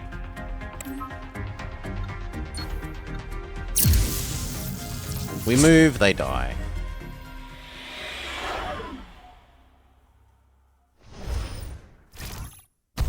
Okay, this is one where we might try the boss battles with. This seems pretty strong. Yeah, we just beat you. Oh no, you're the other one. No, you are this one. So... 7. 7. Sure.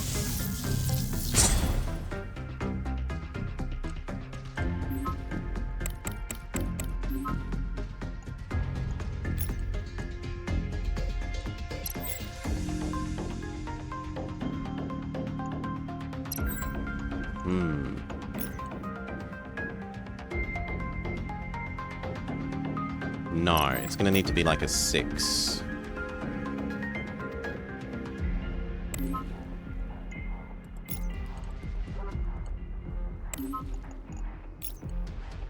Yeah, and then 6 and 7.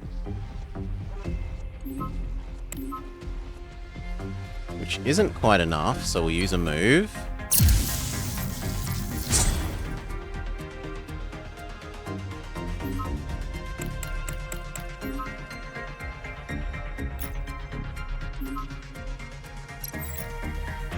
Five, 9. They're stunned.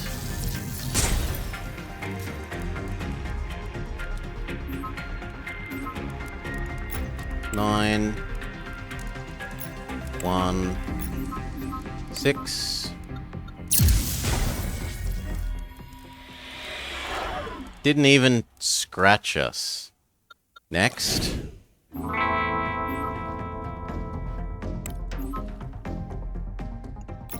Generate our 6.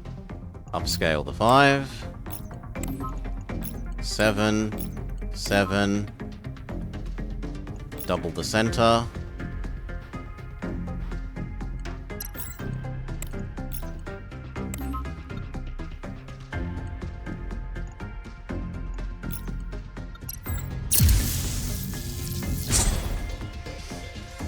Double the centaur. Yes. Twice as much centaur. 9, 9, 9, 9. Double the centaur again. 2 damage off, which I could have actually gotten if I powered that.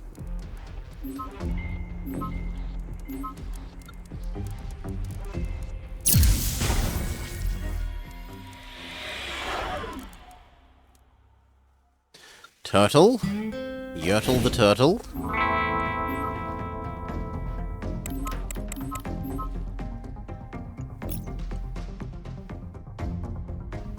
Nine. Really? We're one short. Boo.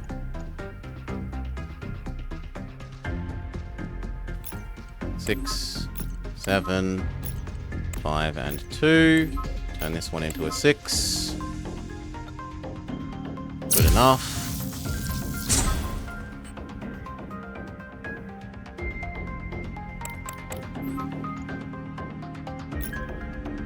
Nine. 8's pretty good. And then double. So 9, 9, 3, 5.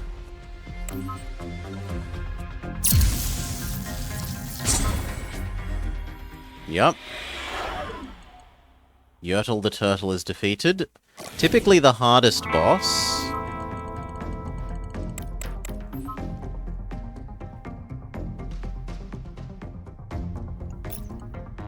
Seven. It's still not losing.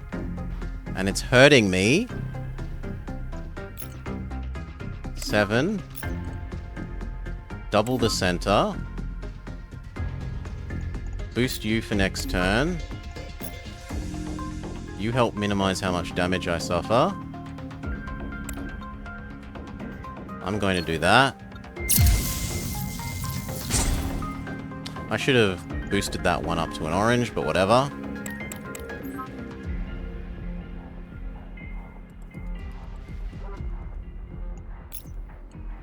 Nine. 8. Turn you into a 6.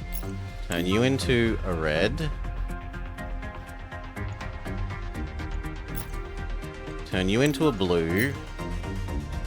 5 and 3. And then 3. Dodge up again. This turn I only get to use 3 energy.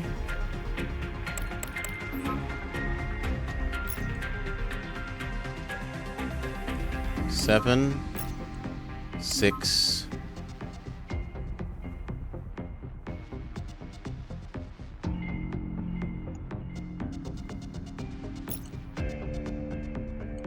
Boost you for next turn.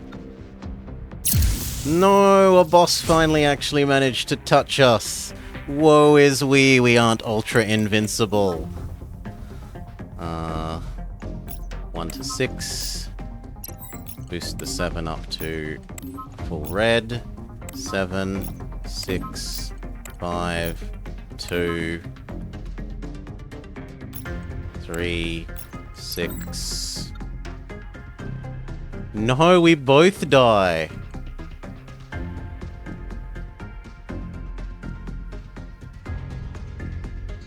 Can I...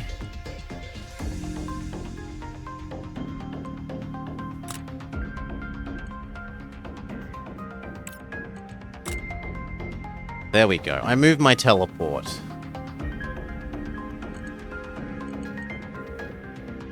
To there, and I very live.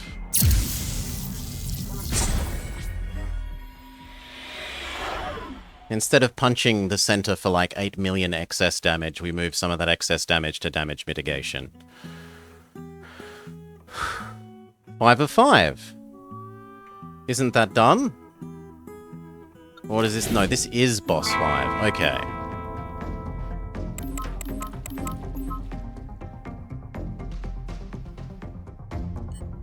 Can I teleport it out from inside the mist? No. 7. 7, the mist doesn't stop its special ability triggering.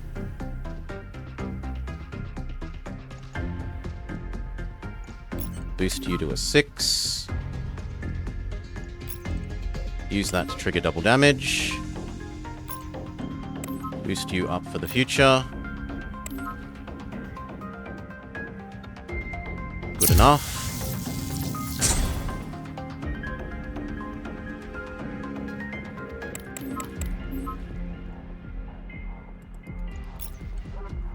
Eight. Make this into a red 9. 9. Turn you into a 6.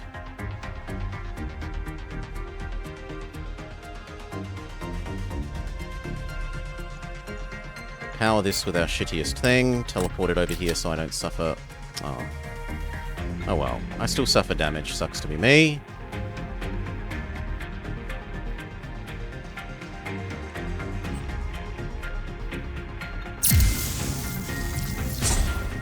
One damage.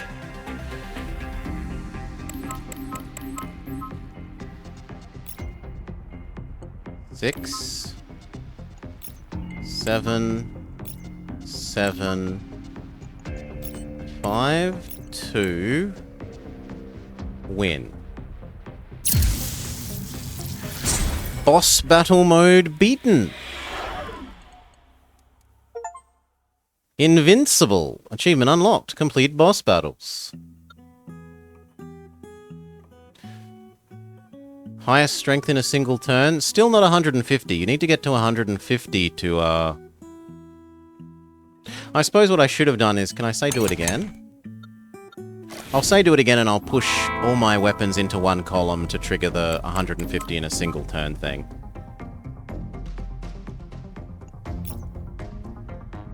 So 7, 7...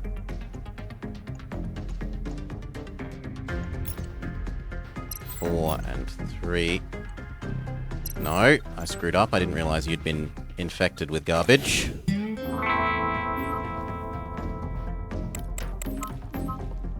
And actually, so is this. So we feed that a 1. Then we do 7, 7. Garbage. 4 and 3. And we see if we can move everything into a single column.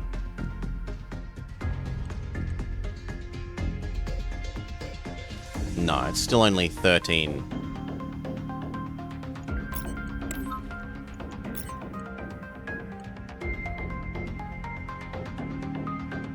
Yeah, it's not going to be enough.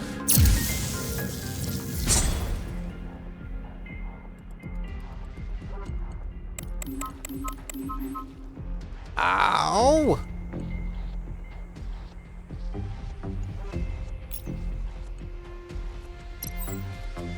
I need to uninfect that to get more green, reds. So I can go red, red,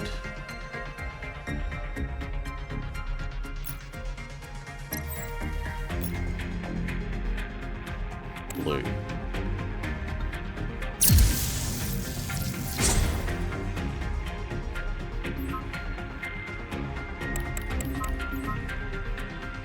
Uninfect you, scale this up, convert it to all reds,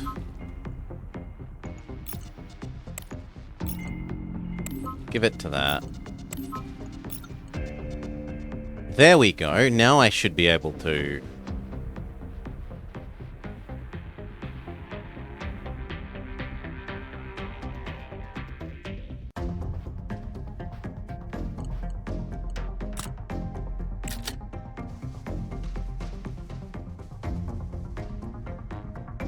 No, we're still 7 short.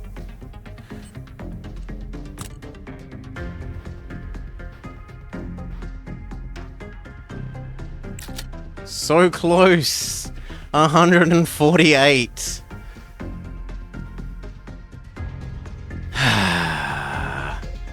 They'd need to have one more strength. 2 of these would need one more strength.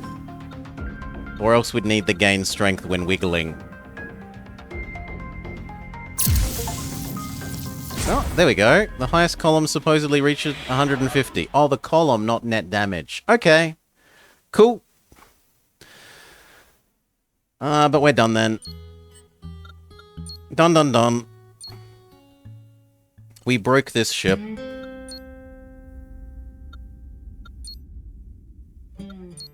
And I think that means there's only one more character.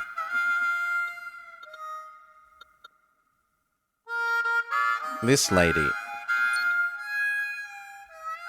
And then after that, the thing to do will be to start potentially hitting the difficulty button.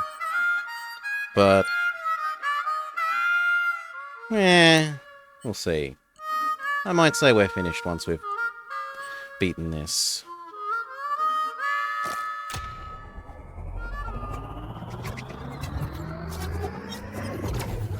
And hey, Mumbles. It's a nice little game.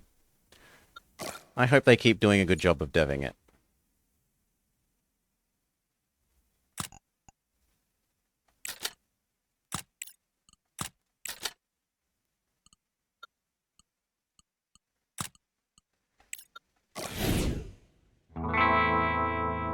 So we're going for one-hit KOs to begin with. Oh, we have Intimidation.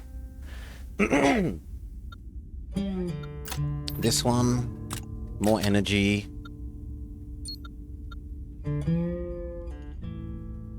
Money equals treasure. Upper column, sure, it helps. Let's go.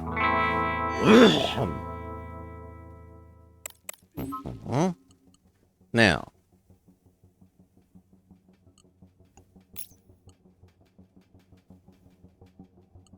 Yes.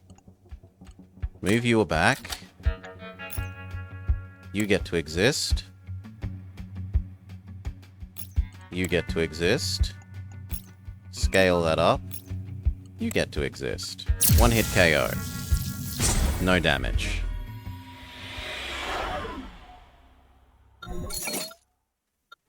Spatial Core. After loading an energy, gain strength equals the current swap chance. Remember the eye goes based off...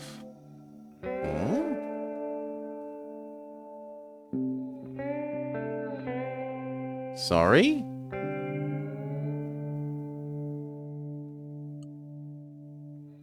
I just want to trigger it at all. Or maybe it triggers without doing anything, and I was just adding strength to that column. Gain 5? No, I hate that one. This one is somewhat less objectionable.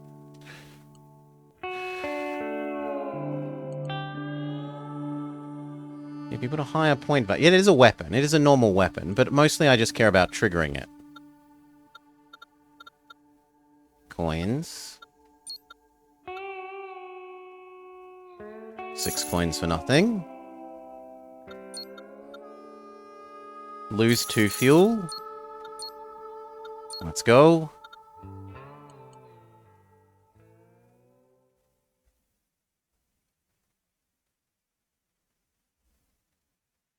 Cannot stack. Sad. If only you could double doubles. I was looking at the upgrading of this and thinking, ooh, it has 2 slots.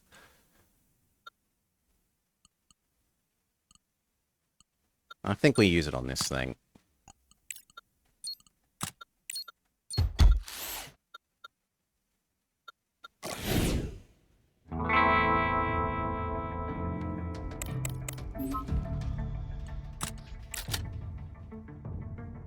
Oh, it goes away when you move it away.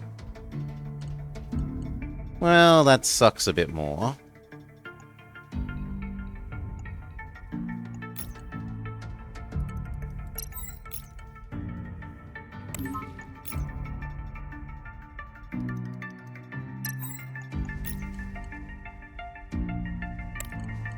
Oh, and it applies to itself as well, which I hadn't thought about. Yeah, it applying to itself is relevant.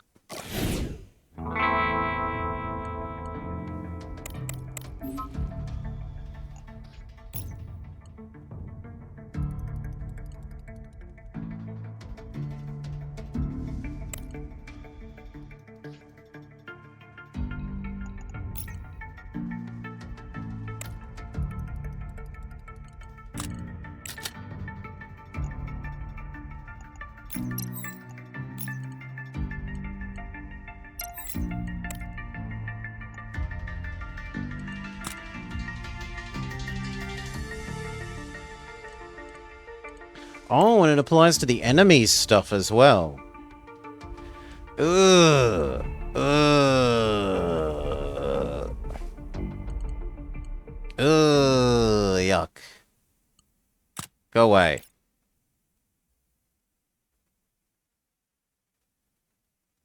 I didn't realize it applies to... Oh, I am disgusted. Blah! Blah! Vomit, vomit, vomit.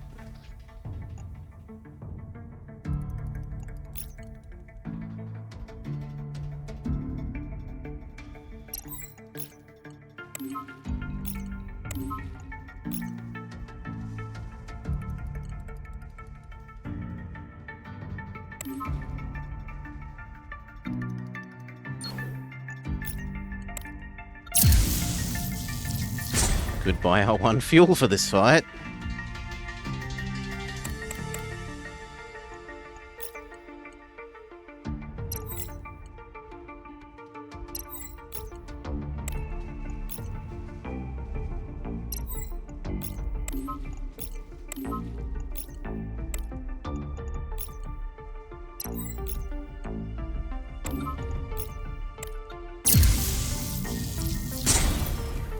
He's broken.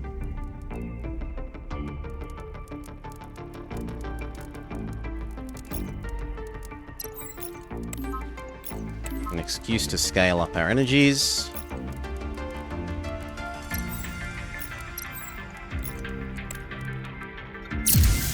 Now I need to win all three this turn. One sec. Cough, cough, cough. Scale up. That kind of sucks. Good for you. Scale up. Good for you, you move here. And help that one become a win as well.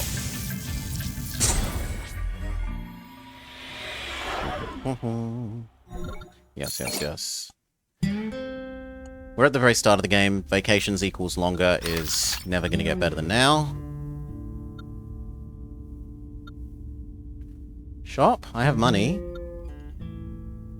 I think coin thing. Oh no, I got to do other thing than shop. Or we could just go shop. Shop says more coins. When you load your first energy, generate an additional that's the same. Strength equals... No, power equals strength. The trouble is nothing is gaining power, they just have power.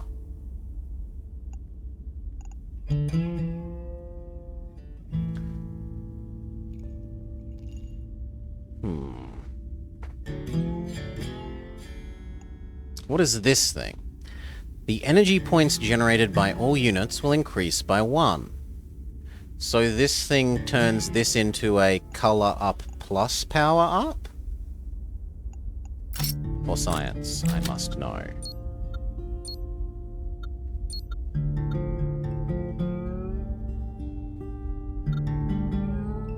Brisket biscuit, it's no worse than the other one.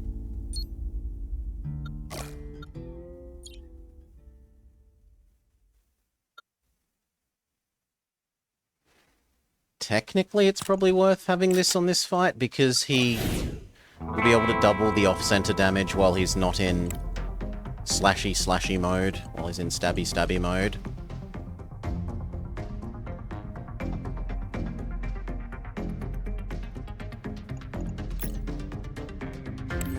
And yes, it is.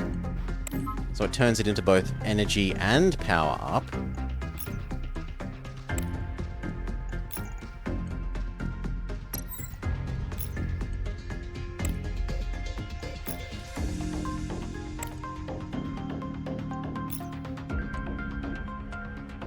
Oh, not worth using. I'm killing him faster than he's killing me.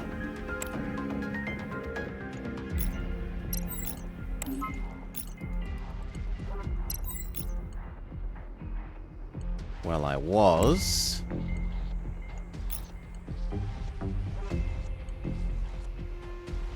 No, I still am.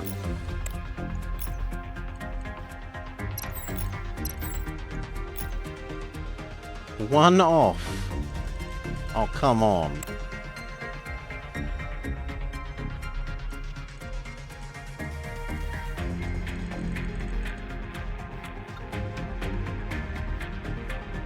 That's depressing.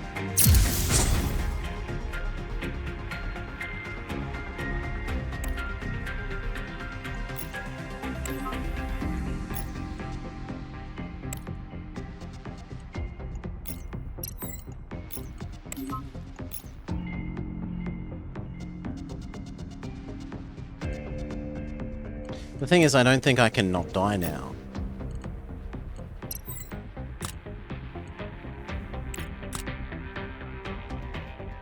Oh, yes, I can. No, I can't. Go back. There. Now I cannot die.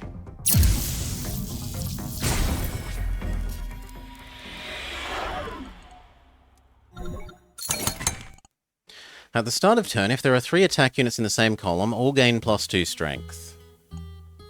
That would also work for the, getting attacked to over 150 thing. At the start of turn, the 4th turn, all attacks gain 4 strength. That's more useful than the put them all in a row thing. When a charge effect triggers, this unit gains 2 power.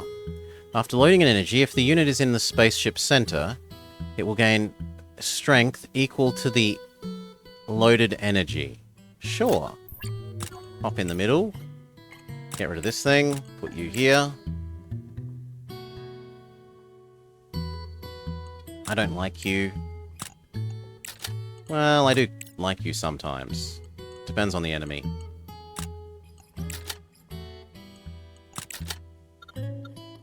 Unit. Chain core. Yes, please. Goodbye, everything else. Nothing could possibly be better than chain core.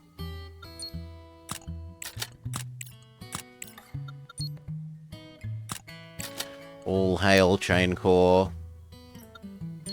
Now, who next?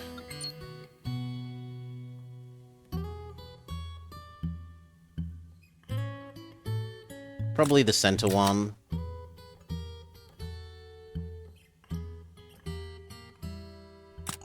Whites, in case we don't have white. Oh, sorry, in case we don't have orange. That'll do. More Centaur core. 3 days, unit. If it's a legendary unit... Yeah, I can show you chain core. Behold, isn't it great? Repeater. When targeted with a directional effect, change the targets to upper and lower. So I could maybe... Let's look if this thing works. Can I go this? This will target this, and then target these. This is supposed to double this strength, and this says it will double these 2 strength. Maybe that works?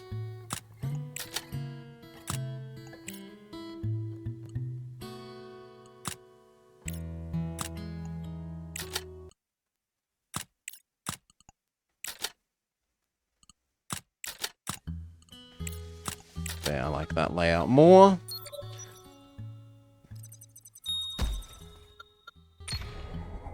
Let's see if this does work.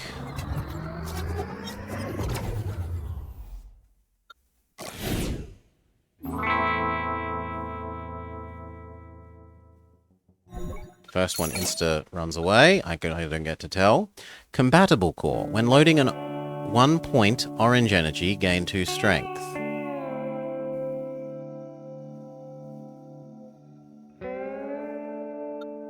At the start of turn, the unit in front loads 3 blues.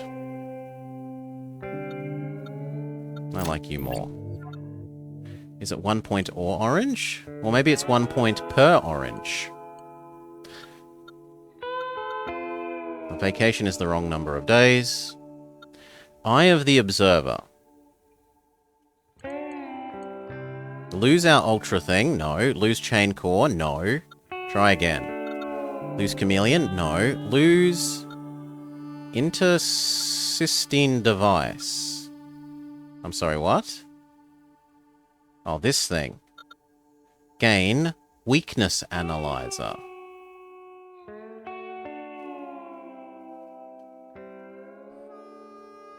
No. Just give me some random garbage. When nearby units load energy, this unit gains 1 power.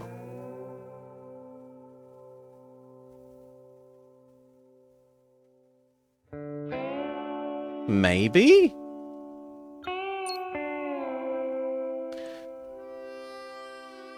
This thing wanted to be in the center of the spaceship, which isn't possible with our new way of trying to double everything. So instead, we'll say, put this here, put that there, and then when these two chain into each other, they should power up this. What does this ship do? This ship has a ability where it can move things around mid-battle. It can move your stuff around.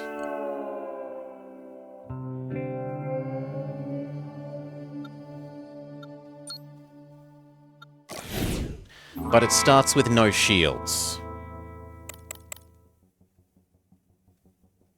No, it looks like the doubling effect has not affected this.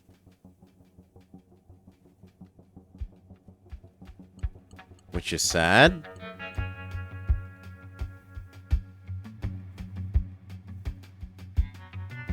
It's described in a way that sounds like it should affect that way.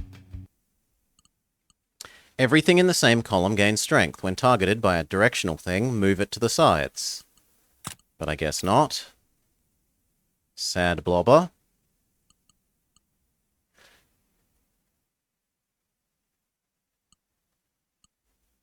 I mean, targeted usually means things that say directions in them. And this says same column and has the little symbols.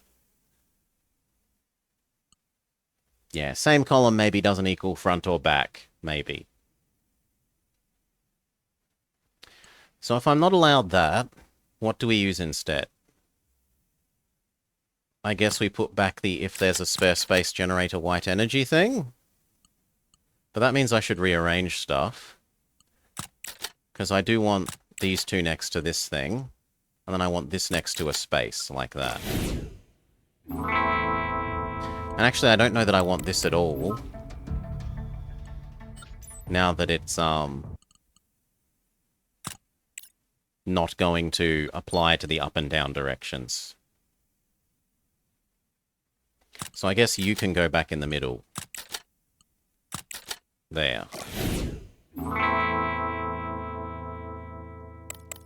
Which actually means I'd prefer you here. So I go you there, you there, you there. Done.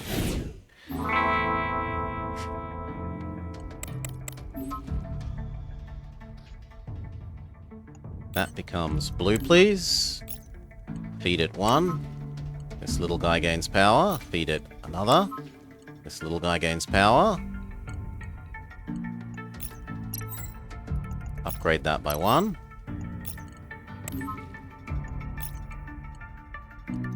Three is to 6. But that one's better.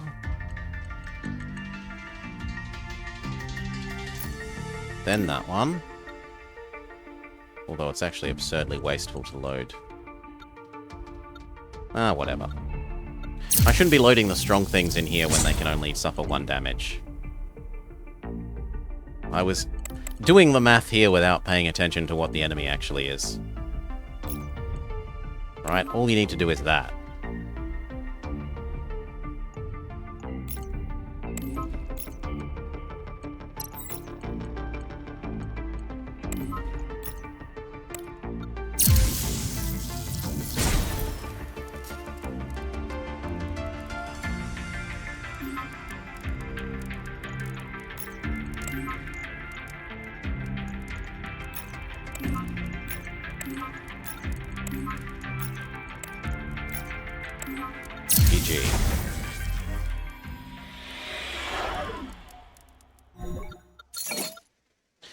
Fully loaded, every unit gains 1 power. Globally. And it's even in the name, the Global Radiator. Have +2 power in battle. Charge 6. Gain strength equal to the current power. No. This thing instead of that. Treasure. After each elite battle, gain a chance to enter the shop. Sure. After each elite battle, gain a chance to upgrade a unit. No. After each elite battle, gain a chance to remove an energy. We're already halfway through the game. So we're only going to get 2 of those. I don't think that's worth losing the 2 permanent fuel. I'd rather you'd lose the 1 temporary fuel. Select 2 units to upgrade. Giving these a 3rd slot is the obvious thing. Give chain units more chaining. The downside is now that they need orange.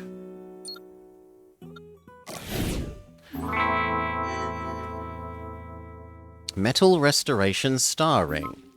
At the start of the 2nd turn, everyone gets their health back.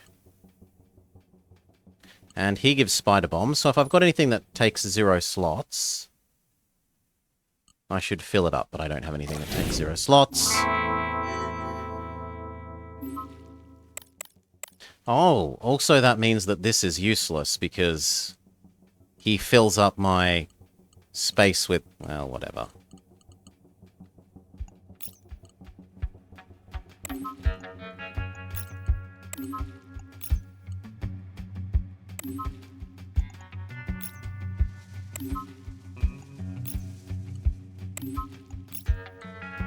Pretty good. 1 damage.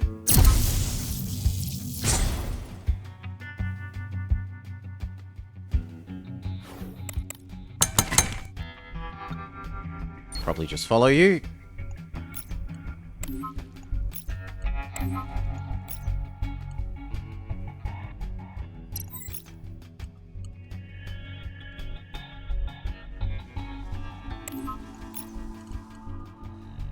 Good enough. Paralyzed.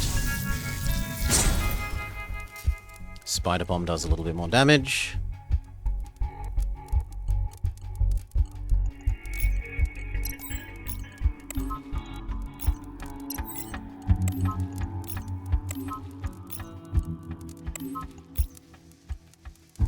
Close, but not quite enough.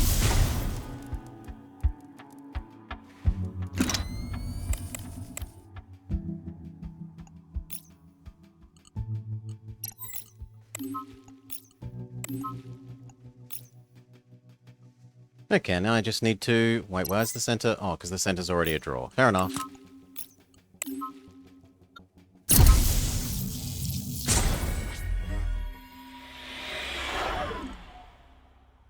Nom nom nom. At the start of turn, do 2 damage, or at the end of showdown, change the highest remaining card in your hand to orange. An extra weight. Shop.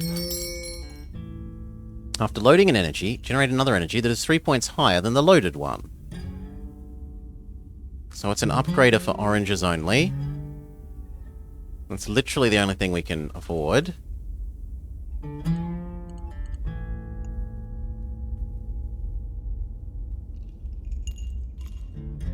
Yeah, alright, because we've got this thing. It's unfortunate that it has anti-synergy with this. Because I have no more slots left on the ship. Hmm?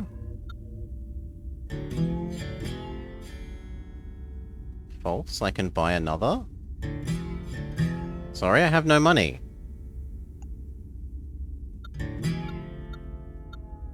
There must be something I missed. Anyway. I don't have cash, so this is probably not good. But... yeah, it's still probably actually okay. Oh, there was one other. Okay, there's only one thing that I want that I can afford. The other thing... no, thank you. Spend more star coins to check out the points of energy resources he took. I don't have 8. Choose a removal operation. Sure. Remove the middle.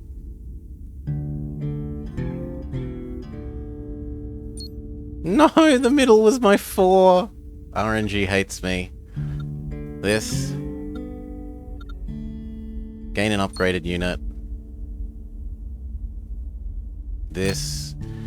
When attack units on the same column gain power, this gains strength. I mean, that would work with you. But strength is temporary and useless, therefore. Because I already don't have enough energy to run what I have.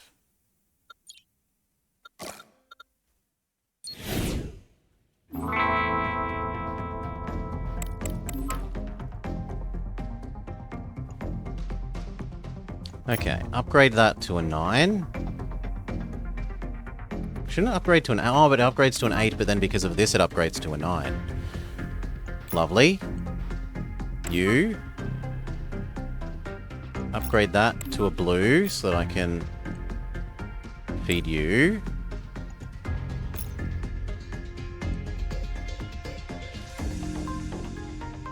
And then you. And then you. And I don't do you, I can't do you either. Done. Take 4.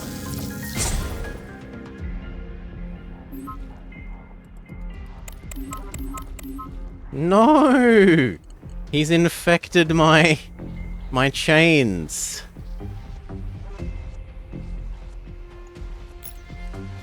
Boost. I think the best thing for me to do is get the extra power on the middle one. To minimize damage to myself down to 0. And otherwise, boost in preparation for next turn.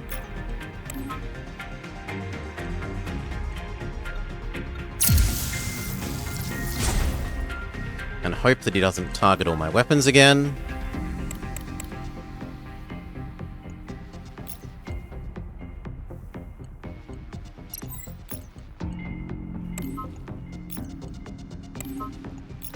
Nine.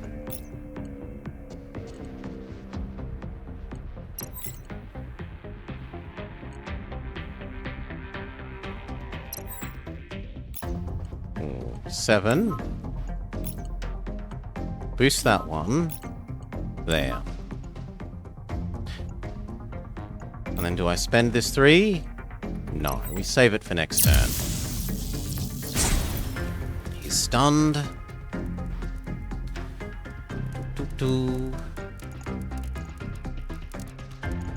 Sucks, we have lots of garbage energy. Hate.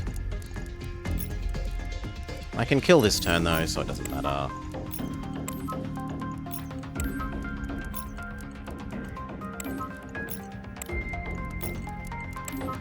Done.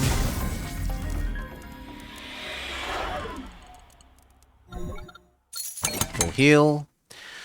At the start of the battle, degrade all support slots. So this would now be able to generate from blues, or...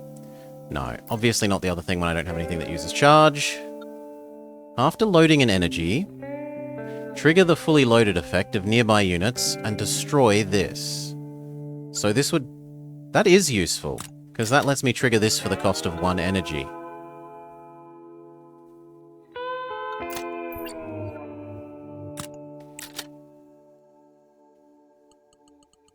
I mean, it only does it once, but still useful.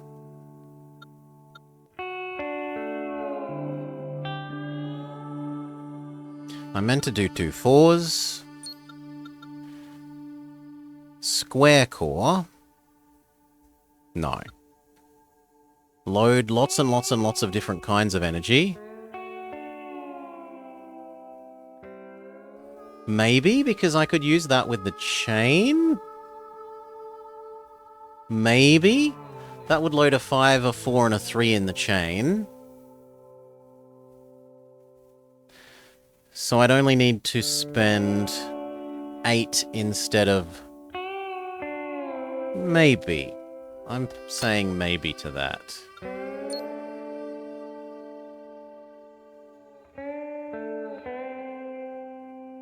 And then this one. Gain 20 coins. Sure. Do I want to actually use this, or am I going to stick with this thing that blows itself up once?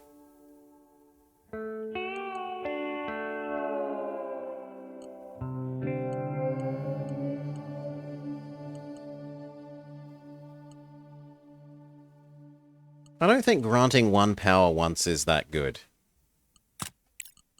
I think I would rather have the ability to transform 2 4s into a 5, a 3, and a 5, 4, and a 3. 12. That's essentially gaining plus 4 energy and plus 1 energy card.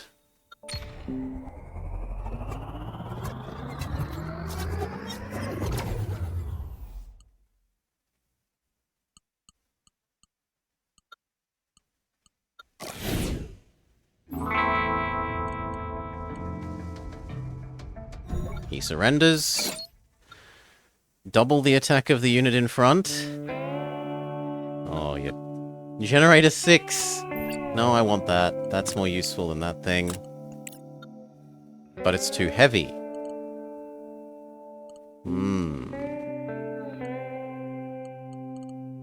I can live without you.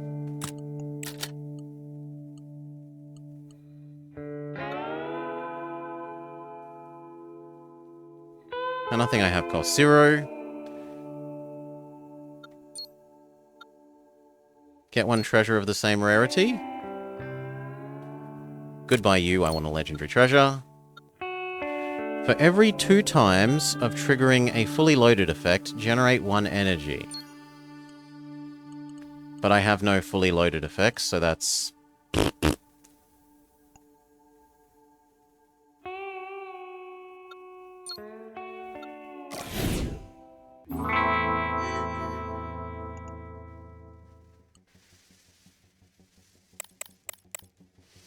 Okay, 1 becomes a 6, which is actually then a 7. 5 becomes a 6, the 6 becomes a 9.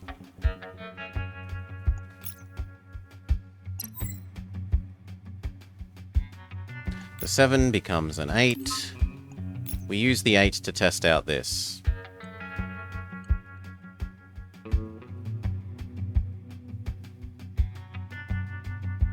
That's okay. There's been worse effects.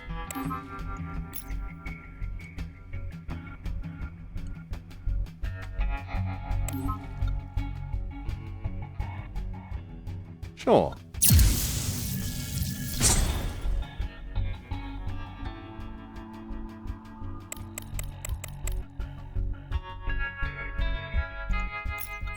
Boost.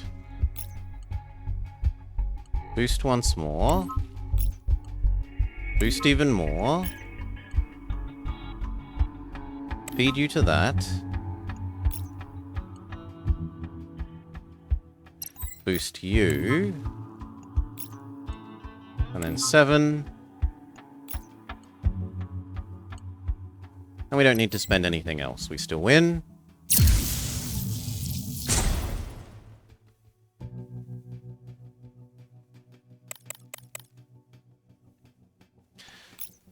Transform up to a 7.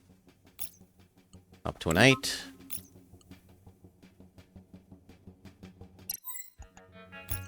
Six. 9. I think it's time to start using the chain. Directly.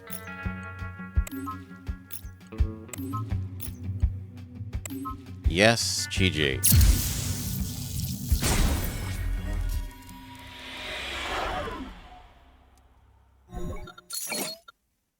Nope. After loading an energy, the attack unit behind it gains the same strength. No. I mean, yes, but no. I'm not going to use it. This. Goodbye, many star coins. Hello, 771.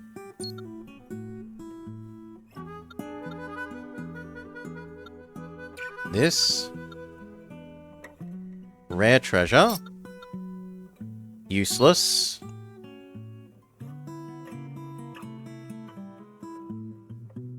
I mean, I suppose we could have it on the first turn and then move them out the way. But it's only strength, so who cares? Strength is temporary.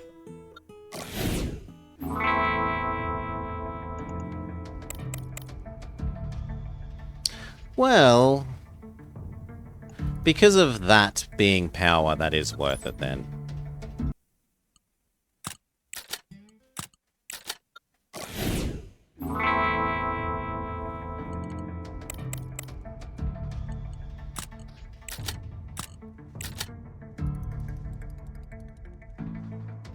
God, that makes the layout uglier, but whatever. 1 becomes a 7.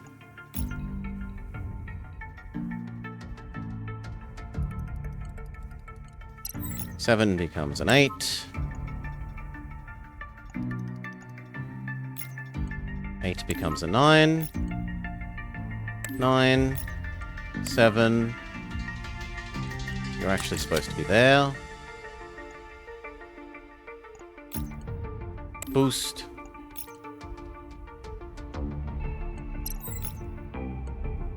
I don't like that first turn. Nope, try something else. So what did I do wrong? These two have to swap.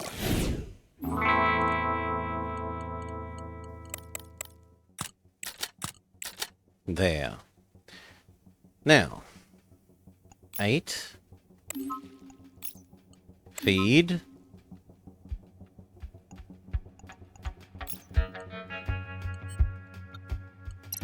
1. 7. 8. Boost.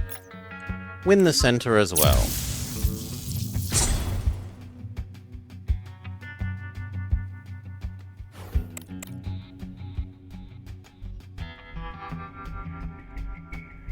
Turn the 1 into a 7. Turn the 7 into an 8.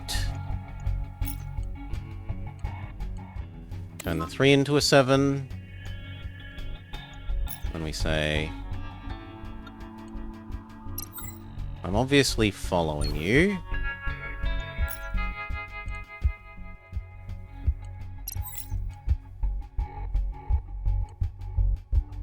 No. 7. 8.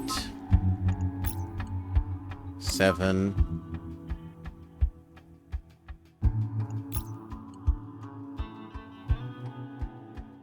5.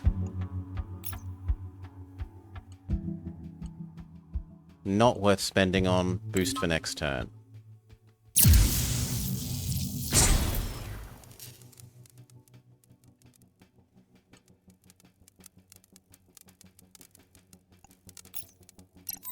Boost.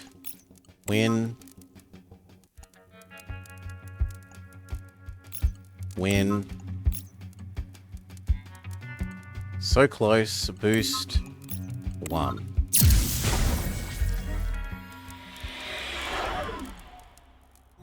Num num num num num. When a unit is destroyed, generate an energy. Attack unit's power takes effect without the need to load. That actually is useful, because that means you do something again. Wait, which means we can use you again. Shop. Shop. If only we had 2 more money.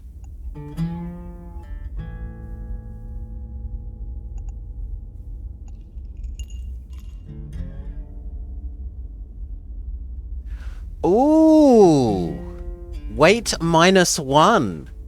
But get 1 less energy on your very first turn. So you can make an extra chonky ship for a one-off downside.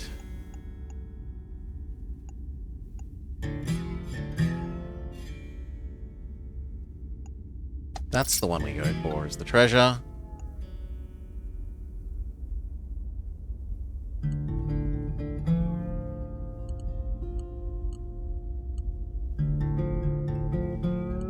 Making this accept white is probably sensible. No, being able to do 2 a turn is so much better.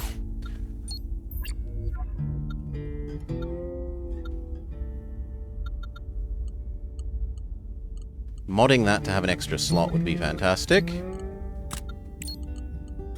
So would either of the chain. Well, no, you'd need both of the chains.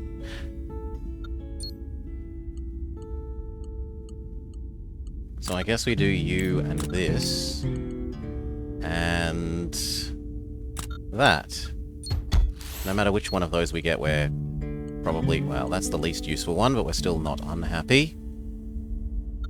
3. I still have my repair, so that seems... okay. Money. I can go down to exactly half health.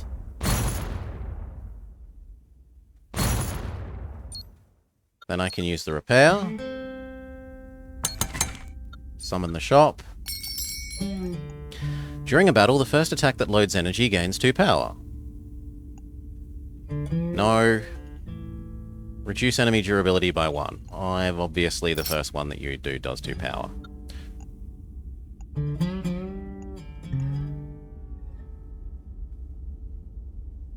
That one also isn't terrible. Just gain 1 power every turn without doing anything.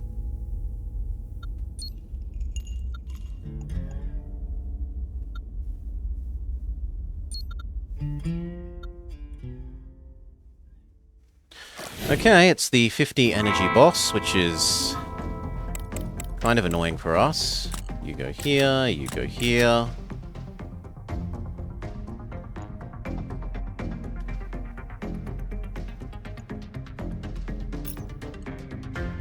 That's fantastic.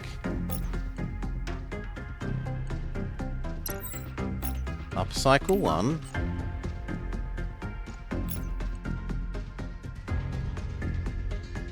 Acceptable.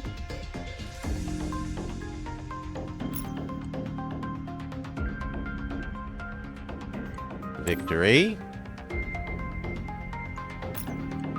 Upcycle 2.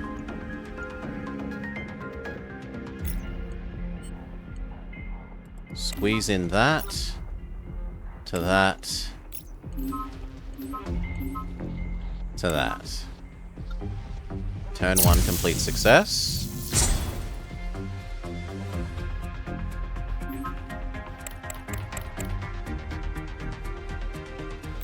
One to 7, 7. 5 to 6, 6 to 9. 9 to multi-load, unless... No, that doesn't do enough. So 9 to multi-load. 7 to multi-load.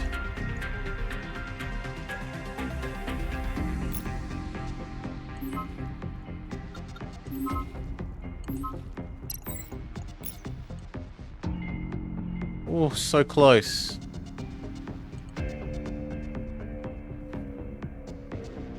Two into 7.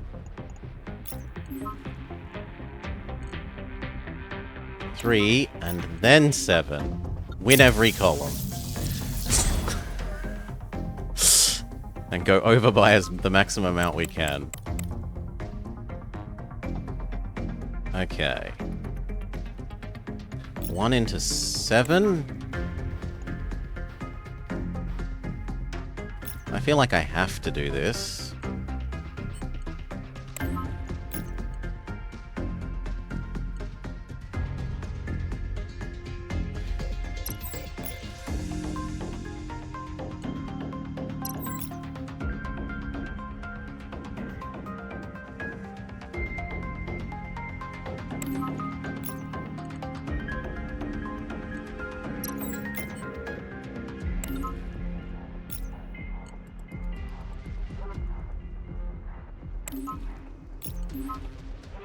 Yep, win every column.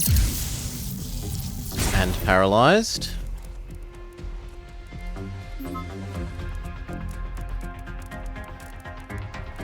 One into 7. 7 to... no. 5 to... well, let's do the 7s first. 7. 7. 5 to 9. That goes over. So we use you first. And then that. GG.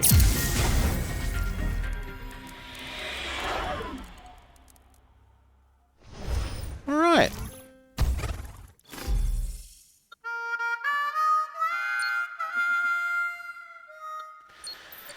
And so...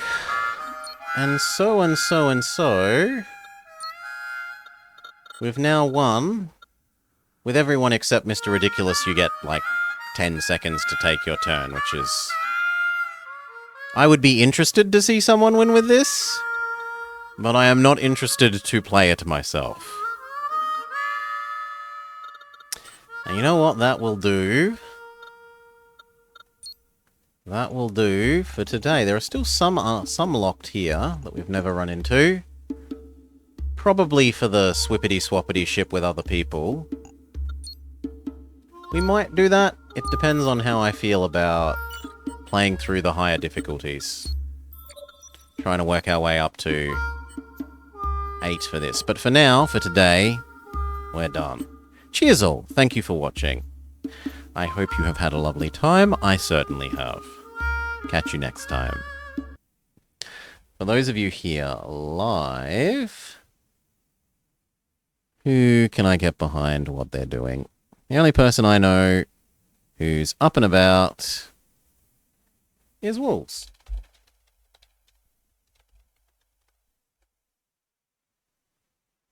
Who is playing Palmon World. Pal what? Sorry, not Palmon. Pal World. Which is Ark Survival crossed with Pokemon. Peace all. Have a great day. Thank you for hanging out.